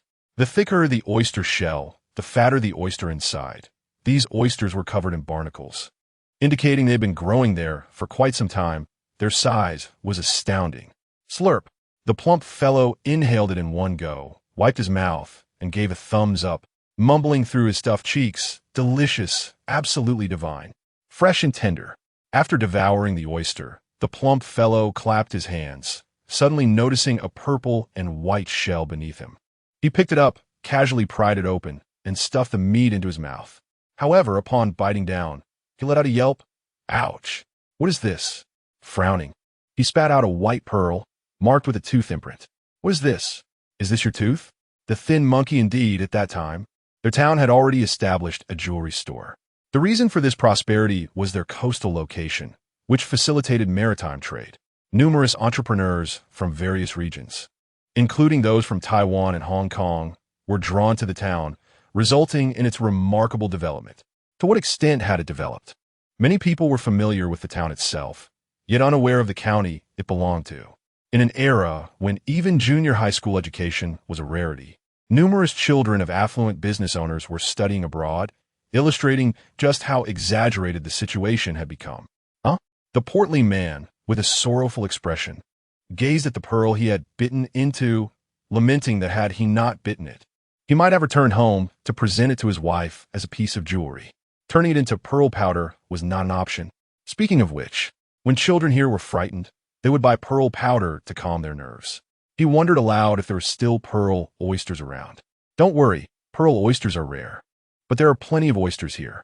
Let's open some oysters first and see if we can find any pearl oysters later, Zhou Chen suggested. Picking up an oyster the size of his palm, he inserted the shucking knife, turned it around, and severed the adductor muscle, causing the oyster to open. While shucking, he whimsically declared, "Ladies and gentlemen, would you care for some oysters?" He fancied himself a master shucker at that moment. The portly man, feeling dejected, placed the bitten pearl into his pocket, muttering, "What luck is that? Pearl oysters are so rare. Didn't the skinny monkey say they are hard to find?" Just as he finished speaking, Zhou Chen pried open an oyster and discovered a pearl oyster inside. "Wow, there's a pearl oyster here." "What? A pearl oyster? Where?" The portly man and the skinny monkey rushed over in excitement, with the former skeptically murmuring, "Please don't tell me it's just a scallop. Get out of here. It's a pearl oyster." "Oh, it really is," the portly man exclaimed, filled with envy. I found it." Zhou Chen used his knife to pry open the pearl oyster, revealing two perfectly round, white pearls that shimmered beautifully. Upon seeing Zhou Chen had indeed found pearls, both men were instantly captivated. "No way, Chen. What kind of luck is this? You just casually opened one and got two pearls? I'm so envious." Thank goodness the portly man bit into the pearl earlier. Otherwise, I would have been devastated. "Chen, your luck is extraordinary. How did you manage to find two at once? They're perfect for making a pair of earrings." "That's a splendid idea.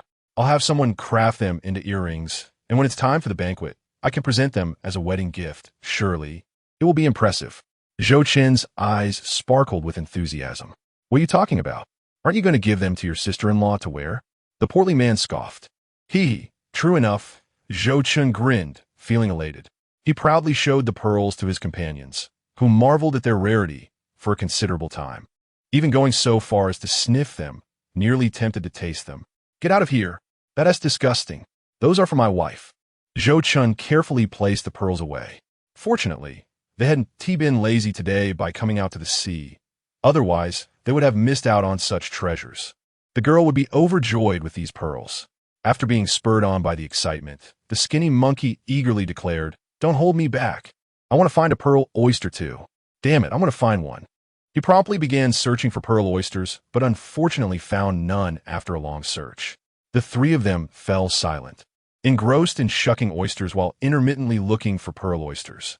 Zhou Chen opened another bag, and whenever he spotted a rock crab, he didn't hesitate to take it. These rock crabs were sizable and looked meaty. Though not worth much, they would still make a good meal. These crabs preferred to live under rocky outcrops, and some referred to rock crabs as red-shell crabs. In any case, local names varied, and as long as it was edible, it was a good crab. He also collected some kelp and seaweed to dry for soup. His home had little fresh produce left, mainly just the oil eel jerky the skinny monkey had brought last time, along with some dried mussels and a few scattered goods from this trip, which might last just 3 to 5 days. Therefore, it was wise to gather as much as possible. Zhou Chen still relished the freshness of seafood, while the portly man and skinny monkey were less inclined, having grown weary of eating to the point of nausea. They were entirely focused on searching for oysters and pearls instead. However, Zhou Chen had his dislikes, such as the long, layered spicy snails, which he found unappealing due to their tendency to cause stomach upset if consumed in excess, though some people enjoyed them. After shucking oysters for a while, Zhou Chen stood up to stretch his legs and relieve his aching thighs from squatting. His feet had grown cold from being submerged in water, so he decided to rest on a rock. As he stood on the stone, enjoying the sea breeze, he noticed something splashing in the water nearby and walked over with his bucket. Upon closer inspection, he discovered a large red fish floundering in a puddle. Not the redstone grouper, but rather a flat, oval-shaped red fish with large eyes that sparkled in the sunlight. Huh? A big-eye snapper? Zhou Chen exclaimed in delight, wading into the water to catch the fish, which weighed over a pound. Upon closer inspection, however, he realized something was amiss. Examining the fins and coloration more closely, he exclaimed, "No, it's a red carp." It was no wonder he confused the two fish. Big-eye snappers and red carps looked remarkably similar, both possessing large eyes. However, big-eye snappers had a slight orange hue, while red carps were entirely red, with the former having short fins and the latter having longer fins. The red carp, scientifically known as chizha, had various local names depending on the region. In Taizhou, it was called meat fish, while in some areas, it was referred to as black throat. This was due to the dark coloration inside their mouths. The fish were rich in oil and highly sought after when dried, making them a popular delicacy. Though the two fish resembled one another, their market values were vastly different, with red carp being consistently in high demand. Particularly in later years, they fetched exorbitant prices, with fish over half a pound selling for around 1 to 200 yuan per pound. The fish Zhou Chen held was more than half a pound, ensuring it would sell for a handsome sum. The images of both fish could be found in the comments section at the end of this chapter for comparison. Meanwhile, the portly man and skinny monkey, engrossed in shucking oysters, remained oblivious to Zhou Chen's discovery of the fish. Otherwise, they would surely be envious. Zhou Chen placed the red carp into another bag filled with water and resumed shucking oysters. However, he had barely opened a few when the portly man suddenly shouted, "Ah, I found another pearl oyster, and it has a pearl." He proudly held up the pearl he had found, beckoning the others to look. "What? You found another one? I didn't even see where the pearl oyster was. Why am I so unlucky?" The skinny monkey hurried over, filled with envy. "Ha ha ha!" the portly man exclaimed.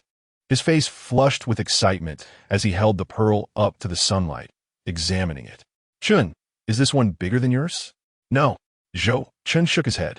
The pearl was smaller than the two he had found, but still sizable enough to make a lovely pendant. "Damn it, don't talk to me. If you find one, don't shout. I can't handle this level of excitement." The skinny monkey resumed his search. After a while, Zhou Chen had collected half a bucket of oysters, intending to sell a large portion while keeping some for a dinner of fried eggs. The sea breeze intensified, and the sound of waves grew louder. "Don't all open at once. Aren't you carrying bags? Just shut them with the shells on. It'll be faster. We can open them at home later, or we'll be caught by the rising tide," Zhou Chen urged. "All right then," the portly man replied, starting to haphazardly shuck oysters and stuff them into the bag. "Alas, why am I devoid of such fortune? I have searched for so long, encountered a couple of pearl oysters, yet have seen not a single pearl." The lean monkey mumbled to himself, when suddenly his eyes brightened. He had discovered yet another pearl oyster. Swiftly, he pried it open and carelessly probed the flesh with his knife, harboring little hope. To his astonishment, he unearthed a pearl. I have one too," the lean monkey exclaimed, nearly brought to tears, as he excitedly clutched the pearl and jumped with glee. "Come quick, I have opened one too." How many months has it been? Male or female?" The chubby one hurriedly approached, speaking as he ran. "Quick, quick, let me see yours. Is it about the same size?" The lean monkey proudly displayed his find. The chubby one compared it with his own recently unearthed pearl. "Ours are about the same size. Neither of us is as big as Zhou Chen's." Let's not compare with him. Ours are similar enough. I am satisfied. My eyes ache from searching for pearl oysters, but at least it wasn't in vain." The lean monkey chuckled, carefully stowing the pearl. "All right, let us dig for oysters," Zhou Chen urged, as he had already filled a third of sack. The two began to dig. Collecting the shells made the task much simpler. Before long, each had filled a large sack, which they carried to the boat, along with a bucket filled with oyster meat.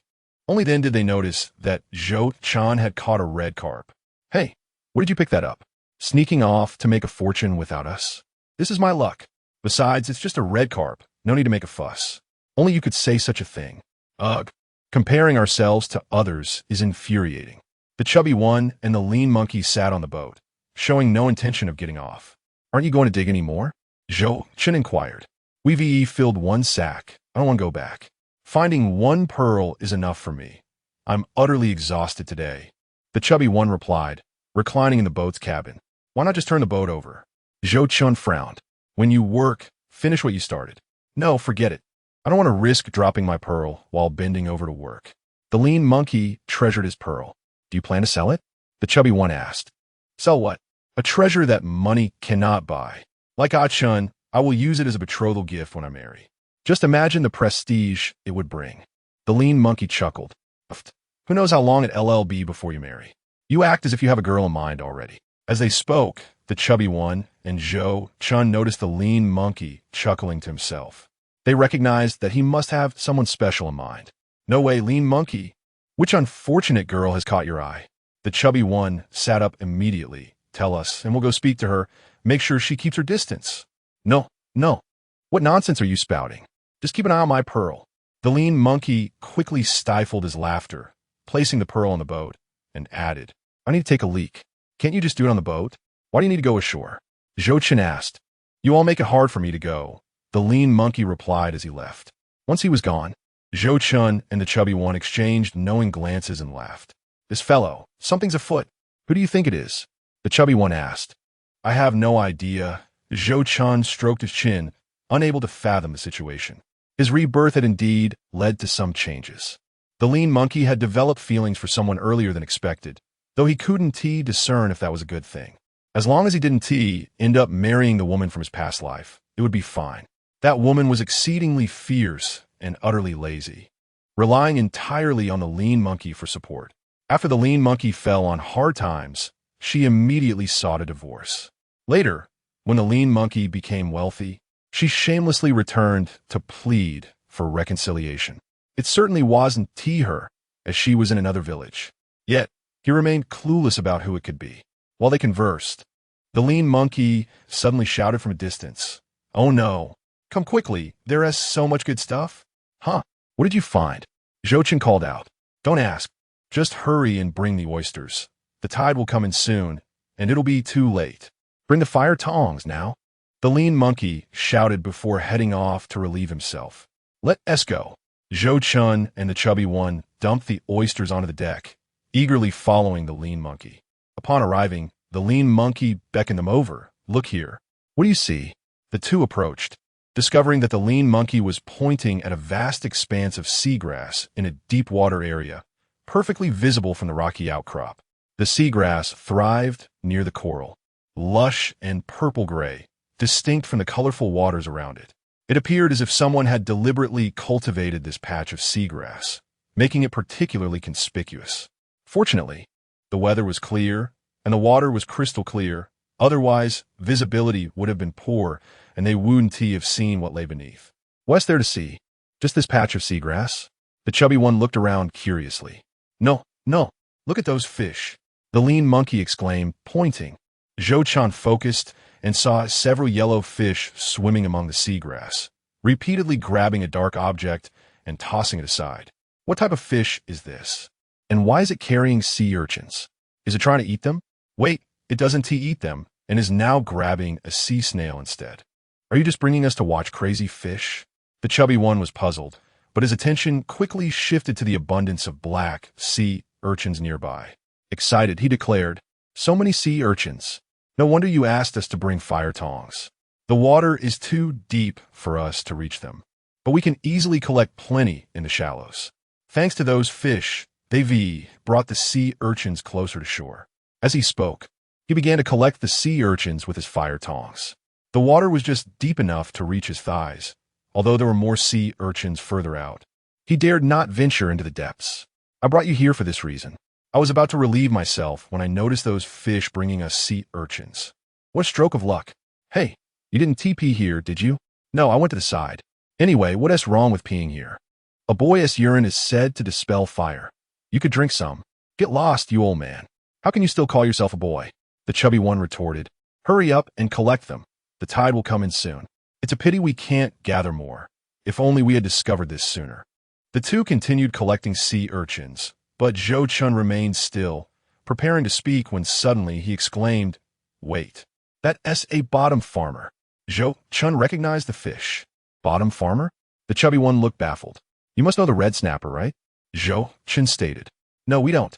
They both shook their heads. Only familiar with the true snapper, yellow snapper, and black snapper varieties. Ah, no wonder you don't know. This fish is rarely caught. Isn't tasty. And doesn't he even eat? Zhou Chen realized, oh, I see why didn't he recognize it. It's inedible. What good is knowing its name? The chubby one and the lean monkey didn't care much, but their curiosity got the better of them. By the way, Chun, why do you call it bottom farmer? Chapter 62. The red snapper. The term bottom farmer refers to this type of fish, the red snapper. As Zhou Chen spoke, he did not idle, using the fire tongs to collect sea urchins.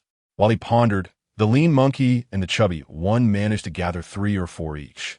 This particular fish is quite finicky, feeding only on specific seaweed. It cultivates its own patch of seagrass for sustenance. However, sea urchins also consume seagrass. So while the red snapper sleeps at night, the sea urchins sneak in to feast. By morning, the red snapper must retrieve each sea urchin, which is quite a hassle. The marine creatures beneath the surface are truly extraordinary. It's astonishing to think that fish can cultivate the seabed. Who would believe such a tale? Indeed. I was pondering the peculiar behavior of these fish, but thankfully, Aiken possesses vast knowledge. Yet, it is curious. Ever since Aiken has become diligent, he seems to have grown wiser. The slender monkey and the stout fellow have certainly broadened their horizons. Nevertheless, they still find Zhou Chen somewhat odd. By the way, how did you come to know this? Is it from the textbooks? The slender monkey inquired curiously. Well, it is somewhat true. It was mentioned in a book I borrowed during my school days. Zhou Chen couldn't disclose that he has lived a lifetime more than they have, so he laughed it off. After all, these two have never been to school. Taking advantage of their ignorance, he could say anything, and they would believe him. Soon, the 3 of them had collected all the sea urchins in the area, each gathering over 20, a splendid harvest. Sea urchin is truly delectable, whether eaten raw or steamed in an egg dish. Just thinking about it makes my mouth water. The slender monkey and the stout fellow plan to sell some, intending to keep the rest for a feast, as this delicacy cannot be stored for long. Zhou Chen decided to keep them all for himself, planning to bring some back for his elder brother and sister-in-law to share with the family. In the end, they would hardly be left with any, so he thought it best to consume them all. He wanted to ensure that his little wife and his 2 nephews received ample nourishment. Let us go, Aiken. The tide is rising. If we don't leave now, it will be dangerous, called the slender monkey and the stout fellow. Wait, you all toss a sea urchin over here for me. Huh? Why? Quickly. Reluctantly, the slender monkey and the stout fellow tossed a sea urchin over to Zhou Chen, who held 2 fire tongs, one to grip it and the other to smash it. As he crushed the 3 sea urchins on the seafloor, yellow sea urchin roe immediately oozed out. What are you doing? The fish are coming over. The slender monkey, initially distressed, suddenly noticed several colorful fish swimming joyfully towards them, surrounding the crushed sea urchins and feasting. Our bounty of sea urchins is thanks to these fish. As long as they thrive, we can return to this spot periodically to collect sea urchins and offer them a few as gratitude, Zhou Chen remarked with a smile. Now it makes sense. We must take good care of these fish. This place is a secret we must keep. It will be our sacred treasure for the 3 of us.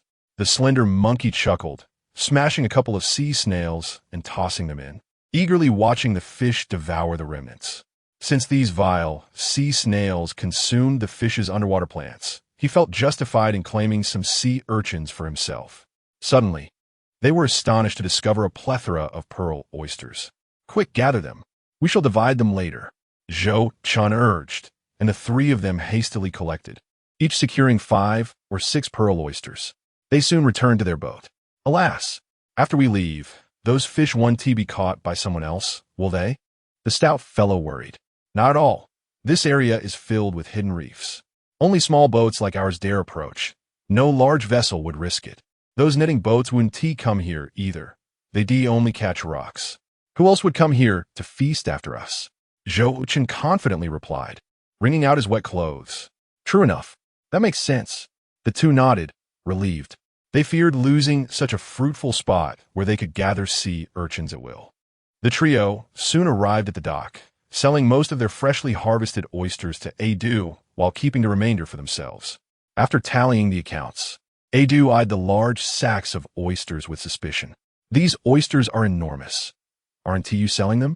I can offer you a good price. We're not selling now. We'll shuck them at home and return to sell the meat. Zhou Chen explained. We can fetch a better price for the meat, and we don't want the pearl oysters to be exposed. Otherwise, the entire village would flock there. Hey, while selling them in shell might be cheaper, it's heavier. The price is nearly the same as selling the meat, just a couple of coins less. You wouldn't go through the trouble of shucking all these bags just for a few coins, would you?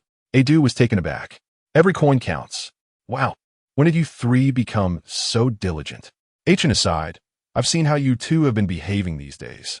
Have you been possessed by a spirit? Adu just did. What nonsense. A wayward son can return. Can't three return at once? Today we, the three miscreants of Bailong Yu, shall turn over a new leaf. The slender monkey declared. All right. I couldn't care less about you. Selling the meat is fine, as I'll keep some for myself. So it's good for you to shuck them. Adu waved his hand, and since the oyster money was meager, they settled their accounts on the spot. Zhou Chen, having sold an extra red carp along with the oyster meat, earned a total of 7 coins. The slender monkey and the stout fellow each made around 4 to 5 coins, a reward for their hard work shucking oysters for a long while. After receiving their earnings, the trio felt elated. As night approached, they finally had some money to show for their efforts, which was certainly also due to Zhou Chen's good fortune. Carrying their sacks of oysters and buckets filled with sea urchins, they made their way home, and the stout fellow no longer felt fatigued. Though he was panting, he couldn't help but cheerfully remark, tomorrow, when we go out to sea again, let us see how many pearl oysters you two can shuck from your bags. Deal. I bet I can get at least one for mine. I believe I can too. As they passed a shop, Zhou Chen stopped the two, rubbing his hands together. About that. What about it? The slender monkey and the stout fellow paused in confusion. Stop playing coy. You two owe me 2 packs of cigarettes for losing to me in that game. He had mentioned it in days, knowing both were low on funds. Now that they had earned some, he recalled the matter. Although he didn't smoke, he could use them to build connections. We forgot about that. The two didn't dispute the debt. After all, they had earned enough to spare a little for cigarettes. 4 packs of Water Fairy brand cigarettes were handed to Zhou Chen. Wow, you two are quite generous. I thought you'd buy the Lonely Hearts brand instead. Had we not followed you to earn money, I would have been stuck with Lonely Heart cigarettes. Don't act like you're above it. Wait, Chen, don't leave just yet. Come home with me first. The stout fellow insisted. Why should I go to your house? If I follow you, it will just add extra steps to my journey. Zhou Chen questioned. Are you afraid of the dark? Chapter 63. The Lovesick Slender Monkey. What kind of man fears the dark? I'm not a woman. Here's the deal. I sold the oyster meat tonight, and typically the money goes to my wife. She insists on checking my receipts against the accounts, leaving no penny unaccounted for. If I tell her I bought cigarettes, she'll likely be skeptical, so I need you to vouch for me. The stout fellow lamented, squirming in embarrassment. To admit that one's wife checks the accounts. Sigh, it's too humiliating. Men care about their dignity. Fine. I'll mention it to my sister-in-law. Zhou Chen shrugged off the concern. Handing the money to the stout fellow wouldn't work. His wife, Li Qing-shui, though a bit fierce, was quite adept at managing finances. By the way, Chen, do you have to hand over your earnings to your sister-in-law as well? The stout fellow inquired, seeking some camaraderie. Of course, but it's voluntary. Zhou Chen rolled his eyes. PSH, I don't believe you're doing it willingly. Believe what you want. As they walked, they reached a fork in the road. Hold on, you two go ahead. I need to stop by Ping's place to share some sea urchins with him. The slender monkey suddenly spoke. Why are you so considerate today? Zhou Chen and the plump boy exchanged puzzled glances at him. The slender monkey replied calmly. Today, when we went out to sea, Ping did not accompany us, resulting in a significant loss of earnings. I cannot consume all the sea urchins we collected, and it's just my mother, sister, and younger sister at home. What harm is there in sharing a taste with Ping? I was thinking about my brothers, especially you, Chen. You usually have such a good rapport with Ping. Why aren't you considering him? I momentarily forgot out of sheer joy. We must bring him along tomorrow. You can mention it to him. Zhou Chen felt a bit embarrassed after the slender monkey's remark. All right, I'll take my leave now. At the fork in the road, the slender monkey waved goodbye before departing. What on earth? The slender monkey seems somewhat unrecognizable now, muttered the plump boy. Zhou Chen felt a bit dazed too. The slender monkey had been acting strangely these past few days. Perhaps he too had turned over a new leaf. Speaking of which, Zhou Chen felt a twinge of pride for being a good example. Upon reaching the entrance to his home, the plump boy dropped the oysters on the ground, knocking on the door while grumbling, "Oh dear, I'm utterly exhausted. My legs are numb from all the work today." The door swung open, revealing Li Qingshui, clad in an apron. Upon seeing the plump boy return with a large sack of goods, she expressed her surprise. "Li Yaowang, how could you have taken so long at sea? Did you spend the whole day gathering seafood?" Then she noticed Zhou Chen beside him and smiled. "Ah Chen, you're here too? Come in, have a glass of water, and eat something." Originally, Zhou Chen had come to invite the plump boy out for some fun, fully expecting to be scolded. It was one thing for him to be useless, but to drag the plump boy into mischief? What wife would be pleased? However, everyone noticed Zhou Chen's transformation, especially after he had taken the plump boy out to sea for the day and earned some money. Li Qingshui was particularly warm and welcoming. "Sister-in-law, no need. I just came along to clarify a few things with the plump boy." "What do you need to clarify?" Li Qingshui asked, somewhat confused. "Previously, the plump boy lost a bet to me involving 2 boxes of cigarettes, and he is worried he won't be able to explain it when he gets back." Zhou Chen waved the cigarettes. "Oh, is that what this is about? You should have made Chen go through all that trouble." Li Qingshui blushed slightly, feeling embarrassed as it made her appear too fierce. She wondered if she could still hold her head high after this got out. "This is the money from today's sales, and aside from the cigarette money, it's all here." The plump boy handed over a few coins. "Here, keep one for yourself." To showcase her generosity, Li Qingshui didn't even check the receipt and handed the plump boy another coin. "Thank you, my dear wife. I love you the most." The plump boy nearly jumped with excitement. If Zhou Chen hadn't come along, he would likely have ended up with only a few coins. He immediately expressed his gratitude to his good brother. "Bah, what nonsense are you spouting?" Li Qingshui shot him an annoyed glance, embarrassed that Zhou Chen was still present to hear such affectionate declarations. "Haha, I'm just overly joyful. My dear wife, we earned more than just this money today." The plump boy proudly lifted his chin. "More?" Li Qingshui was taken aback. A few coins were already quite a sum, and she hadn't expected the plump boy to have earned even more. "Sister-in-law, look, this is our receipt from today's outing.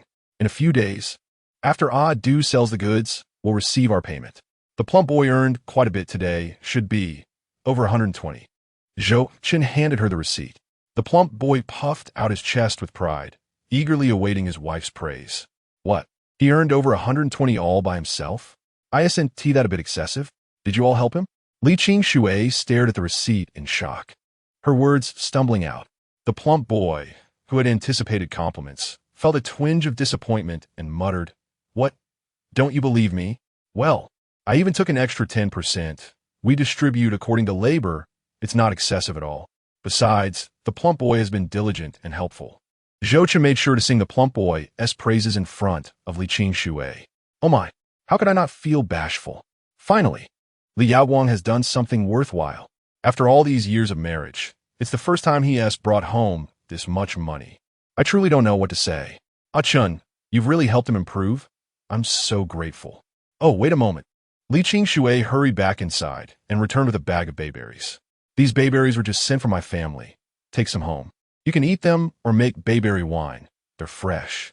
"Thank you, sister-in-law." Zhou Chen politely declined a few times before accepting. Whether he ate them or not was irrelevant. He mainly wanted to bring something back for Su Taodao. Afterward, Li Qingshui accompanied Li Yaowang to the intersection, waving her hand as she said, "Ah Chen, take care on your way home. It's dark, watch your step." Her warmth lingered until Zhou Chen's figure disappeared from sight. Only then did the plump boy smugly say, "Dear wife, how about rewarding me tonight? I also brought back a lot of oysters. Eating them must have benefits." Oof. Li Qingshui neither rejected nor accepted, which implied agreement. "All right, dear wife. I have another surprise." The plump boy presented a pearl to Li Qingshui. Meanwhile, the slender monkey was cheerfully handing items to the bashful Zhou Huame. "Ah Ping and Uncle Da Ching haven't returned yet?" Then you take these. Brother Jamming, how could I accept? The oysters and sea urchins are so expensive. And you even harvested these oysters yourself.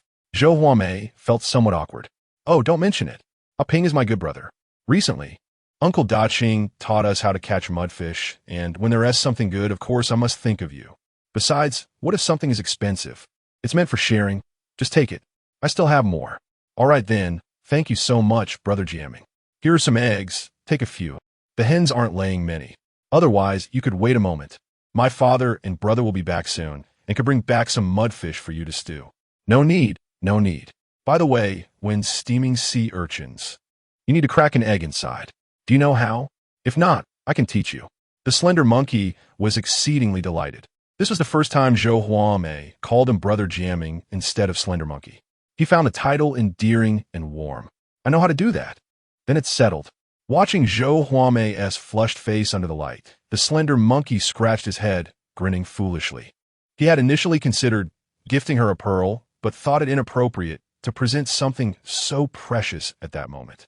After finishing a cup of tea, he hoisted the sack of oysters on his shoulder and walked proudly, chest out, trying to appear nonchalant, showcasing his masculinity. However, after walking a considerable distance, he leaned against a tree to catch his breath, yet the smile never left his face. Goodness, what a weirdo! A passing villager was startled, nearly thinking they had encountered a ghost. Who on earth is this, carrying a sack at night and grinning like a fool? Chapter 64, Bringing Goods Home. My apologies. My apologies. The slender monkey quickly apologized to the startled villager. I thought it was someone else. It's you, Lin Jamming. What are you doing laughing with that sack here at this hour? You nearly scared me to death. Huh? Uncle Lin, I earn a lot today at sea, and I'm just so happy I can hardly contain myself, he stammered. You young man, hurry home. I've heard folks in the village say you've been working hard these past few days. Yes, Uncle Lin, I'm off. The slender monkey, uninterested in hearing a lecture, dashed home with a sack of oysters. Meanwhile, Zhou Chen took a detour home. As he reached his doorstep, he was greeted by the enticing aroma of food wafting through the air. Upon entering, he saw his mother chopping sweet potato vermicelli, while Zhou Dajia was tending to the fire. A smooth mixture of sweet potato starch is evenly poured into a hot aluminum basin filled with water, then cooled with cold water, resulting in sheets of pale gray sweet potato noodles. Once stacked neatly, they are cut into strips. Zhou's mother skillfully slices the noodles. Having spent half her life preparing vegetables, the sweet potato noodles she produces are both uniform and visually appealing. At that time, he was reluctant to eat sweet potato noodles, but after being reborn, seeing Zhou's mother prepare them made him salivate. His father and elder brother were also present, having set up a table outside, laughing and chatting while sipping water, likely having just returned from the sea, both sporting dark circles under their eyes. Ashen? His elder brother was the first to notice him, taken aback for a moment before quickly rising to his feet, a hint of a smile appearing on his weathered face. Who? Achin has come back. Zhou's mother, tying her apron, emerged from the kitchen. Oh, uncle, did you bring me something delicious again? Upon hearing that Zhou Chen had returned, Zhou Zheng and Zhou Shaoling, who had been playing indoors, hurried outside. While you were playing, you haven't finished the rice cake your uncle brought yesterday. What more do you want him to buy? Zhou Saw, who was stoking the fire, called out. All right. Zhou Xiong responded as he stood up to turn off the light, laughing as he remarked, just a moment ago, neither of the kids wanted to come out to play. It's much cooler outside, and staying indoors meant wasting electricity. Now that you're here, they all want to come out. Father, don't turn off the light. Uncle didn't bring us any treats, and we want to go back and play. Zhou Zheng shouted. Zhou Chen playfully grabbed Zhou Zheng's ear and teased. So, you mean to say that if your uncle returns empty-handed, you won't be affectionate towards him? Kiss, oncle. Ouch, let go of my ear, it's getting swollen. Zhou Zheng yelped in pain. Zhou Chen released him and scooped up Zhou Shaoling, who was tugging at his leg for a hug, planting a kiss on her small face. Feeling a twinge of nostalgia for having a daughter with Su Tao Tao. Is Tao Tao here? Zhou's father asked, glancing expectantly behind him. Why didn't you bring Tao Tao along? It would have been perfect for her to join us for a meal. No, I just returned from the sea today, bringing back some seafood to share with you all. After that, I'll head home. Zhou Chen moved to the side, retrieving the tongs to pick up sea urchins from a nearby sack. Zhou's mother, continuing to prepare the sweet potato noodles, remarked, "If it's shrimp and crabs, keep them for yourself. The family is quite busy recently, and I still have to make clothes for you and Tao Dao while preparing for the wedding. There is not much meat on shrimp and crabs anyway. And Zhou Zheng and Zhou Xiaoling are always clamoring to eat them. I certainly don't have time to peel them. Grandma, I want to eat crabs. I love crabs." Zhou Zheng shouted. "Your uncle didn't bring any, and didn't your father just return from the sea?" Zhou's mother retorted. "If you want to eat, then eat it yourself. Don't rely on me. At your age, you should know how to eat crabs by yourself. Are you a child from the seaside?" Zhou's mother ignored him and shot a glance at Zhou Chen, feeling exasperated. If Zhou Chen hadn't mentioned the crabs, perhaps the children wouldn't have thought of it. "Now that you both are here, take the sweet potato noodles home and mix them to eat." "All right, I'll grab some on the way out," Zhou Chen said, having already gathered over a dozen sea urchins. "I didn't take any shrimp or crabs. I found 20 sea urchins while out at sea. I figured selling them wouldn't yield much, so I might as well take them home to steam with eggs. Isn't Grandma's toothless condition perfect for this?" He chuckled.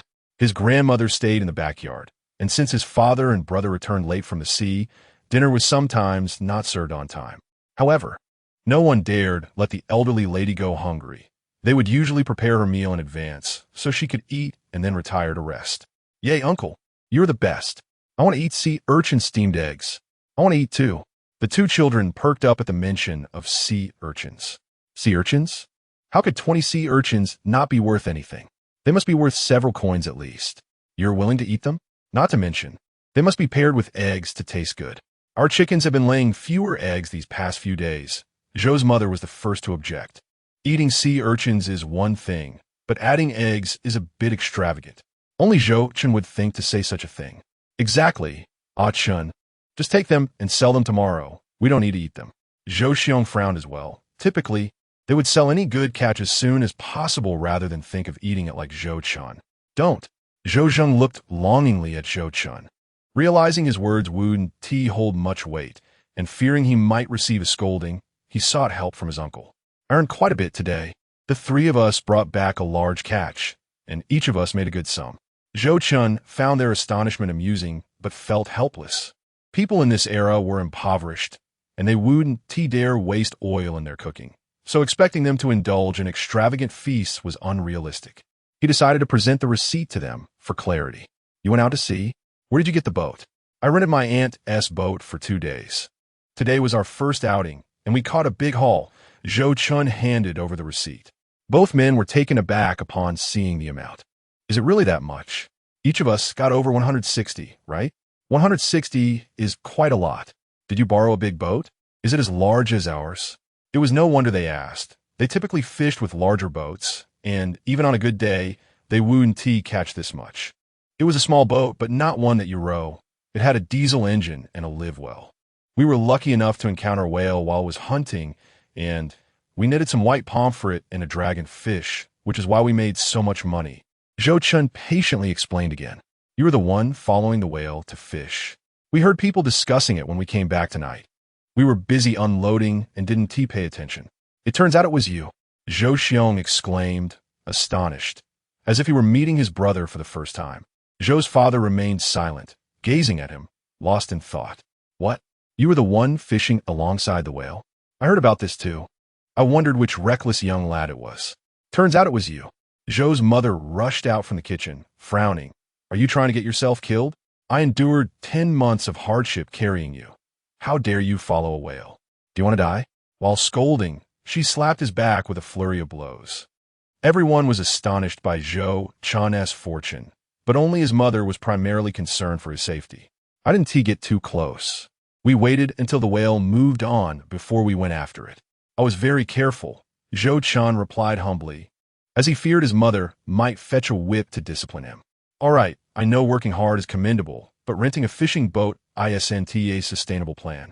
Fishing boats aren't available every day. Once you return, just stick with me at sea and take turns with your brother," Zhou's father remarked after filling a basin with sea urchins. "We'll talk about it later. It's not urgent. I want to save money to buy a small boat to go fishing myself." Zhou Chen was reluctant. having previously mentioned that his father's boat was already small. Sharing the proceeds with another person would stretch their earnings thin. Why not? Now that you're here, you and your brother can alternate at sea, and we'll all have an easier time. Besides, why buy a small boat? I'll save up to buy a larger one, and you and your brother can each have one. Ah, we haven't even divided the family yet, and you're talking about a big boat. That's a long way off. I have my own plans. I can buy a small boat and set traps and throw nets to earn money just as well. Not any worse than you. Zhou Chen understood that his father wanted to support him. Fishermen by the sea were never afraid of hard work. They are not afraid of hard work. Rather, they fear the inability to earn money. If the weather permits, they would gladly spend an entire month at sea. He truly does not wish to cause any trouble. Throughout his life, he has been determined to carve out his own path. After all, he has been fortunate. Purchasing a small boat for fishing with traps and hand nets is undoubtedly profitable, and if all else fails, he could always try longline fishing. Sister Zhou, who was tending to the fire, overheard their conversation and felt a slight sense of relief. The recent months had seen poor harvests at sea, and with the addition of Zhou Chen, their 3 families would undoubtedly suffer losses. Well, if he has his own ideas, let him pursue them. Zhou's father did not press him. If Zhou Chen were to heed his advice, he would have turned back long ago instead of only recently reconsidering. Once he buys his own boat and realizes the reality, he will inevitably seek to join the larger vessels. It is unlikely that one can rely on luck to succeed with a small boat every day. Today's earnings are merely an exception. This young man, having never faced hardship, does not understand. It's useless to say anything. He will learn through experience. Stoke the fire. It's getting too intense, reminded Mother Zhou, who was preparing rice noodles. Oh, Sister Zhou quickly adjusted the flames, fearful of revealing her inner thoughts. Mother Zhou glanced at Sister Zhou, remaining silent. Being women, she understood their little secrets all too well. Family tends to side with family, and she could hardly cast blame. It is natural for people to have their own interests. Moreover, Sister Zhou had already done well as a sister-in-law up to this point. Zhou Chen asked how much money his brother was asking for. She could only grumble a bit. When the men spoke, she was momentarily distracted, but had no intention of contradicting them. Nor did she want to express that she was against Zhou Chen joining in.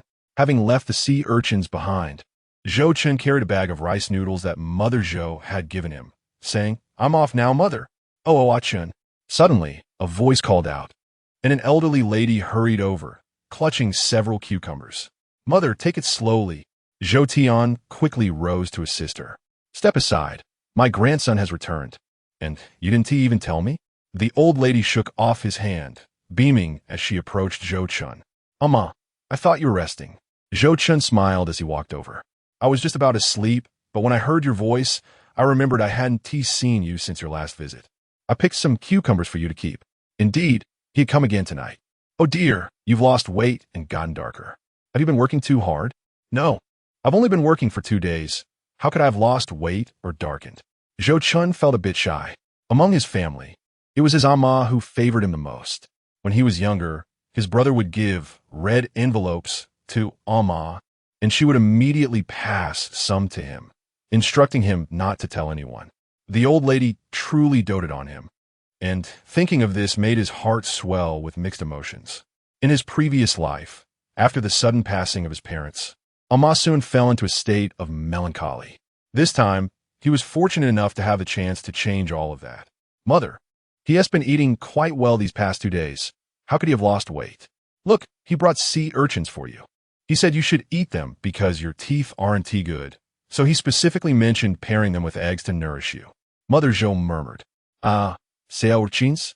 My dear grandson treats me well.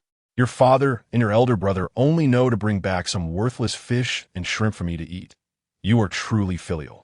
Her words made Zhou's father and Zhou Xiong feel somewhat embarrassed, as if they were purposely neglecting the old lady. In reality, they themselves often ate poorly, sometimes only having 2 meals a day while out at sea. Come, quickly take these cucumbers."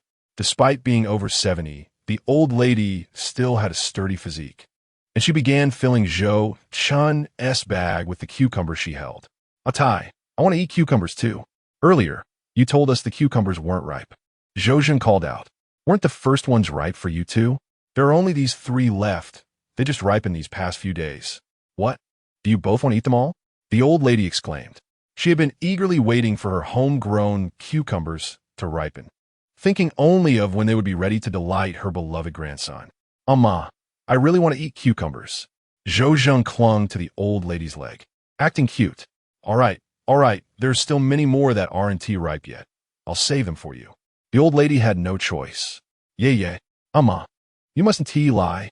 After receiving her promise, Zhou Chen dashed off to play with the sea urchins in the basin, but before he could poke at them for long, he was chased away by Mother Zhou. The sea urchin spines were too scary. Being pricked would be painful for a week. "All right, I brought back a bag of bayberries from passing by Li Yaowang's house tonight. Ma, take them back to eat." Davy softened. "I would have forgotten if you hadn't mentioned the cucumbers."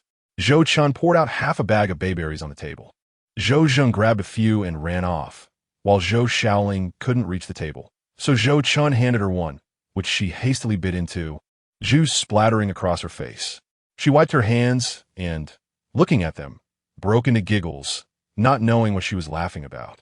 Gome, let us go outside and whisper. Ma will accompany you." The old lady bent down, holding Zhou Chen's hand. "I'll carry the burlap sack." "Huh, so heavy? Let your brother carry it." "Xiong, why are you just standing there?" "All right, no, I can manage on my own. My brother and father have worked hard all day and haven't eaten yet. I can carry it, just watch." Zhou Chen swiftly lifted the sack and, with a large bundle of items, followed the old lady outside. After walking a short distance, the old lady glanced back and, seeing no one following, magically produced a wrapped bundle of 8 eggs from her bosom. She winked and said, "I've secretly saved these 8 eggs for you. Isn't my granddaughter-in-law looking thin? Eating shrimp and crabs 1 tea nourish her. I'll make her some brown sugar egg soup every day." Zhou Chen, holding the eggs, felt a surge of emotion and found himself at a loss for words. Just earlier, he had been wondering why the old lady had been hunched over so much in the past few days. His mother had mentioned that there had been fewer eggs lately. It turned out she had been collecting them for him. "Ma, isn't this a bit inappropriate?" "What is inappropriate? I'm just biased. Take them. If you don't, I'll be upset." All right. He couldn't refuse the old lady. Chapter 66, Open your mouth. Brother Zhou Chen. As soon as Zhou Chen accepted the eggs, the old lady patted his arm and said, "I haven't met my granddaughter-in-law yet.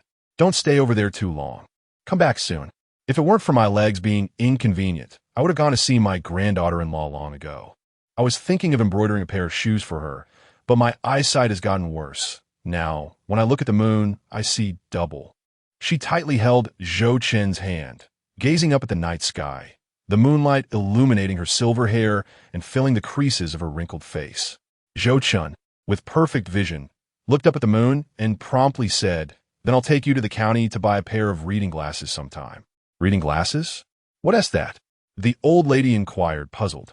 "It's a type of glasses. Once you wear them, you'll be able to see things clearly," Zhou Chen explained. "Forget it. Going to the county will cost quite a bit. One tea it?" The old lady immediately shook her head, repeatedly patting him. "Earning money isn't easy. I want to be around much longer. Why bother getting me glasses?" No. Even if you get them, I want them. It won't cost much. And besides, haven't you been saying for a long time that you want to visit the county? Let me help fulfill that dream.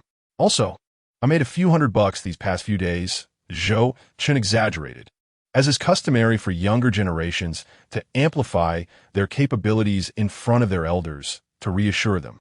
"Did you really earn that much? Would I lie to you? Oh, if you don't want to go with me then, it wouldn't be right for me to get a pair for myself, and I'll have to run back again. Every day, you always seem to have the upper hand. Alas, my obedient grandson, who is dutiful towards me, is always thinking of my well-being. Do I expect your father or brother to show me the same respect? Futile.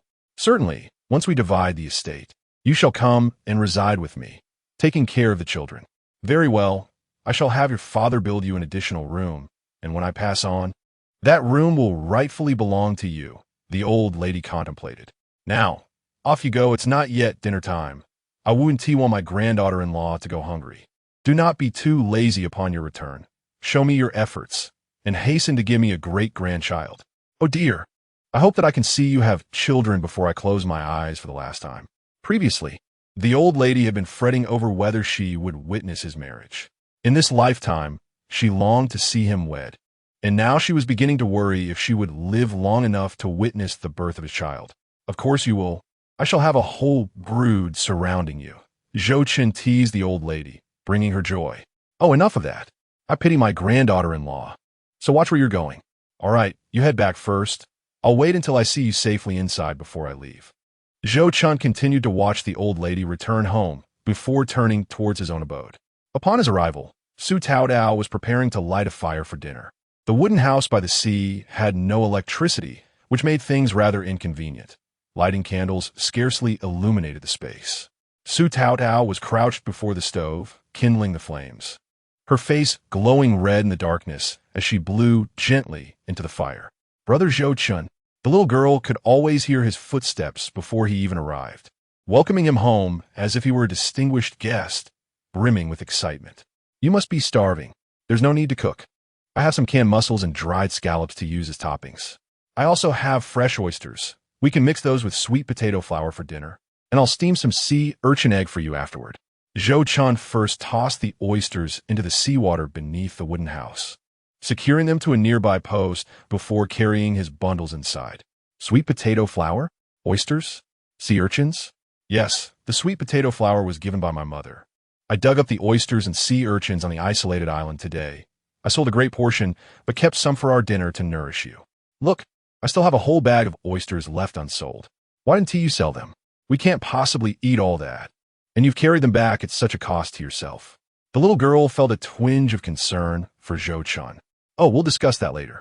I have so much to tell you, yet I hardly know where to begin. I am parched. Is there any water? Zhou Chen gasped for breath, exhausted from the long trek. Yes, there's water. I'm sorry I forgot. Here, brother Zhou Chen, drink some. Seeing Zhou Chen so fatigued, Su Taodao hurriedly poured him a glass of water and then obediently moved to knead his arms and massage his back. Gulping down the water, Zhou Chen finally spoke. Did you add brown sugar? Yes, to help replenish your strength. Oh, it's unnecessary. Save it for yourself. What need does a grown man have for brown sugar? It's a waste. Zhou Chen playfully pinched Su Taodao's small face.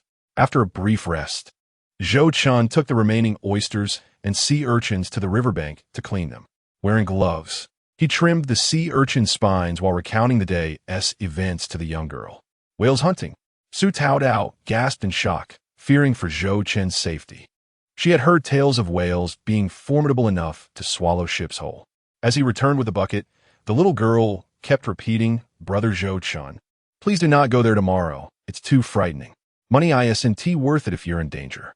Noticing the girl's concern for him, Zhou Chen reassured her, fear not, I know my limits. I want to venture there tomorrow. That's good, she sighed in relief, feeling her heart settle once she received Zhou Chen's promise.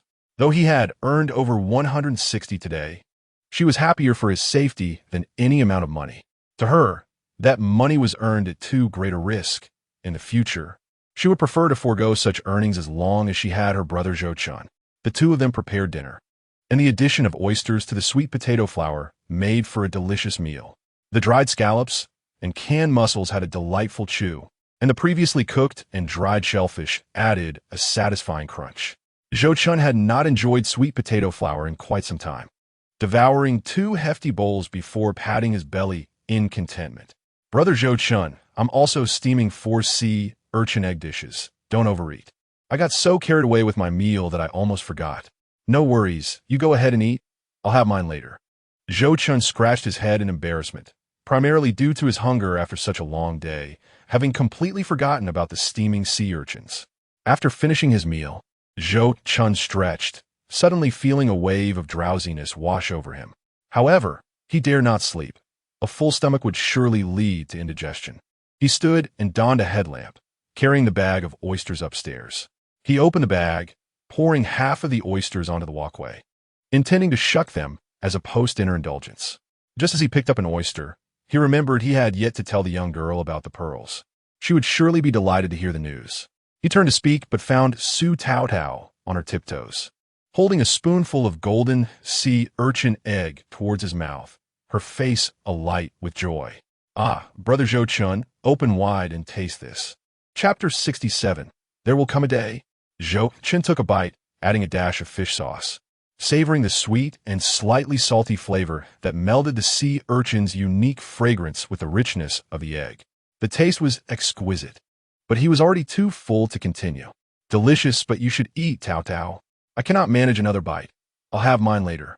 Then I'll eat first, and when I finish, I'll come help you. Su Tao Tao, undeterred by the spoon Zhou Chen had used, eagerly dug into the sea urchin egg, wanting to finish quickly to assist him. Her cheeks puffed up like a little hamster. Eat slowly. Once you're done, I have a small gift for you, Zhou Chen remarked while shucking oysters, careful not to overlook anything as he worked under the headlamp. A gift?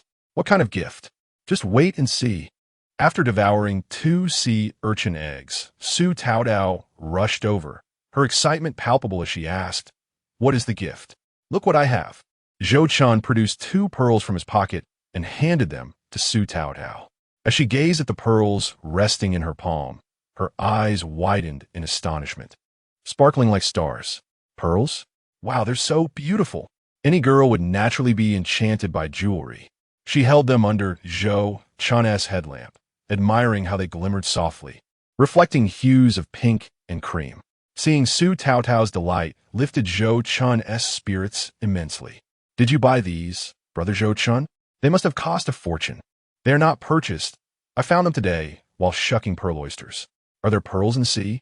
"I only heard that river clams can produce them." "Yes. It seems any mollusk has the potential to yield pearls, even some types of snails." "Are you familiar with the coconut snail? It can produce beautiful pearls." "Remember when you asked why I brought back that bag of oysters? I feared the dockworkers would ask too many questions if they spotted the pearl oysters among the regular ones." "What can these pearls sell for?" "I don't know, but oyster pearls should be worth a bit more. They likely carry a good price. However, it matters not. I shall keep these 2. In the near future, we shall wed and host a banquet, where I will present you with a bridal gift. At that time, I will commission someone to craft earrings for you, which will undoubtedly be exquisite." However, Su Tao Tao immediately shook her head, saying, "What need do we have for earrings? The banquet itself will demand a considerable sum. And did our parents not already furnish us with a new home and craft 36 legs for our furniture? These pearls should be sold. They are items meant for the affluent, and I have no desire to wear them. If I do, it would be a waste, and they would hinder my work."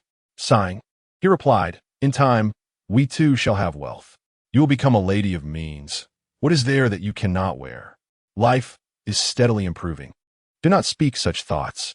Observing that Su Tao Tao still seemed somewhat distressed, he added, "These few pearl oysters may yet yield pearls. Let us do this. You keep these 2 pearls, and if any more pearls emerge from these oysters, we shall sell them. After all, pearls tend to depreciate over time, especially with the advent of large-scale artificial cultivation, which has drastically reduced their value." "Very well, I shall assist as well." Su Tao Tao fetched a chair and began enthusiastically opening the pearl oysters. "Come sit here.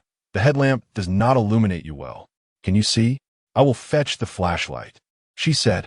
Zhou Chen noticed that Su Tao Tao sat opposite him, where the headlamp did not shine brightly enough.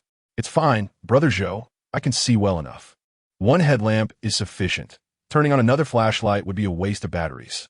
Realizing her own vision issues, Su Tao Tao shifted forward slightly and continued her work. Observing her deafness, Zhou Chen felt a flicker of surprise. During their recent outing at sea, he had noticed that her eyesight seemed sharper than his. After opening several oysters without finding a single pearl, Zhou Chen felt a twinge of disappointment. However, pearls were rare, and their luck that afternoon had brought them several. Suddenly, Su Tao Tao exclaimed in delight, "Ah, I found one." "Where?" Zhou Chen quickly looked up. Su Tao Tao pried open the oyster flesh and revealed a pearl, pure and milky white, exuding a delicate luster, approximately 7 millimeters in diameter, a substantial size and perfectly round. The reason seawater pearls command a higher price than freshwater pearls lies in their uniformity and smoothness, as most freshwater pearls are uneven and knobby, making a perfectly round pearl a rare find. Zhou Chen examined the pearl and realized it was larger than the two he had opened. Regret washed over him for having mentioned selling the pearls. This pearl would make a lovely pendant for my little wife, he mused. Yet, he could not betray Su Taotao's hopes and smiled, saying, tomorrow, after we return from the sea, I will take you to sell the pearls. You go ahead. I will keep myself busy at home. Su Taotao quickly shook her head, concerned that her unique eyes might bring Zhou Chen trouble. Bowing her head, she resumed opening the oysters, her mood visibly dampened. Zhou Chen reassured her, do not worry. With me around, no one will dare to speak ill of you. Besides, since marrying you, my fortunes have only improved. You are my lucky star, not a harbinger of misfortune. So please do not think such thoughts. Moreover, I opened so many oysters without finding a single pearl. You have only opened a few, yet you have found one. If you were a harbinger of bad luck, what would that make us? As he spoke, Su Taotao suddenly exclaimed again, Brother Zhou, I found another. Huh? Zhou Chen was genuinely taken aback. Another pearl? As the headlamp illuminated her, he saw her joyfully presenting two pearls, this time, a pair. See? I told you, your luck is remarkable. Taotao, your eyes must be blessed by the goddess Ma Zhu. Indeed, there was no need for self-encouragement. His little wife's deft hands had produced 3 pearls in such a short time. Doubts began to creep into his mind. Could it be that Su Taotao truly was favored by divine fortune? Yes. Su Taotao yoist. Her previous melancholy forgotten as she giggled at the pearls. Ah, my silly wife. Zhou Chen chuckled inwardly, finding her utterly adorable. After a moment of contemplation, Su Taotao said, Brother Zhou, you are right. I have come to understand that soon we shall marry, and regardless of my appearance, I must meet my in-laws. I will accompany you out to gauge their attitudes towards me. She realized that hiding away at home was not a solution. Her unique eyes would eventually need to be faced, and it was better to confront it before the wedding day. Zhou Chen teased her. What if they are not pleased with you? And no, if they disapprove, then I shall. Su Taotao pondered, her movements slowing as she considered the question. After a moment, she said, if they find me wanting, I shall leave. I do not wish to bring trouble to you, Brother Zhou. Ha ha ha. Zhou Chen laughed heartily, quickly pinching her cheek. Do not worry, Taotao. I will protect you. As long as your man is capable, no one will dare to speak ill of you. Have you heard this saying? When you are strong, friends will surround you. To shield his little wife from any grievances, he realized he must strengthen himself. As a child, people spoke to him based on his father's status.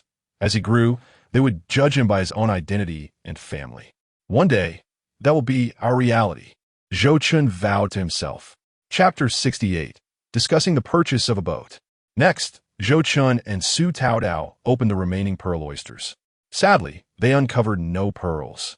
But they did yield a substantial amount of oyster meat, enough to fill half a bucket, which they could sell to a due the following day. Adding their finds from a deserted island, they had a total of 5, keeping 2 and selling 3. Zhou Chen felt a pang of reluctance to sell them. The economy was still recovering, and he had heard that pearls had a limited lifespan, losing their luster over time. Given his immediate financial needs, he resolved to sell them. With the money, he began to contemplate the purchase of a boat. Sharing his thoughts, Su Taotao expressed her support. Thus, the young couple squatted on the dock, meticulously calculating their finances. With over 160 yuan in hand, they had accumulated a total of 484 yuan. A second-hand wooden boat would cost around 200 yuan, but such a vessel was unsuitable for long voyages. Su Taotao was against it, asserting that it was too dangerous. A single wave could capsize it. However, a mid-sized boat with a diesel engine and live well would run around 450 yuan, while a larger boat like his father's would cost 2,000 to 3,000, far beyond their means. Zhou Chen's head began to ache as he pondered the situation. He had previously boasted about acquiring a 3-turn-1 soundboat. It seemed that such dreams would have to wait. A small engine-powered boat was the priority. He was relieved he had not rashly spoken of grand plans. Money was hard to come by, and he was beginning to appreciate the toil of his parents. Sighing, he thought of purchasing 80 more traps and a dragnet, which would total around 500 yuan. This would deplete their savings entirely, leaving him with a hollow feeling, as if he were unable to ground himself. Calculating the time, he noted that today was June 9th, with the wedding still 10 days away. His mother had mentioned that the date they had chosen was just 10 days from now. Fortunately, Zhou Chen thought, with my luck, I shall soon recoup my expenses, and perhaps in these 10 days, I can earn enough to buy a 3-turn-1 soundboat.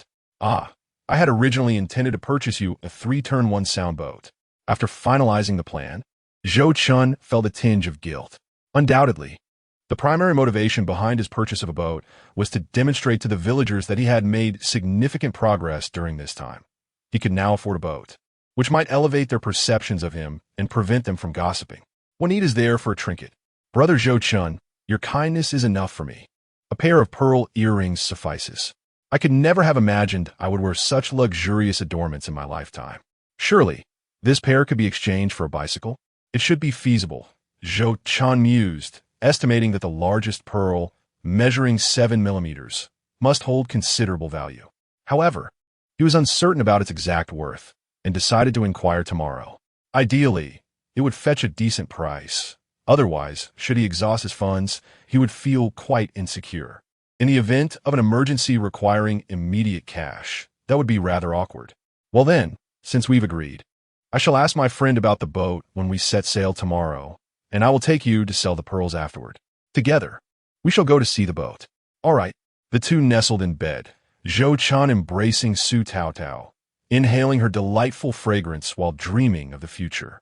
First, they would acquire a small boat, save some money, and host a splendid wedding. Then, once her health improved, they would prepare for parenthood. When he had saved enough, they would purchase a larger vessel for the sea. By then, we will have an abundance of wealth. Preparing for parenthood, is that what it means? After hearing so much, Su Taotao was only concerned about this question, resting her head on Zhou Chen's elbow with curiosity. Yes, it requires early rising, a disciplined diet, and consistent exercise. Only when we are healthy can our child be robust. Zhou Chen gently kissed her forehead. Good. Satisfied with his answer, Su Taotao closed her eyes contentedly, harboring no other wish than to bear Zhou Chen a child.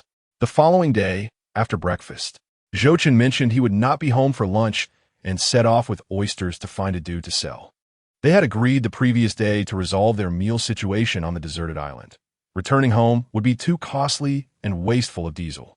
Upon reaching the purchasing point, the bucket of oyster meat made the long trip worthwhile, earning him a few coins.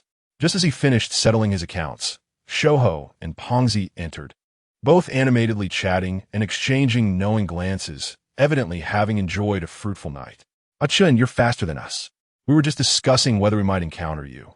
Yet you arrived ahead of us. It's because he lives closer than we do. The two sold their heavy buckets of oyster meat. Did you really finish all of them? You little rascals are quite industrious, managing to shuck so many oysters. There's no choice. We've been diligent, Zhou Chen sighed. Indeed, you've earned quite a bit these past few days. Oh, by the way, the money has come back. I'll settle the accounts. Where's the receipt? Adu, prepare to unlock the drawer behind counter. Hold off on settling. We'll be going to sea soon, and it's unsafe to carry cash. Let's wait until we return this afternoon, Zhou Chen called out. That's fine. Just be cautious out there. Remember, if you find good goods, think of me first. Adu shouted after their retreating figures. Understood. The three waved their hands in unison without looking back. Upon leaving the purchase point and arriving at the dock, Shouho and Pongzi eagerly inquired, Chen, how many pearls did you manage to shuck last night? I didn't manage to shuck a single one. I managed to get one, and so did Shouho. Pongzi exclaimed excitedly. Yet Zhou Chen replied leisurely, I didn't shuck any, but my wife managed to find 3. What? 3? Sister-in-law has such good luck? Shouho was utterly astonished. Were you doing it on purpose? You made me happy for nothing. What purpose would that serve? Why would I be delighted about you not finding any pearls? Are you unhappy seeing your brother doing well? Zhou Chen playfully kicked the bantering Pongzi. How could I be? I merely wished to tease you. Pongzi retorted, pretending to strike a pose. After all, it is your good fortune that allowed us to find a few pearls. Wouldn't you agree, my dear brother Zhou Chen? Get out of here. That's revolting. Zhou Chen and Shouho simultaneously kicked Pongzi off the bench. After a brief wait, they soon spotted a familiar figure approaching from a distance. Carrying a bucket and a sack, Aping was hurrying over. You all arrived quite early. This morning, I accompanied my father to feed the blue crabs in the pond and sold the earth dragons, which consumed quite a bit of time. Aping hopped onto the boat, smiling sheepishly. We didn't wait long for you. It was just a few exchanges. Indeed, there's a bench here. Sit down, Aping. Shouho was particularly enthusiastic, quickly rising to offer his seat to Aping. With everyone gathered, Zhou Chen took the helm, while Shouho opted out, saying Zhou Chen was lucky and might encounter some fortuitous events while steering the boat. As he piloted the vessel, Shouho and Pongzi animatedly recounted their experiences from the previous day regarding the pearl oysters and whale hunting. Aping listened intently, and upon learning they had all found pearls, he eagerly remarked, "I'm glad I came today. Otherwise, I would have missed out. I also intend to find a few pearls today to use as a dowry for my sister." "A dowry sounds splendid," Shouho chimed in cheerfully. "I also wish to gather more to use as a bride price." Noticing the group's buoyant spirits, Zhou Chen casually inquired whether they intended to sell their pearls, to which they both affirmed they would keep one and sell the other. "Then let's sell together. If we have a larger quantity, perhaps the boss will offer a better price. By the way, do you know how much these pearls are worth?" Zhou Chen casually asked. "I asked my wife. She saw pearls for sale at the jewelry store in town a while back. For smaller ones like ours, the purchasing price might be around 60 or 70. But for the larger ones you found yesterday, it could exceed 100. Such a high price?" Zhou Chen was taken aback. He had assumed each pearl was worth only a few dozen. Currently, he possessed 5. Even if he sold 3, 2 small and 1 large, that would still amount to over 200. The unease he felt about exhausting his savings for the boat dissipated in that instant. Once he purchased the boat and diligently set sail, he might indeed accumulate enough funds for the trinket. Even if it fell short, he could at least buy a sewing machine, which was a necessity. That way, the entire family could benefit, saving them from borrowing one from others and having to sweet-talk them. Perhaps fortune would smile upon them again today, and they might uncover even more pearls. Pongzi, in high spirits, remarked, and upon noticing Zhou Chen's radiant smile, asked, "Ah Chun, what are you pondering? You seem so cheerful." "I'm not contemplating anything significant. I merely plan to order a boat today." "What?" The three were taken aback. Zhou Chen was going to buy a boat? "You're not joking with us, are you? Are you no longer going to work on your father's boat?" Both Pongzi and Shouho gazed at Zhou Chen, astonished. Indeed, I mentioned before that I would no longer be working alongside him. I was initially hesitant about purchasing a boat. However, upon hearing how much pearls could be sold for, I made my decision. Don't be so surprised. It won't be a massive vessel like my father's, but rather a small boat of 6 or 7 meters, equipped with a diesel engine. Zhou Chen provided an explanation. "What is wrong? Are you all that shocked?" "Oh, indeed, I am quite astonished," Fatty remarked with a smile, leaning against the boat.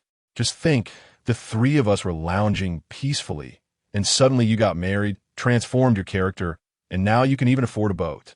When the day comes for you to receive it, the villagers will undoubtedly praise your success." Skinny Monkey sighed as he navigated the boat. "I don't have enough money, and I don't intend to buy a small boat. When my father returns from the sea in a couple of months, I'll give him my savings, and we'll plan to purchase a larger vessel together." Zhou Chen nodded. "You should invest in a small boat. It's not worth it. Your family isn't in dire straits. Over the years, your father has earned quite a bit from the big boat, and you are his only son. Eventually, everything will belong to you. As for me, my father has to support 2 children, which is quite a burden, so I'm considering a small boat for myself." "That makes sense. Ah Chun, you truly are sensible. Some brothers fight tooth and nail over their family's large boat, but your family is different. You all get along well." "Ha, I'm the only child, and it's much easier being alone and carefree." Fatty chuckled, reflecting on how his parents could only have 1 child for their job at the meat processing plant, which contributed to his comfortable lifestyle. A ping chimed in, "Brother Chun, you must call me on the day of the launch. I'll buy firecrackers and a grand red embroidered ball. Can you afford that on your own? We should split the costs 3 ways to celebrate for Ah Chun." Fatty quickly interjected. "Right, let us share the expenses, shall we? Ah Chun, you have no objections, do you?" "No, I won't be finicky. You all can handle it, and we'll all share in the joy. By the way, how about coming to my house for dinner on the night of the launch? It's been quite a while since we all gathered for a meal." Absolutely. We'll bring bowls and chopsticks along. The view at your place is still exquisite. We can enjoy our meal while gazing at the sea. Just let us not arrive too late. There are no electric lights at your place. We can bring headlamps. Eating by headlamp light will be a first for us, right? Fatty and Skinny Monkey bantered back and forth, while a Ping simply smiled, often taking the role of a listener. As they neared the deserted island, Fatty craned his neck to look around and lamented, "Ah, the whales have gone. Having spotted one would be lucky enough. What more do you wish to encounter?" Zhou Chen retorted with a roll of his eyes. "People must have dreams. After all, the tide hasn't receded much. We can't land now. Shall we cast a net?" Fatty mumbled before suggesting, "Let us go ahead and cast a net. We might as well do something productive instead of just sunbathing. If I had known, I would have brought cards along for a game. All right, rather than sunbathing and playing cards, let's get to work. I'll throw the first net." Zhou Chen prepared the net and skillfully cast it into the water, achieving a better throw than the previous day. However, when they pulled it up, disappointment washed over them. There was no bounty, just a few worthless fish, particularly a lot of silly flatfish and green perch, which fetched a mere few cents per pound. They sorted through, tossing the larger fish into the live well and discarding the rest. "Yesterday, you said you had good luck. Let me try." Fatty cast his second net, but it yielded even less than Zhou Chen's. "Damn, your luck is worse."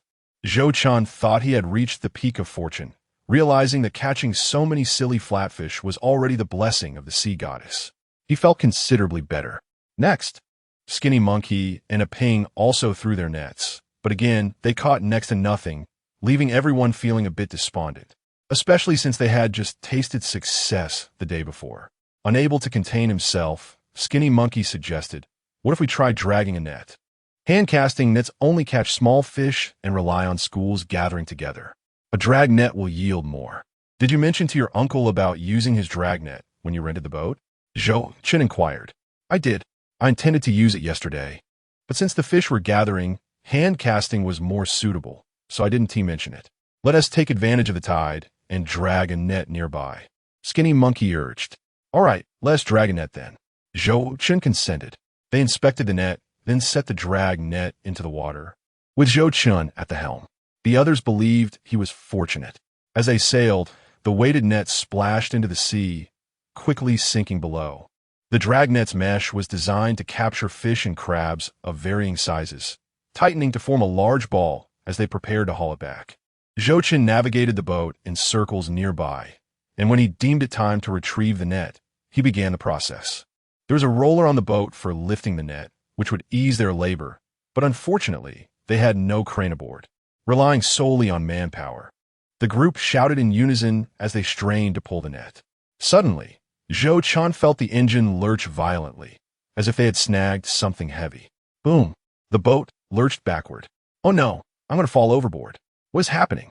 My face, I almost hit the side of the boat. Fatty and the others, caught off guard by the sudden jolt, fell overboard, cursing in surprise. "I have no idea. Did we snag the bottom?" Zhou Chen worried, quickly shutting off the engine. If they had indeed snagged the bottom, it would present a problem. A drag net is not inexpensive. The group felt a wave of unease wash over them. "How unlucky. I'll dive down to check. Wait for me." Furious, Skinny Monkey removed his shoes and shirt, plunging into the water. However, mere moments later, he emerged in a panic. "Oh no, help me up quickly." Chapter 70. The dragon sucks water? What is happening? "Don't ask, just pull me up." Skinny Monkey flailed, his face pale with fear. "What's going on? Is there a shark?" Zhou Chen kicked aside the barrage of questions and, along with a Ping, rushed to hoist Skinny Monkey back aboard. With a heave, they pulled him out of the water. Ugh, damn it. I can't breathe." Skinny Monkey gasped, lying on the deck clearly shaken, his chest rising and falling rapidly as he coughed up seawater. Realizing the gravity of the situation, Fatty rushed to pat his back. "I'm so sorry. I didn't foresee it being this perilous. You're such a good swimmer. How did you end up choking on water?" "Don't talk. Is the engine off?" Skinny Monkey blurted out, suddenly anxious. "It's off," Zhou Chen reassured him. "Damn." Hearing the engine was off, Skinny Monkey finally relaxed, collapsing back onto the deck. Gasping for air. What exactly happened? Even the usually quiet A Ping couldn't help but ask. "I saw a gigantic fish. Its mouth could swallow half our boat. Just as I dove down, I saw this massive creature swimming below, sucking in water. I panicked and opened my mouth, and before I knew it, I inhaled water. Skinny Monkey recounted, clearly still in shock. This explained why the boat had suddenly lurched backward. With such a colossal creature siphoning water, their boat would undoubtedly struggle to move. Are you sure you weren't hallucinating? A mouth that could swallow half our boat. Is it that whale we encountered yesterday? Fatty exclaimed, bewildered. It is not a whale. I bet it's definitely not a whale. Would I fail to recognize a whale? It was flat and wide, black in color, adorned with numerous white spots on its back, resembling stars. I swear, I nearly wet myself just now. That fish spotted me and glanced in my direction. If Achan and Aping had been a moment slower in pulling me up, who knows, it might have opened its mouth, and I would have ended up inside, becoming fish food by tomorrow. Is that really so exaggerated? The chubby one still harbored some skepticism. Zhou Chen listened to the thin monkey's description, blinking in realization. Could it be a whale shark? The white spots on its back are the most distinctive feature of a whale shark, which many refer to as the great fish that carries the galaxy upon its back. If memory serves, this creature can live for 60 to 70 years and grow to an astonishing length of 20 meters. For those who lack a sense of scale regarding 20 meters, just imagine looking up at the 6th floor of a tall building. Yes, a fish of such magnitude was swimming in the sea, casting a glance in their direction. Humans naturally harbor a fear of colossal creatures, so it is no wonder the thin monkey was so terrified earlier. He had heard tales of whale sharks sucking in water, occasionally snagging fishermen's nets, leading them to believe they had encountered a dragon. Who could have anticipated that such a rare occurrence would happen to him? What did you say? What is a whale shark? Is it a creature birthed from a whale and a shark? A few of them turned to Zhou Chen.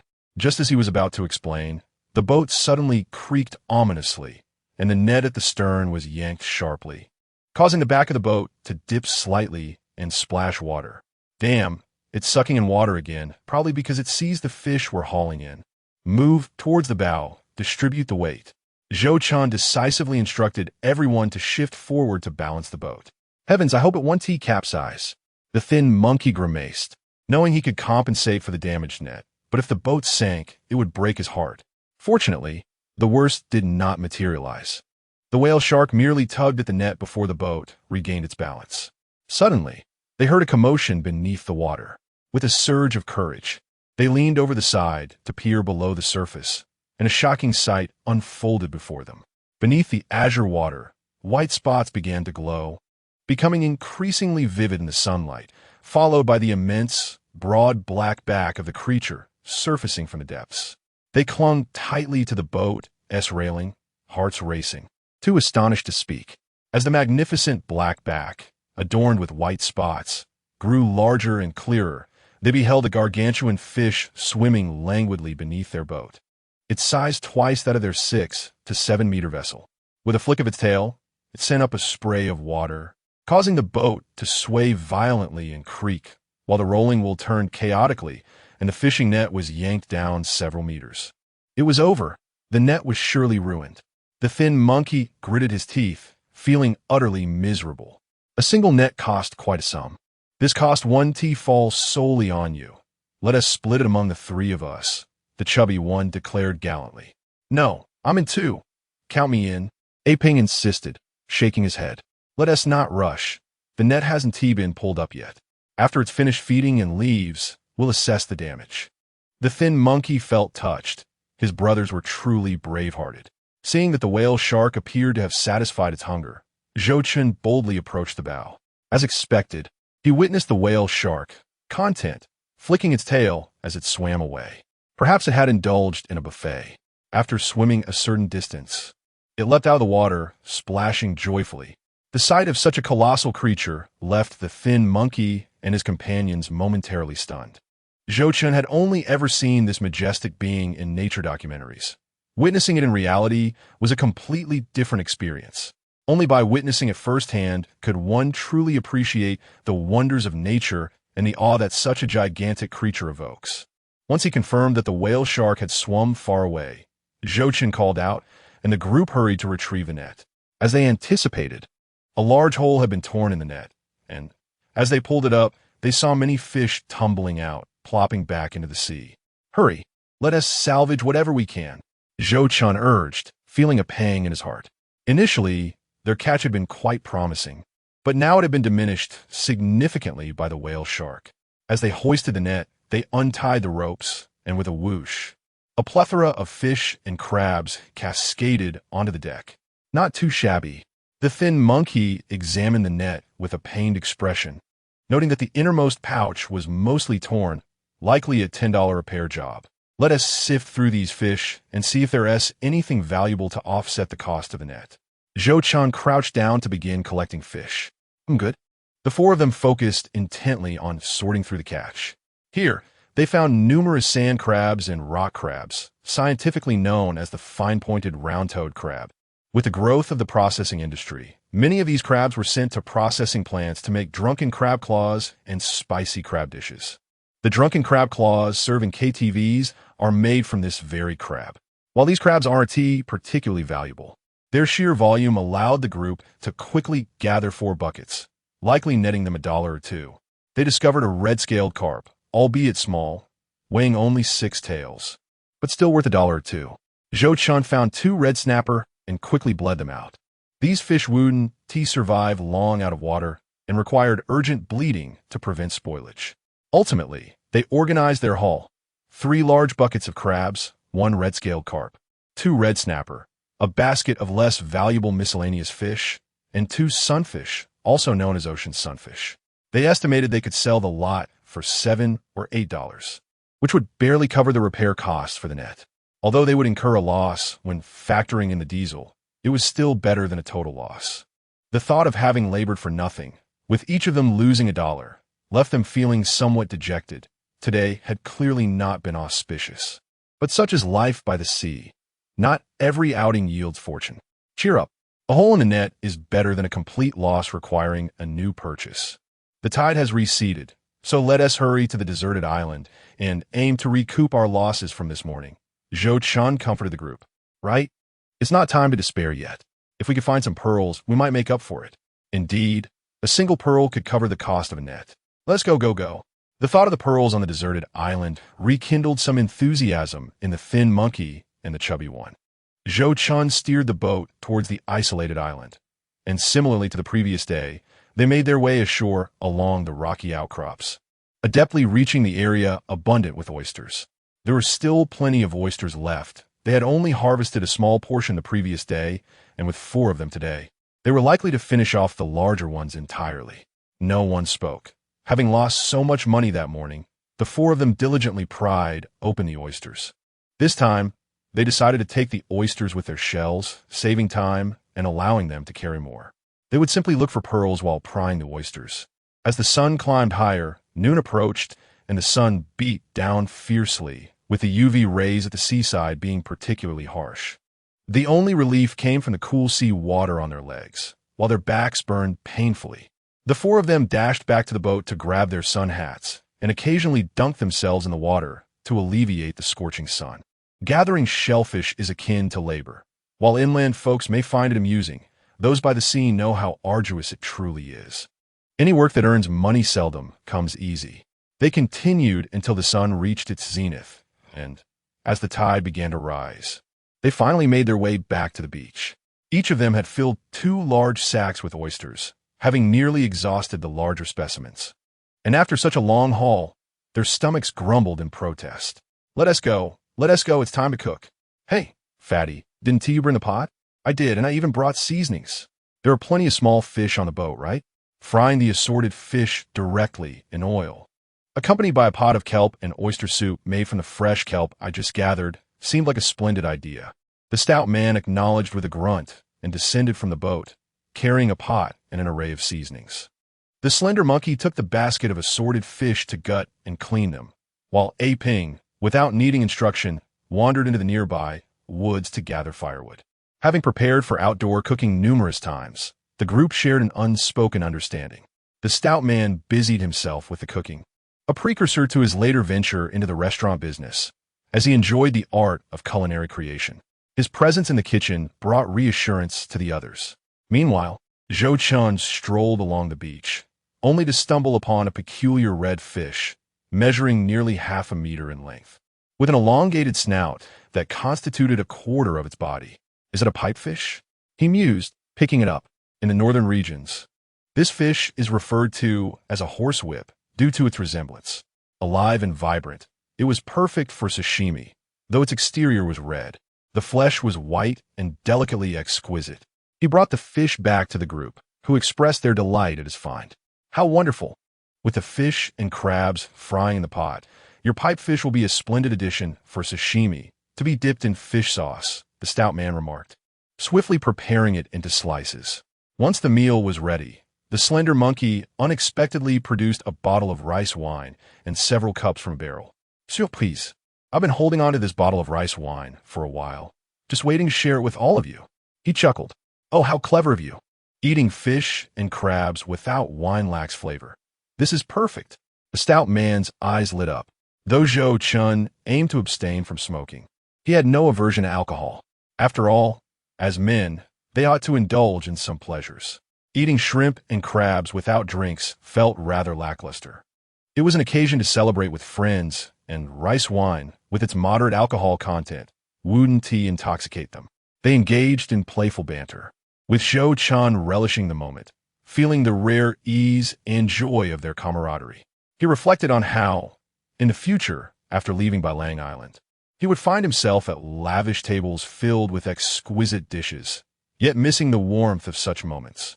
Most like him would find themselves consumed by familial responsibilities as adulthood approached, reminiscing about the fleeting moments of youth, such as running back to class after the bell rang, now rendered eternal in memory, never to be recaptured. To friendship. Zhou Chen raised his cup, and the others echoed, to friendship. May fortune smile upon us. Safe travels at sea.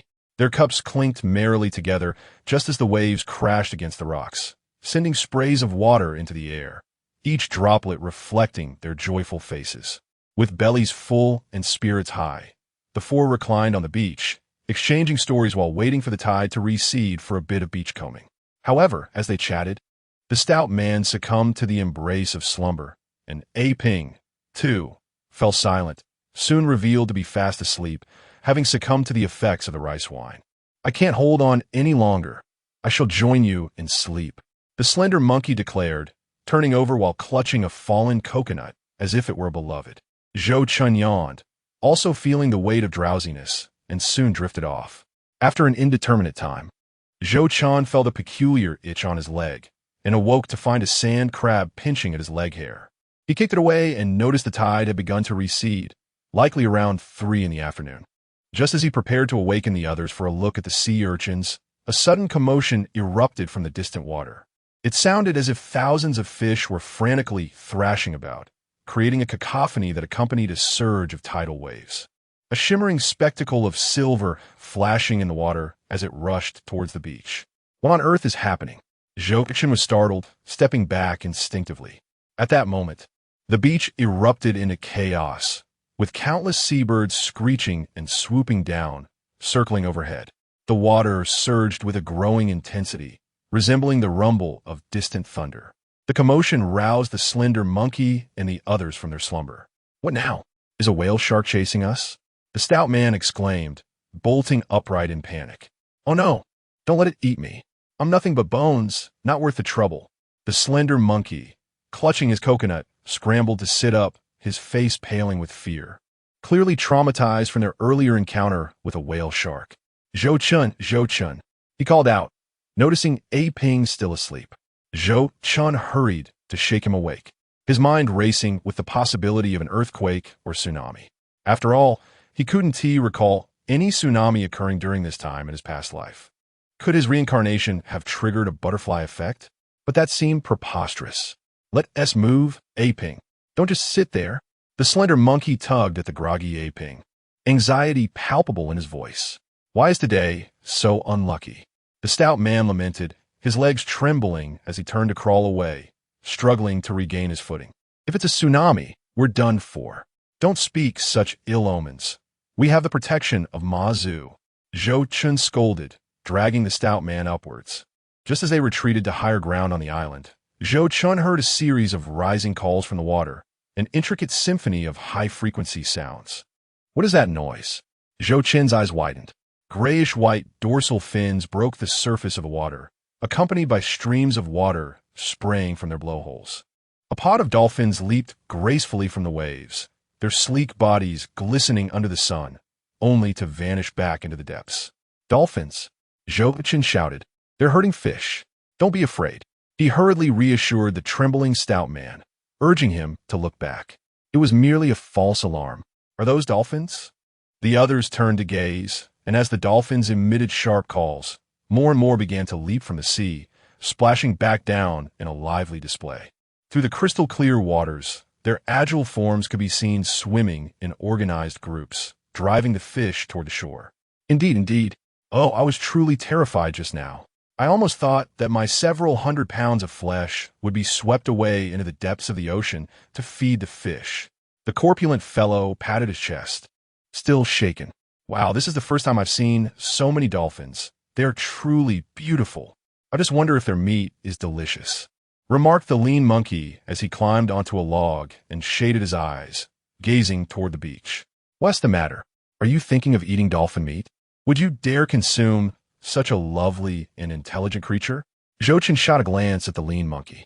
Dolphins are exceedingly clever, akin to the intelligence of a child several years old. Even if dolphins were not yet protected, he would never entertain the thought of hunting them. No, I was just asking. I actually prefer the meat of whale sharks, the lean monkey replied as he slid down from the tree. At that moment, the corpulent fellow excitedly inquired, "Is this how dolphins catch fish? This is my first time witnessing it. How can they be so intelligent? They know how to herd the fish." Ping also looked curiously at Zhou Chen. Zhou Chen explained in simple terms, dolphins are quite intelligent, comparable to 7 or 8-year-old children. Herding fish is one of their hunting techniques. They drive the fish toward the shore, causing them to beach themselves, allowing the dolphins to feast to their heart's content. However, this method can be somewhat perilous. Some young dolphins can get too caught up in the chase and end up beach themselves. As Zhou Chen spoke, the shoal of fish had already been driven closer to the shallows. Many of the fish were struggling to swim, and the dolphins surged forward, tails slapping the water, opening their mouths wide to devour great mouthfuls of fish, then swiftly returning to the deeper waters. Seeing no immediate danger, Zhou Chen and his companions descended further to observe the dolphins hunting. The fish that had been driven ashore were predominantly mullet, which held considerable value, especially the females, whose roe was a renowned delicacy known as mullet roe, often regarded as one of the world's top 3 gourmet foods. After about 10 minutes, the dolphins seemed to have had their fill and swam away, leaving behind a multitude of shimmering mullet floundering on the beach, unable to return to the water. Caw-caw. Bold seabirds descended upon the beach to peck at the leftover mullet. Some of the birds pecked at the bellies of the mullet, causing brilliant orange roe to ooze out. Hey, what are you waiting for? We can snatch up the leftover fish the dolphins left behind. Mullet is quite valuable. Isn't it? Hurry, before the seabirds eat everything. Realizing the seabirds were feasting, Zhou Chen quickly urged the lean monkey and the others. Get up. Let us gather the fish. Oh, right. We were so mesmerized just now. We're going to get rich. All these fish are ours. The corpulent fellow's excitement flushed his face red. Ping, without saying a word, had already gone to fetch some burlap sacks. By the time they reached the beach, Ping arrived, laden with a large stack of sacks. Each person took one and began collecting the mullet. Each fish weighed 1 to 2 pounds, and having been driven by the dolphins for an unknown duration, they were exhausted and gasping for oxygen, making it feel as if they were simply picking up money. Ha ha ha. So many. We're going to strike it rich. I told you today wouldn't be all bad luck. The lean monkey and the corpulent fellow grinned widely, their smiles stretching from ear to ear. Stop chatting, keep collecting. Zhou Chen urged. The lean monkey muttered, I'm already going as fast as I can. I've filled half a sack already. I should have the most among us. What the heck, Ping? How are you so quick? They turned to see Ping, using both hands to gather fish, far surpassing their haul. Wow, Ping's hands are so fast. Quickly, we can't fall behind him. The group, now invigorated, ignored their sore arms, energized as if on a sugar high. occasionally shouting at the greedy seagulls, throwing stones to chase them away. Zhou Chen wished he could grow 2 more arms. In the end, each of them managed to collect a large sack of fish, estimating a total of 50 to 60 pounds each. Ha ha! The 4 sat breathlessly on the beach, gazing at each other's sweat-drenched faces, and simultaneously broke into wide smiles, laughter obscuring their eyes. I'm exhausted. I need to catch my breath. Zhou Chen wiped his brow. Just then, he noticed that the dolphins had not left. Rather, they were swimming deeper, occasionally vocalizing. Hey, the dolphins haven't gone? Zhou Chen was astonished. Indeed, the lean monkey glanced over, surprised. Could it be that they are unhappy seeing us take their fish, waiting for us here? How could that be? Zhou Chen looked toward the beach, and suddenly noticed a dolphin stranded on the sand, thrashing its tail, yet unable to return to the water. In their excitement over collecting fish, they had overlooked this. Let's go check it out. Having received such a significant favor from the dolphins, Zhou Chen decided to offer his assistance. However, the lean monkey warned fearfully, maybe we shouldn't tea. With such a long snout, what if it bites you? Yeah, such a large dolphin. It was fierce while hunting. Who knows if it might bite? The corpulent fellow also expressed concern. Chapter 73. The Dolphin's Gratitude. It's all right. I remember dolphins are usually quite gentle. Besides, it's stranded now. Even if it wanted to bite me, it wouldn't be able to reach. Zhou Chen cautiously approached. The stranded dolphin was not large, likely a young adult. Upon seeing Zhou Chen, it lay in the water, opening its mouth and emitting low, plaintive sounds. Don't be afraid. I'm here to help you. Regardless of whether the dolphin could comprehend him, Zhou Chen spoke softly, then moved behind the dolphin, began to excavate some sand, redirecting nearby water to ensure that most of its body was submerged. The dolphin, sensing no hostility from Zhou Chen, merely flicked its tail slightly and ceased to struggle. Especially upon realizing Zhou Chen's intent to assist, it let out a joyful sound, nudging its head toward him. It's all right, it won bite. A ping, lean monkey, come help me. I can't do this alone. Seeing that the dolphin showed no intention of thrashing or biting, Zhou Chen called out to the others on the shore. Okay, a ping, along with the others, rushed over. A ping, lay the burlap sack here. I'll dig out the sand, and then I'll support the dolphin while it swims onto the sack. Then we can each grab a corner and carry it back into the deeper water without scraping it. Zhou Chen briefly outlined the plan. He had observed similar rescues of stranded dolphins before and was following their example. You're quite resourceful, Zhou Chen. If it were me, I'd probably just be dragging it by its tail. The lean monkey chuckled. At that moment, the dolphin seemed to understand, and a jet of water shot from its blowhole, spraying water all over the lean monkey's face. Hey, I'm trying to help you, and you spray me with water. The lean monkey hurriedly rinsed his face in the sea, utterly disgruntled. Stop talking nonsense, you and a ping. Pour water on the dolphin to keep its skin moist. I'll dig the sand with the corpulent fellow. Zhou Chen and the corpulent fellow worked diligently to excavate the pit. After a considerable effort, they finally created a deep enough hole. Once they laid down the burlap sack, they carefully guided the dolphin toward it until it reached the sack, at which point the dolphin smartly ceased to thrash its tail. Ah, this dolphin is quite intelligent. It knows we are here to rescue it and stops moving when it reaches the sack. The lean monkey exclaimed in delight, marveling at the creature's understanding. Previously, I heard my mother say that dolphins are the most intelligent creatures in the sea. Some dolphins even rescue drowning children. The chubby fellow chuckled. He then looked at the dolphin and said, Dear dolphin, if I ever fall into the sea, you must save me. Remember my name, Li Yaoguang. Get lost. With your bulk, a single dolphin wouldn't be able to rescue you. Perhaps a whale shark could manage it. The thin monkey retorted with a glance. Enough already, or else Ah Chun will scold us again. You go grab that corner of the sack over there. As Zhou Chen glared at him, the chubby fellow hastily sent the thin monkey to the other side. At least you two are self-aware. Have you got a good hold? We've got it. The 4 of them struggled to lift the dolphin, their faces flushed from the effort. Fortunately, this dolphin was small. If it had been an adult, it would have been quite a challenge to carry it such a distance. Zhou Chen and Ah Ping were at the front holding the sack. while the chubby fellow and the thin monkey complained as they walked. Wow, it doesn't look that big, yet it's so heavy. It's probably heavier than me. What kind of growth is this for a dolphin? All lean meat, unlike you who is all fat. No need to lift it too high. Just drag it along the beach. The sack will cushion it, so it won't get hurt. And you two, stop chatting. Can you not go a moment without bickering? Hurry up. Zhou Chen glanced at Ah Ping, who was gritting his teeth and straining at the sack.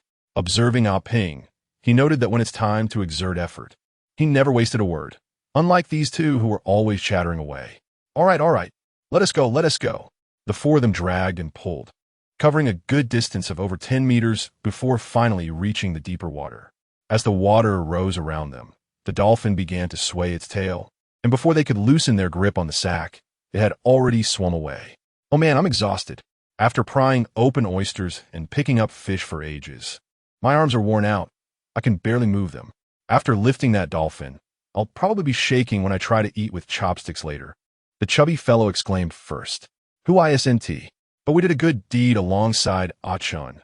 The thin monkey replied, stretching his shoulders. Zhou Chen scoffed, come on. I've always been kind, all right? Otherwise, how do you think I've got such good luck? Accumulating virtue brings fortune. That's true. Doing good deeds isn't a mistake. The thin monkey and others nodded in agreement. Then they noticed dolphins leaping out of the water, emitting joyous calls. As if expressing their gratitude, the dolphin that had swum away returned, affectionately nudging a few of them with its head, leaving them pleasantly surprised. Such intelligence. The chubby fellow, who had just been lamenting, now patted the rescued dolphin's head, his face radiating pride. Let me touch it too. The thin monkey hurried over to pet it, only to have the dolphin swish its tail and spray him with water, leaving him utterly embarrassed. Ha. That's what you get for talking about it earlier. It's holding a grudge. The chubby fellow chuckled mischievously. Let us head back now. Don't get stranded again. Come on, we need to return. Zhou Chen waved goodbye to the dolphin, then led his companions back to the shore, where they tidied up their fishing gear and wrung out the seawater from their clothes, preparing to return to the boat. Just then, the water in the distance suddenly roiled again, and they saw the dolphins herding a school of fish toward them. Under their organized assault, the fish flopped onto the shore. What's going on? Didn't they eat enough earlier? Why are they herding another school of fish?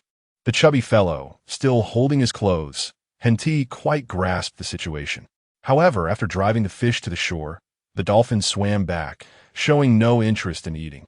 Instead, they leaped out of the water, emitting cheerful sounds. Wait a minute, these dolphins are repaying us. They saw us collecting fish earlier and brought us another school. Quick, go gather. Zhou Chen was the first to react, shouting in excitement. He hadn't anticipated that saving those dolphins would yield such unexpected rewards. This time, the dolphins brought in mullet, and there were even more than before. What are we waiting for? Thank you, dear dolphins. We want to be polite. The chubby fellow shouted, quickly rushing to grab a sack.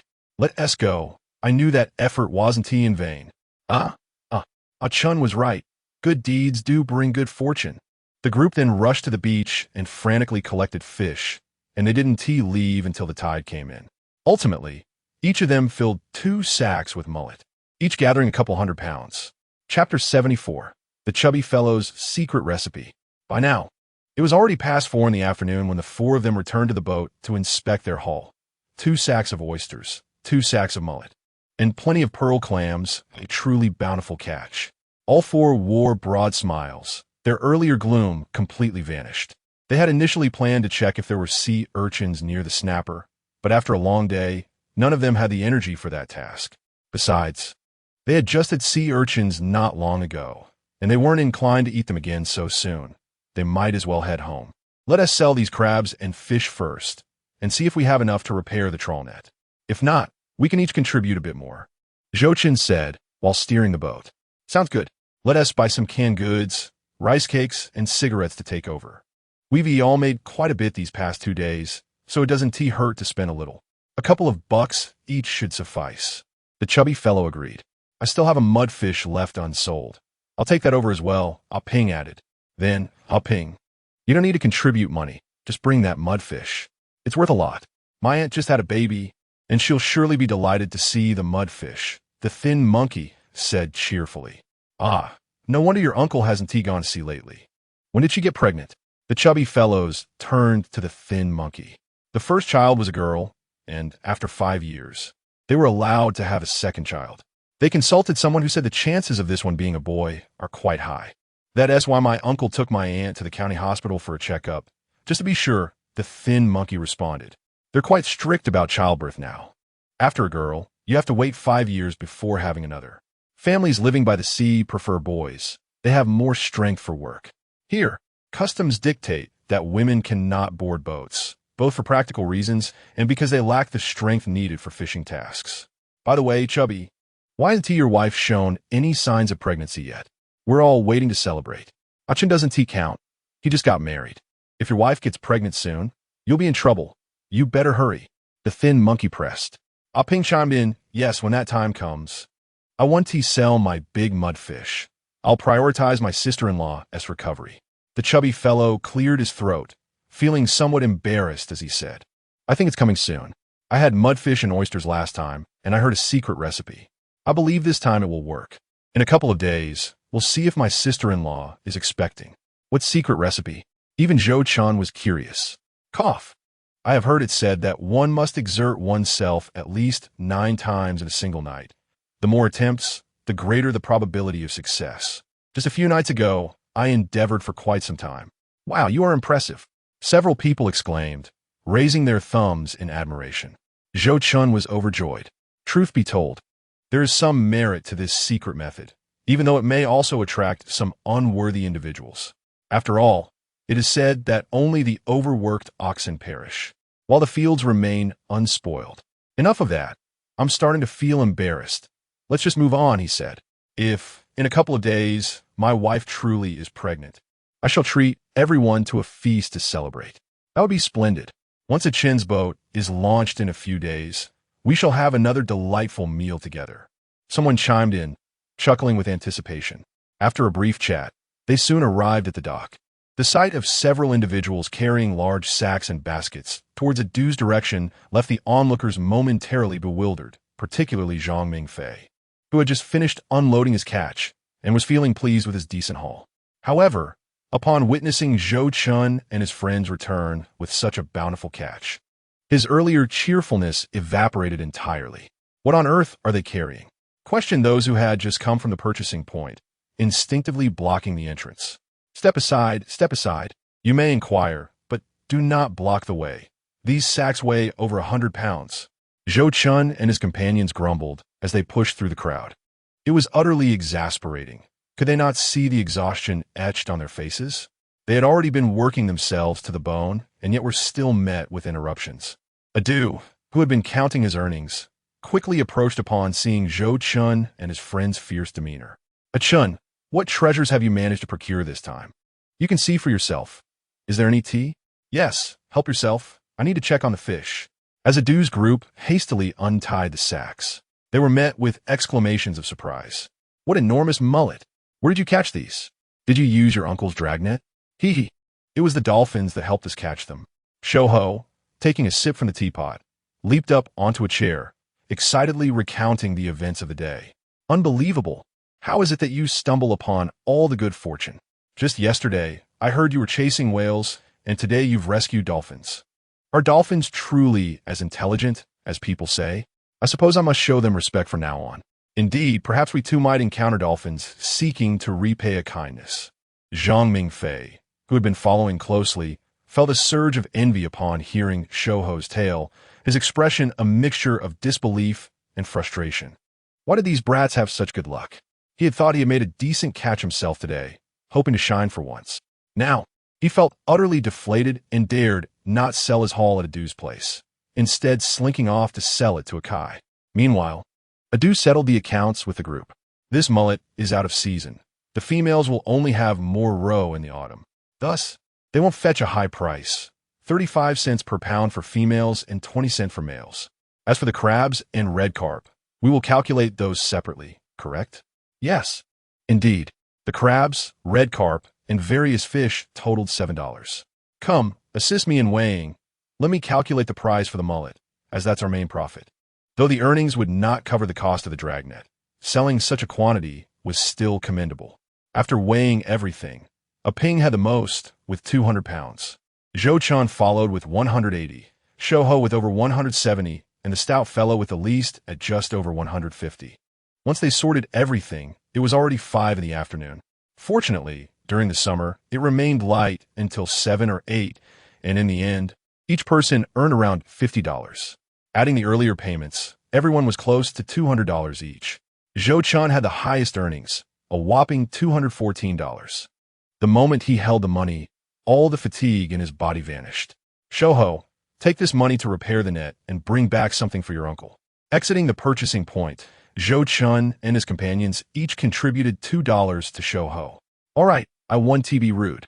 I'll use the extra to buy myself some cigarettes, Shouho joked. Ping had intended to offer him money, but Shouho insisted he wouldn't take it, declaring Ping far too honest. When they finally received their earnings, the 4 of them felt their arms ache terribly, as if they belonged to someone else. Don't call me out to sea tomorrow. I need a couple of days to rest, the stout fellow moaned, acknowledging that his ability to work hard for 2 or 3 days was already a miracle. Count me in. I can't keep going either. Besides, I have plans to catch mud turtles with Uncle Daching tomorrow, Shouho added. When did this happen? I had no idea. Ping exclaimed, surprised. Well, yesterday I met Uncle Daching on the road, and we made arrangements. He mentioned that Hui Mei would be coming along to help carry the jump fish traps. I just wanted to join the fun. Otherwise, I'd be home all day and be accused of being lazy. Shouho hastily explained, feeling slightly guilty. Oh, I see. Ping scratched his head, taking it in stride. Then you should learn to catch mud turtles well from my father. Having multiple skills is never a burden. Let us disperse for now. We should get the oysters back while it's still relatively early. I need to take my wife to sell pearls and book a boat. Shall we meet at the jewelry store later? Zhou Chen suggested. Oh, I nearly forgot about the oysters. I can't carry them anymore. You all are fine, but I must return to the town, the stout fellow lamented. All right then, they agreed. I'm exhausted too. It's all your fault, you glutton, always shouting. I'm out of energy now. Otherwise, I'd definitely kick you. Don't force me to hit you when I'm in a good mood. Chapter 75. The Good Brothers' Frenzied Support. Eventually, they indeed awaited a tractor. After paying the fare, they all headed home together. Once Zhou Chen carried the 2 sacks of oysters back to his house and rested briefly. He recounted the day's adventures to Su Tao Tao, who had spent the entire day at home. Despite feeling tired, Zhou Chen recounted the events in detail, fearing the young girl might feel lonely. He could tell that Su Tao Tao eagerly awaited his return. As she listened, the girl occasionally giggled or gasped in surprise, and Zhou Chen felt a profound sense of accomplishment. Especially when he revealed his earnings of $214. Her eyes sparkled with delight. Ah, the vanity of being a man was particularly gratifying at this moment.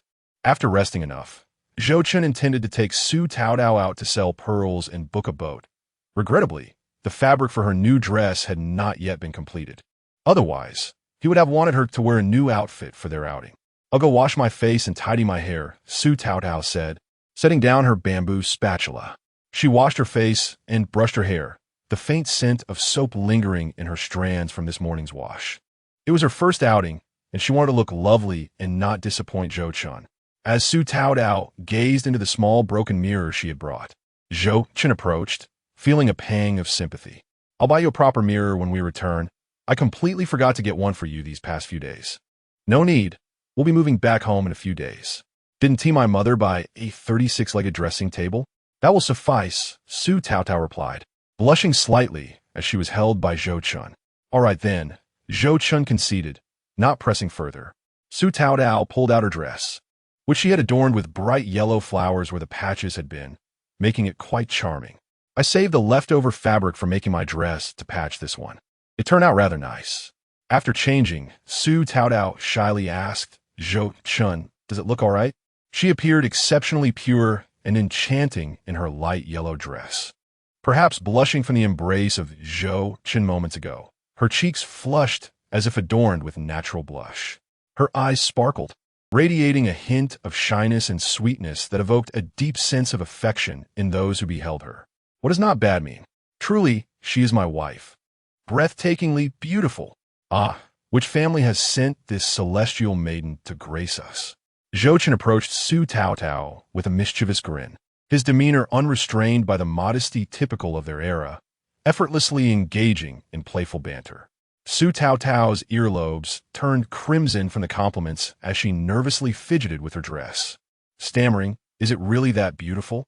"Without a doubt, stunningly beautiful." Zhou Chen could not resist planting a kiss on his little wife's cheek, rendering her so bashful that she buried her face in his chest. "Haha, let us go." After teasing Su Taotao for a bit, Zhou Chen took her hand and they strolled out, only releasing their grip once they reached the sandy path. As Zhou Chen walked ahead, Su Taotao followed closely, mirroring his steps. It was their first outing together, and Zhou Chen felt as if even the sea breeze was fragrant. As they walked, they encountered no acquaintances, allowing Su Taotao to breathe a sigh of relief, her initial anxiety now somewhat alleviated. Upon arriving at the local jewelry store, the rotund man and the lean monkey were already waiting. "Hello, sister-in-law," they greeted with wide smiles. "Hello, you too. Thank you for accompanying brother Zhou Chen out to sea these past few days. It must have been exhausting." Su Taotao spoke softly, still feeling a bit shy. "Not at all. We've been riding on Chen's good fortune. He keeps saying that marrying you is what turned his luck around." "Indeed, sister-in-law, you bring good fortune. You cannot imagine how unambitious he was before you arrived. Since you came, he has transformed completely. Now, he can even afford a boat." The lean monkey and the rotund man were relentless in their praise, keen to reassure Su Taotao and uplift her spirits. Zhou Chen felt grateful that his good friends understood him well. Encouraged by their words, Su Taotao smiled back at them, feeling a bit bolder. "Let's go sell pearls." They cheerfully made their way to sell the pearls. The jewelry store was owned by a couple well-known in the area, and they were quite amiable. "Shen, are you here to make a purchase? I heard you were getting married the other day. I wondered why you hadn't come here to order some jewelry. I've heard you've been making quite a bit of money lately," said the bespectacled man with a smile. "I'm here now, Uncle Lu. Where's Annie?" "She's cooking. I'm minding the store." "Ah, so this must be your wife. What a lovely young lady. You're indeed fortunate." Although Uncle Lu had yet to clearly see Su Taotao's face, his business acumen prompted him to compliment her. "Yes, this is Su Taotao from Suzhou Village." "Taotao, just call him Uncle Lu." "Hello, Uncle Lu." Su Taotao understood she shouldn't be shy and smiled at him. However, as she smiled, her striking blue eyes became evident. "Oh, Taotao, those eyes?" At his words, Su Taotao felt a pang of anxiety, smiling but unsure how to respond. Instinctively grabbing Zhou Chen's sleeve like a child caught in mischief. "Oh, it's nothing. She has always been this way, has seen a doctor, and it has no effect on her." "Beautiful, isn't she? Have you seen anyone's wife more beautiful than mine?" Zhou Chen quickly interjected before Uncle Lu could say anything further. "Indeed, she is beautiful, like the crystals here. I've never seen such eyes before. I only heard of them being found in foreigners." Uncle Lu paused, nodding instinctively, captivated by her beauty, though he felt a bit uneasy looking at her stunning blue eyes. Yet, as a businessman, he wouldn't be foolish enough to voice those thoughts. Zhou Chen, unabashed and confident, placed the pearls on the counter, saying, "Uncle Lu, to be honest, since I married my wife, my luck has been unparalleled. I went out to gather pearls and found 5. Look, aside from this pair for my wife's earrings, the remaining 3 can be sold, and you can deduct the processing fee from here. We've been fortunate too." Following Chen, "Look, these are the pearls we found." The rotund man and the lean monkey displayed their pearls as well. "So large. This is the first time I've seen someone find so many pearls."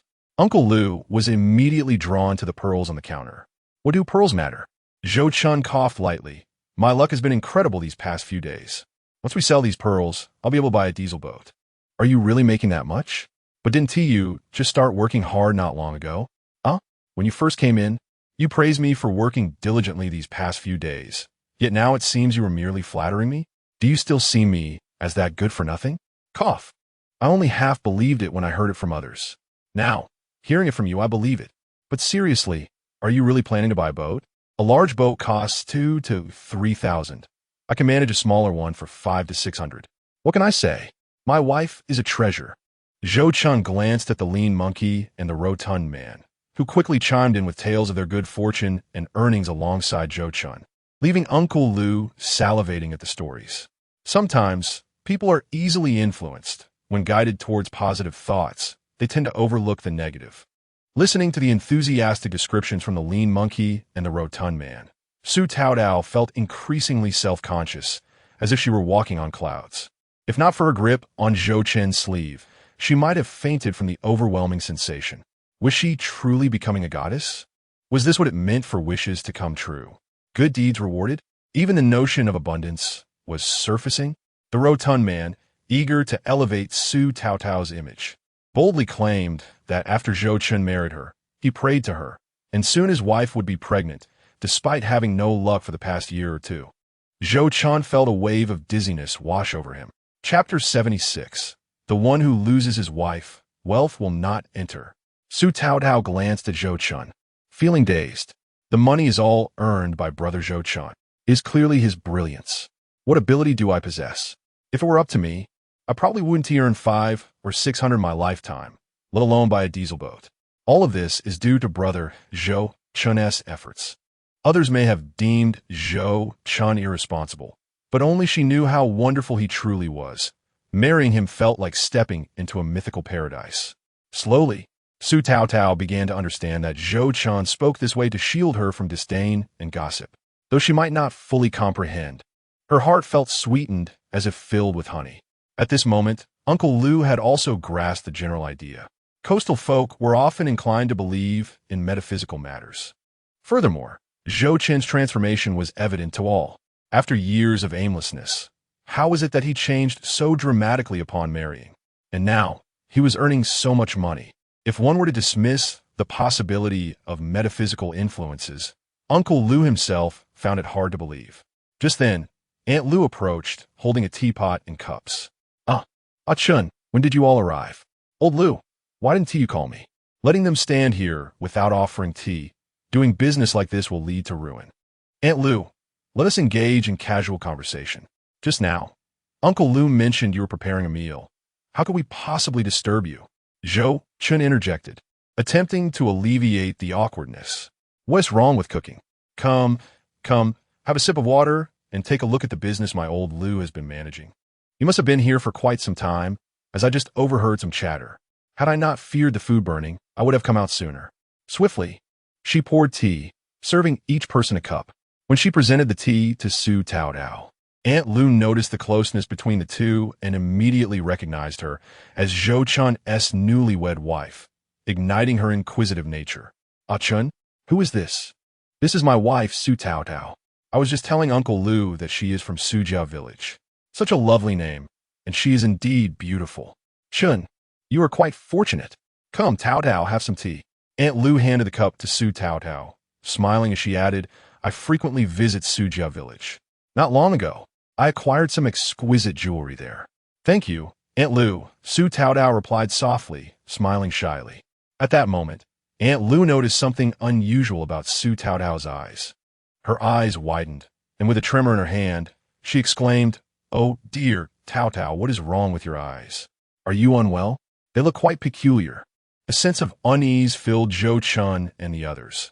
Aunt Lu was not as easily fooled as Uncle Lu. How many women engaged in business are naive? Furthermore, her jewelry store often attracted women who came to chat about jewelry, serving as an informal gossip hub for the surrounding area. A woman is worth 1,000 tongues. With so many women gathering daily, the thought of a rumor spreading was worrisome. Yet Zhou Chen remained silent. It's nothing serious. Actually, it's a sign of good fortune. Uncle Lu emerged from behind the counter, recounting the earlier conversation with a touch of exaggeration. The saying, 3 people can make a tiger, held some truth. Upon hearing the tale, Aunt Lu's curiosity flared, and she began to seek confirmation from Zhou Chen and the others. Zhou Chen dared not let the story grow more outrageous, fearing that by tomorrow, people would be lining up at his home to bow to Su Taodao. He quickly interjected, It's not that exaggerated. I assure you, ever since my wife came to our home, my fortunes have indeed improved. Well, that is something remarkable. Chun, you really have found a treasure. Come, Taotao. Let me share in your good fortune. Aunt Lu beamed as she grasped Su Taotao's hand, then added with concern, Oh my, why are your hands so calloused? Chun, what is going on? Zhou Chen hurriedly replied, Aunt Lu, it's just from her hard work at her family's home. Since marrying me, I haven't allowed Tao Tao to do any heavy labor. Su Tao Tao, fearing a misunderstanding, mustered her courage and said, Aunt Lu, Zhou Chen treats me very well. He doesn't let me do anything. The calluses are from before. That is quite concerning. You must take care of yourself. I have clam oil here. Let me apply some. Ignoring any refusal, Aunt Lu took the clam oil and applied some to Su Tao Tao's hands. Then, with a hint of curiosity, she asked, Which family do you belong to in Sujia village? Are you aware of a drunkard named Su Danian? I heard he has a daughter who suffers greatly at his hands. She truly is unfortunate. My father is Su Danian. Su Tao Tao spoke softly. Your father is that drunkard? Aunt Lu laughed awkwardly. I didn't mean to speak ill of your father. It's just that his reputation in Sujia village isn't great. And I had no idea you were his daughter. It's all right, Aunt Lu. Tao Tao's father has never been a decent man. You have no idea what she endured at home. That scoundrel. I'll have my reckoning with him one day. Zhou Chen chimed in, his tone resolute. Watch your words. You shouldn't speak ill of your father-in-law, no matter what. Aunt Lu rebuked, frowning. Why not? I am merely stating facts. Aunt Lu, you don't know. When my wife came to us, she barely weighed anything. Thanks to my care, she gained some weight. Besides, Su Tao Tao's father has never been a good person. He is a drunkard who favored sons, and when Tao Tao was born, she was an unusual girl with different eyes. Had her mother not intervened, she might have perished in her infancy. After her mother's death, he married a woman named Lu Shi, who had a husband suffering from kidney disease and unable to work. They decided she should find a man to support their family, which led to the birth of Su Jianghe. This is what we call pulling a cart together, a term that has become outdated. Frustrated, Zhou Chen continued, regardless. When Tao Tao came to us, we signed documents in front of the village head, severing ties with her father. What? Aunt Lu exclaimed, her expression shifting to anger. No wonder you speak so poorly of Su Danian. He truly is a wretched man. How could a father behave like this? Is his daughter not his blood? Indeed, he is a disgrace. Aunt Lu cursed vehemently, demonstrating her indignation. Women empathize with one another deeply.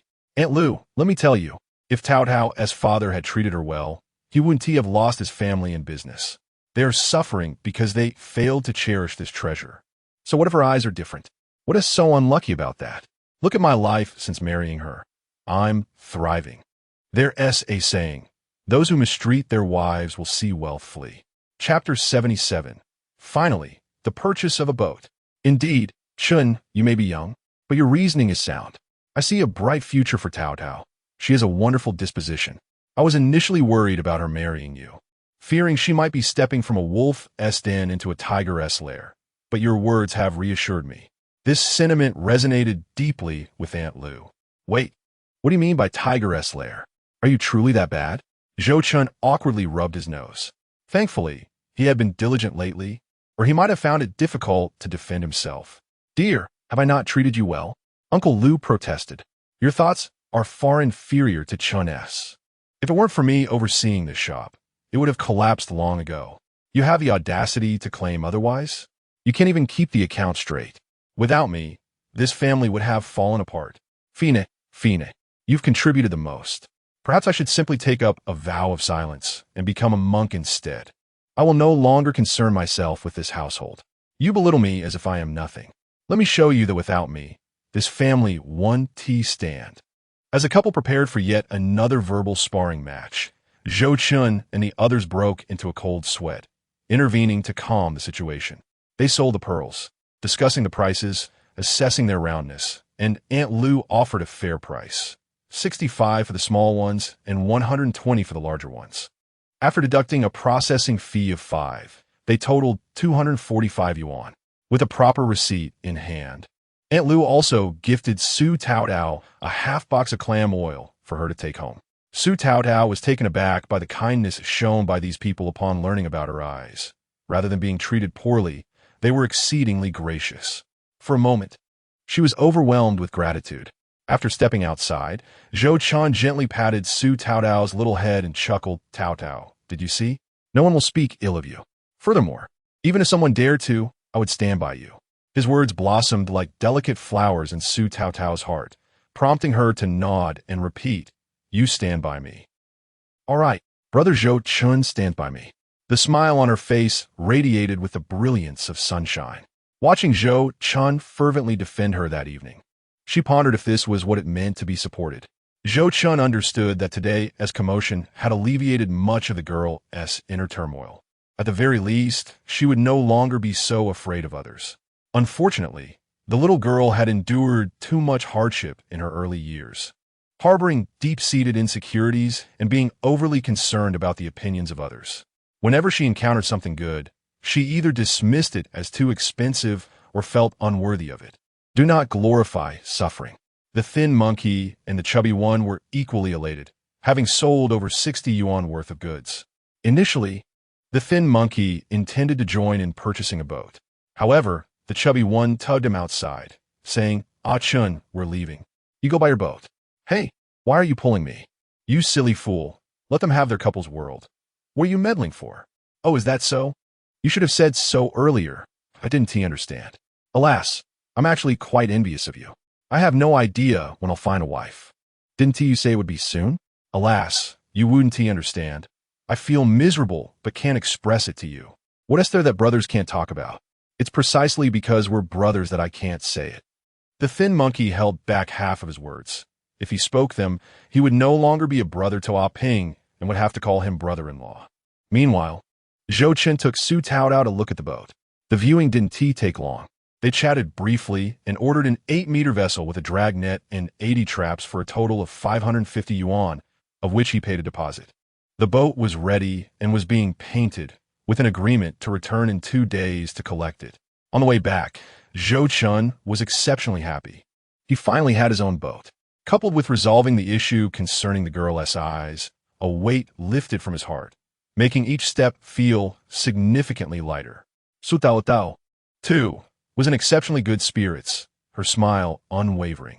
She felt as if she were living a dream, transitioning from a desolate little wooden house by the sea to now owning a boat. Regardless of who was around, she allowed Zhou Chen to hold her hand without feeling overly shy. The summer night was somewhat muggy, yet the two felt as though they were embraced by a gentle spring breeze.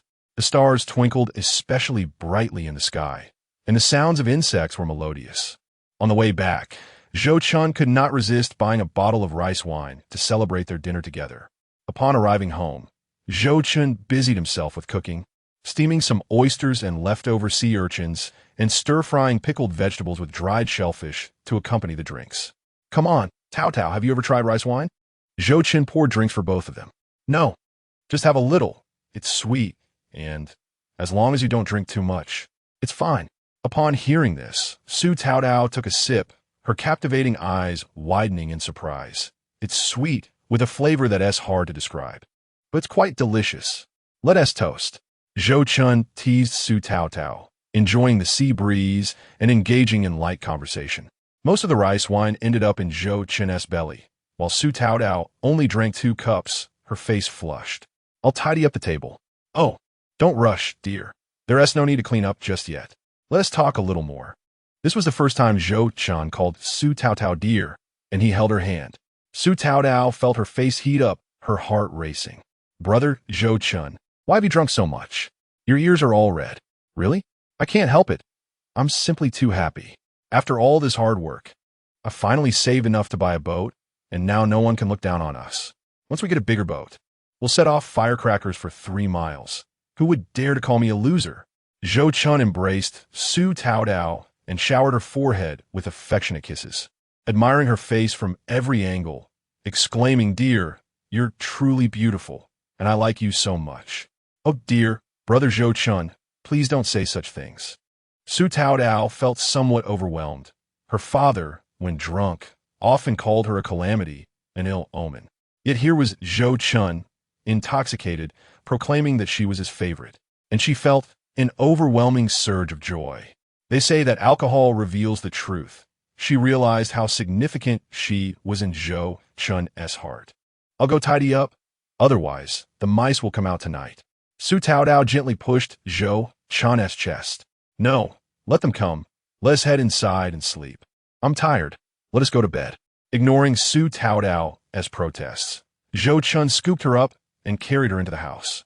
The moment he lifted her, he felt a surge of fatigue in his arms from the day's exertions. Yet his pride as a man compelled him to maintain his composure. Su Taodao was uncertain how to refuse and, in truth, did not wish to. Zhou Chen placed her on the bed and nestled beside her. Their bodies entwined for a while, lost in the moment. After a period of recovery, Su Taodao's injuries had healed significantly. However, Zhou Chen, having worked tirelessly throughout the day, succumbed to exhaustion and, after a brief struggle, fell asleep on the bed. When Zhou Chen was deep in slumber, his face flushed. Su Taodao quietly got up to tidy up, boiled some hot water, and gently wiped Zhou Chen's body, tenderly massaging his temples. While massaging, Zhou Chen suddenly grasped Su Taodao's hand. Dear you're truly beautiful. I really like you. Others say I'm useless, but you don't look down on me. I've decided I must succeed. Just wait and see. This is only the beginning. I'll buy you a sewing machine, a television, and a 5G phone. His words brought a smile to the girl's lips, and she thought to herself that Zhou Chen was merely rambling. Once she finished her tasks, she gently embraced Zhou Chen and stealthily kissed his cheek, smiling blissfully as she closed her eyes. Chapter 78. A Crush on His Sister. The next day, Zhou Chen awoke without memory of the previous night's events. The winds had picked up considerably, with waves crashing towards their shore, and the sky was a murky gray. The once lively seabirds were nowhere to be seen. The previously azure sea had turned a foreboding black, rolling ominously in the distance, seemingly merging with the gloomy sky. The sound of waves crashing against the rocks echoed, as if a tremendous force was unleashed. The wind howled angrily, making their little wooden house feel precariously unstable. It looks like there might be a storm today, Zhou Chen murmured. Those living by the sea had grown accustomed to such fierce winds. Every summer, powerful storms would strike every few days, and on unlucky days, they might even face a severe typhoon that could uproot coconut trees. It seemed that their little wooden house was not a safe haven for the next few days, nor could they venture out to fish. Besides, his arm had been strained from yesterday's activities, making today a perfect opportunity to rest. It was likely that it is not surprising that Zhou Chen learned of the matter late. He was still burdened by the inertia of his past life and believed that Shouhou would not marry for another year or two. Perhaps it was his last encounter with Zhou Daqing that led Shouhou to develop feelings for Zhou Huimei. In retrospect, he had invited trouble into his home. How unfortunate! He felt he had wronged Aping. If Aping were to discover this, she would certainly not let Shouhou off easily. Zhou Chen was at a loss as to how to address this situation. In truth, Shouhou's family was well off, and if he were to nurture his life with them, things would likely turn out well. However, matters of the heart were unpredictable. Zhou Huimei was indeed a fine woman, but it was said that her previous marriage was far from ideal, and Shouhou's choice of partner had not treated him well either. It was possible that they might make a good match, but that was merely his wishful thinking. He decided to turn a blind eye and let Shouhou and Aping deal with their own troubles. Due to the turbulent weather today, they had refrained from going out to sea last night and stayed home as a family. Upon entering, he saw his elder brother balancing on a ladder, repairing the roof tiles. Every year, strong winds and heavy rains would not only cause power outages, but also lead to significant leaks in the house, making it nearly impossible to get a good night's sleep. Therefore, it was crucial to inspect the tiles before the rain fell. Patching them were necessary. Otherwise, enduring the dual torment of darkness and leaking roofs would be unbearable. When Zhou Chen returned, his mother was about to head out. She sighed in relief. I thought you were truly foolish. A typhoon is approaching. You should move your things back home. I was just about to call you. I know. I'm back for other matters, Zhou Chen replied before revealing his intention to buy a boat, which nearly caused his elder brother to fall off the ladder in shock. Zhou's parents were also taken aback. Who could have anticipated that their most wayward son, known for his idleness, would aspire to purchase a boat? Zhou Dazhao was the most astonished, instinctively glancing at Zhou Xiong, who quickly whispered, Don't look at me. I haven't given my brother any money. Besides, I can't afford a boat that large. The most delighted was undoubtedly the grandmother. She approached Zhou Chen, grasping his hand, her face creased with smiles. As expected of my dear grandson, I always knew you would achieve great things. My affection for you has not been in vain. Truly, our ancestors are watching over you. Ah, it's merely a small boat with a diesel engine. It's not a massive iron vessel, Zhou Chen replied modestly. Nonetheless, it's an achievement. I'll go light an incense for your grandfather to thank him for his blessings. The grandmother seemed rejuvenated. Ha, please don't trouble my grandfather. Let him rest. Otherwise, he will be burdened with too many requests, and I fear he may become overwhelmed. Zhou Chen's father playfully scolded him. What nonsense are you spouting? You can't speak a proper sentence. Is that how you should talk? Though he reprimanded him, there was a hint of pride in his expression.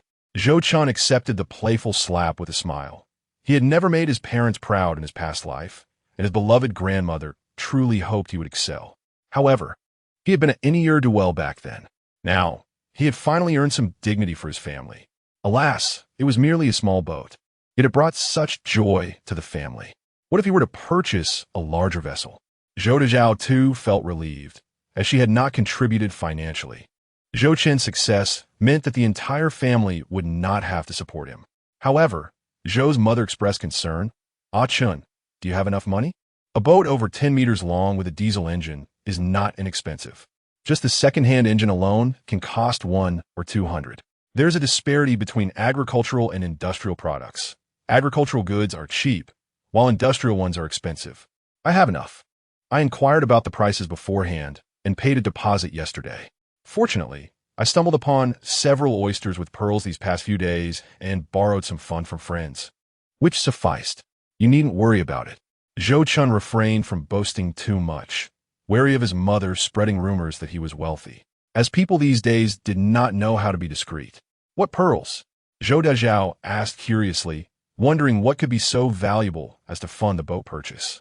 Pearls extracted from pearl oysters, Zhou Chen explained once more, having exhausted his breath over the last few days.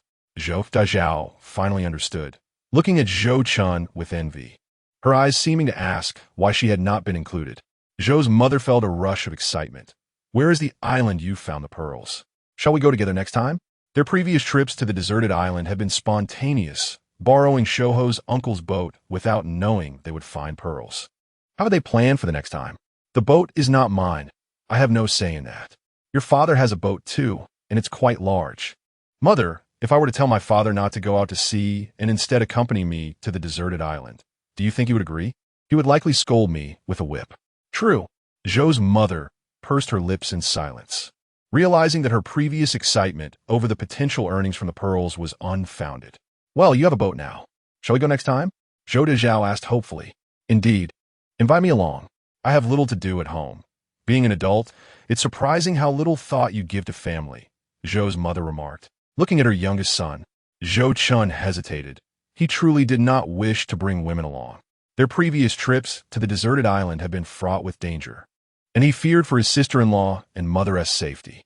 Yet, he thought that if they were careful, there should be no issues. Let me check if there are any other suitable deserted islands. If I find one, I will take you all out to sea next time. All right. Zhou's mother and Zhou Dazhao responded, their spirits lifted. They then set out to help Zhou Chen bring back belongings from a small wooden house. When it came time to move, Zhou Chen felt a twinge of reluctance. However, with so many family members around, it was lively and full of energy. Sometimes, when he went out to sea, Su Taotao would be left alone at home, which was rather dull. With his mother and sister-in-law around, the three women could chat and keep each other company. On the way, Zhou Dazhao quickly struck up a conversation with Su Taotao. The two girls laughed and chatted away, proving that women easily found common ground. Zhou Dazhao was only 25, and the generational gap was not too wide. After tidying up for quite some time, they stowed their food and drink in the kitchen. They would only need to light one stove, though it would mean a bit more work for his mother. However, with two sisters-in-law to help, it should not be a problem. Zhou Chen's room was now filled with new furniture, all painted in a vibrant red, looking both beautiful and grand. Su Taotao was particularly delighted, exploring every corner and exclaiming how lovely everything was. This would be her new home. She also adored the newly purchased mosquito net, as there were indeed mosquitoes by the seaside at night.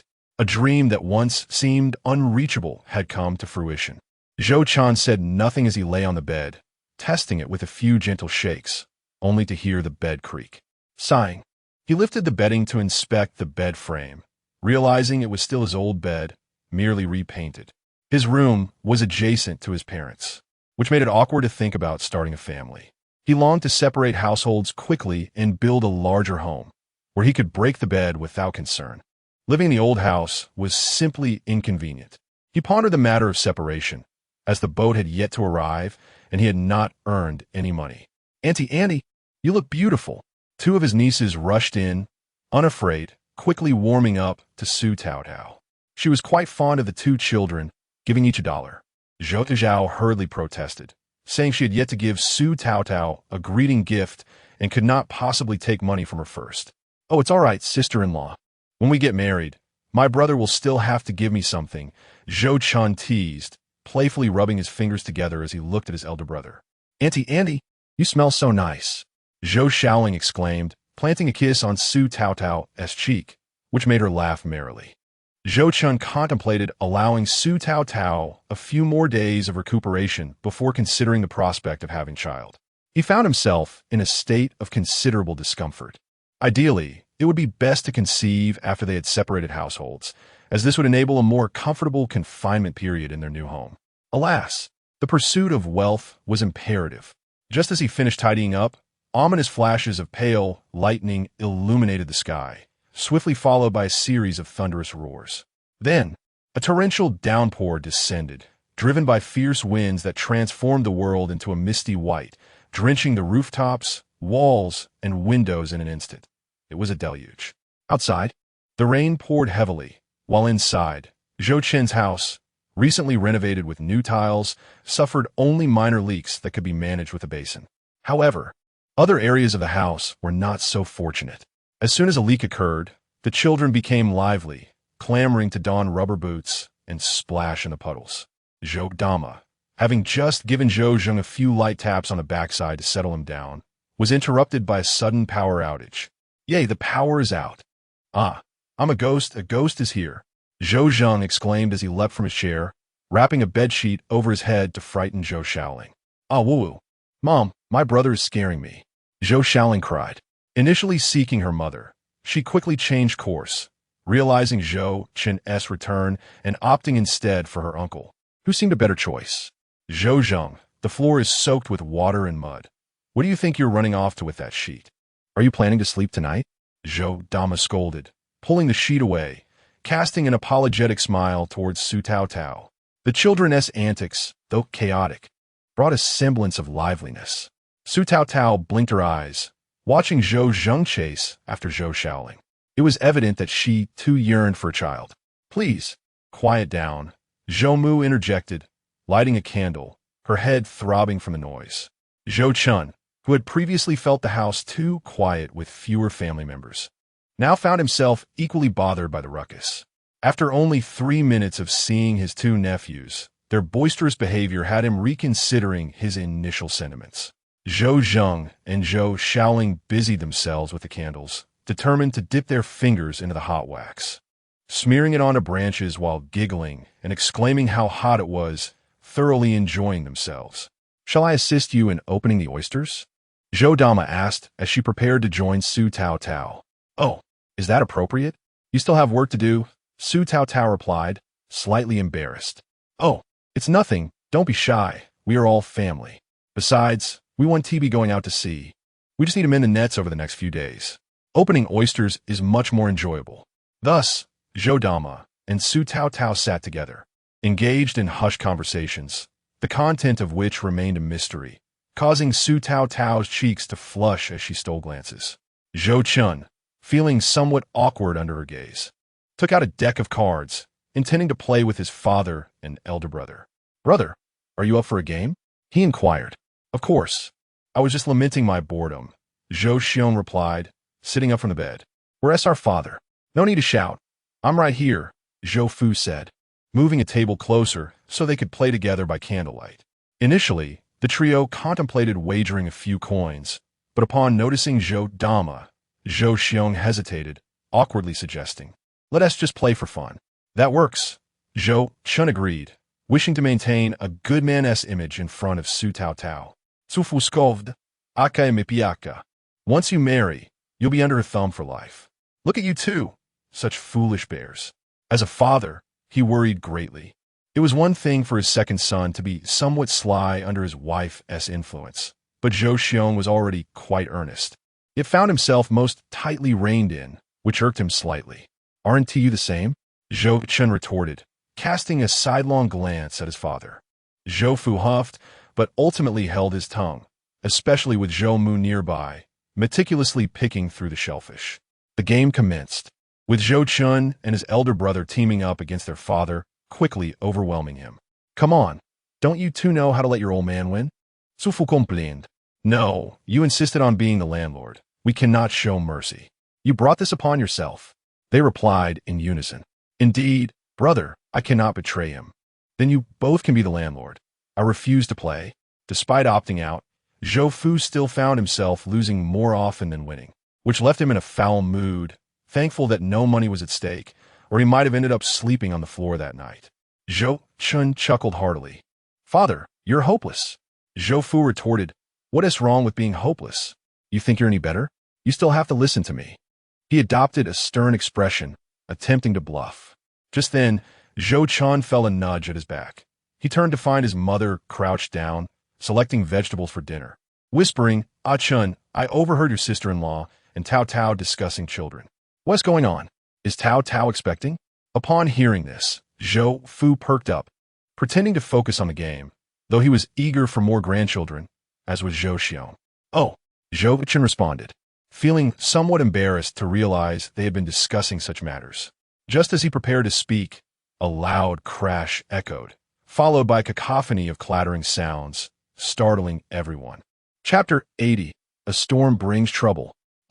Zhou Dama nearly leaped up in fright, feeling debris raining down from above. She swiftly pulled Su Tao Tao behind the wall for cover. Fortunately, they had acted quickly. A shower of shattered tiles cascaded down, with many landing in the freshly opened oyster basin, ruining the delectable meat. Zhou Zhang shouting. After ensuring their safety, Zhou Dama hurried to call for the children. Mother, I'm under the table with my sister. What is happening? Did lightning strike our house? Is it because my uncle has done too much bad stuff that the dragon from the sky has come and catch him? Zhou Zhang exclaimed from beneath the table, cradling Zhou Shaoling protectively. How can you say such things? Your uncle has turned over a new leaf. Zhou Dama replied, slightly embarrassed, finding the children's words both infuriating and amusing. Seeing Zhou Zhang take care of his sister brought her a sense of comfort, knowing that despite their usual bickering, he was dependable in a crisis. Bang, bang, bang. More debris crashed into the puddles below.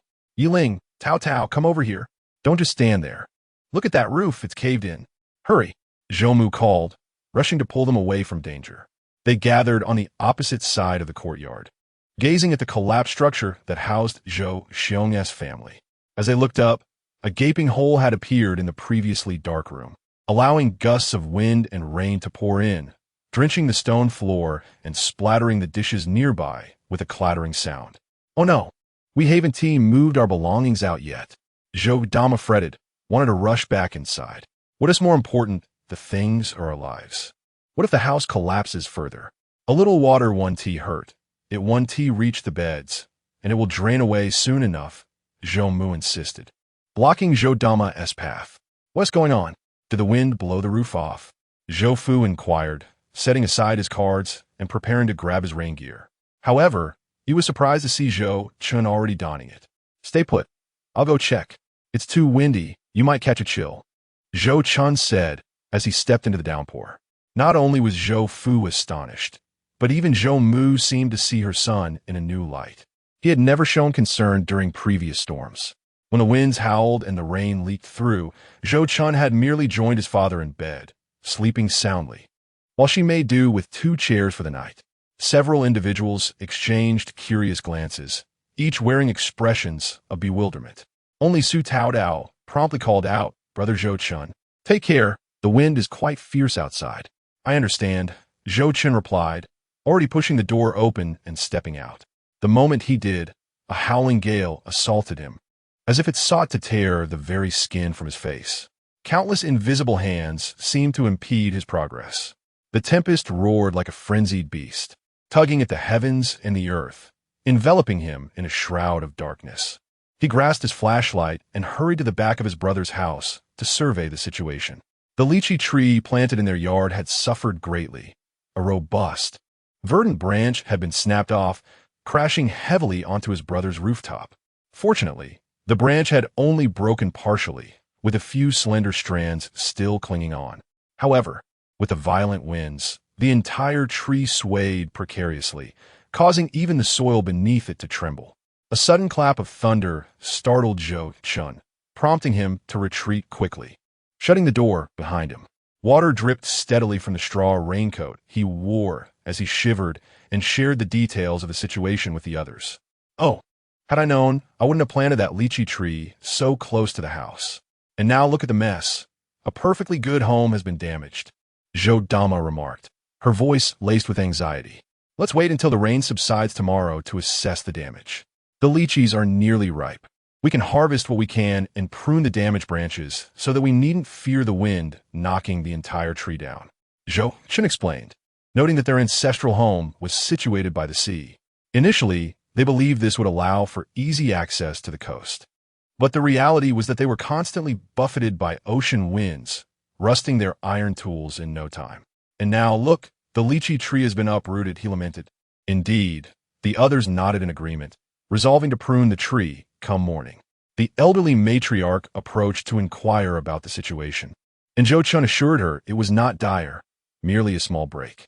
He suggested she return to rest, while Zhou Dama fretted over their belongings, urging Zhou Xiong to fetch everything from the ground and place it on the table. Clearly, sleeping in that house tonight was out of the question. "Once the rain stops, we'll get someone to repair it. Let's hope it hasn't damaged any vital beams," Zhou Fu stated. As he spoke, a sense of melancholy washed over him. Their old home was in disrepair, and he couldn't help but think of how his older brother had split off with his family last year, thriving with 3 sons. While he struggled to make ends meet, he silently ventured into the house with his flashlight, the sight growing heavier on his heart. He feared the beam might have been damaged, which could compromise the safety of not only the eldest home, but also the recently renovated one of the second son. That single beam connected 3 rooms, and if it were to fail, it would exacerbate the already cramped living conditions for 3 families. Frustration simmered within him, yet he could not voice it. Zhou noticed the grimace on Zhou Fu's face and sighed, knowing he too was troubled. A father naturally wished for his children to prosper. Their family was frugal, growing their own vegetables and relying on the less valuable catch from the sea. Despite being thrifty, the cost of building a house was still substantial. "Ah, it seems heaven wishes for us to hasten our separation," Zhou Fu mused, pulling out a cigarette. Zhou Xiong observed his father reaching for the smoke, realizing it was the same pack Zhou Chen had given him during his move. Noticing his mother's silence, he understood his father was clearly troubled. "Father, if funds are tight, we need not build so many houses. Perhaps just one?" Zhou Xiong suggested after a moment of contemplation. Zhou Dama almost voiced her disagreement, but ultimately held her tongue. However, if only one house were to be built, she and Zhou Xiong would have to remain in the old home. The dilemma was that who wouldn't want to reside in a new house? Moreover, some of the funds for building came from Zhou Xiong's earnings from fishing, which he had intended to save for their eventual separation. Zhou Dama was vexed by her husband's navet. He bore the burdens of responsibility too heavily. Zhou Fu and Zhou Mu were growing increasingly discontented. The eldest son was willing to shoulder the burden, yet the daughter-in-law seemed less inclined to do so. The parents could not help but feel a pang of sorrow at the thought, knowing it was unfair for the eldest and his wife to bear all the strain. Zhou Chen recognized that his father was intentionally posing these questions, aware that the issue of separation was still far off. He took a lychee offered by Zhou Shaoling and snatched another from Zhou Zheng, who nearly burst into tears. With a playful grin, he remarked, "Father, you could come live with me. My wife would surely agree. Tao Tao, how do you feel about our parents living with us?" "Of course, I will be more than willing." Su Tao Tao replied earnestly. It was only right to care for one's parents, and Zhou Fu and Zhou Mu had treated her with kindness. She had wanted to interject earlier, but hesitated, feeling the conversation was somewhat convoluted. She couldn't understand why her sister-in-law looked so distressed. Wouldn't they all end up caring for their parents in the end? Well, we are not yet keen on living with you. Honestly, we would prefer to live independently. At your age, you're still stealing lychees from your nephew. We are quite capable of managing on our own, Zhou Fu retorted, feeling both exasperated and amused. After so much back and forth, Zhou Fu felt a surge of frustration and flicked the cigarette, but toward Zhou Chen. Father, do you not wish for a grandson? Zhou Chen exclaimed, swiftly shifting his position to avoid the ember that landed in the puddle. Get out of here. Zhou Fu's face flushed with embarrassment. What nonsense are you spouting? Am I not being filial? Father, your doubts are unfounded. Look, my ship is about to set sail.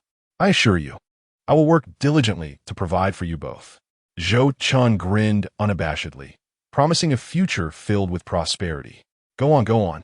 Just asking. If I were to follow you, I would surely work until I was 70. Zhou Fu scoffed, though his mood had lightened considerably. At least the second son had good intentions, unlike the first, who overthought everything. But what's wrong with being 70? My grandmother still grows vegetables for me at nearly 80. Zhou Chen quipped, laughter dancing in his voice. 70 or 80, those are prime years for striving. Go away, you little brat. Are you looking for a beating again? Well then, let's act as if I never said anything. After all, it's still early for the division of the family. No need to rush.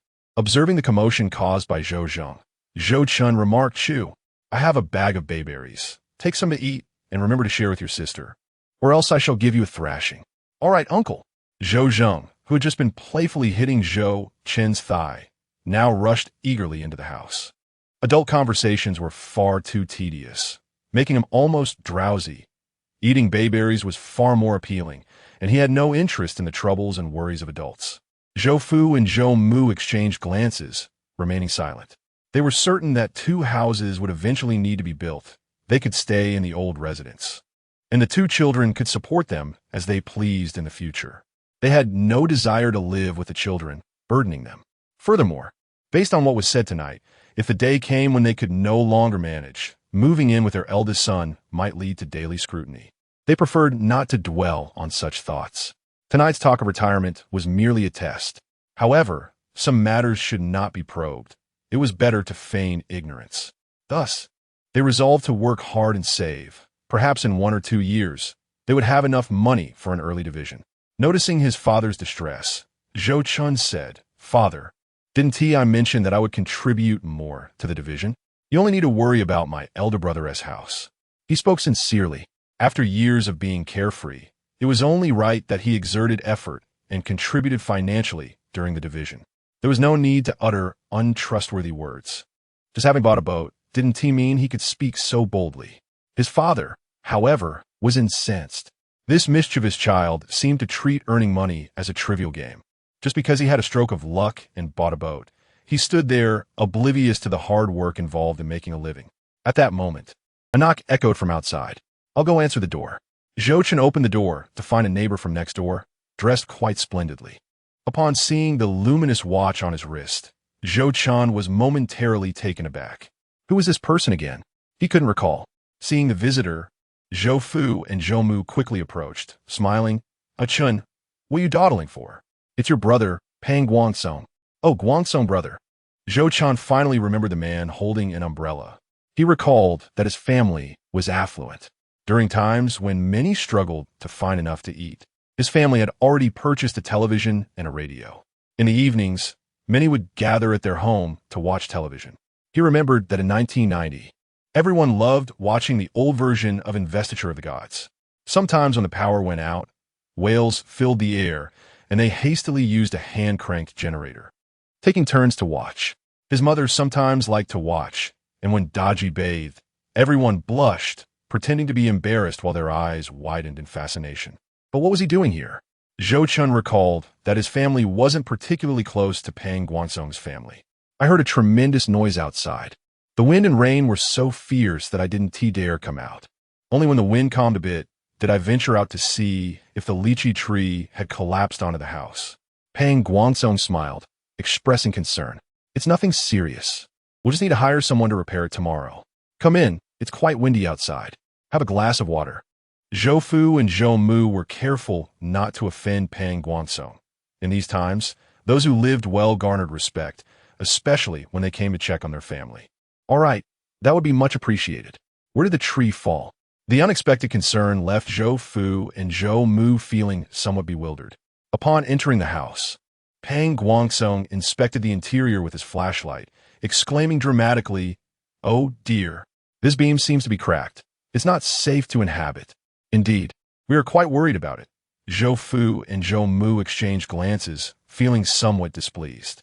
His words were akin to driving a knife into their hearts. Yet, the next moment, Pang Guangsong said something that left them utterly speechless. Even Zhou Chen was taken aback. "What? You wish to buy our old residence?" "Uncle Zhou Tian, I would like to discuss something with you. Since the beam in your old house has cracked, it can no longer be inhabited. Why not sell it to me? You can then choose a plot of land to build a new house. Of course, you need not worry about the price. I've earned a bit of money these past 2 years and will definitely offer you a price that is only higher." Upon hearing Pang Guangsong's proposal, everyone present was stunned, their first thought being whether he had lost his senses. With so many houses available, why would he insist on buying theirs when his family was so wealthy? Zhou Chen, who had been leaning against the door, casually chewing on a matchstick, had assumed Pang Guangsong was merely visiting out of neighborly concern or to show off his luminous watch. Little did he know he came with a purpose. Why couldn't he remember this part of his past life? Reflecting on it, he realized he had spent that time in town with a group of friends, only hearing faintly that a tree had fallen on their house. Although the beam had cracked, it was not in a state of collapse. It had merely fallen into disrepair, overgrown with weeds until the day he returned to life. However, if there was a chance to sell, why not take it? The events of his past life were just that, past. Who could predict if the beam would suddenly break this time around? Remaining here until he saved enough for the division was not feasible, especially given their financial struggles. Selling now would be beneficial. An early division would be ideal. But he needed clarity on why Pang Guangsong was suddenly interested in purchasing their old residence. As far as he recalled, his parents had never mentioned such a thing in his previous life. He stepped forward, playfully hooking his arm around Pang Guangsong's neck, and asked with an air of nonchalance, "Guangsong brother, your sudden proposal startled us all. Our old residence is in such disrepair. Why would you want to buy it? If you don't clarify your intentions, we cannot sell." Pang, he is merely boasting. It is surprising that you all genuinely believe him. All this talk serves only to deceive Pang Guangsong. Zhou's father was somewhat convinced, hesitatingly stating, "This ancestral home has excellent feng shui. We cannot sell it. We rely on the good fortune it brings to thrive." Zhou's mother echoed this sentiment. "Indeed, this old house was left to us by our father. Selling it would be a great loss. After so many years, we have developed a deep connection to it."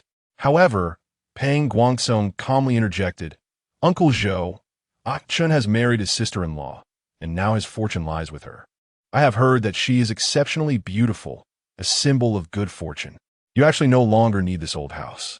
Otherwise, the blessings from the ancestral home and those from your sister-in-law may conflict. This is what a reputable expert has advised me today." Conflicting fortunes?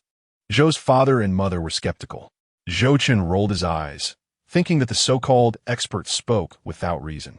However, he felt compelled to thank that expert. Otherwise, Pang Guangsong would not consider purchasing their dilapidated residence.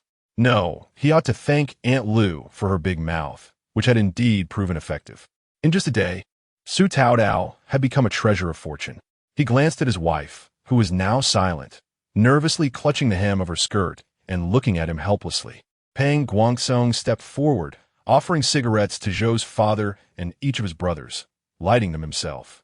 "Indeed, we are all from the same village. My words are sincere. The expert said so, and I have spoken honestly. If I were to deceive you with some flimsy excuse, I would only devalue your ancestral home. But I, Pang Guangsong, am a man of integrity, and I will share my terms." "Speak then," Zhou's father replied, taking a puff of his cigarette. "I am willing to offer 30% above the market price for your ancestral home. Additionally, I will cover the expenses for you to select a new plot of land. What do you think? With that money, along with what you have, Uncle Zhou, you could build 3 large houses, right? You could place one between the two brothers. So when you grow old, you will be close to each other for support. Pang Guansong's words stirred something within the group. Yet, Zhou's mother still hesitated, saying, I still hope for my grandson to become a high-ranking official. Ah, mother, it is unsafe for us to remain here. We should move. When we do, we can choose a place with good feng shui. It cannot be that far off, Zhou Chen quickly urged her. Noticing the potential in the conversation, Pang Guansong turned to Zhou's father, who appeared conflicted. He stated, Guansong, let us discuss this further. We will give you a definite answer tomorrow. If we agree, we will have Secretary Hong Wei come over to witness and sign the agreement. Very well. I shall take my leave then.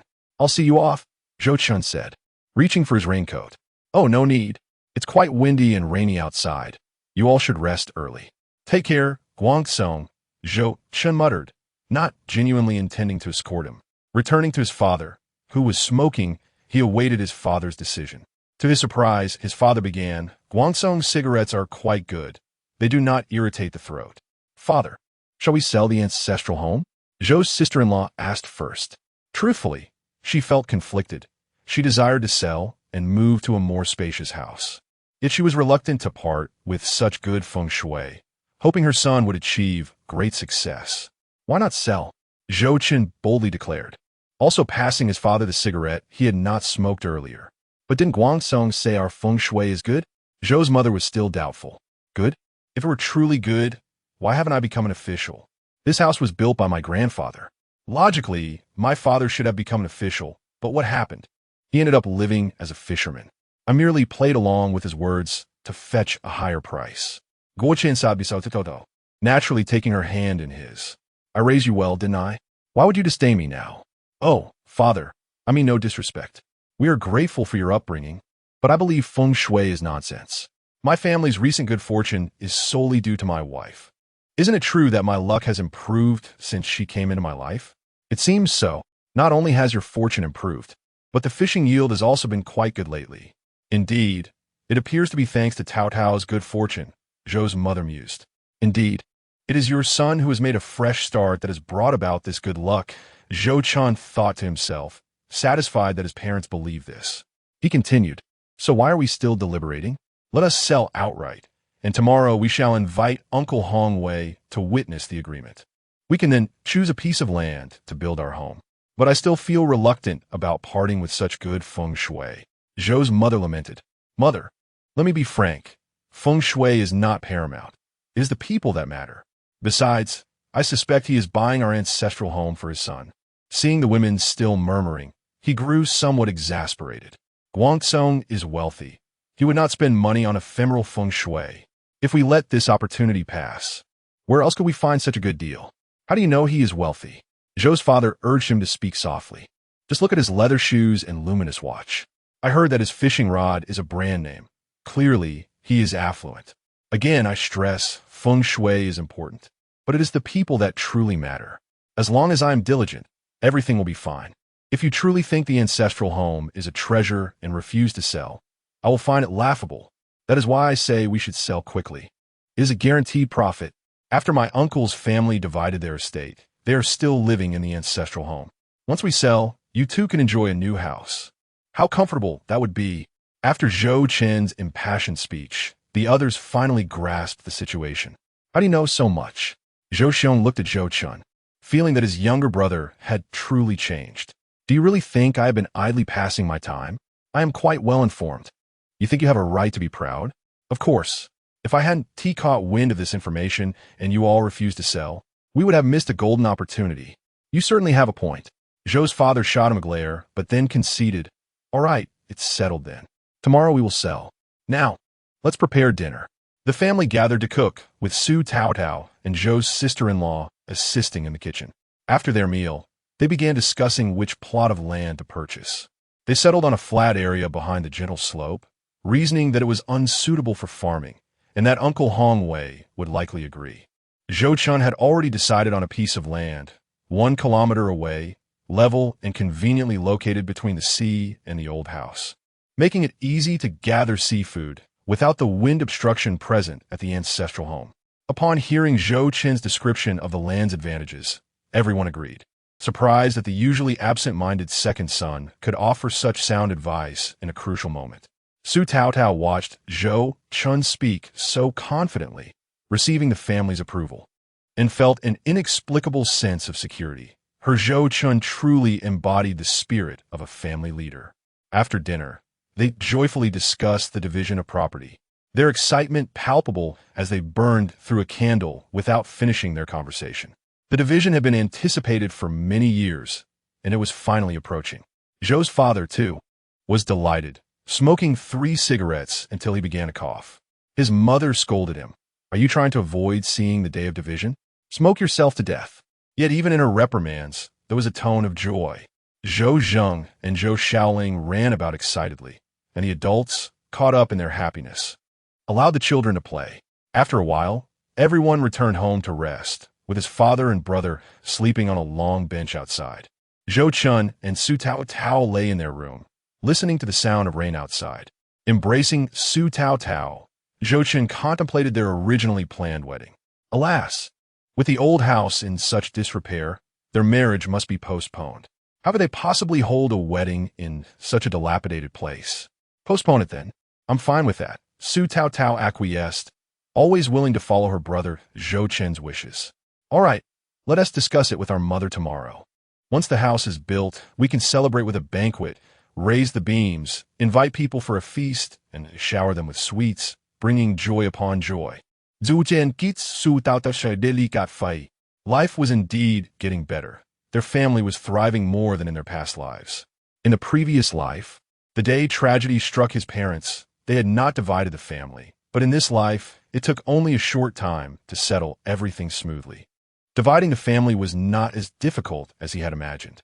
After persevering for several weeks, he alleviated his parents' lifelong worries. How foolish he had been in his past life. Thankfully, he had returned, able to lead his family toward a brighter future. The thought of soon establishing his own family filled him with excitement. He would finally have a home with his beloved wife. Okay, Su Taotao zponde sopti. Oh, my wife. Do you only know how to say okay? Zhou Chen suddenly turned to pin her down. No, I don't. She protested. Yes, you do. In truth, he was feeling a bit restless, enticed by her delightful fragrance. However, with his father and brother sleeping outside, the creaky bed could easily betray them, so he decided to wait a few days. Instead, he engaged in playful banter, causing the young girl to blush adorably. Once the land was secured and construction began, on that day his father and brother would surely indulge in drinks, allowing him to act without hesitation later. The next day, the wind and rain showed no signs of abating, though they had lessened somewhat. Pang Guangcong arrived early to inquire about their willingness to buy. Zhou Chen, along with Zhou Tian and Zhou Xiong, followed him to the commune to find Zhou Hongwei. Zhou Chen did not arrive empty-handed. He bought some tea cakes and a cigarette as a token of respect for Uncle Hongwei.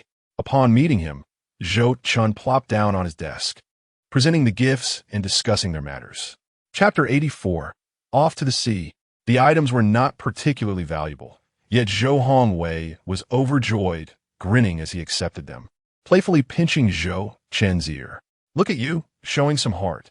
I never expected to receive something from you. Just the other day, I was telling your father that I thought I wouldn't see this day. Ouch, that hurts. Knowing I respect you, and yet you still pinch my ear? Previously, it was a reprimanding pinch, but now it was one of fondness. I've heard you've been quite diligent lately. Knowing I'm diligent, why won't you let go? Zhou Chen swatted away Zhou Hongwei's hand and jumped off the desk, grumbling about the old man's mischief. Pang Guangcong dared not be so disrespectful, and, after presenting his gift, politely discussed his own matters. Zhou Hongwei declined Pang Guangcong's offerings and quickly drafted an agreement.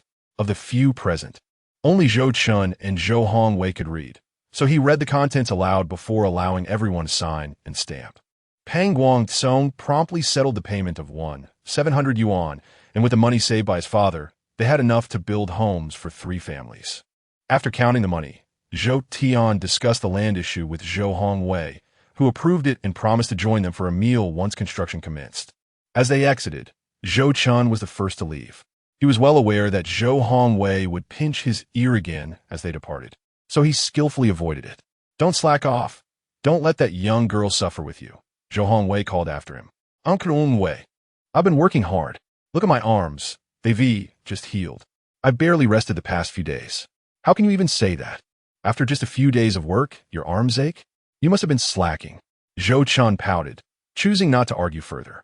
He had hoped his recent diligence would change people's perceptions, but skepticism lingered, and rightly so, after years of idleness. A few days of effort were hardly enough to convince them.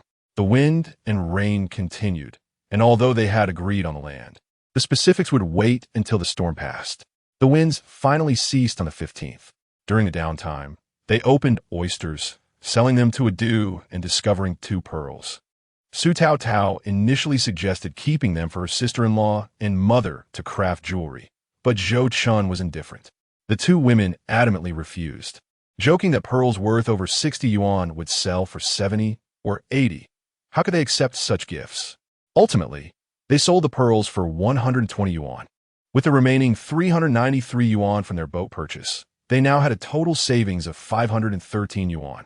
They sold the pearls the very day they opened them, initially planning to wait until after the storm passed. However, Zhou Dazed insisted on braving the elements to sell them, also retrieving the custom-made pearl earrings for their wedding day. Those earrings would have cost over 200 yuan if bought. Zhou Dazed was envious. Only owning a small pair of gold earrings she had purchased for 50 yuan. At that moment, Zhou Dazed realized that even a rogue like Zhou Chen had his merits, unlike his honest brother Zhou Xiong, who, while well-meaning, lacked knowledge and left all responsibilities to her. Early that morning, Zhou Chen's father accompanied Zhou Hongwei to inspect the land. With the tide receding, Zhou Chen chose not to join them, preferring instead to go to the shore. Typically, after a typhoon, the coastline yielded substantial treasures. Stepping outside to observe the receding tide, the weather was perfect for seaside exploration. Puddles dotted the ground as Zhou Zheng splashed about in his father's oversized rubber boots. However, he was soon dragged back by Zhou Dazed for a scolding. The new clothes he wore that morning had become muddy, and avoidance of punishment was unlikely. Cursed typhoon. It had delayed the drying of the paint on his boat, pushing back his plans. Heaven knew how anxiously he awaited this, his very first boat. And he still wondered if Fatty's wife was pregnant. Tao Tao, let us go for a stroll, Zhou Chen called to Su Tao Tao after a moment's contemplation. Deciding to check out the rocky area by the small wooden house near the shore, curious to see how it had fared through the recent storms.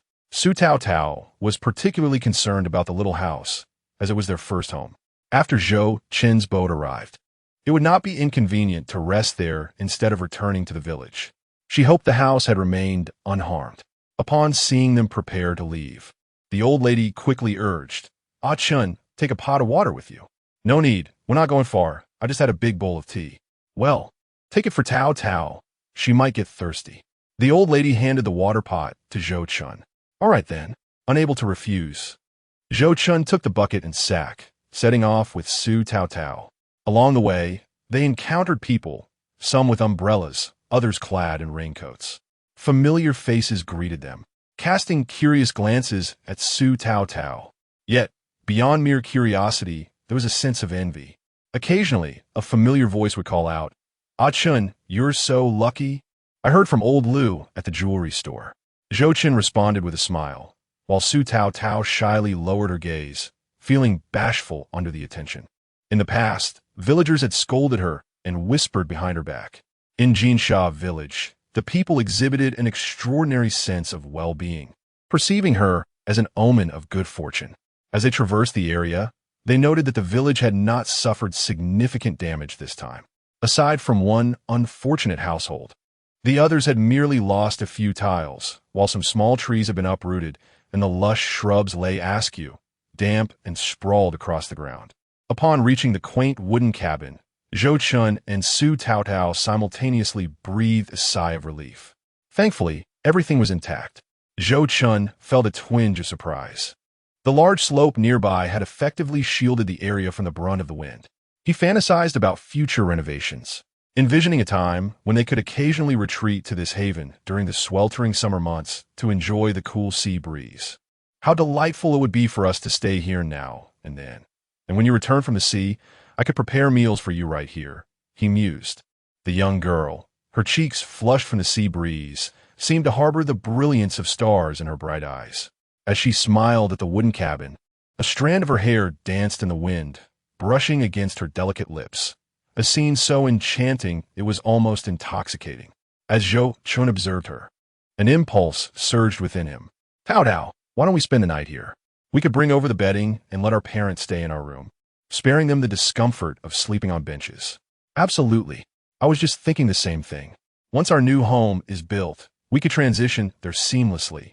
For now, we could simply sleep here and return for meals. Su Taodao readily agreed. However, Zhou Chen's thoughts wandered beyond mere logistics. He was eagerly contemplating the evening ahead, where the absence of others would grant them the freedom to indulge in their whims. As they made their way toward the rocky area, they were greeted by the sounds of laughter and chatter from ashore. They looked up to see a lean figure, the skinny monkey, trailing behind Zhou Daqing, who was accompanied by Zhou Huimei, both of them exchanging jovial banter while holding a large catch of jumping fish. Aping their lively conversation was Aping, who lugged a mud horse, his expression oddly contemplative as he observed the interaction between the skinny monkey and his sister. Fochin fei ignorance, guiding sutaotao saif. Hey, aren't you going to greet them? She asked. She'll keep it down. Just act as if we haven't seen them, he replied, explaining his rationale for avoiding a greeting. Really? Su Taotao was taken aback. She hadn't anticipated such an occurrence. We shouldn't overthink it. Let's focus on foraging by the sea. If we succeed, we can merely distribute red envelopes as a reward. They reached the rocky area where some people were already scavenging. Today, the abundance of sea snails was remarkable, as a recent storm had disoriented them, leaving many half-exposed. Su Taodao gleefully dug through the sand, quickly amassing several snails, their clinks echoing in the bucket as she occasionally unearthed clams. Many others were also gathering snails, some filling their buckets to the brim. Zhou Chen assisted her, and within less than half an hour, their bucket was overflowing with an astonishing bounty. Look, a large conch! Su Taotao exclaimed, picking up a beautiful shell. The memory of discovering a dragon palace shell had left her eager for more. To her surprise, nestled within was a vibrant purple hermit crab. Zhou Chen chuckled as she expressed her disappointment, promptly returning the crab to the sea, where it scurried away with surprising speed. After a brief respite, while watching the hermit crab retreat into a crevice, she suddenly spotted a large fish thrashing about, causing the hermit crab to swiftly retreat into its shell. Zhou Chen, look! There's a fish! She shouted excitedly. Zhou Chen, having washed off the sand from a snail, glanced up and spotted a striking red fish shimmering with blue spots in the rocky crevice. Is it an East Star grouper? He gasped, his heart racing. It was indeed a prized catch, known for its high market value, with farm varieties fetching hundreds per pound. Really? The East Star grouper? Su Taotao exclaimed, her eyes wide with recognition of its rarity. Hush! Let us catch it before anyone else notices. Zhou Chen's pulse quickened as he scanned the area, ensuring no one was watching. He hurriedly pulled Su Taotao along to seize the fish, temporarily abandoning their bucket of snails.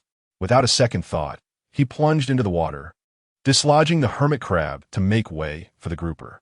Just as he reached for the slippery fish, it darted away, slipping through a larger gap in the rocks. No! Zhou Chen cried, a sweat breaking out as he scrambled to prevent the fish from escaping. Thankfully, Su Taodao was quick to react, leaping forward to grasp the grouper tightly, determined not to let it go. The fish thrashed wildly, splattering water everywhere, soaking her face. She squealed, squinting as the fish's tail smacked her cheek. Yet she clung to it tenaciously. However, the grouper's strength was overwhelming. It suddenly wriggled free and splashed back into the water. Fortunately, the water was shallow, and despite its struggles, the fish was unable to swim away effectively. Su Taodao quickly bent down to keep it subdued. Zhou Chen joined her, ready to assist. But just then, a woman rushed over, accidentally knocking Su Taodao down and snatching the East Star grouper from her grasp. I found an East Star grouper! I found an East Star grouper! She cried out, her excitement drawing the attention of everyone nearby. The crowd gasped in envy and astonishment at the sight of the sizable fish she held. What luck, Li Zhuhua! That is a massive East Star grouper. Indeed, This could fetch quite a sum, could it not? How did we not notice it earlier? Several individuals were conversing while approaching this way. Tao Tao, are you all right? Zhou Chen swiftly rushed over, momentarily ignoring the woman who had attempted to snatch the fish. His concern was solely for Su Tao Tao. Ye me fine. The fish. My fish. The little girl was on the verge of tears, her large eyes reddening, about to burst into sobs. She felt utterly helpless, unable to protect even a single fish. Once Zhou Chen confirmed that the girl was unharmed, he turned his attention to the woman who was excitedly brandishing the fish. This woman was none other than Aunt Zhu Hua, who had previously expressed her disdain for him. You dare to push my wife? I speak to my wife with the utmost respect, and you have the audacity to shove her? How dare you? Without a moment's hesitation, Zhou Chen delivered a swift kick, sending Aunt Zhu Hua flying approximately 3 meters away. She let out a piercing scream as she and the fish tumbled to the ground, the fish landing directly in front of Su Tao Tao. The fish. My fish is returned. Su Tao Tao's eyes sparkled with joy as she hurriedly scooped the fish back into her arms, grinning from ear to ear. Chapter 86. The Altercation. Oh, my back. Zhu Hua cried out in agony as she lay on the beach, soaked and disheveled, her hair plastered to her face, looking utterly miserable and unable to rise. The onlookers were still processing the scene when Zhou Chen's kick sent Zhu Hua crashing before them. And Zhu Hua, are you all right? How did you fly so far? What happened? It was that rascal, Chen, who kicked her. What? Why would he kick someone for no reason? The crowd buzzed with chatter. Rushing to help Zhu Hua up, while she was still groaning in pain, she wiped the seawater from her face and, eyeing the fish in Su Tao Tao's hands, cried out, Everyone, please judge for yourselves. I found a rare fish, and this brat kicked me away just to steal it. This is outrageous. What? Is this true? How could he be so shameless? How can he steal from a woman, let alone attack his elder? This is utterly unacceptable. Chen, what is the meaning of this? The crowd began to glare at Zhou Chen, who secured the fish in a sack submerged in seawater to ensure its survival before assisting Su Tao Tao to her feet. He then shouted at Zhu Hua, Silence you. Stop twisting the narrative and making a ruckus. I swear, I will deal with you.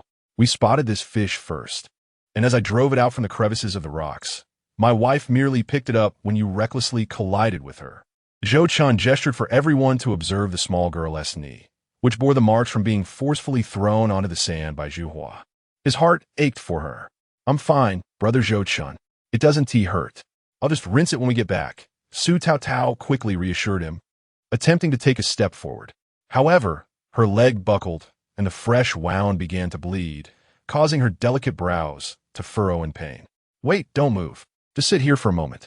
There's no need to worry. I'm here. Zhou Chen gently guided her to sit on a nearby rock. His tender words made Su Tao Tao's face flush. Although her injury was minor, Zhou Chen insisted she rest. I'm fine, really, brother Zhou Chen. You two must rest. With so many witnesses present, she felt a bit embarrassed to be treated so delicately, yet her heart swelled with sweetness. Especially after in the narrow path adjacent to the house, Zhou Tian and Zhou Hongwei returned, laughing and chatting, while Zhou Xiong followed suit with a beaming smile, indicating that the allocation of the homestead was proceeding smoothly. Hongwei is coming over. Yi Ling, quickly fetch a chair. I'll prepare a cup of sweet soup. Sister-in-law, there's no need for such trouble. I still have to return home. Oh, we've come this far. It's no bother to take a moment to rest. We're all family. Why be so polite? They all share the surname Zhou, and there are quite a few families with this surname in Jinsa village, all tracing back to a common ancestor. Around the year 1930, their forebears fled from a certain province during a famine and settled here, establishing roots.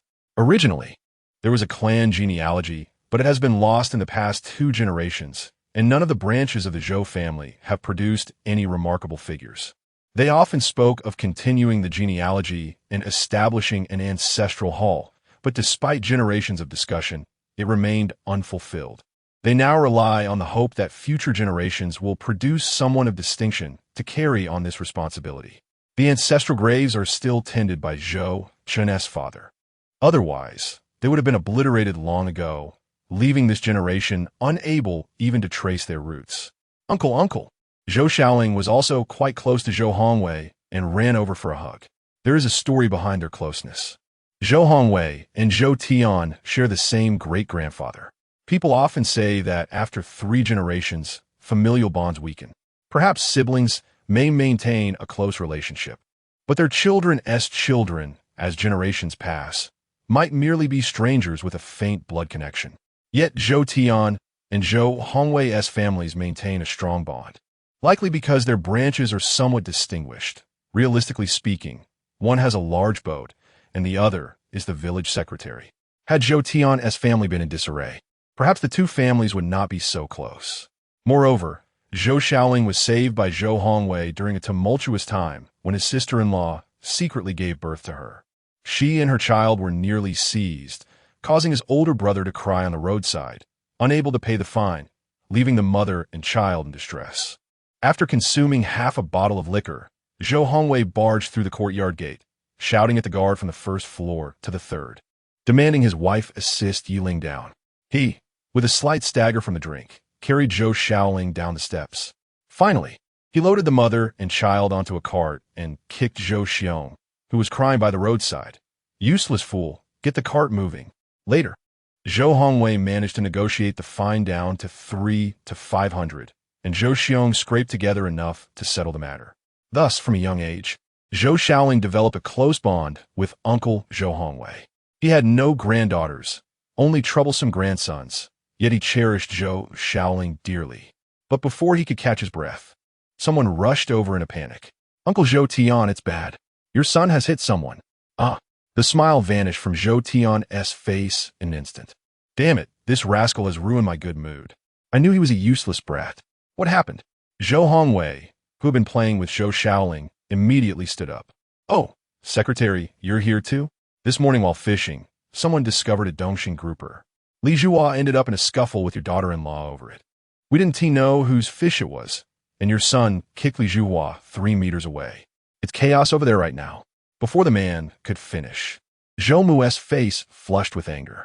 She placed her hands. Oh, you just relax, big brother Zhou Chen. I won't learn from them. I just feel our mother and sister-in-law are so amazing. Why can't I be as eloquent as them? Otherwise, I could speak for you now. It's fine. I'll protect you in the future. A sentence made the little girl blush a bit more. She swung her little feet helplessly, while Zhou Chen sat her on the reef. Her feet couldn't even touch the ground. Zhou Xiong and Zhou Tian, both with cigarettes dangling from their mouths, remained silent, dark-faced. They stuck their shovels into the sand, one foot pressing down. Both their father and brother had taken off their jackets, draped over their shoulders. After consoling his young wife, Zhou Chen also went over to stand with his father and brother, ready to fight if the other side made a move. Just as everyone was arguing fiercely, Uncle Zhou Hongwei finally managed to push through the crowd. He slapped the 2 women who were yelling loudly, Li Zhuhua and Zhang Mingfei's wife. Unexpectedly, the 2 women suddenly screamed, Ouch! Are the Zhou family people trying to act indecently? Touching us women. How shameless. Everyone bear witness. They touched us. Drag them away and execute them. Chapter 88. It turned out she came to help him. Execute who? Zhou Hongwei was almost fuming, his face dark. The Zhang family was infamous for making unreasonable trouble. No wonder Zhou Chen's big family had more people backing them, while their side had fewer people standing. Ah, is it Secretary Zhou? I thought they. Li Zhuhua was extremely embarrassed. Don't think too much. Everyone, shut up first. With a dark face, Zhou Hongwei walked between the 2 groups, shouting at Zhou Chen and his group. Take your shovels back. Move backward. Are you really planning to chop off their heads? A life for a life. What do you want to do? Move back. Dad, brother, put the shovels down. Uncle Hongwei is right. We don't need to take these bad people seriously. Let's go step back. Don't worry, we have reason on our side. We won't suffer losses. Zhou Chen pulled his dad and brother. The 2 glared at Zhang Mingfei's whole family. Only after Zhou Chen repeatedly tugged did they retreat slightly with their shovels. The noisy crowd suddenly became quiet, everyone wanting to see how this would be resolved. How it would be handled, who was lying and deceiving others. Swish swash. Once the crowd quieted down, the sound of the waves returned, crashing against the shore, like the surging hearts of everyone present. Each person's eyes burned with the light of gossip, astonishingly bright. What? You're still glaring at me? Are your eyes bigger than mine? Zhang Mingfei got angry. Seeing the few people retreating, he immediately stepped forward and cursed, trying to save face. Earlier, he didn't dare to move forward too much because Zhou Chen's side had 3 men, whereas he only had himself. His father died early, and his son was still young. So Linmu, you want to die? Zhou Xiong moved forward with a shovel. What? So what if I glare? I'll smash you with my shovel, be-starred. Send you to meet your dead father. Zhou Tian exploded like a powder keg, both men charging at Zhang Mingfei like raging bulls, wielding their shovels toward his head. Stop them! Stop them! Oh no, this isn't good. Uncle Zhou Tian, Xiong, calm down. The men and women nearby rushed to hold back the two. Some tried to snatch the shovels from their hands. Others pressed down on their arms, sweating profusely. Zhang Mingfei was terrified and instinctively retreated, seeing the two being held back. He picked up a stone to prepare for a counterattack, but was unsurprisingly restrained as well. Zhou Xiong's upper body was held down, but his legs kicked wildly, shoes flying off. He kicked aimlessly, cursing, "Let me go! Bullying my younger brother and his wife. What do you think I am? Let me go, damn it! Let me go!" Zhou Tian similarly spat saliva towards the direction of the opponent, kicking his legs violently. "Salinmu, son of a bitch, where's my shovel? My shovel! I'll cut off his chicken and stuff it in his mouth." Zhou Chen didn't move immediately because he had to protect his wife and mother, preventing any sneaky attacks from the Zhang family relatives. He kept an eye on the people nearby, holding a rock in his hand. "I said stop." Zhou Hongwei angrily grabbed Zhang Mingfei by the ear. "I've already told you to stop. What are you yelling about? Do you want to get beaten to death? Ouch, ouch, my ear. Answer me. Why are you yelling? I just saw them glaring at me." "Glaring at you will make you lose flesh? Can you fly? If you dare to talk nonsense again, I'll send you to jail first." Zhou Hongwei let go. Zhou Chen then went to restrain his father and brother. "Damn Salinmu." His brother adjusted his pants, muttering curses under his breath while searching for the shoes that had been kicked off. Just when things seemed to calm down, Zhou Hongwei directly said, "This matter is simple to resolve. Just ask around, right?" When Li Zhuhua was picking fish, "Who saw it?" After his question, everyone looked at each other, none daring to speak. One relative from the Zhang family shouted, "I saw. It was my aunt who picked it first." "Picking your ass. How dare you lie? We were digging clams at the south end. Everyone saw. Lying, acting as a false witness. You deserve to have your tongue pulled out." Zhou Chen's aunt quickly exposed the man's lie. The man's face turned red. "Speak up. Weren't you so righteous just now? Speak up. Just now, the opera wasn't enough for me. I want to hear you continue." Zhou mother continued to curse. "Let me make this clear. Whoever dares to give false testimony, I'll send them to jail. All of you related ones don't count. Who was here gathering seafood earlier? Please come forward." At Zhou Hongwei's call, more than 10 people came forward, all local gatherers. "Did anyone see anything?" "Just now." Zhou Hongwei asked again. Li Zhuhua proudly lifted her head, disdainfully looking at Zhou Chen. No one should have seen just then. She yelled loudly as soon as she picked up the fish to ensure everyone noticed her.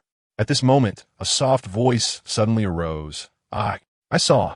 It was Aunt Zhuhua who snatched the fish from Zhou Chen's wife. A small figure emerged from the crowd, braids tied neatly, trouser legs rolled high, exposing white calves. She carried a bucket in both hands, speaking softly, as if it took great courage to say this. "Who are you? Don't talk nonsense. Did you really see?" On the ground, Li Zhuhua sat up abruptly, alarmed, yelling loudly. I saw clearly. It was you who pushed her." The sea breeze blew her strands of hair across her pale and delicate face, scattering her words somewhat. "Shut up." Zhou Hongwei gave Li Zhuhua a sharp look and walked forward to see who stood up to speak. Zhou Chen was also surprised. Recognizing the voice, he parted the crowd and walked forward, only to find it was Lin Qingyu, the young widow. It was her. He was both delighted and astonished. This was wonderful. With her as a witness, it was the most convincing. Why did he think so? Chapter 89. Acting shamelessly? If there was anyone in Jinsha village who despised the big thug Zhou Chen, Lin Qingyu was definitely one of them. She would never want to see him succeed. Without exaggeration, if Zhou Chen fell into the water and cried for help, she would definitely rush over, with a brick to hit him. Such a person who disliked Zhou Chen. Could her words be false? Zhou Hongwei glanced at Lin Qingyu and knew what happened. The others didn't immediately speak up, but their gazes towards Li Zhuhua became meaningful. I understand. Zhou Hongwei waved his hand, having figured it out, allowing Lin Qingyu to step aside. Zhou Chen cast a grateful glance at Lin Qingyu. This young girl was genuinely kind-hearted, bravely stepping in to defend his wife at a critical moment. He felt a deep sense of gratitude. When he had the chance and ability, he would certainly help Lin Qingyu escape the clutches of her malevolent mother-in-law. Such a wonderful girl should not be hindered by this wicked woman for a lifetime. However, Lin Qingyu merely puffed out her cheeks and shot him a glance full of disdain, even rolling her eyes slightly before turning away, leaving him with the sight of her two braids swaying as she walked. Umph, this scoundrel, helping him once was merely a token of gratitude for catching crabs for her. She would not give him a second thought. Just moments ago, in front of so many people, he had called her his wife, sweetly referring to her as precious. Did he not feel any shame? Was it such a remarkable feat to cherish one's wife? If it weren't for his tenderness towards her, she wouldn't have lifted a finger to assist him. At that moment, Zhou's mother, akin to a victorious general, broke the stalemate, exclaiming, "Fellow villagers, did you all hear that? Miss Lin has made herself clear. Her words cannot be doubted. It was this shameless, rotund woman who first pushed my daughter-in-law to snatch the fish. This is utterly outrageous. To steal such a large E-star grouper from us, which could fetch a price of around 20, is nothing short of robbery. I will raise a ruckus. I will have you arrested and executed. Yes, Uncle Hongwei, we must report this. We will ensure they meet their demise, you shameless lot." Zhou's mother continued, her voice rising in fervor. "Chao Linmu, how will you defend yourself now?" Zhou's sister-in-law and mother stood together, passionately gesticulating with their laundry sticks, as if conducting an orchestra. Meanwhile, Zhou Chen's aunt, having just taken a sip of water after her earlier tirade, now prepared to join the fray of insults. Seizing a moment, she wiped her mouth and shouted, "Chao Linmu, how dare you slander my nephew by claiming he stole your fish? Everyone knows he is now prosperous.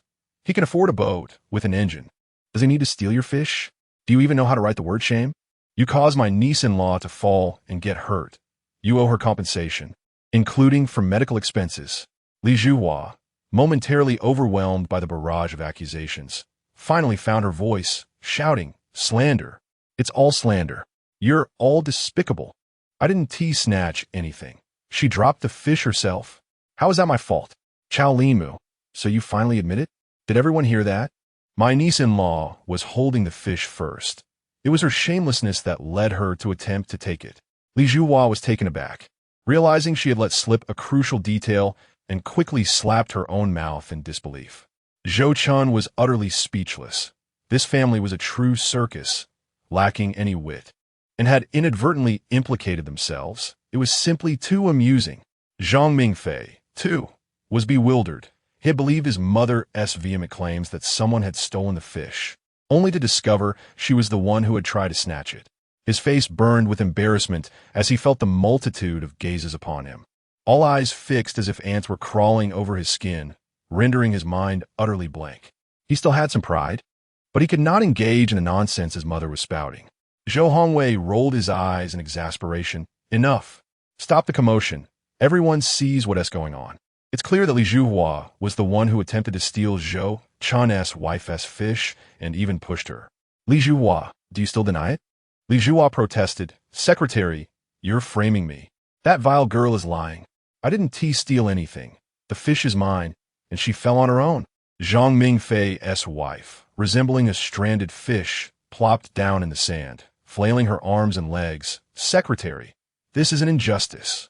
How can my mother possibly steal from someone? Why is it that everyone believes that little wretch's words, yet dismisses ours? I will report this. I will report this. You are fabricating a case." At this point, no one was inclined to support them. Their family had always been unpopular. Once it became known that they had attempted to steal fish, many distanced themselves. "Do you admit it or not? Chao Linmu, are you still trying to weasel out of this?" Zhou's mother pressed on. Realizing that continuing the shouting match was futile, Zhou Chen rubbed his temples and stepped forward, calling out to his mother, "Mother, come back. let me speak for a moment. You shameless woman, do you really believe you have any justification? No wonder your husband met an early demise. He must have been driven to madness by you. Mother, Zhou Chen interjected, our family values reason. We do not falsely accuse others. If we were in the wrong today, we would sincerely apologize in front of everyone, unlike you, who, when confronted, resort to chaos. Mother, try shouting again, and I swear I'll slap you. Zhou Chen's mother retorted, her voice rising with indignation. Zhou Chen was at a loss. His mother, feeling victorious, was reveling in her tirade, drowning him out. He attempted to interject, but she continued to shout, Who touched me? Are you trying to provoke me? Do you want to play the rogue? Mother, your son, please stop shouting. Let me speak. Zhou Chen pleaded. His mother turned to him, her throat parched from shouting, and took a few hearty gulps from the water bottle his grandmother had given him that morning, gesturing for him to continue. Oh, my life is so miserable. Li Zhuhua and Zhang Mingfei's wife ignored him, sitting in the sand, pounding their thighs while repeating their previous claims. No matter what Zhou Hongwei said, they refused to listen, determined to play the victims. At that moment, Zhou Chen, standing atop a rock, declared, Li Zhuhua, let me tell you, my Uncle Hongwei is kind-hearted. He only wished to speak to you amicably, considering you are a woman. Since you refused to heed his words, very well. You want to report this? Let's do so now. The evidence is clear, both witnesses and physical evidence. Just ask Miss Lin. She will recount the events. The multitude of villagers present can testify to everything, including your slip of the tongue. The authorities will not be as lenient as Uncle Hongwei. You have committed robbery by seizing such a large fish. Do you understand? This is robbery that caused injury, a serious offense. You could face 10 or even 20 years in prison, or worse, execution. Do not think I'm merely threatening you. I was trying to avoid making this a public spectacle for the sake of our community. But if you choose to act dishonorably, we will involve the authorities. Do not forget the young man from the Mo family in the neighboring village who was imprisoned for stealing a fish trap. You stole my wife's fish. Prepare yourself for a long sentence. His words left Li Zhuhua dumbfounded. She could no longer muster the strength to shout.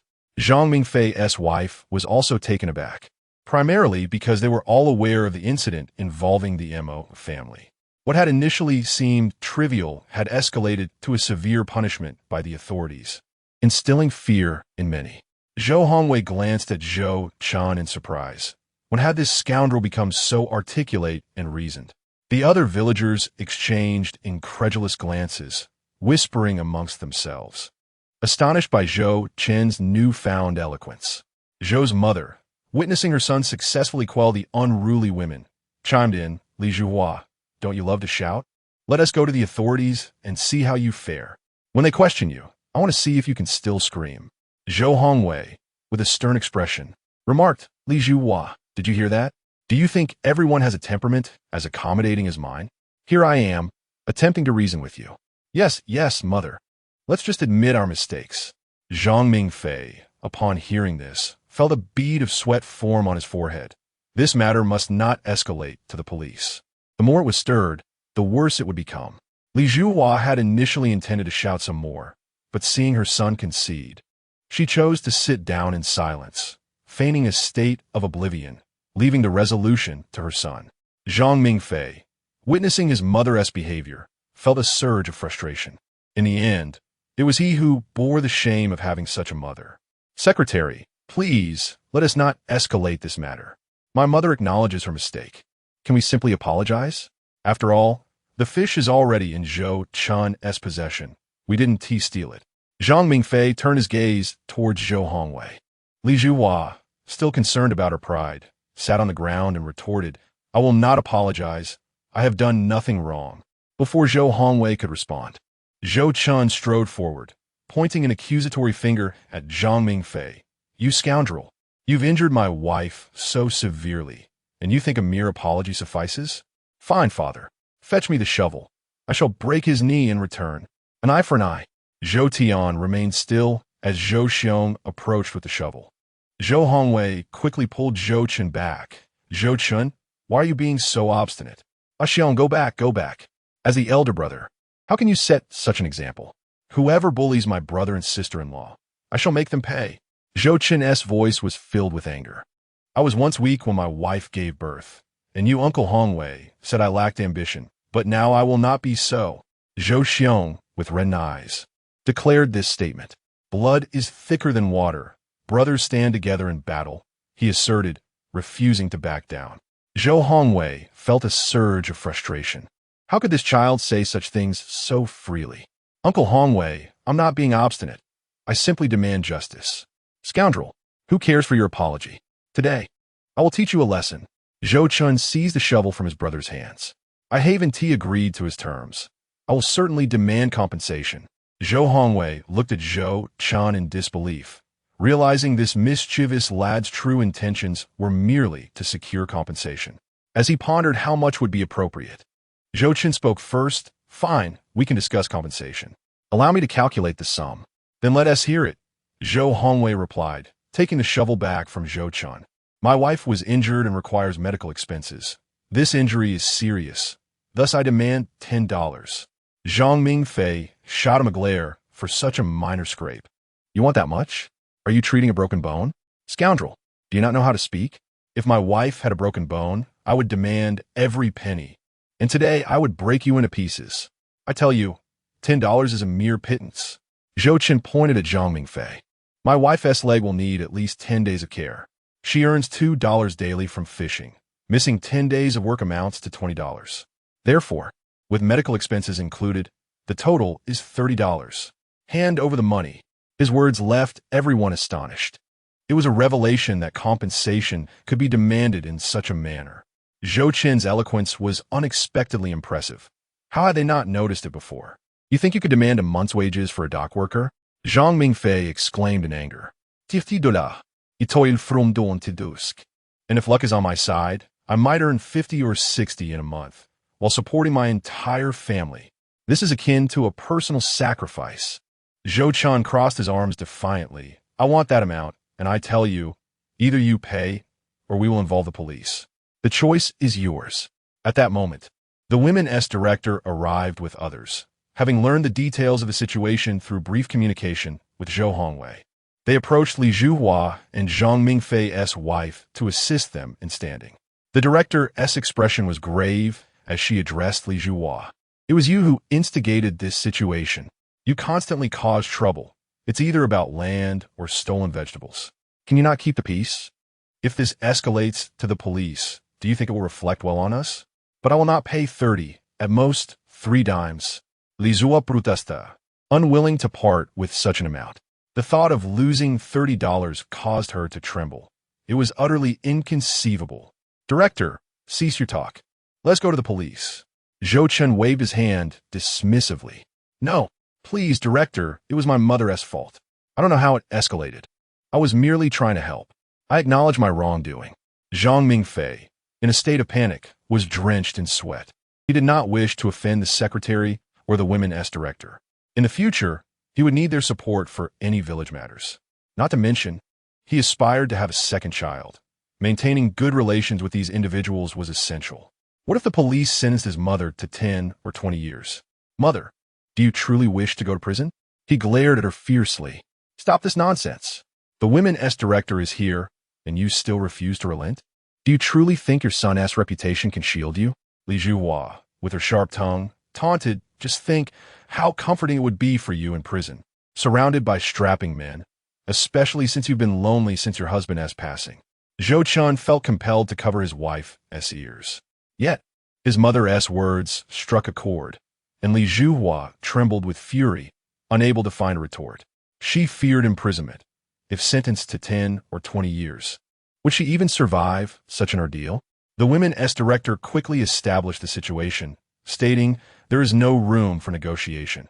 I'm too weary to elaborate further. Either pay the compensation, or we will take you to the police. We do not wish to meddle in your family's affairs any longer. Chapter 91. Preparing to set sail. Fine, we will compensate, but can it be less? Less. For such a small sum, if you do not pay. I will ensure your mother goes to prison and find you a few surrogate fathers. Li Zhua's fierce demeanor was evident. Zhang Mingfei, embarrassed and flustered, nodded hastily. Fine. $30 will suffice. I have no money on me. I'll go home to get it. No, I cannot pay that much. If you wish to send me to prison, so be it. $30 is outrageous. You are merely bullying us. Li Zhuhua threw herself onto the ground, rolling in despair. Yet no one came to her aid. People stood at a distance, watching her throw a tantrum, some even pointing and laughing. Zhang Mingfei, exasperated, pointed at his mother and said, "Then go to prison. What good is throwing a fit? Do you think they will side with you? Or do you expect me to intervene?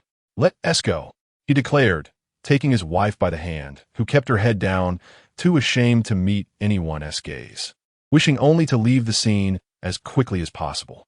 It was mortifying. For the next month, she would avoid speaking to anyone. Hey, Li Zhuhua, witnessing her son's indifference, scrambled to her feet, clutching her bucket and shouted, "Stop! Are you abandoning your own mother?" As she ran after him, it seemed she sought an escape from her embarrassment. With the farce finally concluding, Zhou Chen triumphantly called out, "All right, everyone, please return home. Thank you for your assistance. Li Zhuhua has finally admitted her wrongdoing. Do not let her delay our fishing. The typhoon has just passed, and the catch will surely be plentiful. Indeed, in the midst of the excitement, we almost forgot to fish.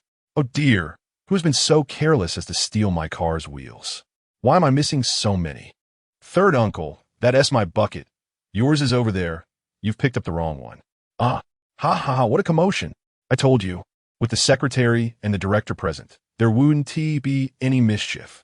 The onlookers chuckled at the spectacle, even forgetting their own belongings.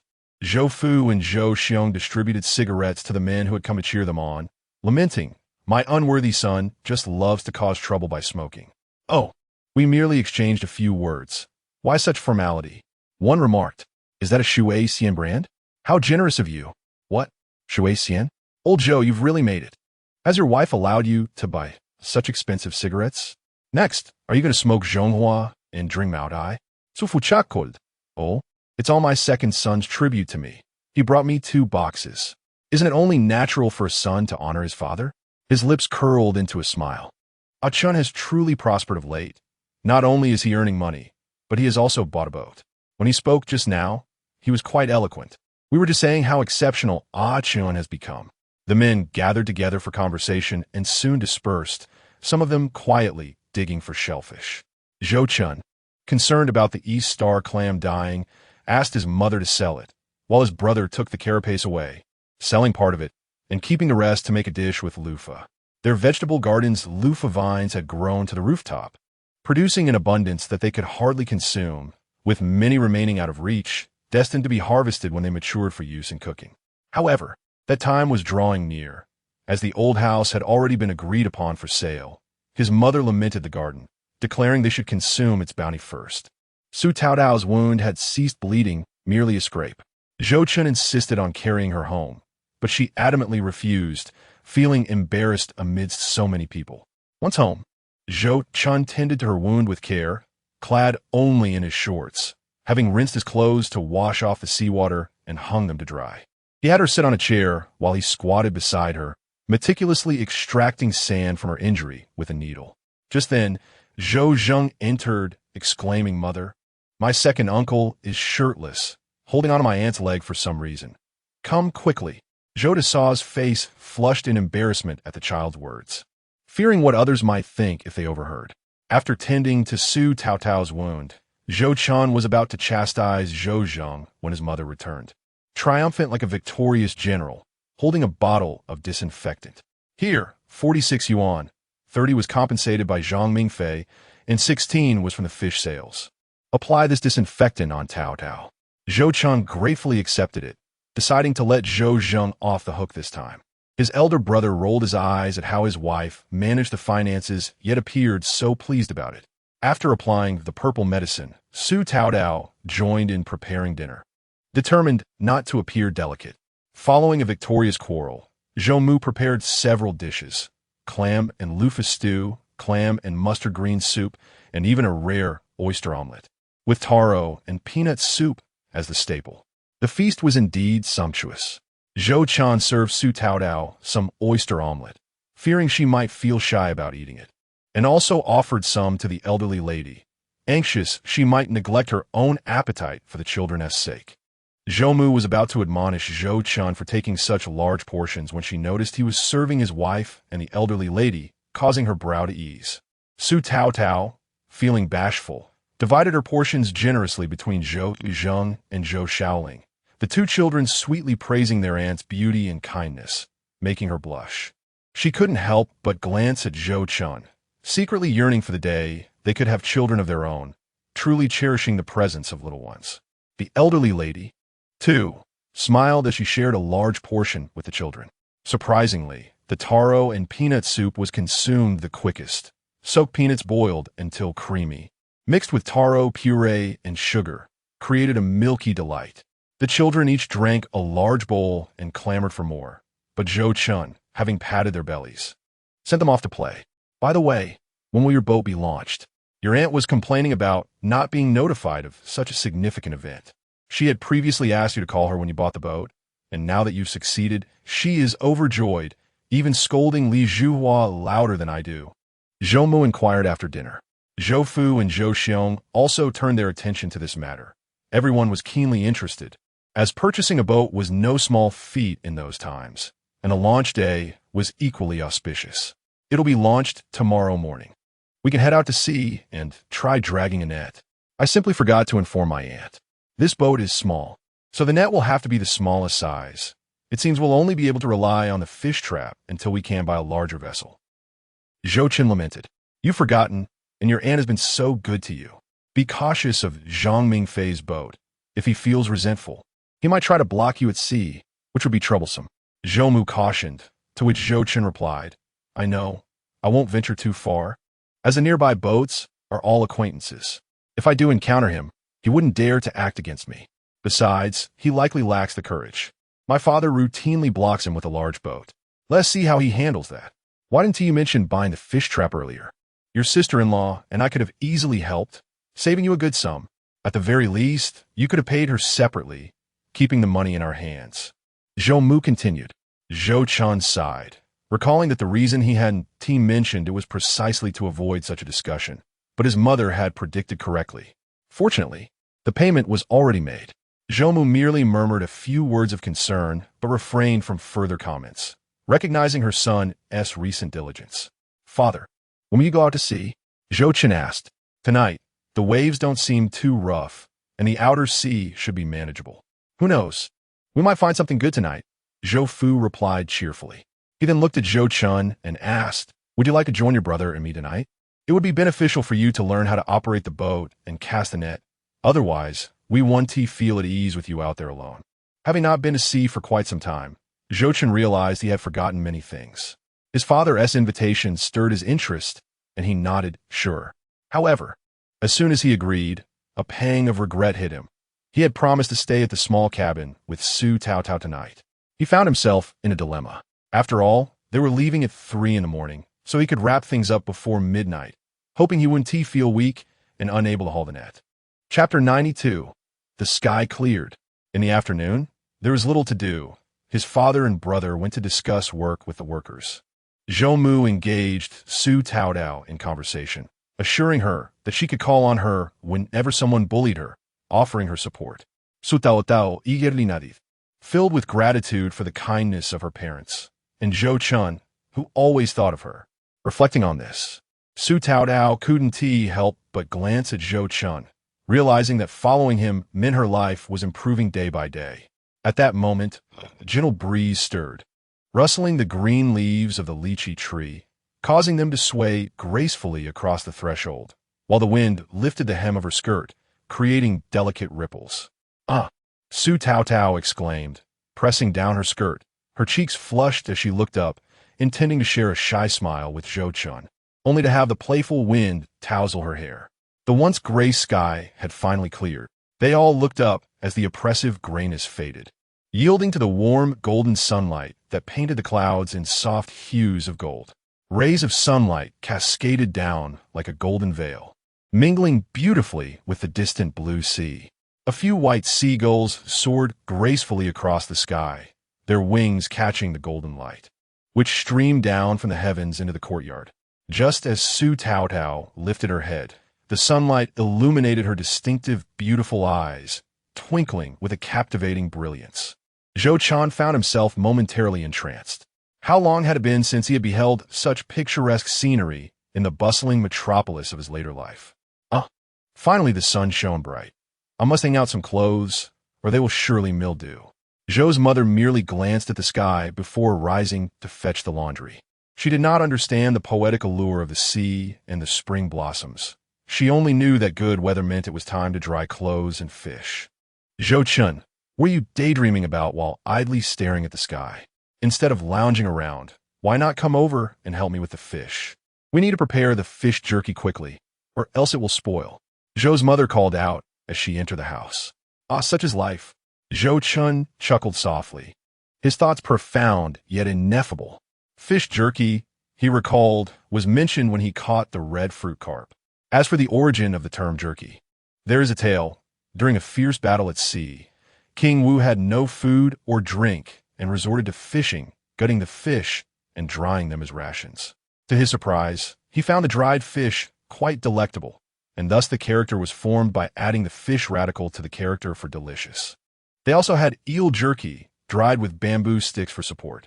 However, he had heard that the eel jerky from Zhou Chen differed. The elders called it, where clean eels were bound with straw and salted, then dried in circles, resulting in tender, fragrant meat.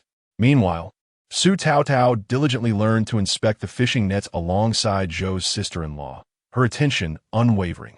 Zhou Chen was taken aback by Su Taotao's proactive and earnest demeanor. She spoke more than usual, asking countless questions.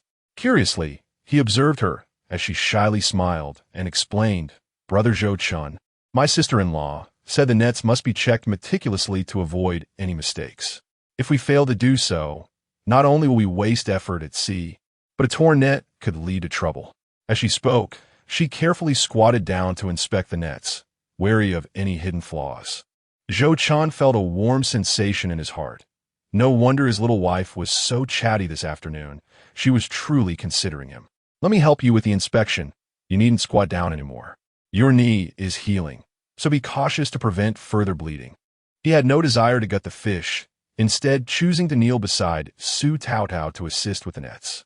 Observing the harmonious scene of the young couple, Zhou's sister-in-law shook her head and walked away. Zhou Xiong sat on the threshold, sipping water, and when Zhou's sister-in-law passed by, she playfully tapped him on the back of the head. "What was that for?" He protested. "What are you doing sitting there? You're in the way. Don't delay me from finishing the quilt." The quilt for Zhou Chen and his wife was still unfinished. Zhou Xiong scratched the back of his head, mumbling about her being crazy.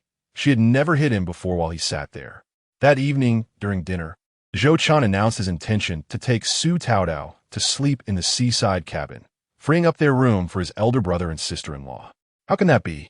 Zhou's mother disapproved. "Your father and I should sleep in the seaside cabin. Your brother and sister-in-law can stay in our room. There's no need to argue over a shabby cabin. It will be cooler for Taotao and me. It's sweltering at home without a fan." Zhou Chen spoke the truth. It was indeed hot at home, unsuitable for any activity. "A fan? What conditions do we have? You dare to dream of a fan? Are you planning to buy a Bat brand one?" Zhou's mother scolded, tapping Zhou Chen lightly on the head with her chopsticks. "Do you know how expensive a fan is now? What kind of family can afford one?" "When I have the money," Zhou Chen replied nonchalantly. "How much money will that take?" "I don't know, but I will surely be able to afford it someday. When that time comes, I will buy one for each of you." Zhou Chen wiped his mouth and leaned back in his chair, speaking with a carefree attitude. Oh, Uncle will buy us fans."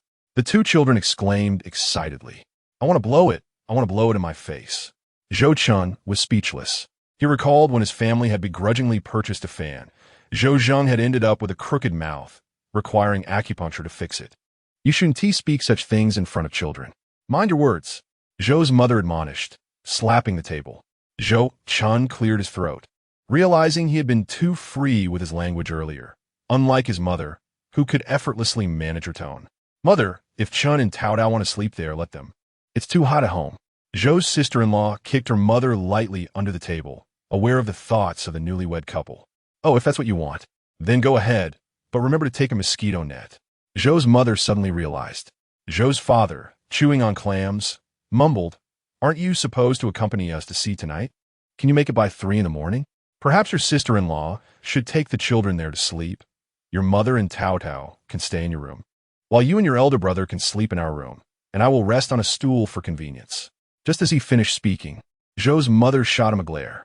"Tonight, we cannot go to sea. Tomorrow works just as well. Why fret so unnecessarily? If you can't go, then just let it be. You and Xiong can go out to sea." Earlier that afternoon, he had been quite supportive of Zhou Chen taking Tao Tao to sea. Zhou's father felt a bit aggrieved.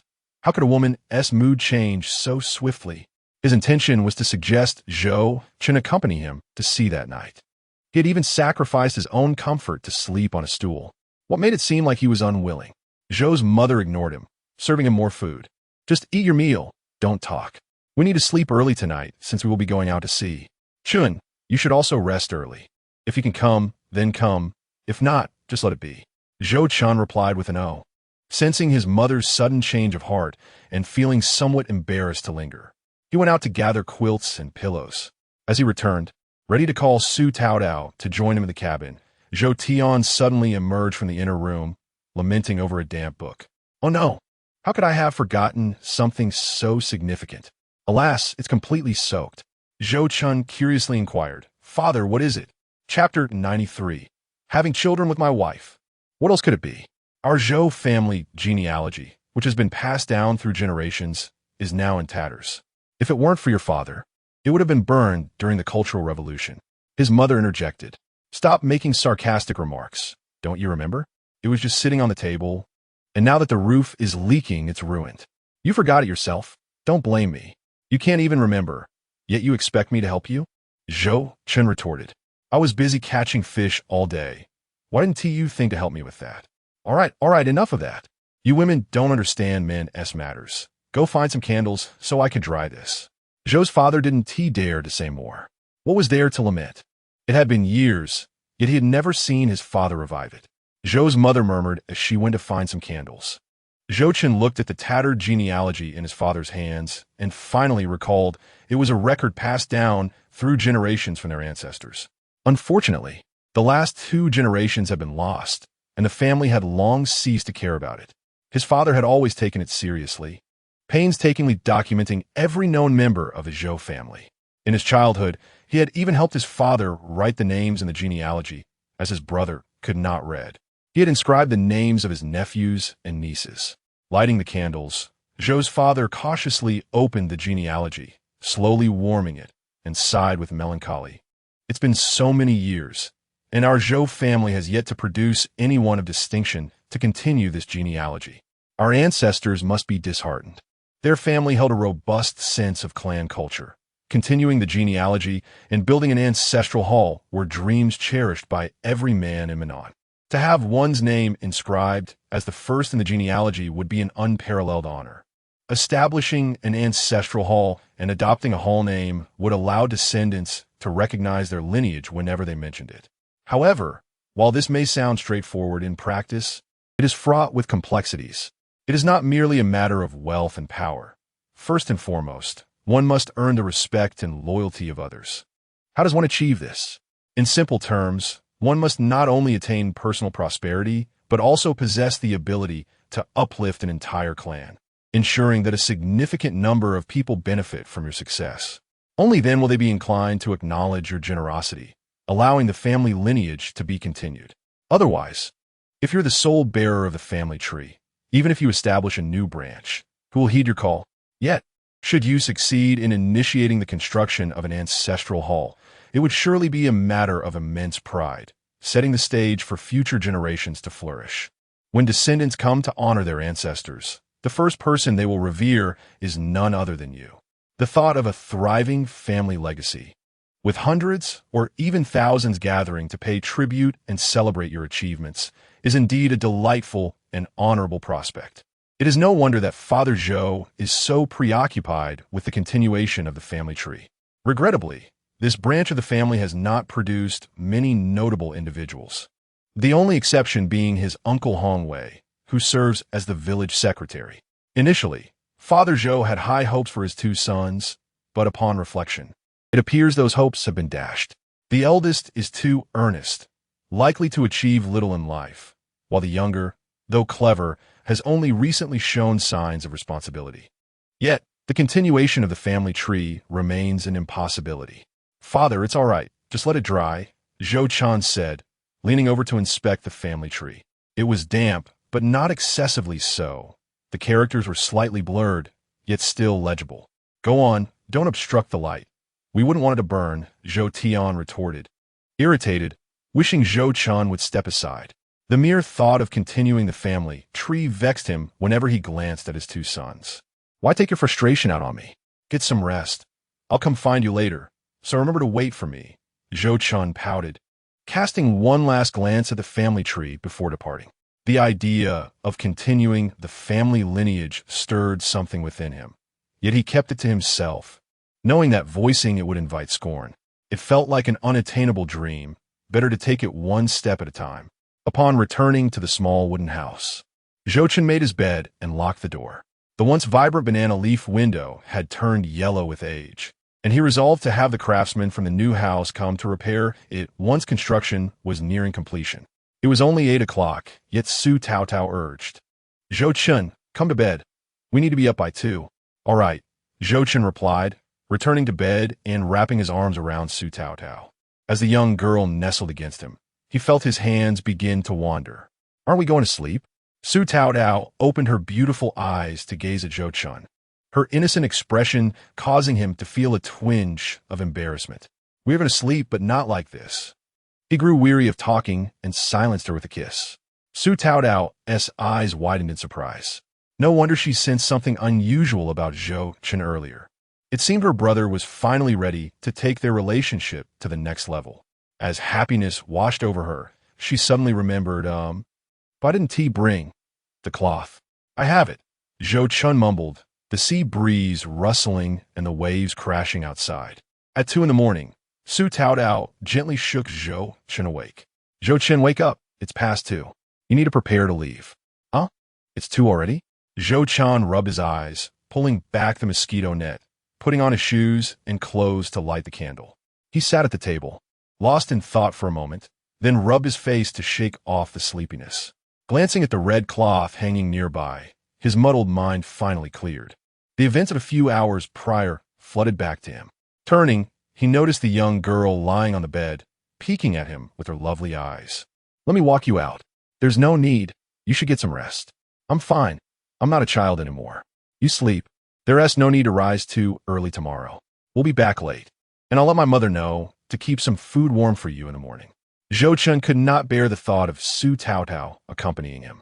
"All right," she acquiesced, wanting to rise but feeling weak and in pain, so she obediently lay back down. "I'm leaving. You sleep well." Zhou Chen lingered for a moment before extinguishing the candle and departing. As he walked, the moon shone brightly amidst the sparse stars, and the village lay quiet, save for the chirping of insects, with the distant dock illuminated by orange lights. He felt no fatigue, having eaten well recently. Although he had forgotten to consume the dried seahorse gifted by the thin monkey, he planned to make soup with it soon. If there was any discomfort, it was simply from his overwhelming drowsiness. Had he not wished to accompany his father and brother to learn the art of fishing, he would have preferred to stay in bed, snuggled up with his wife. Yet, he had gained insight into the hardships of a fisherman, lamenting the lack of restful sleep.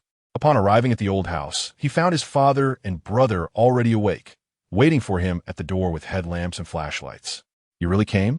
I thought you wouldn't manage to wake up," Zhou Chen chuckled. "We had an agreement." "How could I not?"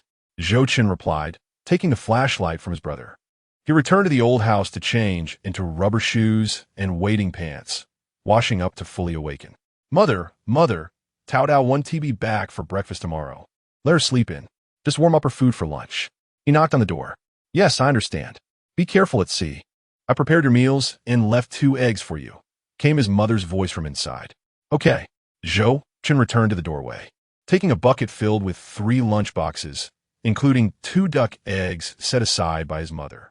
His brother had also taken duck eggs on his first trip to sea. In their dialect, duck and wave carry similar meanings, symbolizing good fortune. There were also eggs to be boiled and fried, referred to as peace eggs, possibly linked to Qi Ji Guang, though he was entirely sure. He recalled how, when his brother Zhou Zheng was preparing for exams, His sister-in-law had insisted he eat fried dough sticks and 2 eggs for good luck, though he never managed to score 100. The two brothers followed Zhou Chen to the dock, which buzzed with activity, the lights mingling with the beams from flashlights and headlamps, accompanied by the sounds of engines from boats setting out. After purchasing diesel, Zhou Chen made his way to his father's boat, where he saw his father circling them with a talisman for protection against misfortune. Chapter 94. Let me steer the boat. This was a talisman his father had acquired, believed to ward off evil and disaster. Irrespective of its authenticity, it offered a sense of comfort. As they proceeded, the trio encountered many familiar faces. Before they could speak, others warmly greeted them, the conversations largely repetitive. Zhou Chen, is Ah-Chun going out to sea today? Hey, isn't that your second son? Ah-Chun, what a rarity. Zhou Chen forced a smile, feeling increasingly stiff as he stood among the elders. Compliments or criticisms from them left him at a loss for words. All he could do was smile awkwardly. Who could understand this feeling? Today marked the first outing to sea since the typhoon, so the dock was particularly crowded, increasing the likelihood of running into acquaintances. They regarded him with the same curiosity one might afford a monkey at a zoo, though they would soon grow accustomed to his presence on future outings. Once the talisman was burned, the lingering scent of smoke filled the air. Zhou Chen brushed off his clothes and climbed aboard the boat. His father inspected the water's surface, inquiring about the tides and current before entering the cabin. Many have likely encountered problems regarding navigation against or with the current during their studies, though his father could not read or complete such exercises. Years of experience allowed him to gauge the water flow and tide, ensuring a confident approach to sailing. Upon entering the cabin, Zhou Chen's father did not immediately start the engine. Instead, he lit a cigarette, taking a moment to enjoy it. Zhou Chen had provided the tobacco, and here, away from his mother's watchful eyes, he could indulge without reprimand. His brother began untethering the ropes from the dock, coiling them neatly while teaching Zhou Chen how to secure the lines. Hauling the cable is an exceedingly perilous task. The larger the vessel, the greater the danger. A moment's carelessness could result in being struck by the ropes or entangled, leading to the loss of limbs. "Father, I'm ready. Let us set sail," Zhou Chen called out. "All right, step inside," came the response from the cockpit. Their boat was moored on the right side of the dock for unloading. To depart, they first turned the wheel hard to the right to swing the stern away from the dock, and then reverse the boat. Zhou's father had navigated for many years and was quite adept. Before long, the vessel smoothly departed from the dock, the diesel engine emitting a rhythmic thrum as it headed toward the open sea.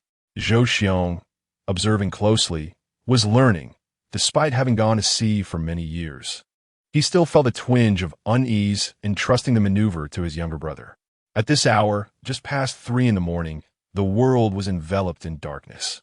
The sea roared, a cacophony of wind and waves mingling with the sounds of other fishing boats' engines. Occasionally, when they encountered familiar vessels, they would wave to each other from the helm. Zhou Chen was busy inspecting the nets and other equipment. Zhou Chen, initially enthusiastic, was soon yawning repeatedly. Working at sea can be monotonous, tiring, and sleep-inducing. "You should rest for a bit. When we reach our usual fishing grounds, I'll wake you," Zhou Chen suggested. He was accustomed to early mornings, while Zhou Chen had not risen at such an hour in years. It was only natural for him to feel fatigued, and Zhou Chen felt a pang of concern for his younger sibling. Zhou Chen had not planned to sleep, determined to make a good impression on his first outing. "All right, wake me when it's time," he conceded. However, fatigue overcame him. Having just finished working with his wife, he found himself struggling to keep his eyes open. With an involuntary yawn, he settled into a sheltered spot on the deck, lowering his head to sleep. The gentle rocking of the boat felt like a cradle, lulling him into slumber. If someone from the mainland were to join, they might very well succumb to seasickness. Time passed unmeasured. "Ah-Shen, Ah-Shen," someone called, shaking him awake. Huh?" Zhou Chen opened his eyes, shivering slightly from the chill. Rubbing his eyes, he stood up to see a faint golden light illuminating the dark sea, casting a mystical green hue upon the waters. It was quite a sight. "Wake up. We've arrived. We're about to deploy the nets. Father said you're to drop the first net. Newcomers are often lucky," Zhou Chen said, returning to organize the gear. "Got it, I'm coming." Zhou Chen replied, now fully awake. Their boat utilized a trawl net, similar to the one belonging to Shouho's uncle, predominantly working in the mid to bottom layers of the water, albeit their net was significantly larger. The mechanics of trawling might pique many curiosities. One could liken it to a greedy serpent with its mouth agape, pulled by ropes on either side, equipped with a bridle. The top layer of the net is buoyed by floats to ensure the mouth remains open. If two boats are involved, the bridle can be omitted. However, a single vessel must utilize one to maintain the net's aperture. When used responsibly, trawling does not harm the ecological environment. Unfortunately, some exploitative practices like bottom trawling devastate marine habitats. This method, equipped with rollers, devastates the seabed, leaving a trail of destruction in its wake, displacing countless marine creatures and obliterating their habitats. Akin to a tornado's wrath, the government has since enacted stringent regulations against such practices, effectively prohibiting their use, although they remain technically feasible. Zhou's father employed a conventional trawl net. At this moment, Zhou's father reduced the boat's speed. Zhou Chen and Zhou Xiong lifted the gear to the designated position, guiding the net along the slide to deploy it. As the fishing net splashed into the water, Zhou's father accelerated the boat, maintaining a speed of over 3 knots. Typical for trawling. Father, may I try steering? Zhou Chen inquired, noticing his father leisurely smoking while piloting the vessel.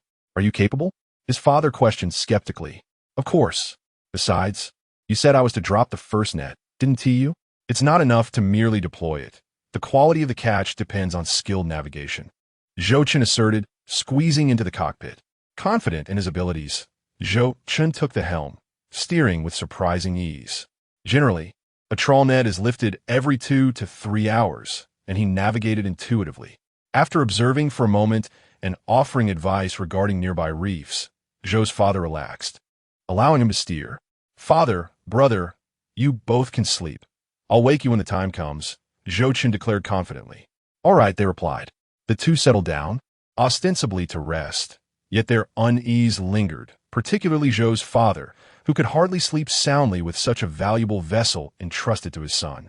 However, witnessing Zhou Chen's steady navigation eased their worries, and fatigue eventually overcame them, leading them to doze off.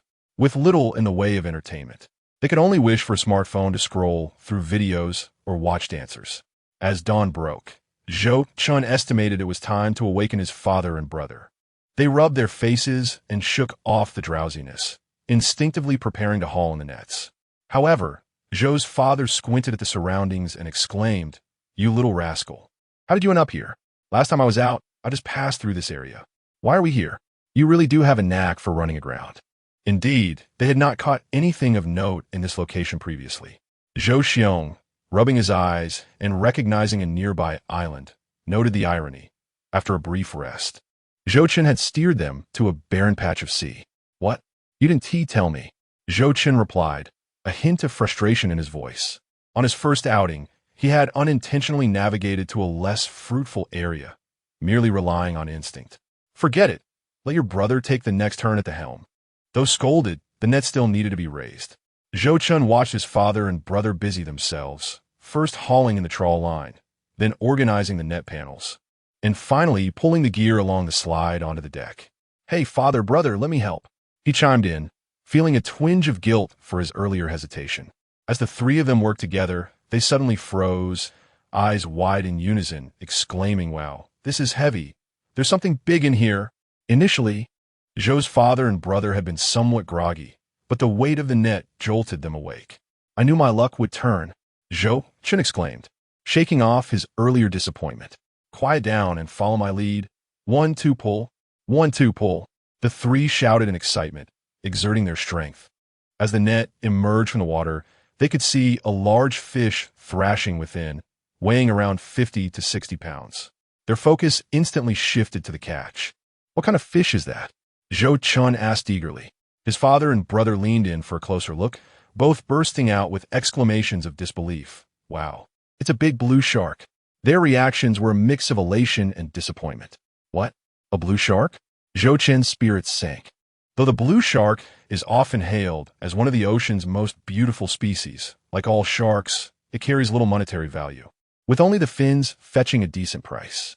The fish exudes a strong ammonia scent, as sharks expel waste through their skin. If anyone wishes to savor shark meat, they may search online for Icelandic dried shark, a local delicacy. Upon opening the package, an overwhelming odor reminiscent of a restroom greets you. A pungent scent that stings the eyes and is sure to leave a lasting impression. Nevertheless, it is worth noting that a sizable blue shark can fetch a handsome sum, which is preferable to having nothing at all. When combined with other fish, this catch could potentially yield a profit of several tens of dollars. Zhou's father, trying to comfort Zhou Chen, worked alongside Zhou Xiong to untie the net. With a splashing sound, the fish and crabs tumbled onto the deck. Zhou Chen, clutching onto a glimmer of hope, cast a glance over the pile, only to find that most were sand crabs and some species of eel, with no particularly valuable fish in sight.